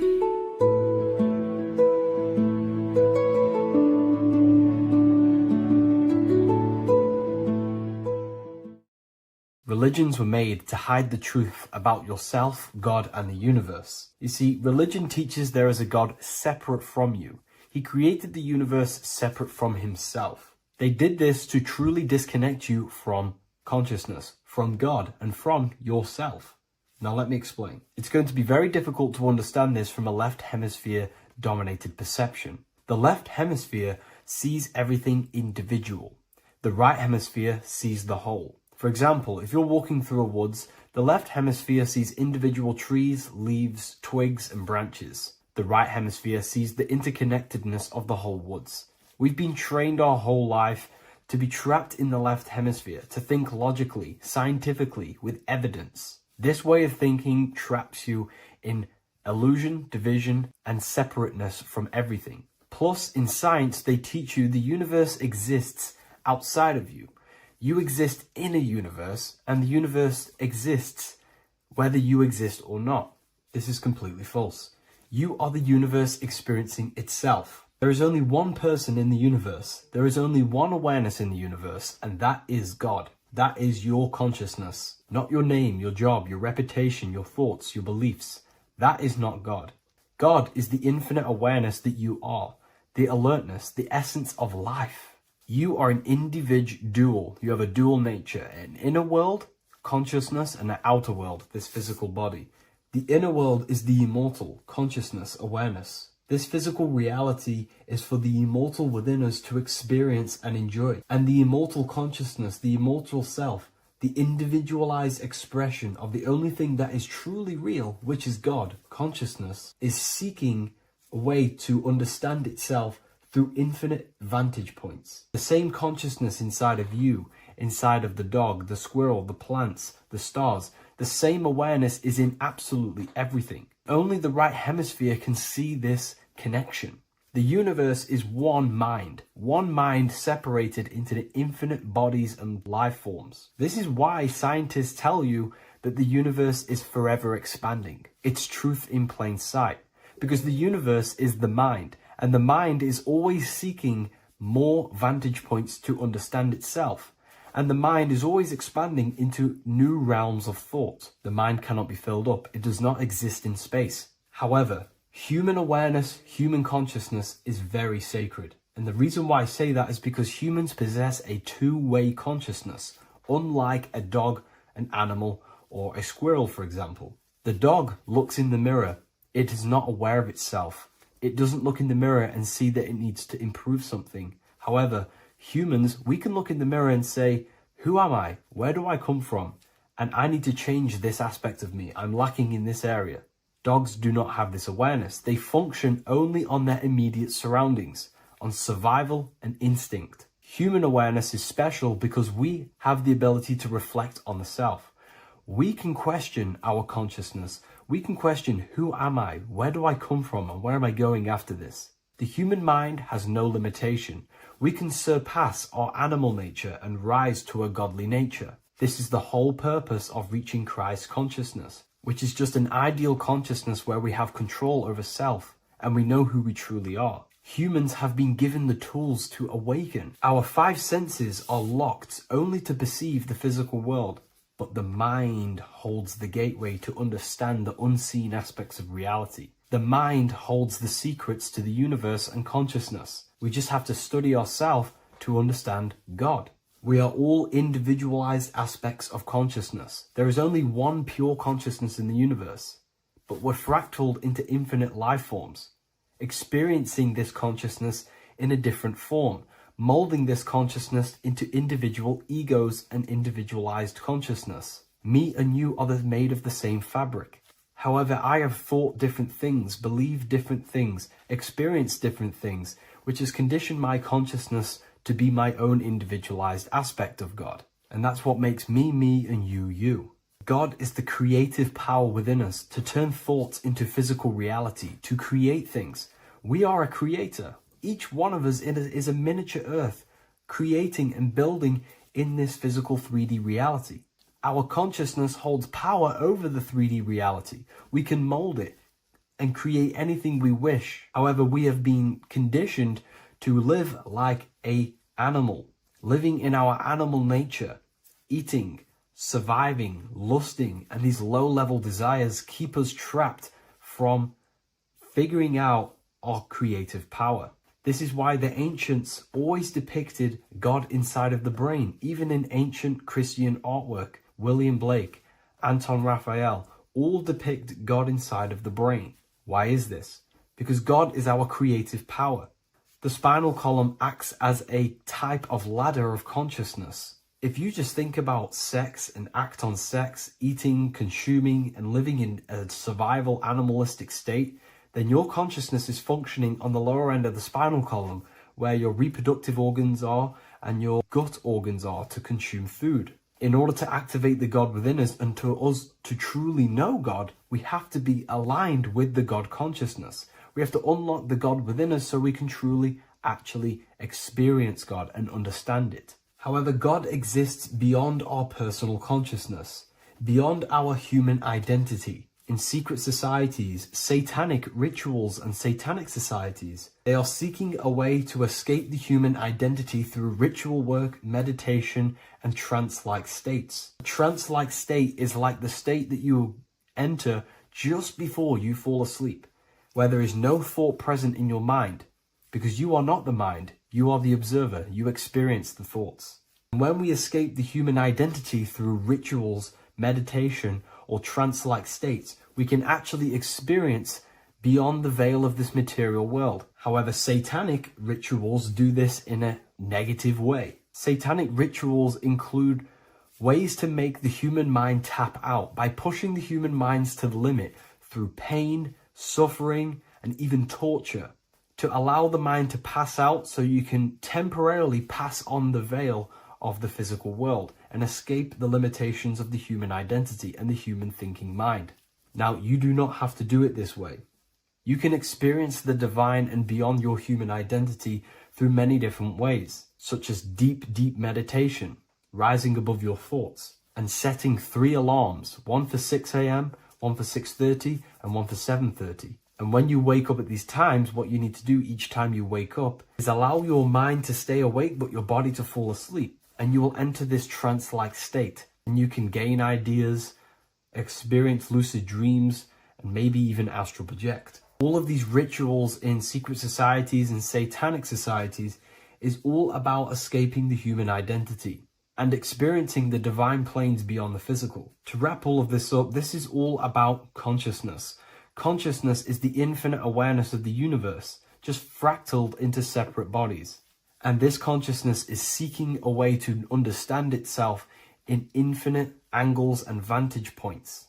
And religion was made to cut off your connection to the divine planes beyond this world and beyond your self-identity. Therefore, if you want to know God, you have to study the attributes and qualities of God, such as geometry, numbers, consciousness, the mind, the subconscious, human anatomy. All of these things are aspects of God. We have to study ourselves and study nature so we can see God. God is the infinite awareness of the universe. If you love this video, please leave a like and share it with a friend. I'll leave a link in the description for the Book of Wisdom, Volume 2.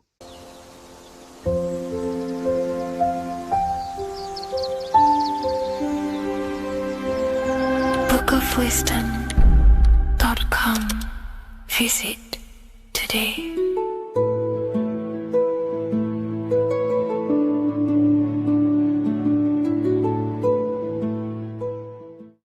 There is a massive mystery around the Freemasonic G, and in this video we're going to be discussing it. Some people call it geometry, God, gnosis, genesis, generation, but in fact it's all of these things, and all of these things relate back to one concept that links them all. And in this video, you will be discovering this secret force, which pretty much creates everything in your reality, in your life, and has done unconsciously, whether you are aware of it or not. The Freemasonic G is the 7th letter in the English alphabet. This is important because the number 7 has many mysteries inside the esoteric and occult traditions. Some people say the number 7 represents the 7 colors of light, the 7 major planets, or the 7 musical tones, 7 days of creation. The number 7 is a massive mystery. But what we have to understand is that in the context of Masonry, Freemasonry is all about building the self. Every day we wake up, we are either building our prison of our mind or freedom of our mind. Everything inside of esoteric Freemasonry is about building the self and reconstructing our consciousness, our inner dialogue, the inner voice. We're transforming the mind from low awareness to high awareness. This is why Freemasonry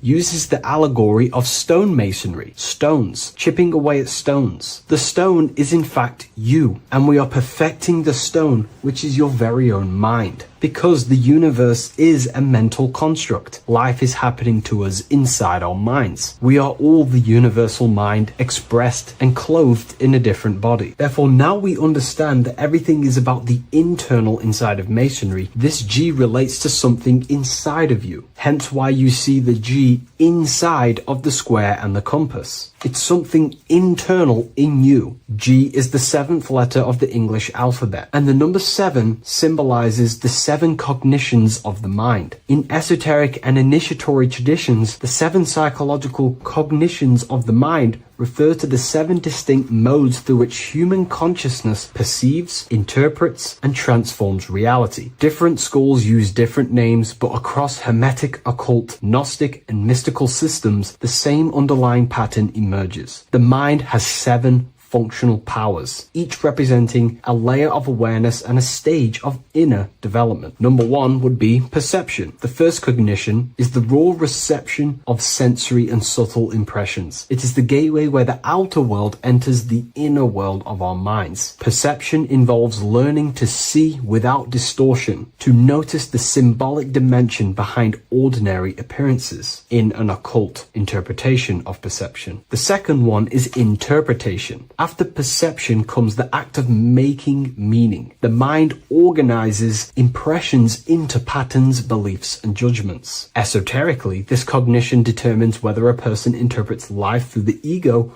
or through the higher insight of their higher consciousness. The goal is to purify interpretations so that the intuition can speak through it, to clear our minds of the clutter, master it, and let our higher consciousness shine through it. Number 3 is the imagination. This is the creative faculty that produces images, symbols, and visions in the mind's eye. This is associated with the astral plane. We live in a mental universe of thought. Thought wraps itself inside of imagination. The thought alone has no true form, but then the thought wraps itself in a vehicle of consciousness, what we call imagination, and we give form to the thought. Imagination becomes active. Imagination becomes active imagination, the foundation for rituals, alchemy, meditation, and visionary insights inside of occult traditions. Working on your imagination is a key part on developing your consciousness, as it is literally the sight into the astral plane, your internal vision of the mind. The fourth cognition of the mind is emotion. Emotion is energetic response that gives intensity, direction, and magnetism to thoughts. Emotion fuels the magical will. Unrefined emotion binds us to lower impulses. Refined emotions become devotion, compassion, and the inner fire to transform thought into a tangible reality, to become a conscious creator. The fifth cognition is will, the faculty of intention, decision, and directed energy. Will is the power that aligns personality with the higher self. It is the driver of discipline, transformation, and the capacity to act consciously rather than react unconsciously. Most people walk through life as an unconscious zombie, living day to day, running off subconscious programmings, never actually using their conscious mind. We develop our will and try to align our will with the highest will possible so we can align our will with our higher mind. so the higher mind can manifest through us in the material plane. The sixth cognition of the mind is memory, the storehouse of experience, impressions, and archetypes. It shapes identity, determines how one repeats and transcends past patterns. Memory includes not only personal memory, but also a deep strata of the subconscious and the collective subconscious field, what we call the Akashic records. Memory is a massive quality that you must work on inside the Masonic system. You are required to remember certain rituals and certain things so that you can regurgitate them to pass on along the degrees. Based off my research, I myself personally am not a Mason. The seventh cognition of the mind is intuition, the highest cognition possible. It's direct knowing. It bypasses the linear reasoning and reveals truth as the inner illumination. Intuition is the voice of the soul. It is the guiding force, guiding our physical vehicle of consciousness through this physical experience, providing revelations, insights, and even sometimes gnosis and higher understandings. They are the seven principles and cognitions of the mind that we should work on. Sometimes they're symbolized as seven luminary planets, because lumen is light. The planets are light. Light is consciousness. Consciousness is light. Now moving on to the true understanding of the G, the higher understanding of the G, as I mentioned previously. This is what we call the generative principle, the care principle, the human heart principle, the female aspect of consciousness within yourself. All creation is built upon a care. All action is built upon a care. You only act on what you care about. You care about paying the bills and staying inside your house and looking after your family, for example. Therefore, you take the action to generate the reality and generate money to pay the bills. Them actions are driven by the force of care. If you care about a plant, you take the action to water the plant and it grows. If you care about your partner or relationship,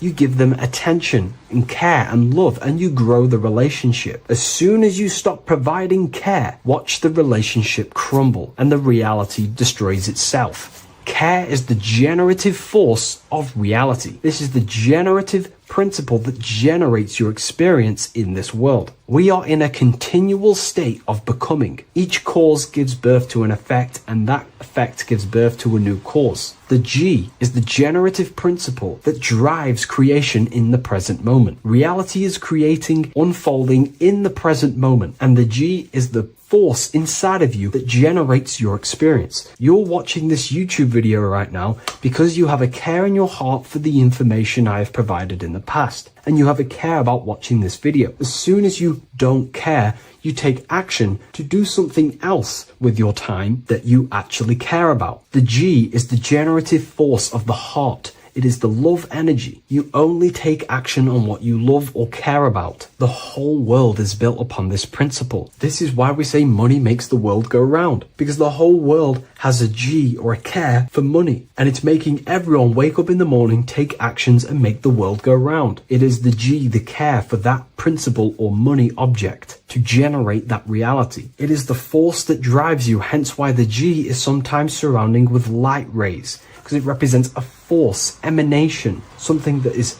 invisible but driving the physical body. The G is the internal force that focuses thought into an action. We can think many thoughts, but the thoughts you don't care about, you don't take action on. But the thought you care about, that you have a G for, intensifies that thought, focuses and directs it into an action to generate that experience and reality. The whole world is built upon this principle. The sun is a perfect example of the generative principle. The sun gives all of its life, light, never asking for anything back, making everything grow and generate on the earth. Everything in your life is built upon this principle, and gaining control over your care gives you control over your actions and your reality and what you generate. Once you see this, it is truly beautiful that the world is actually built upon love. This is why they say love is the force of God. It is. Truly. This is the reason why God begins with a G. It's about Genesis. Genesis means creation. G, generation. Anything that generates and creates is all to do with a care. or a love energy. But don't get me wrong, people can love sick and twisted things, and they act upon them sick and twisted things. This is why purification of ourself is important by understanding this principle, as it is a very powerful principle to understand. This is the reason why the word gift begins with a G. You're giving something. I care, I'm going to give you something, a gift. Or guidance. This is what guides you into becoming something, what you love. This is why also gnosis begins with a G. Gnosis is not actually knowledge. Gnosis is knowledge attained by direct experience or through direct experience. For example, you're not believing you're watching this video right now. You know you're watching this. Know, gnosis, same phonetic sound. It's about knowing. Gnosis is about gaining knowledge of the self. Self-knowledge through direct experience.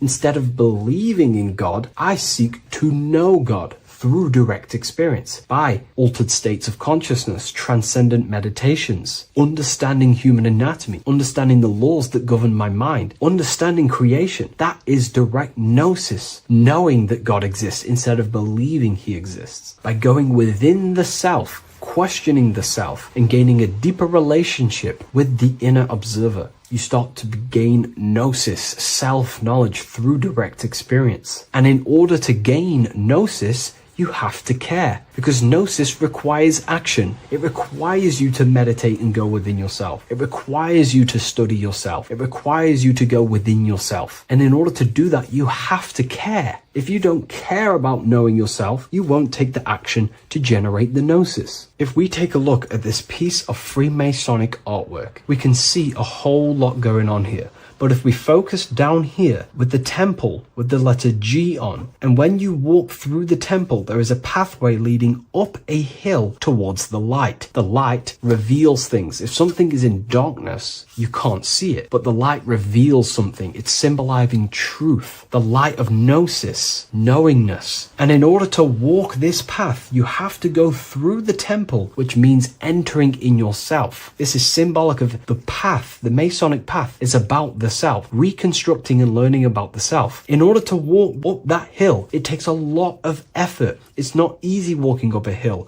You're going to be tired. It's not easy. It's horrible. Who likes walking up a hill? I know I don't, but people like hiking and stuff. I understand that, but it's symbolizing this is hard work, working on yourself, because the labor of working on your mind is the hardest labor you will ever do. It's called the great work or the Masonic work. And in order to climb that mountain, you go through the G. You have to have the care. If you do not have the care, you will not walk up that mountain. You will not generate the gnosis. You will not get close to the light. You have to have the G to walk that path of self-mastery and working on your mind. This is very, very important. If you want to gain the light, you have to have the G inside of you. You have to have the care to generate a higher consciousness. If you want to earn more money, you have to have the care, or else you will not take the action necessary to generate that reality. This is why we have to master ourselves and write down everything you love. It could be even the bad things. It could be lust. It could be anything you're wasting your care energy on. Try and remove them one by one. Master them and become disciplined. And then you will have more G energy, care energy to direct towards something else in your life to generate and grow that experience or reality. Again, the word grow, G. It is a growing force. What you place your love and care into grows and expands. What you have a G for is what you spend your time and attention on, your two spiritual currencies. So this is the Masonic G, and I hope you gain a deeper understanding of this. So that is pretty much everything about the Masonic G that you need to know, and hopefully this has helped you. If you wish to learn more and gain guidance through your life and understand yourself on a deeper level, the book I've used today is called The Book of Symbolism. I'll leave a link in the description.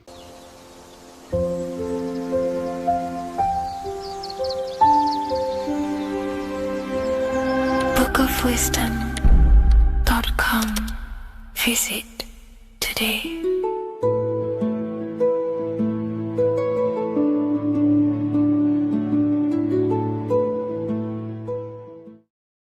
What's good, people? We're back with another video. This is going to just be a quick video. Manifestation, magic, bending reality. So let's jump straight into this. So you have a conscious and a subconscious part of your mind.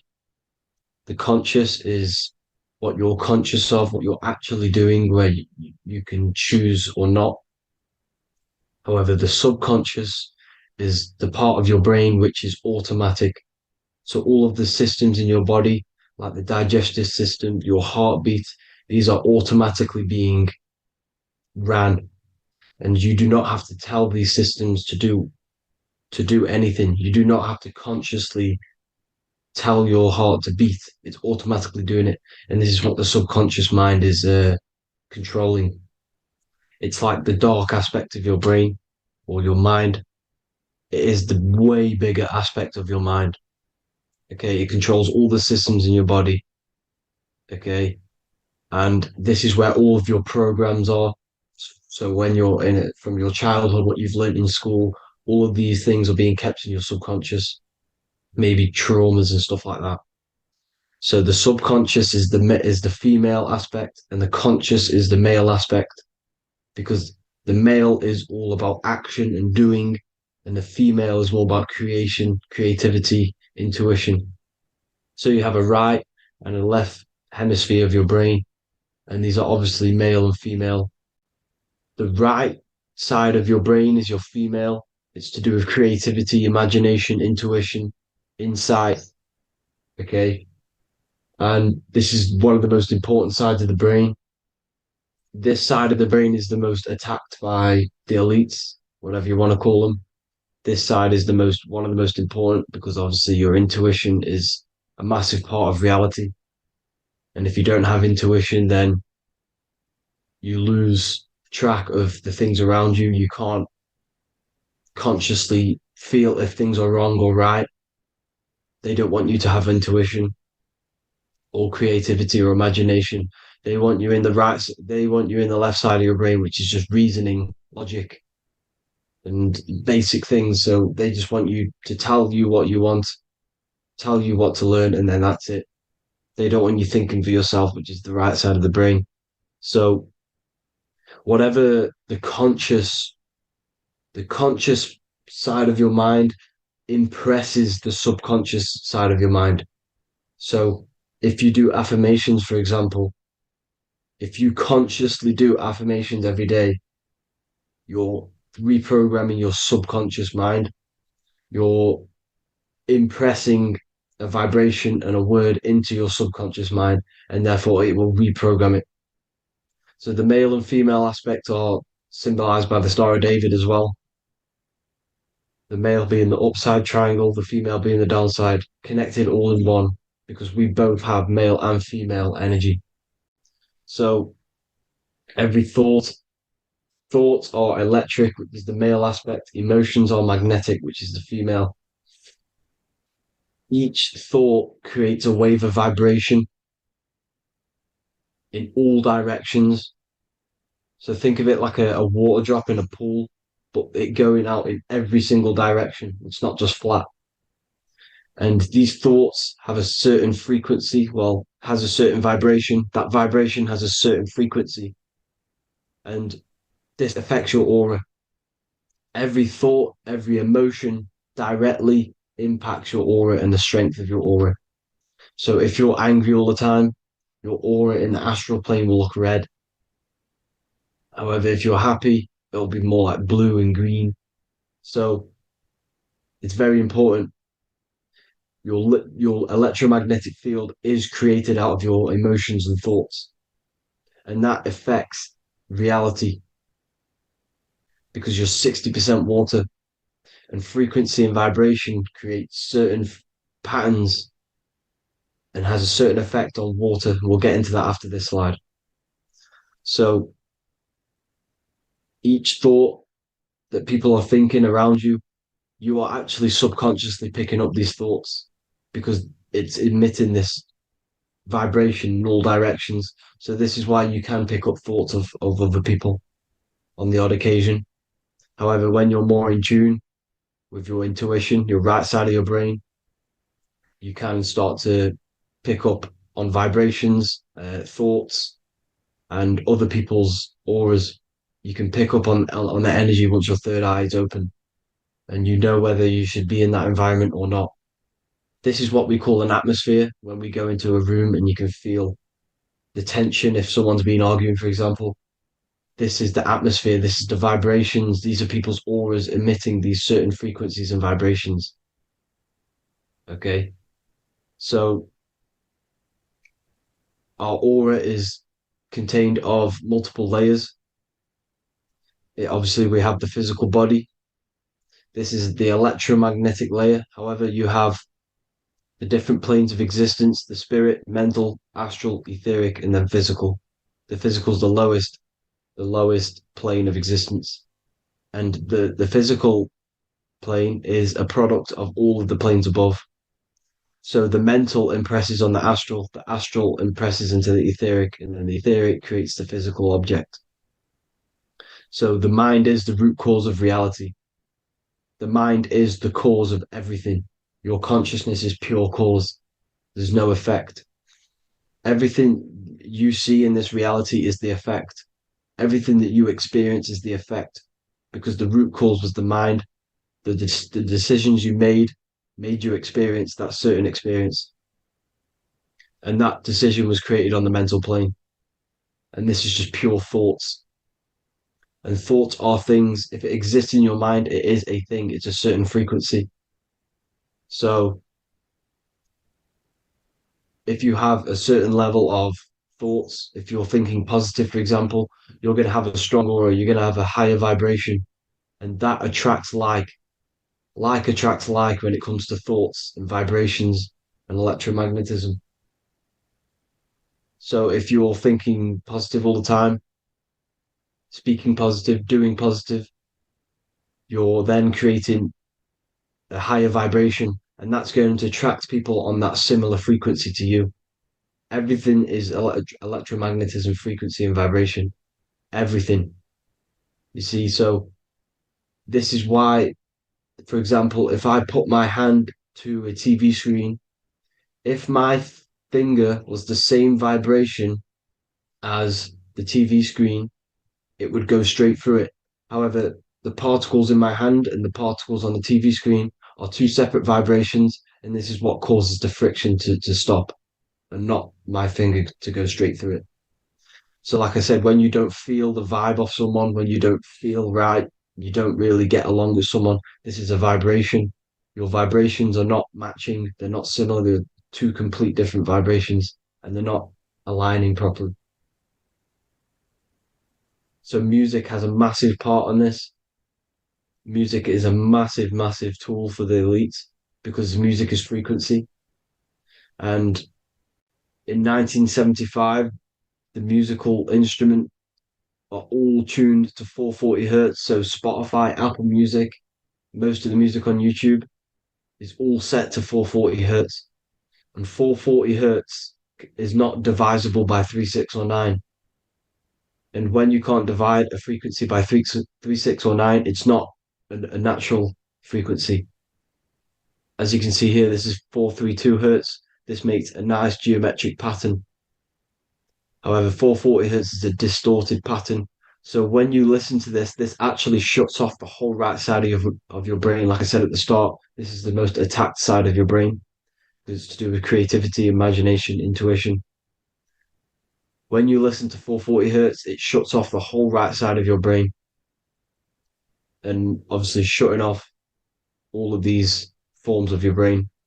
Music is very, very powerful tool for the elites because it's the only thing which can enter your soul or your ears without consent, your body without consent.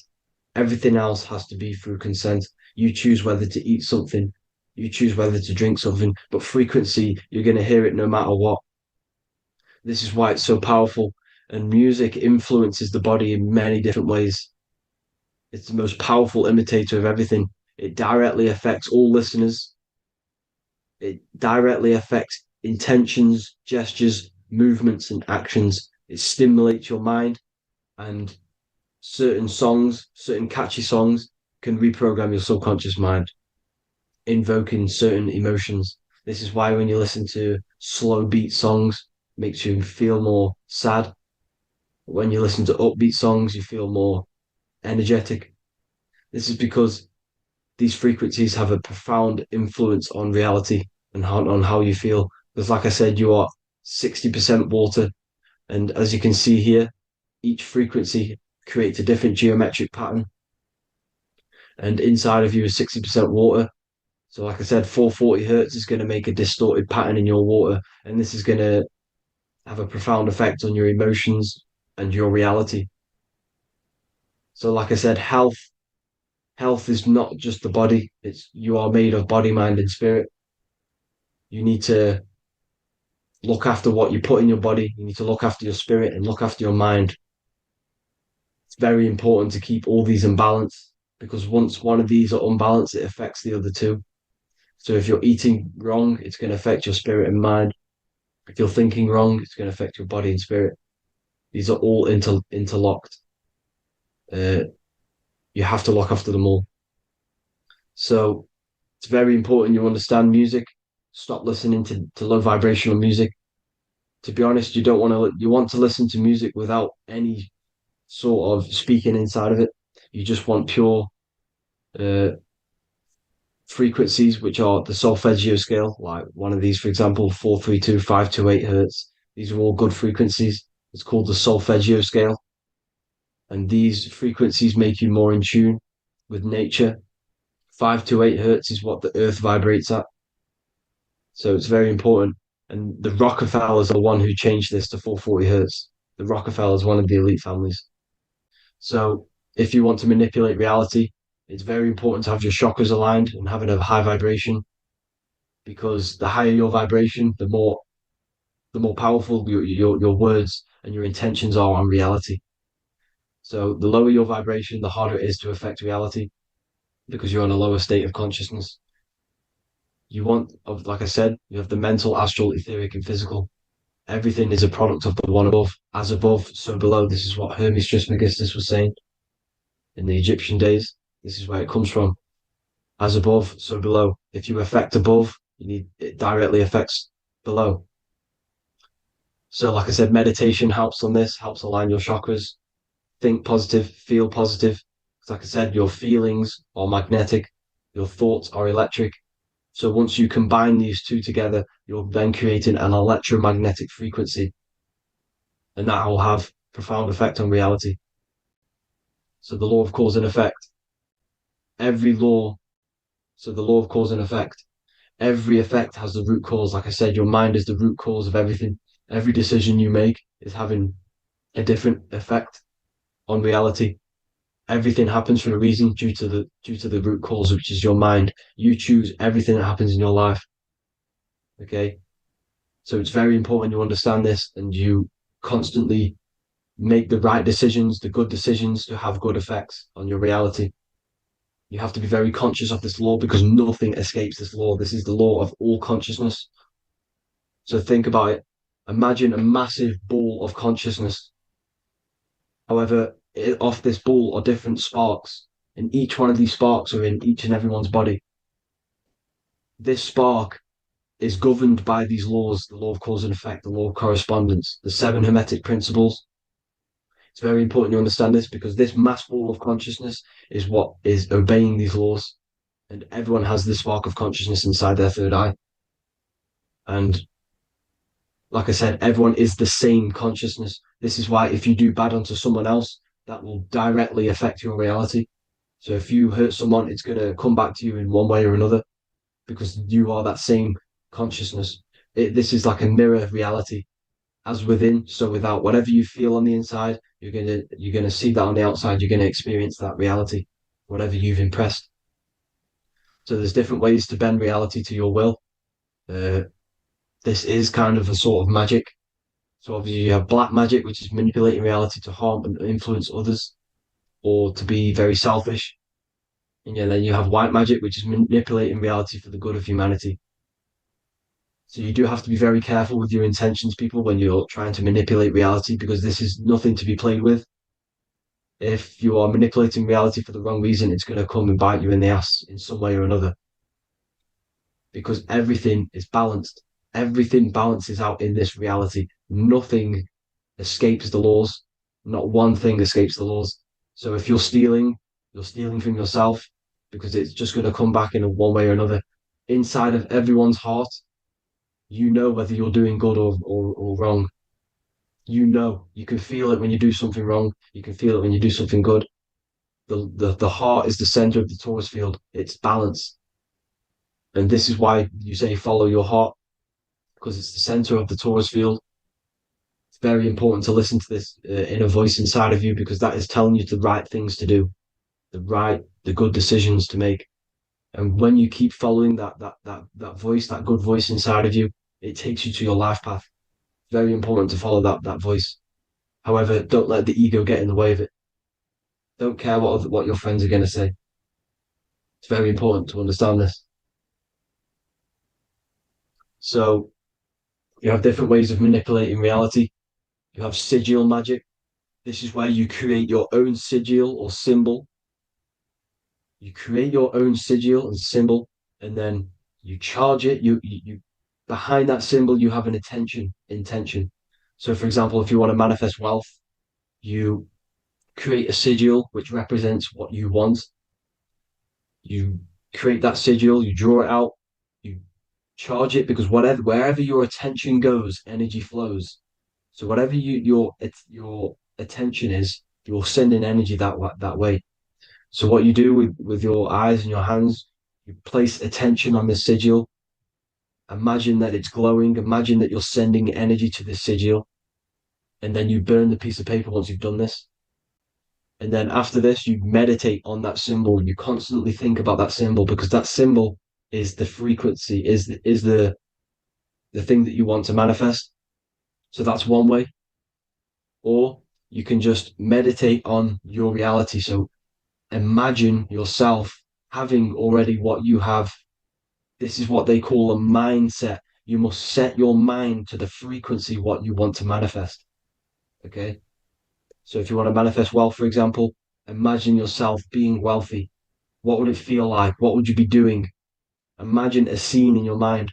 Constantly do this, and you're putting out that frequency. Like I said, you must think, because the thoughts are electric, and then you must feel, which is magnetic. Together, this creates an electromagnetic frequency, and this is how you attract things to you. You will attract the certain people to come in your life to bend reality to your will. Okay. Or you've got mirror magic. Stare yourself in the mirror, because a mirror reflects light. It also reflects energy. So you've got to be very careful with what you say to a mirror. You've got to be very, very, very careful, because whatever you send into that mirror is directly sent straight back to you. So if you're thinking negative, you're sending negative energy back straight to you, and that's going to have an effect on your reality.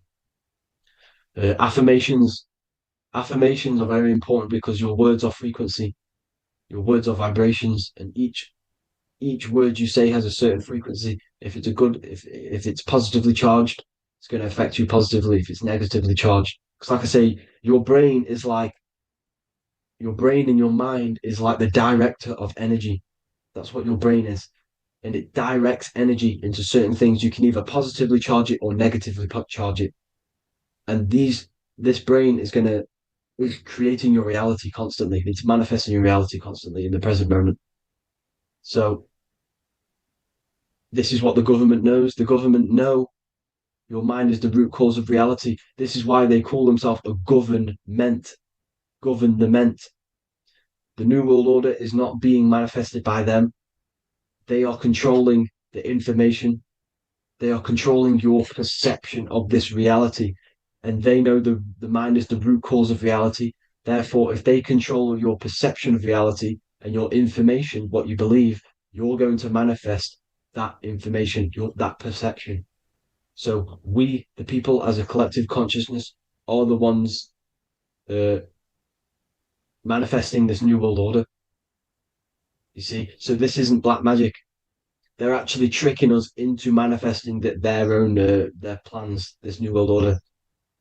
You see, this is how smart these people are. They know how to get around the laws of reality. They know how to bend reality to their will without facing the consequences. They're getting humanity to do it. You see, there is a collective consciousness. As like I said, we all have that same spark of consciousness, right? So As a collective consciousness, we are on a very low vibration at the moment. However, we are waking up rapidly. There are more and more people waking up at the moment, and light always chases away the shadow. Light is a lot more powerful than darkness, you see. So, one person waking up has a massive effect than one person being asleep. It has a profound effect. Because, like I say, the light always chases away the darkness. It's more powerful. The light is always more powerful. High vibrations are more powerful than lower. So that's it for this, people. I hope you all enjoyed. This is a short, quick video. God bless you all.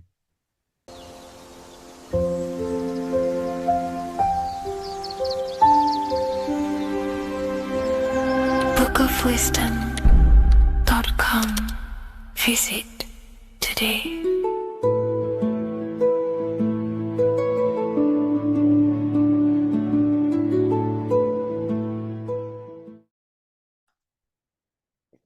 In this video, you're going to learn exactly what Christ consciousness truly is and how to cultivate this into your life so you can live a better life, create the things that benefit yourself and humanity, and ultimately to bring heaven on earth. This is the true way. If you're familiar with my work, you know that, I'm pretty much obsessed with symbolism. Symbolism is such a massive topic, and it unlocks profound ancient wisdom that is hidden behind these layers of symbolism of the ancient paintings, symbols, and texts. So I was going through some Christian artwork and I came across this painting. It's a well-known painting called The Sacred Heart of Jesus. And it just blew my mind. What this is revealing about human consciousness and Christ consciousness, which is what Jesus represents. If you're not familiar with Christ consciousness, you should definitely do a bit of research on that. But I'm going to explain it today in detail. So when we look at this painting, we are looking at symbolism. We're looking at consciousness, a state of being, a state of living, a way of thinking, a way of feeling, and a way of acting in the world. As I've said this many times, we're all creators. We all create and generate reality.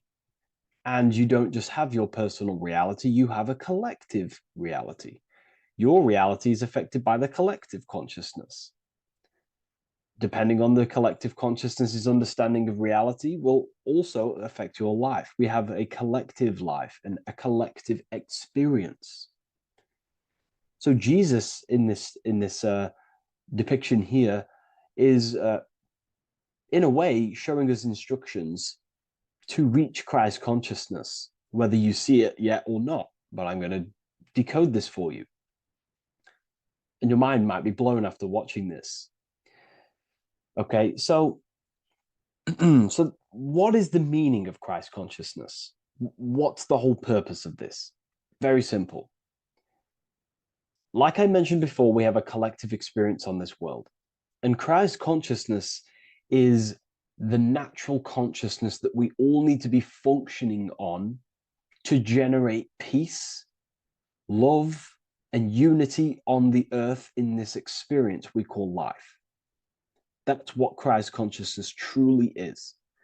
It's a state of being that we need to cultivate within our own self, within myself, others, and everyone in this life and experience, so that we can all live in peace and heaven on earth, what they like to call it, so that we can generate the best experience possible together on this thing we call earth, on this material world, this material dimension.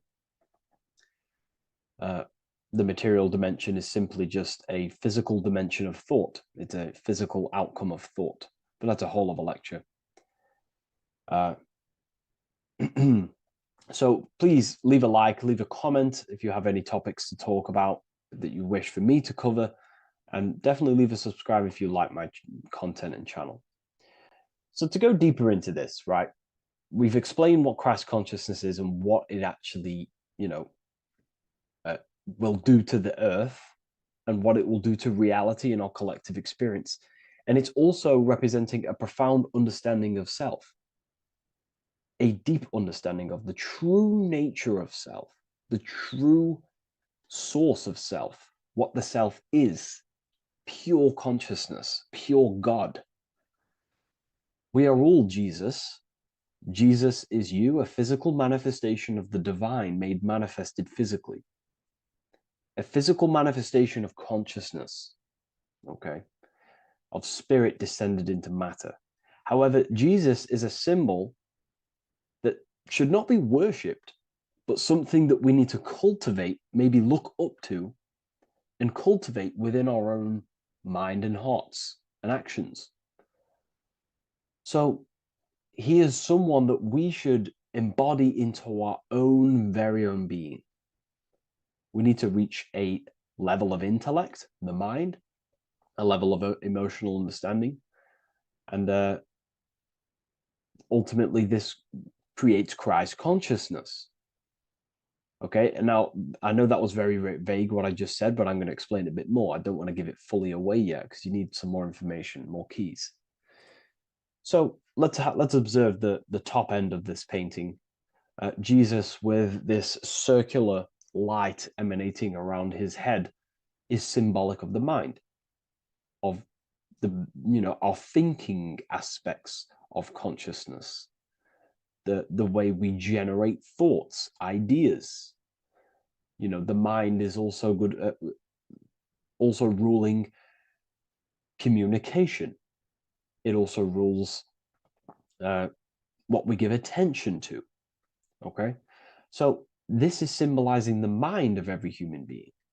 The mind is a very powerful center of consciousness located in the head, of course. This is why Jesus is the head at the top with the circle around it, representing the mind. Now, to reach Christ consciousness, we need to purify our minds. Purification of the subconscious mind. The subconscious mind is the hidden aspect of our mind with all of our memories, belief systems, and everything we've ever experienced is stored within there. We have traumas there, we have bad belief systems that hold us back. So it's about reprogramming the subconscious and aligning the subconscious with higher consciousness, with higher understanding of self, removing any mental blockages from the mind. Because in today's world, most people's minds, including myself before I, purified myself, and I'm still continually purifying myself. That's not to say I'm perfect, because I'm definitely not. But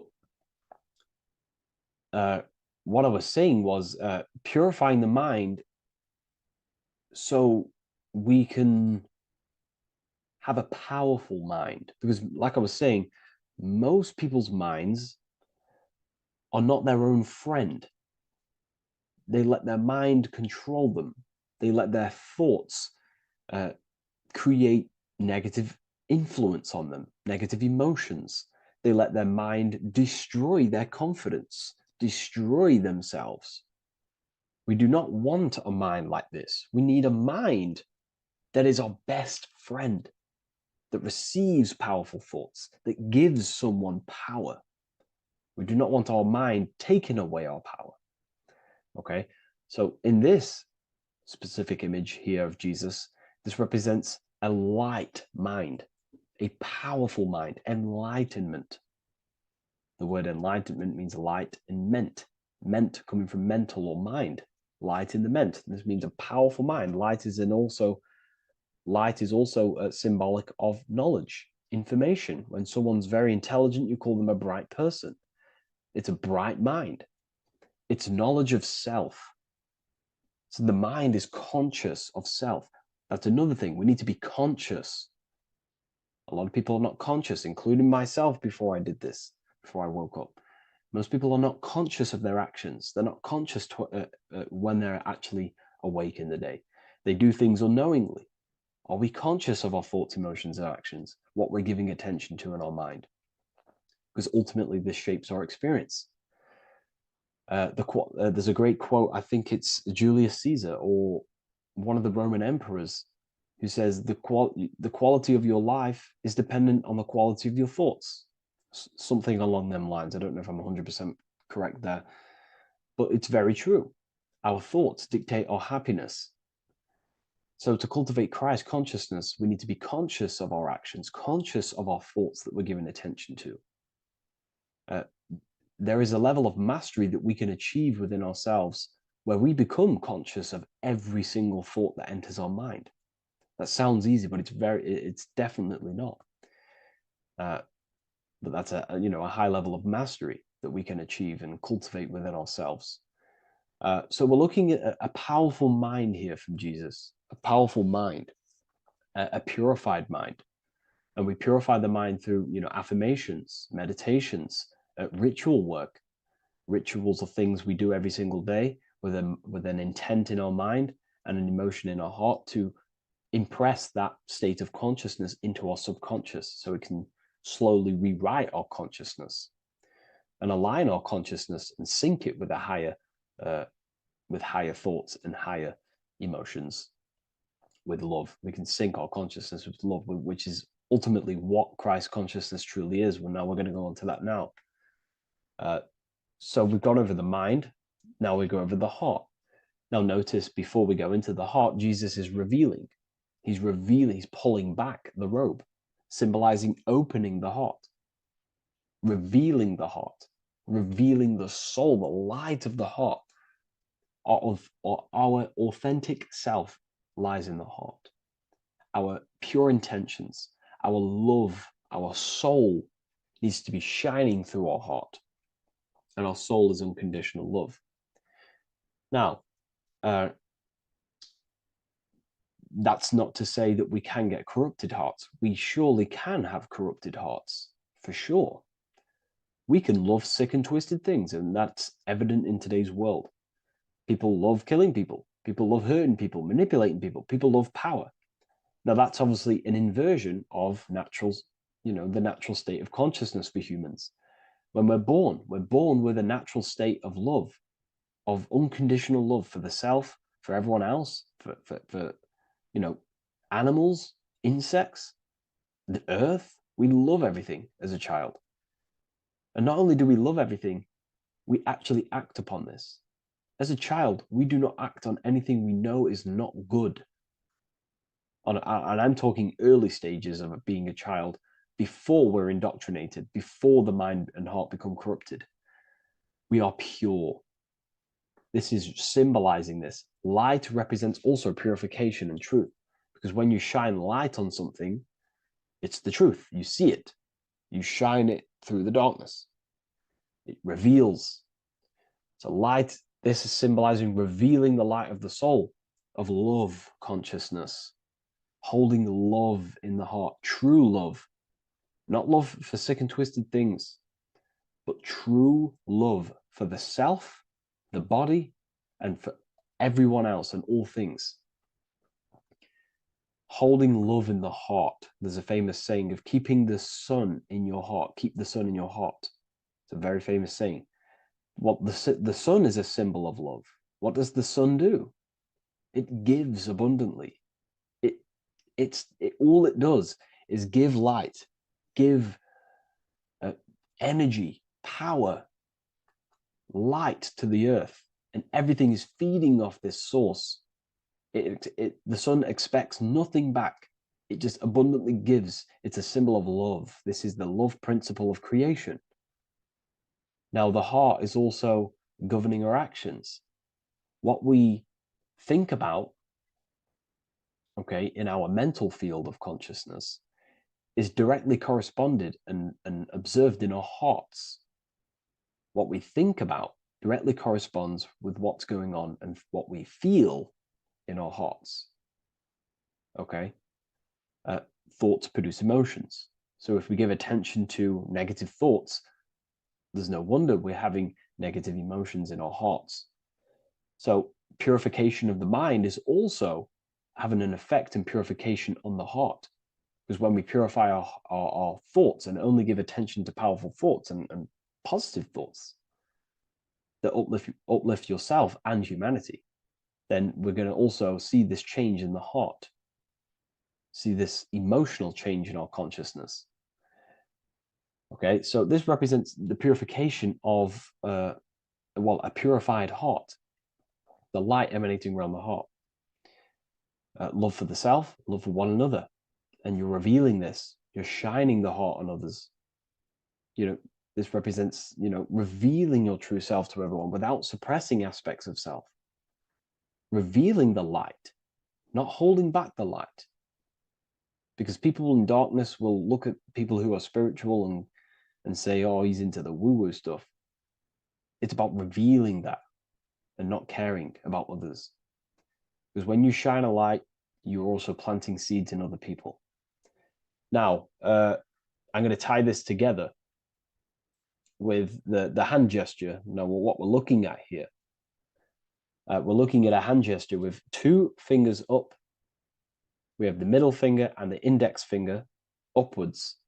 And notice how they're crossed over. They're crossed. They're not separate. They're crossed, representing unification. Unification here. This is a unified 2 fingers. 2 represents division. Crossed over represents oneness. It's the unification of the mind and the heart.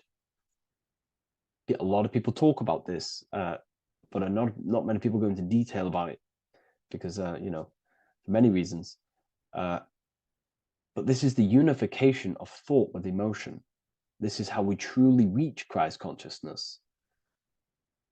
And ultimately, when we do gain the love in our hearts and we do slow, it's a gradual process of cultivating love for the self and everyone else in the world, because we're so programmed to be divided.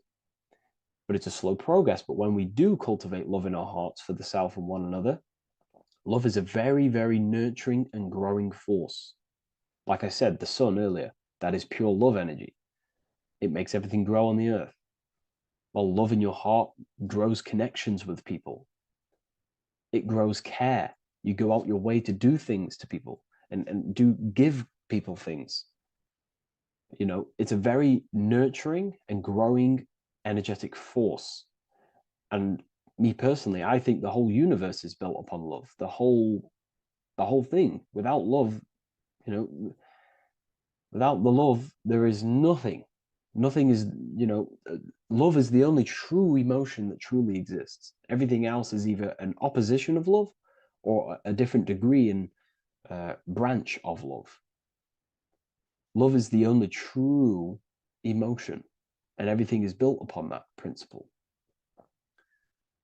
Okay, love is what guides us to a higher consciousness. When we cultivate love in our hearts, we become a vessel for light, more energy, more vibration. Our electromagnetic field expands, or biofield, when we hold love in our hearts. It's a very powerful force. And when we do cultivate a strong spiritual compass within our heart, because that's what our heart truly is, it's a spiritual compass. It tells us, well, it doesn't tell us, it knows what is right at all times.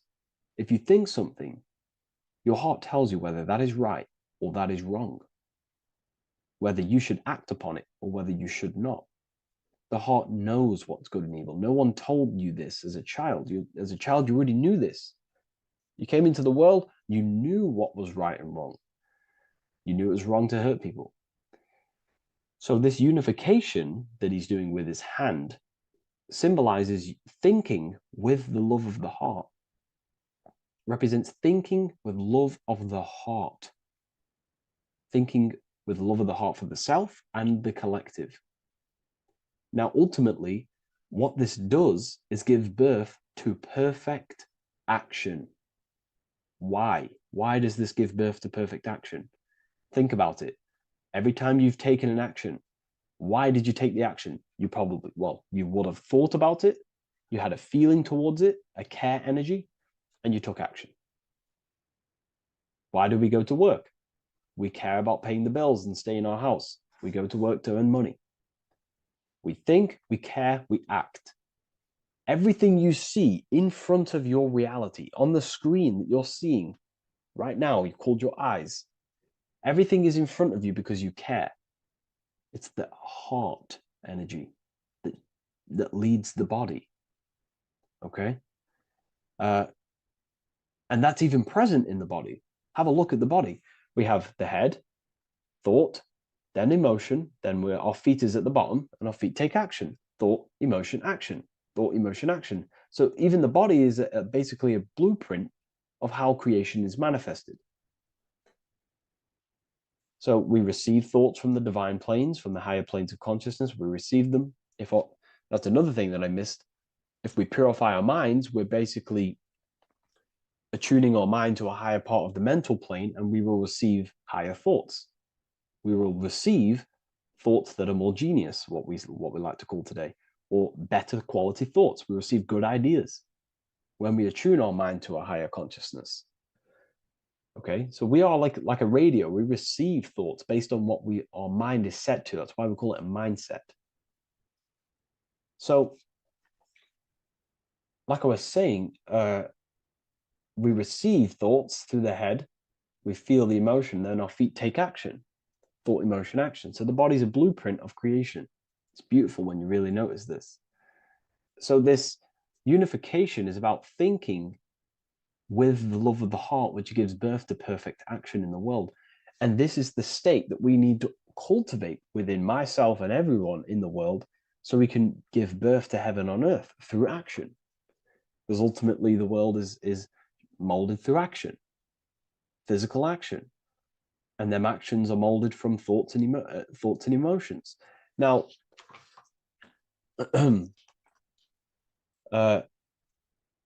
just to have a little announcement, I am now opening 10 more spaces inside my symbolism masterclass. We have 10 more spaces. You're going to learn about a lot more about symbolism. It's very affordable. I'll leave the link in the description if you wish, if you care about gaining more information and learning the ability to read symbols. So what is the inversion of this? What is the inversion of this consciousness? Well, that's what we call satanic consciousness. Satanism. Satanism on its true level is the opposite, the opposing the natural state of consciousness that we are born into.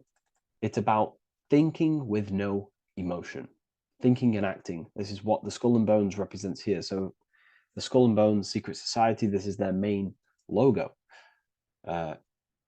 Again, we have the skull, which represents thought, and the bones, which represent action. The bones take action in the physical body. We're looking at thought and action with no emotion, no empathy, no love for one another, only love for the self, the inverted love. Okay? We're looking at gray. Gray is a symbol of dullness, death. There's no emotion in gray because colors provoke emotion. When we look at a color, it invokes an emotion. Gray has no emotion. So we're looking at dullness of the emotions.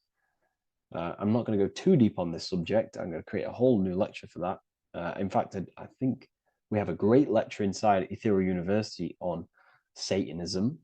We're going very into depth of what Satanism is and what Satanism consciousness truly is. And again, it's just the cross inverted. Satanism is just it's the invertation of, I don't know if that's a word, but it's the inverse of natural law, natural consciousness, of love consciousness that we are born into. Okay, so ultimately the message in this video was to create love in our minds, love in our hearts, think with the love of the heart, think with the care for one another, and that gives birth to perfect action. And when we align, when we do truly act out what our heart is telling us, and I know this from first-hand experience. This is what happened to me. I woke up, I started to follow my inner guidance. I always took action on it. I was saying yes to it every single time. And it led me, I'm getting goosebumps actually saying this. It led me to where I am. Like that action, me saying yes to my heart, to that knowingness of goodness within me, was like a domino effect. And that domino effect, every time I did it, it was just opening more and more doors, not physically, but mentally. I was receiving more information. I was receiving more opportunity physically. My work started to explode on social media. Like, when you follow your heart and truly take action on what you know is good, it's like a domino effect that leads you step by step to where you're meant to be. And it's so profound and it's so, beautiful. And I'm telling you this from firsthand experience. This is ultimately how you kind of unlock your purpose in this physical world as well. So not only is it going to create a better world, it's also unlocking your true soul form and soul purpose why you're here. It's very beautiful. So I thank you, everyone. Please leave a like, comment, and share, and subscribe to the channel. And I'll see you all inside Ethereum University if you decide to take your studies to the next level. Take care.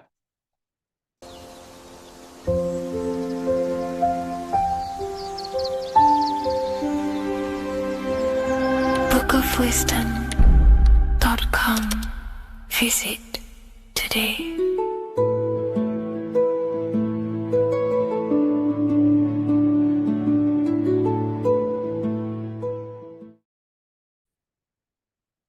Hello and welcome to another video and another lecture from Ethereum University.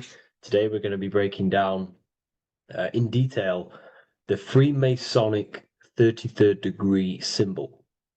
Now, of course, this is a complex symbol, and it's composed of many symbols put together to create a greater meaning. So, as you should know from my previous videos, a bit of context behind Freemasonry, what it particularly is, and I will give you a brief overview before we go into this. It's definitely important to know what Freemasonry is before we break down this symbol, okay? Because without the knowledge of Masonry and what it is, it's difficult to understand what the symbol truly means. So Freemasonry is all about building. The word Mason means to build. And we're either building with light or we're building with darkness. So that we have good Freemasonry, we have good Masons, people who want to spread the truth, people who want to help people awaken their mind and liberate them and bring them up to higher consciousness. Or we have Masons who want to divide, keep the knowledge to themselves, create walls, build walls in people's minds, construct illusions in people's minds for their own personal gain. Okay, so we're either building with light or you're building with darkness. You're either building with light or bricks, spirit or matter. God and the devil, same thing. You're either uplifting people or dividing people. Each and every single one of you is a Freemason. Well, a Mason. Not a Freemason, but a Mason. You are a builder. And you're either constructing division in you and other people, or you're either creating oneness. Everyone is doing this. Everyone is building. Everyone is contributing towards the world and building our reality. So Masonry is a craft, and that craft is to craft a better mind and heart, a higher consciousness, a higher understanding of the self, building a higher perception of yourself, getting to know who you actually are, why you are here. Every action, behind every single action, behind every single cause is choice. You chose to be here. Whether you know why you are here or whether you do not know, you chose to be here in this time, in this period of life on the earth, on this physical dimension. You chose, the mind of yours chose to be here in this body at this specific time. You are playing a role, you are building in this world at this specific time. So Masonry is all about getting to know the self, to know what you actually are through gnosis. Gnosis is direct knowledge obtained and extracted from direct experience. Knowledge extracted from direct experience. Knowingness. You know you have hands. You don't believe you have hands. You know you have hands. That's what knowing thyself truly means. To go within the self. To dwell in meditation for long periods of time. Not even meditation. To dwell, closing your eyes and thinking internally. Not thinking externally about anything outside you, but thinking and questioning internally, and you shall find answers. Seek and you shall find. If your heart is truly set on knowing, on getting to know true knowledge and knowing yourself, then you will find it. Okay, so because that's what the heart is. The heart is where we find our treasure. It's why it's inside of our chest. Our chest holds the treasure. What is your treasure? Your treasure is your physical manifestation. And whatever you act, whatever your heart cares about, your body follows. Your body takes action towards what you care about in life. This is why we say follow your heart, because your body follows the heart, what you care about. If you do not care about something, you do not take actions towards it. Whatever your heart loves and has that love energy for, the body follows. If you truly want to become enlightened and truly want to reach higher consciousness, then you will. You truly care for that, then you will find it. You have to go within. Okay, so this is what Masonry is about. It's about going within and finding out your true nature and constructing a higher consciousness by dissolving walls and blockages inside your mind and heart, purifying the self. Because you can care about sick and twisted things. Okay? We can see that in society. People like killing people. It's psychotic, but I know. So we can be corrupted. Okay, so going into this symbol, what does the symbol mean? What is it trying to portray? Okay? Before we go into this symbol, particularly, we're looking at the Scottish Rite Freemasonry. So we have the first degree all the way up to the third degree is Blue Lodge Masonry. Then from the fourth degree of Freemasonry to the 32nd degree is what we call Red Lodge Freemasonry, the Red Lodge degrees. So again, that is that symbolism of that red and blue, the left and right, masculine, feminine, water, fire. It's that symbolism again of the two polar opposites of reality, of masculine and feminine qualities, solar and lunar. The left and right hemispheres of the brain, the inner and out world, inner and outer world, the brain and the heart. These are all polarities, okay? Spirit and matter. We have to unify these. But we're looking at the 33rd degree. This is the end of the Scottish Rite of Freemasonry, and it's considered the illuminated degrees. Illuminated. This is when one gets to know the true self, the true knowledge, when one has gone within, mastered the self, got rid of mental blockages, blockages in the heart, purified the self, and they know who they are. They have higher consciousness. And in this breakdown today, I'm going to show you how they have higher consciousness through this symbolism. Okay, so I was going to say something, but I totally forgot what it was. But anyways, we'll move forward with this symbol. Oh, that's what it was. Water melts. Well, ice melts at 33 degrees, symbolizing ice represents solid matter, ego, the physical body, left brain thinking, physical reality identification, identifying self with the ego, the name, the job, the reputation. That's the ice, that's solid, that's ego thinking, left brain thinking. When we identify ourselves with the body, our ego, our name, our job, our reputation, our family, that is ego. That is pure earthly survival base level consciousness. This is the degree, this is the level of state of mind that we need to rise out from and figure out what we are, what you actually are inside you. When you turn off your thoughts, what are you then? If you do not think, you are not your name, your job, your reputation, your family, your beliefs. Because when the mind is turned off, there is still something left. That is you. And that is the substance that we have to get to know through gnosis, through going within and thinking internally and dwelling within. Okay. So Freemasonry is all about learning about the psyche, the true nature of consciousness, how it functions, the mechanics of consciousness, how we can integrate universal law with consciousness. We're going to be going into that.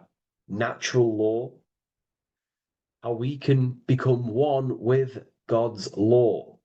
We can become one with the universe and integrate universal consciousness into yourself. Okay, so the first thing I'm going to say about this symbol, straight away, the first thing you probably notice about the symbol is the eagle. The eagle is a bird. Okay, what do birds do? They are high in the air. They are above the earth, which represents rising, rising consciousness, rising the mind out of the lower mind, earth-based survival, impulsive, reactive, egotistical mind. And we're pulling us up, we're rising from that. The earth represents that lower base survival consciousness, ego-driven thoughts. And we're rising up. The bird is free. It's free from the earth. Okay? It's free. It's elevated. It looks down upon the earth.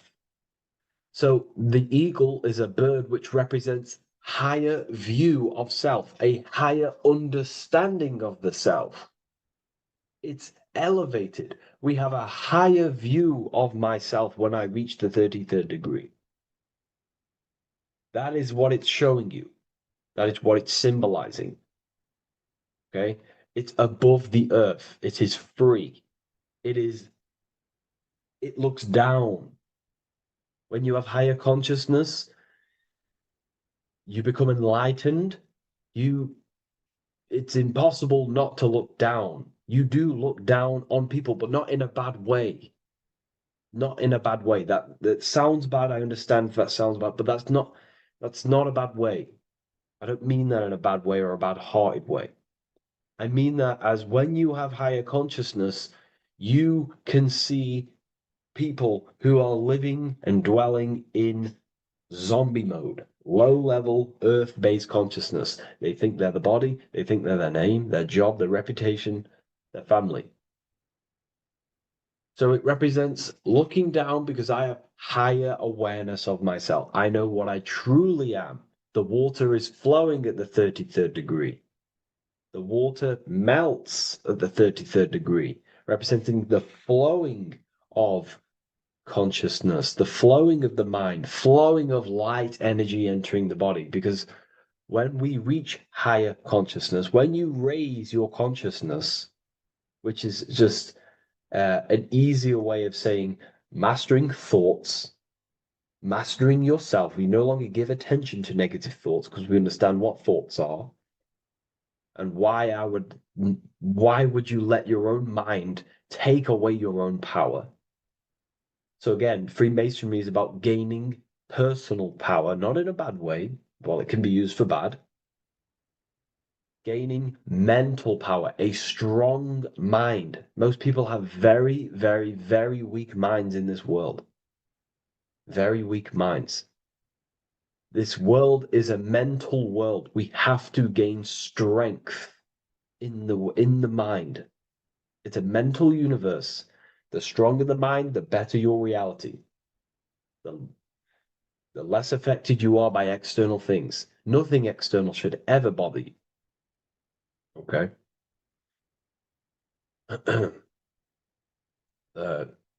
So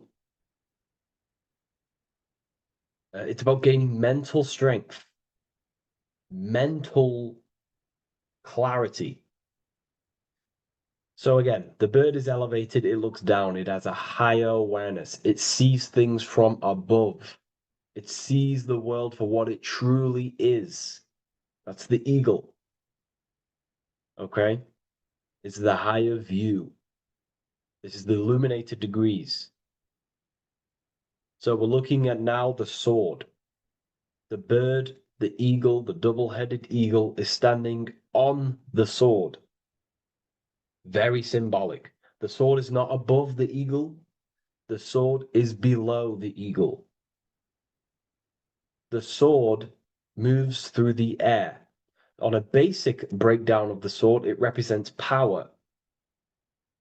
Power. Because if I have a sword, I hold the power over you. That's what it symbolizes. In war, you have a weapon bigger than someone else and more destructive than someone else, you hold the power. So it's a power symbol. To go even deeper on this, on its true meaning, the sword, I've already broke this down plenty of times. It moves through the air. It cuts the air. It's the mind. Air represents the mind. Water is emotion. Fire is the spirit. Earth is the body. So we're looking at the mind, the power of the mind. And the eagle is standing on top of this, representing, I am conquering my own mind. I am conquering my mind. My mind does not conquer me. My mind is truly mine. I hold the power over it. I stand on top of my mind. The mind does not rule me. Thoughts do not enter my mind that take away my power. I think it, I feel it, I act towards it. It's unity. My mind is the monarch. It is the command center. It is mine. I'm above the mind. That's what it's showing here. I hold full control over this mind. I hold the power. Okay? And I have an elevated view of the mind. The eagle is elevated. It looks at the earth from above. It's the higher perception of the mind. The mind has a higher view of the self. It is conscious. Most people are not conscious. Okay? Most people walk around, they act unknowingly, they don't even know they don't even know they exist. They don't realize they have consciousness. They think they grew from a monkey. They're born on a spinning ball in the middle of space, and they think they're the body. That is the level of earth-based consciousness. And it's saying, I hold the power. I hold my mind to what I want to direct the mind's forces to. I create with my mind. I carve reality. I shape my reality with my mind and thoughts and my intellect, my communication. Okay? That is what we're looking at here with the sword. It's on top, meaning I control it. When you stand on top of something, you are the top. You are on top of it. You hold the power. You rule over it. When you are the boss of your business, you rule the business. That's what we're looking at here. The sword needs sharpening. It always needs sharpening. You can't use a sword forever. You need to sharpen it.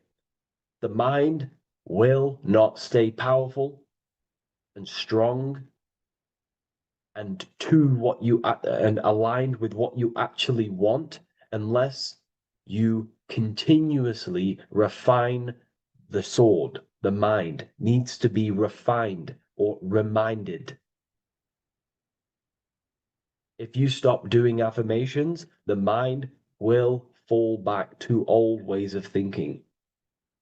If you constantly meditate, you constantly implant the messages into your subconscious mind, you constantly visualize, you are keeping the mind sharpened with what you want in life, what you are trying to create.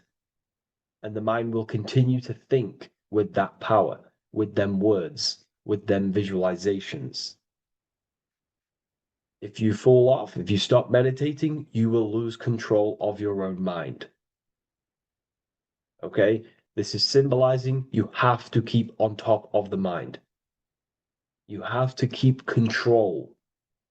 This is what the world is. The world is like Minecraft. You ever played Minecraft? You're a builder. Okay? What do? You control the man in the world. That's what you are. You need to control this body in the world. It's all about control. You are in a game. It's like Grand Theft Auto. You don't know how to use the buttons. You're going to create chaos, and you're not going to have that much fun in the world in GTA if you don't know how to work the buttons. Same with this world. You are in a world, and you need to learn the buttons of the body, the mind, the soul, the heart. How will these things function so you can actually live a better life and create what you want in the world? Aligned with natural law, of course, unless you want to walk down the path of Satanism. So this is what we're looking at with the sword. Now, moving on, we're looking at this little banner here. This says "God and my right" in Latin. God and my right. What is your right? Natural law is your right. What is natural law? You already know the natural laws. We all intuitively know the natural law. What is natural law? Do good. We all subconsciously, on a soul level, we know to do good. We know to do right. It is wrong to hurt people. It is wrong to control people. What is your natural law? What are the forces that you hold power over, that you have full control over? You have full control over what you think, what you feel, what you act. Thought, emotion, action. If you start to try and control things outside of them three forces, that is now you breaking natural law. If I try to control and manipulate someone else, that is now breaking natural law. I'm going against my inner law. My soul tells me what is right and wrong through emotion. So it's about aligning the self, my actions, my thoughts with my emotion, my intuition, my natural law. These are your rights. Your right is to think, feel, and act with the law, with good, with God, with love, with care for one another. Am I building with light to bring good things to the collective? You see, most people are stuck in their left brain, and the left brain only sees me, me, ego-driven thinking. That's why they trap us in our left brain. They train us to be left brain. They tell us to write with our right hand, to strengthen the left brain. They call it writing.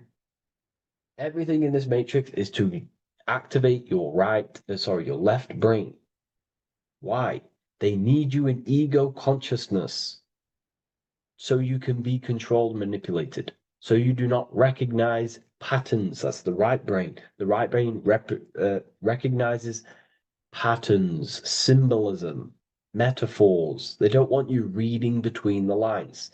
They want you logical. They want you divided, because the right brain sees the whole. The right brain sees the woods. The left brain sees the trees. And that tree is your ego. And the woods is the collective consciousness. They want you only thinking about you. Because that way you are divided from the collective consciousness. And we're all one consciousness family. We're all God. We're all God experiencing himself. And we are all building this world. So it's about aligning the self with my right, with God, with natural law. It's what Freemasonry is about. True Freemasonry, light Freemasonry, not dark Masonry, or evil Freemasonry, whatever you want to call it. The crown, royalty. Royalty wear crowns. And what do the royalty have? Again, this is another power symbol. They hold control. Yes, royalty hold control. And that's why this crown is at the top of the image, not at the bottom of the image. It's at the top, representing I control the left, I control the right. I control my left brain and my right brain, the two eagle heads, the two views. The eagle has one eye on each side. It's looking, it's seeing. And that's symbolic of the left and right brain. We see, not physically see, but I mean perceive. We perceive reality with the left brain and we perceive reality with the right brain. And it's about unifying these two brains so we can see and perceive reality from a true lens. Because if we see reality only from the left brain, and a left brain dominated brain, we see everything as divided. But if we see everything from a right brain perspective, we see everything as whole. When everything is in the middle, you need to see reality from the middle. Yes, I have my own personal consciousness, and yes, there is a collective consciousness. So I need to balance between that. I need to see reality between the line, between the left and right brain, and align this worldview, and align my thoughts, align my actions with this. Because if you're left-brained dominated, you're only going to take action on ego. You're only going to take action on me. You're only going to think about me, me, me. But if you're right hemisphere brained, you're only going to take action for the collective, which is, yes, that's good, but you also need to think about yourself. Why did you come here? Your life has a meaning as well. It's not just about the collective, it's about you as well. But we need to balance this. You see? This is what we're looking at. The crown is in the middle, representing the balance, the power over the two. Okay? It's the balance, it's mastery, it's control. Royalty hold control over society, royal families. So it's about controlling the self. It's control over the eagle, control over the sword, over the mind. It's about personal power we're looking at here. Self-control. Now we're looking at a upright triangle, which represents the element of fire, which is masculine. Masculine is all to do with action. Action, the physical body. We're looking at fire, which represents spirit or transformation. Fire is a very transformative element. It transforms things. Okay, so we're looking at self-transformation through action. This is what we're looking at here. Fire is a very, very masculine force. A very penetrating and transformative force. So we're looking at transforming the self, not through knowledge, but through action. We have transformed the self. 33rd degree. I've reached the 33rd degree and I have now fully transformed. Now, there are higher degrees than 33rd degree, but we're just breaking down the symbol. That's a whole other lecture. But this represents full transformation. 3, another, if you watch my video on numerology, you know 3 is all about what? Transformation. Thoughts, emotions, actions. These are the transformative forces that turn and create reality. Jesus dies and dies and resurrects after 3 days. Transformation from dead to the awaken. Brahma, Vishnu, Shiva. God is threefold. 3, 3, 3, 3, 3, 3. Electricity, magnetism, dielectricity. The 3 forces that pretty much create physical matter. Transformation is 3. So we're looking at transformation through action. Action is a very transformative force. There's no point learning this knowledge if you're not going to act upon the knowledge. A lot of people join the university, they learn a lot, but they leave because they don't want to take the action. They don't want to do the hard part.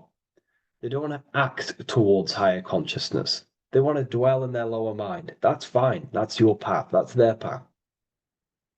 But if you truly want to raise your consciousness, you have to act upon it. You have to actively not take the action. It's about what you do and do not do, because not doing something is also an action. If you are not participating in the low level pleasures like sex, casual sex,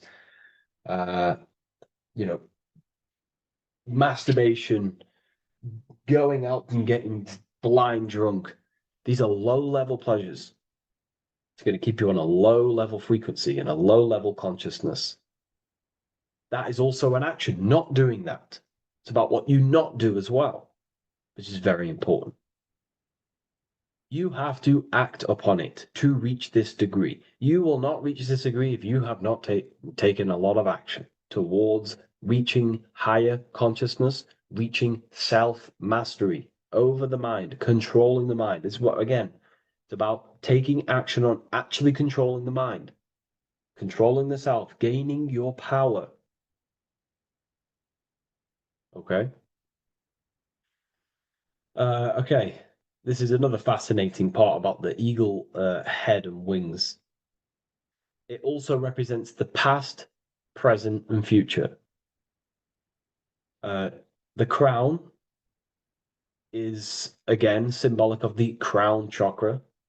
This is all to do with knowledge. So we're looking at knowledge of the past, the eagle on the left looking behind, and the eagle on the right looking forward. So we're looking at the crown, knowledge of the past and the future. Looking at your past is very powerful. What has led you to this very point in your life? What actions have taken you to this point? And not only you, remember, there is a collective. Remember, you always have to keep that in mind. Every action you take, you have to always align it with the collective consciousness. It's not just you in the world. We have a collective. So how did you and how did the collective get to this point in life, in this present? How did we get here? How did we get into this mess? Humanity is in a mess. A straight up chaotic mess. And if you think everything is perfect and everything's divine and everything's just, there's some people out there in the spiritual community saying, everything's divine, everything's meant for this purpose. No, there are people actively manipulating and using mind control methods to control this reality. How have we got into this mess? So we have to look into the past to analyze patterns so we can take action now in the present to change the future of the collective and your personal life. That's what we're looking at here. So the ego looking left is looking in the past, representing analyzing the past, analyzing the actions in my life and the collective life. The actions that led to this mess now, to this state now. And what can I do now with my knowledge to change the future to a better future, aligned with, again, natural law, aligned with goodness, aligned with God, aligned with care and love for one another and the self. So it's all about knowledge of the past and knowledge of the future.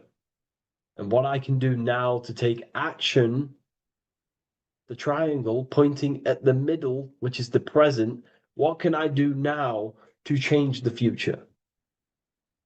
To create a better future, to transform the world. 33, transformation. To transform the future. Okay, this is what we're looking at here with the two double-headed eagles as well. Again, this is more art. This is a lot more complex symbolism here. But again, we have the Earth hemisphere here. And what? The eagle above. It is raised above the earth, above material pleasures, above the material thinking self, above the ego. Not to say get rid of the ego. We need the ego, but balancing, control, power over the ego, power over the two hemispheres of the brain, power over my past and my future, power over time. What am I using my time towards? Time is your spiritual currency. Okay? It's elevated. It sees things from a higher perspective. It is higher consciousness. We're also looking at the astral body. Birds on a deeper level represent the astral body. So symbols have layers of meaning. The deeper you get into the occult. So when you join the first degree, you get, a good interpretation, and the higher degree you go, the more deeper the symbol reveals. As the more deeper you know yourself. So we're looking also at the astral body, the light. What is the light? Light is a massive symbol in Freemasonry. It's knowledge, gnosis. When you're very intelligent, you call someone, they're a bright child. They have enlightenment, light in the mind. Looking at light, a lot of knowledge, a lot of self-knowledge of the self, of the psyche, how I function, what I am, knowledge of the astral body, rising above the earth, astral projection, exploring your true nature, exploring consciousness. This is what we're looking at here. And in order to explore your astral body and explore the astral realm, you have to control the sword, the mind. And you can then explore. You are free like a bird to fly. This is all symbolic of rising consciousness. All symbolic. So I hope this video has gained a bit more clarity on this symbol and given you some insights. And I will see you in the next one. Thank you for tuning in today.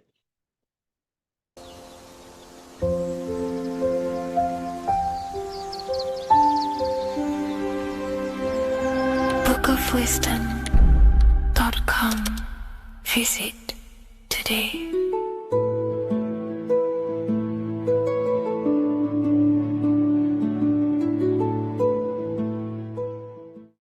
What is good, YouTube? Today we're going to be talking about the astral plane and how the cosmology fits into the astral plane. Okay, so first let's go over the astral plane and go over the different layers of reality so that you can understand reality more. You are a multi-dimensional being. You are not in these, you are in all of these realities at the same time. They all interweave into one big reality. But there are different planes. They are different vibrational dimensions. There are different dimensions of reality. The mind is the root cause of reality. We're living in the mind of God. Everything is being thought into existence from the root cause, from the universal mind. This is why the ancient Egyptians said, all is mind. We're living in the mind of God. And we are a microcosm of this mind. This is why we all have the same mind. This mind is the world of thoughts. Now, this world of thoughts is just the thought alone. For example, it is the thought of a chair. But then when you start to imagine this chair and you start to mentally see the chair, you're now manifesting the thought, the singular thought, into some sort of form. So now you're imagining the chair. You're imagining the form of this chair, which is then manifesting into the astral plane. The astral plane is the world of thought forms manifesting. So when you are imagining something, you are seeing into the astral plane. Okay? Your third eye, it is an eye because it sees the astral plane. It is seeing the other side through imagination, through dreaming. Well, we'll go over dreaming later. So the thought of a chair is a singular thought. The imagination of the chair is the manifestation of the chair. And in the astral plane, it's basically the world of all the chairs that could ever exist. So you're thinking of the chair as a singular thought, which is the mental plane. The astral plane is the imagination of that chair, is the thought, the manifestation of it. Depending on the vibrational state of the thought will depend what level of the astral plane it will go to. For example, if you're thinking about a chair to torture someone on it, it's going to go on the lower astral plane. Or if you're thinking and imagining happy things, it's going to go to the higher astral plane. So wherever your mindset is, that we call it a mindset because your mind is setting frequencies to certain things. Thoughts are frequencies. And a mindset is setting your frequency, setting your mind to a certain frequency. So when you set your mind to a certain frequency and you imagine something in that frequency, you're going to match everything in the astral plane that are on that similar frequency, just like you would in the physical world. Because we're all in these worlds right now as we speak, but we can't see them with the two physical eyes. We can feel it though. When you're around someone and you've just met a new person, for example, you can feel their vibration, and if you're not on a similar vibrational match, you will not get along with that person, or you just won't not get along, but you won't connect with that person because you're on two opposing frequencies, not matching. And this is something you can't see, you can only feel, because it's the astral plane. It exists within the astral plane. Everything in the astral plane is made out of vibrations. So if you do astral project, and if you already know how to astral project, you will see beings and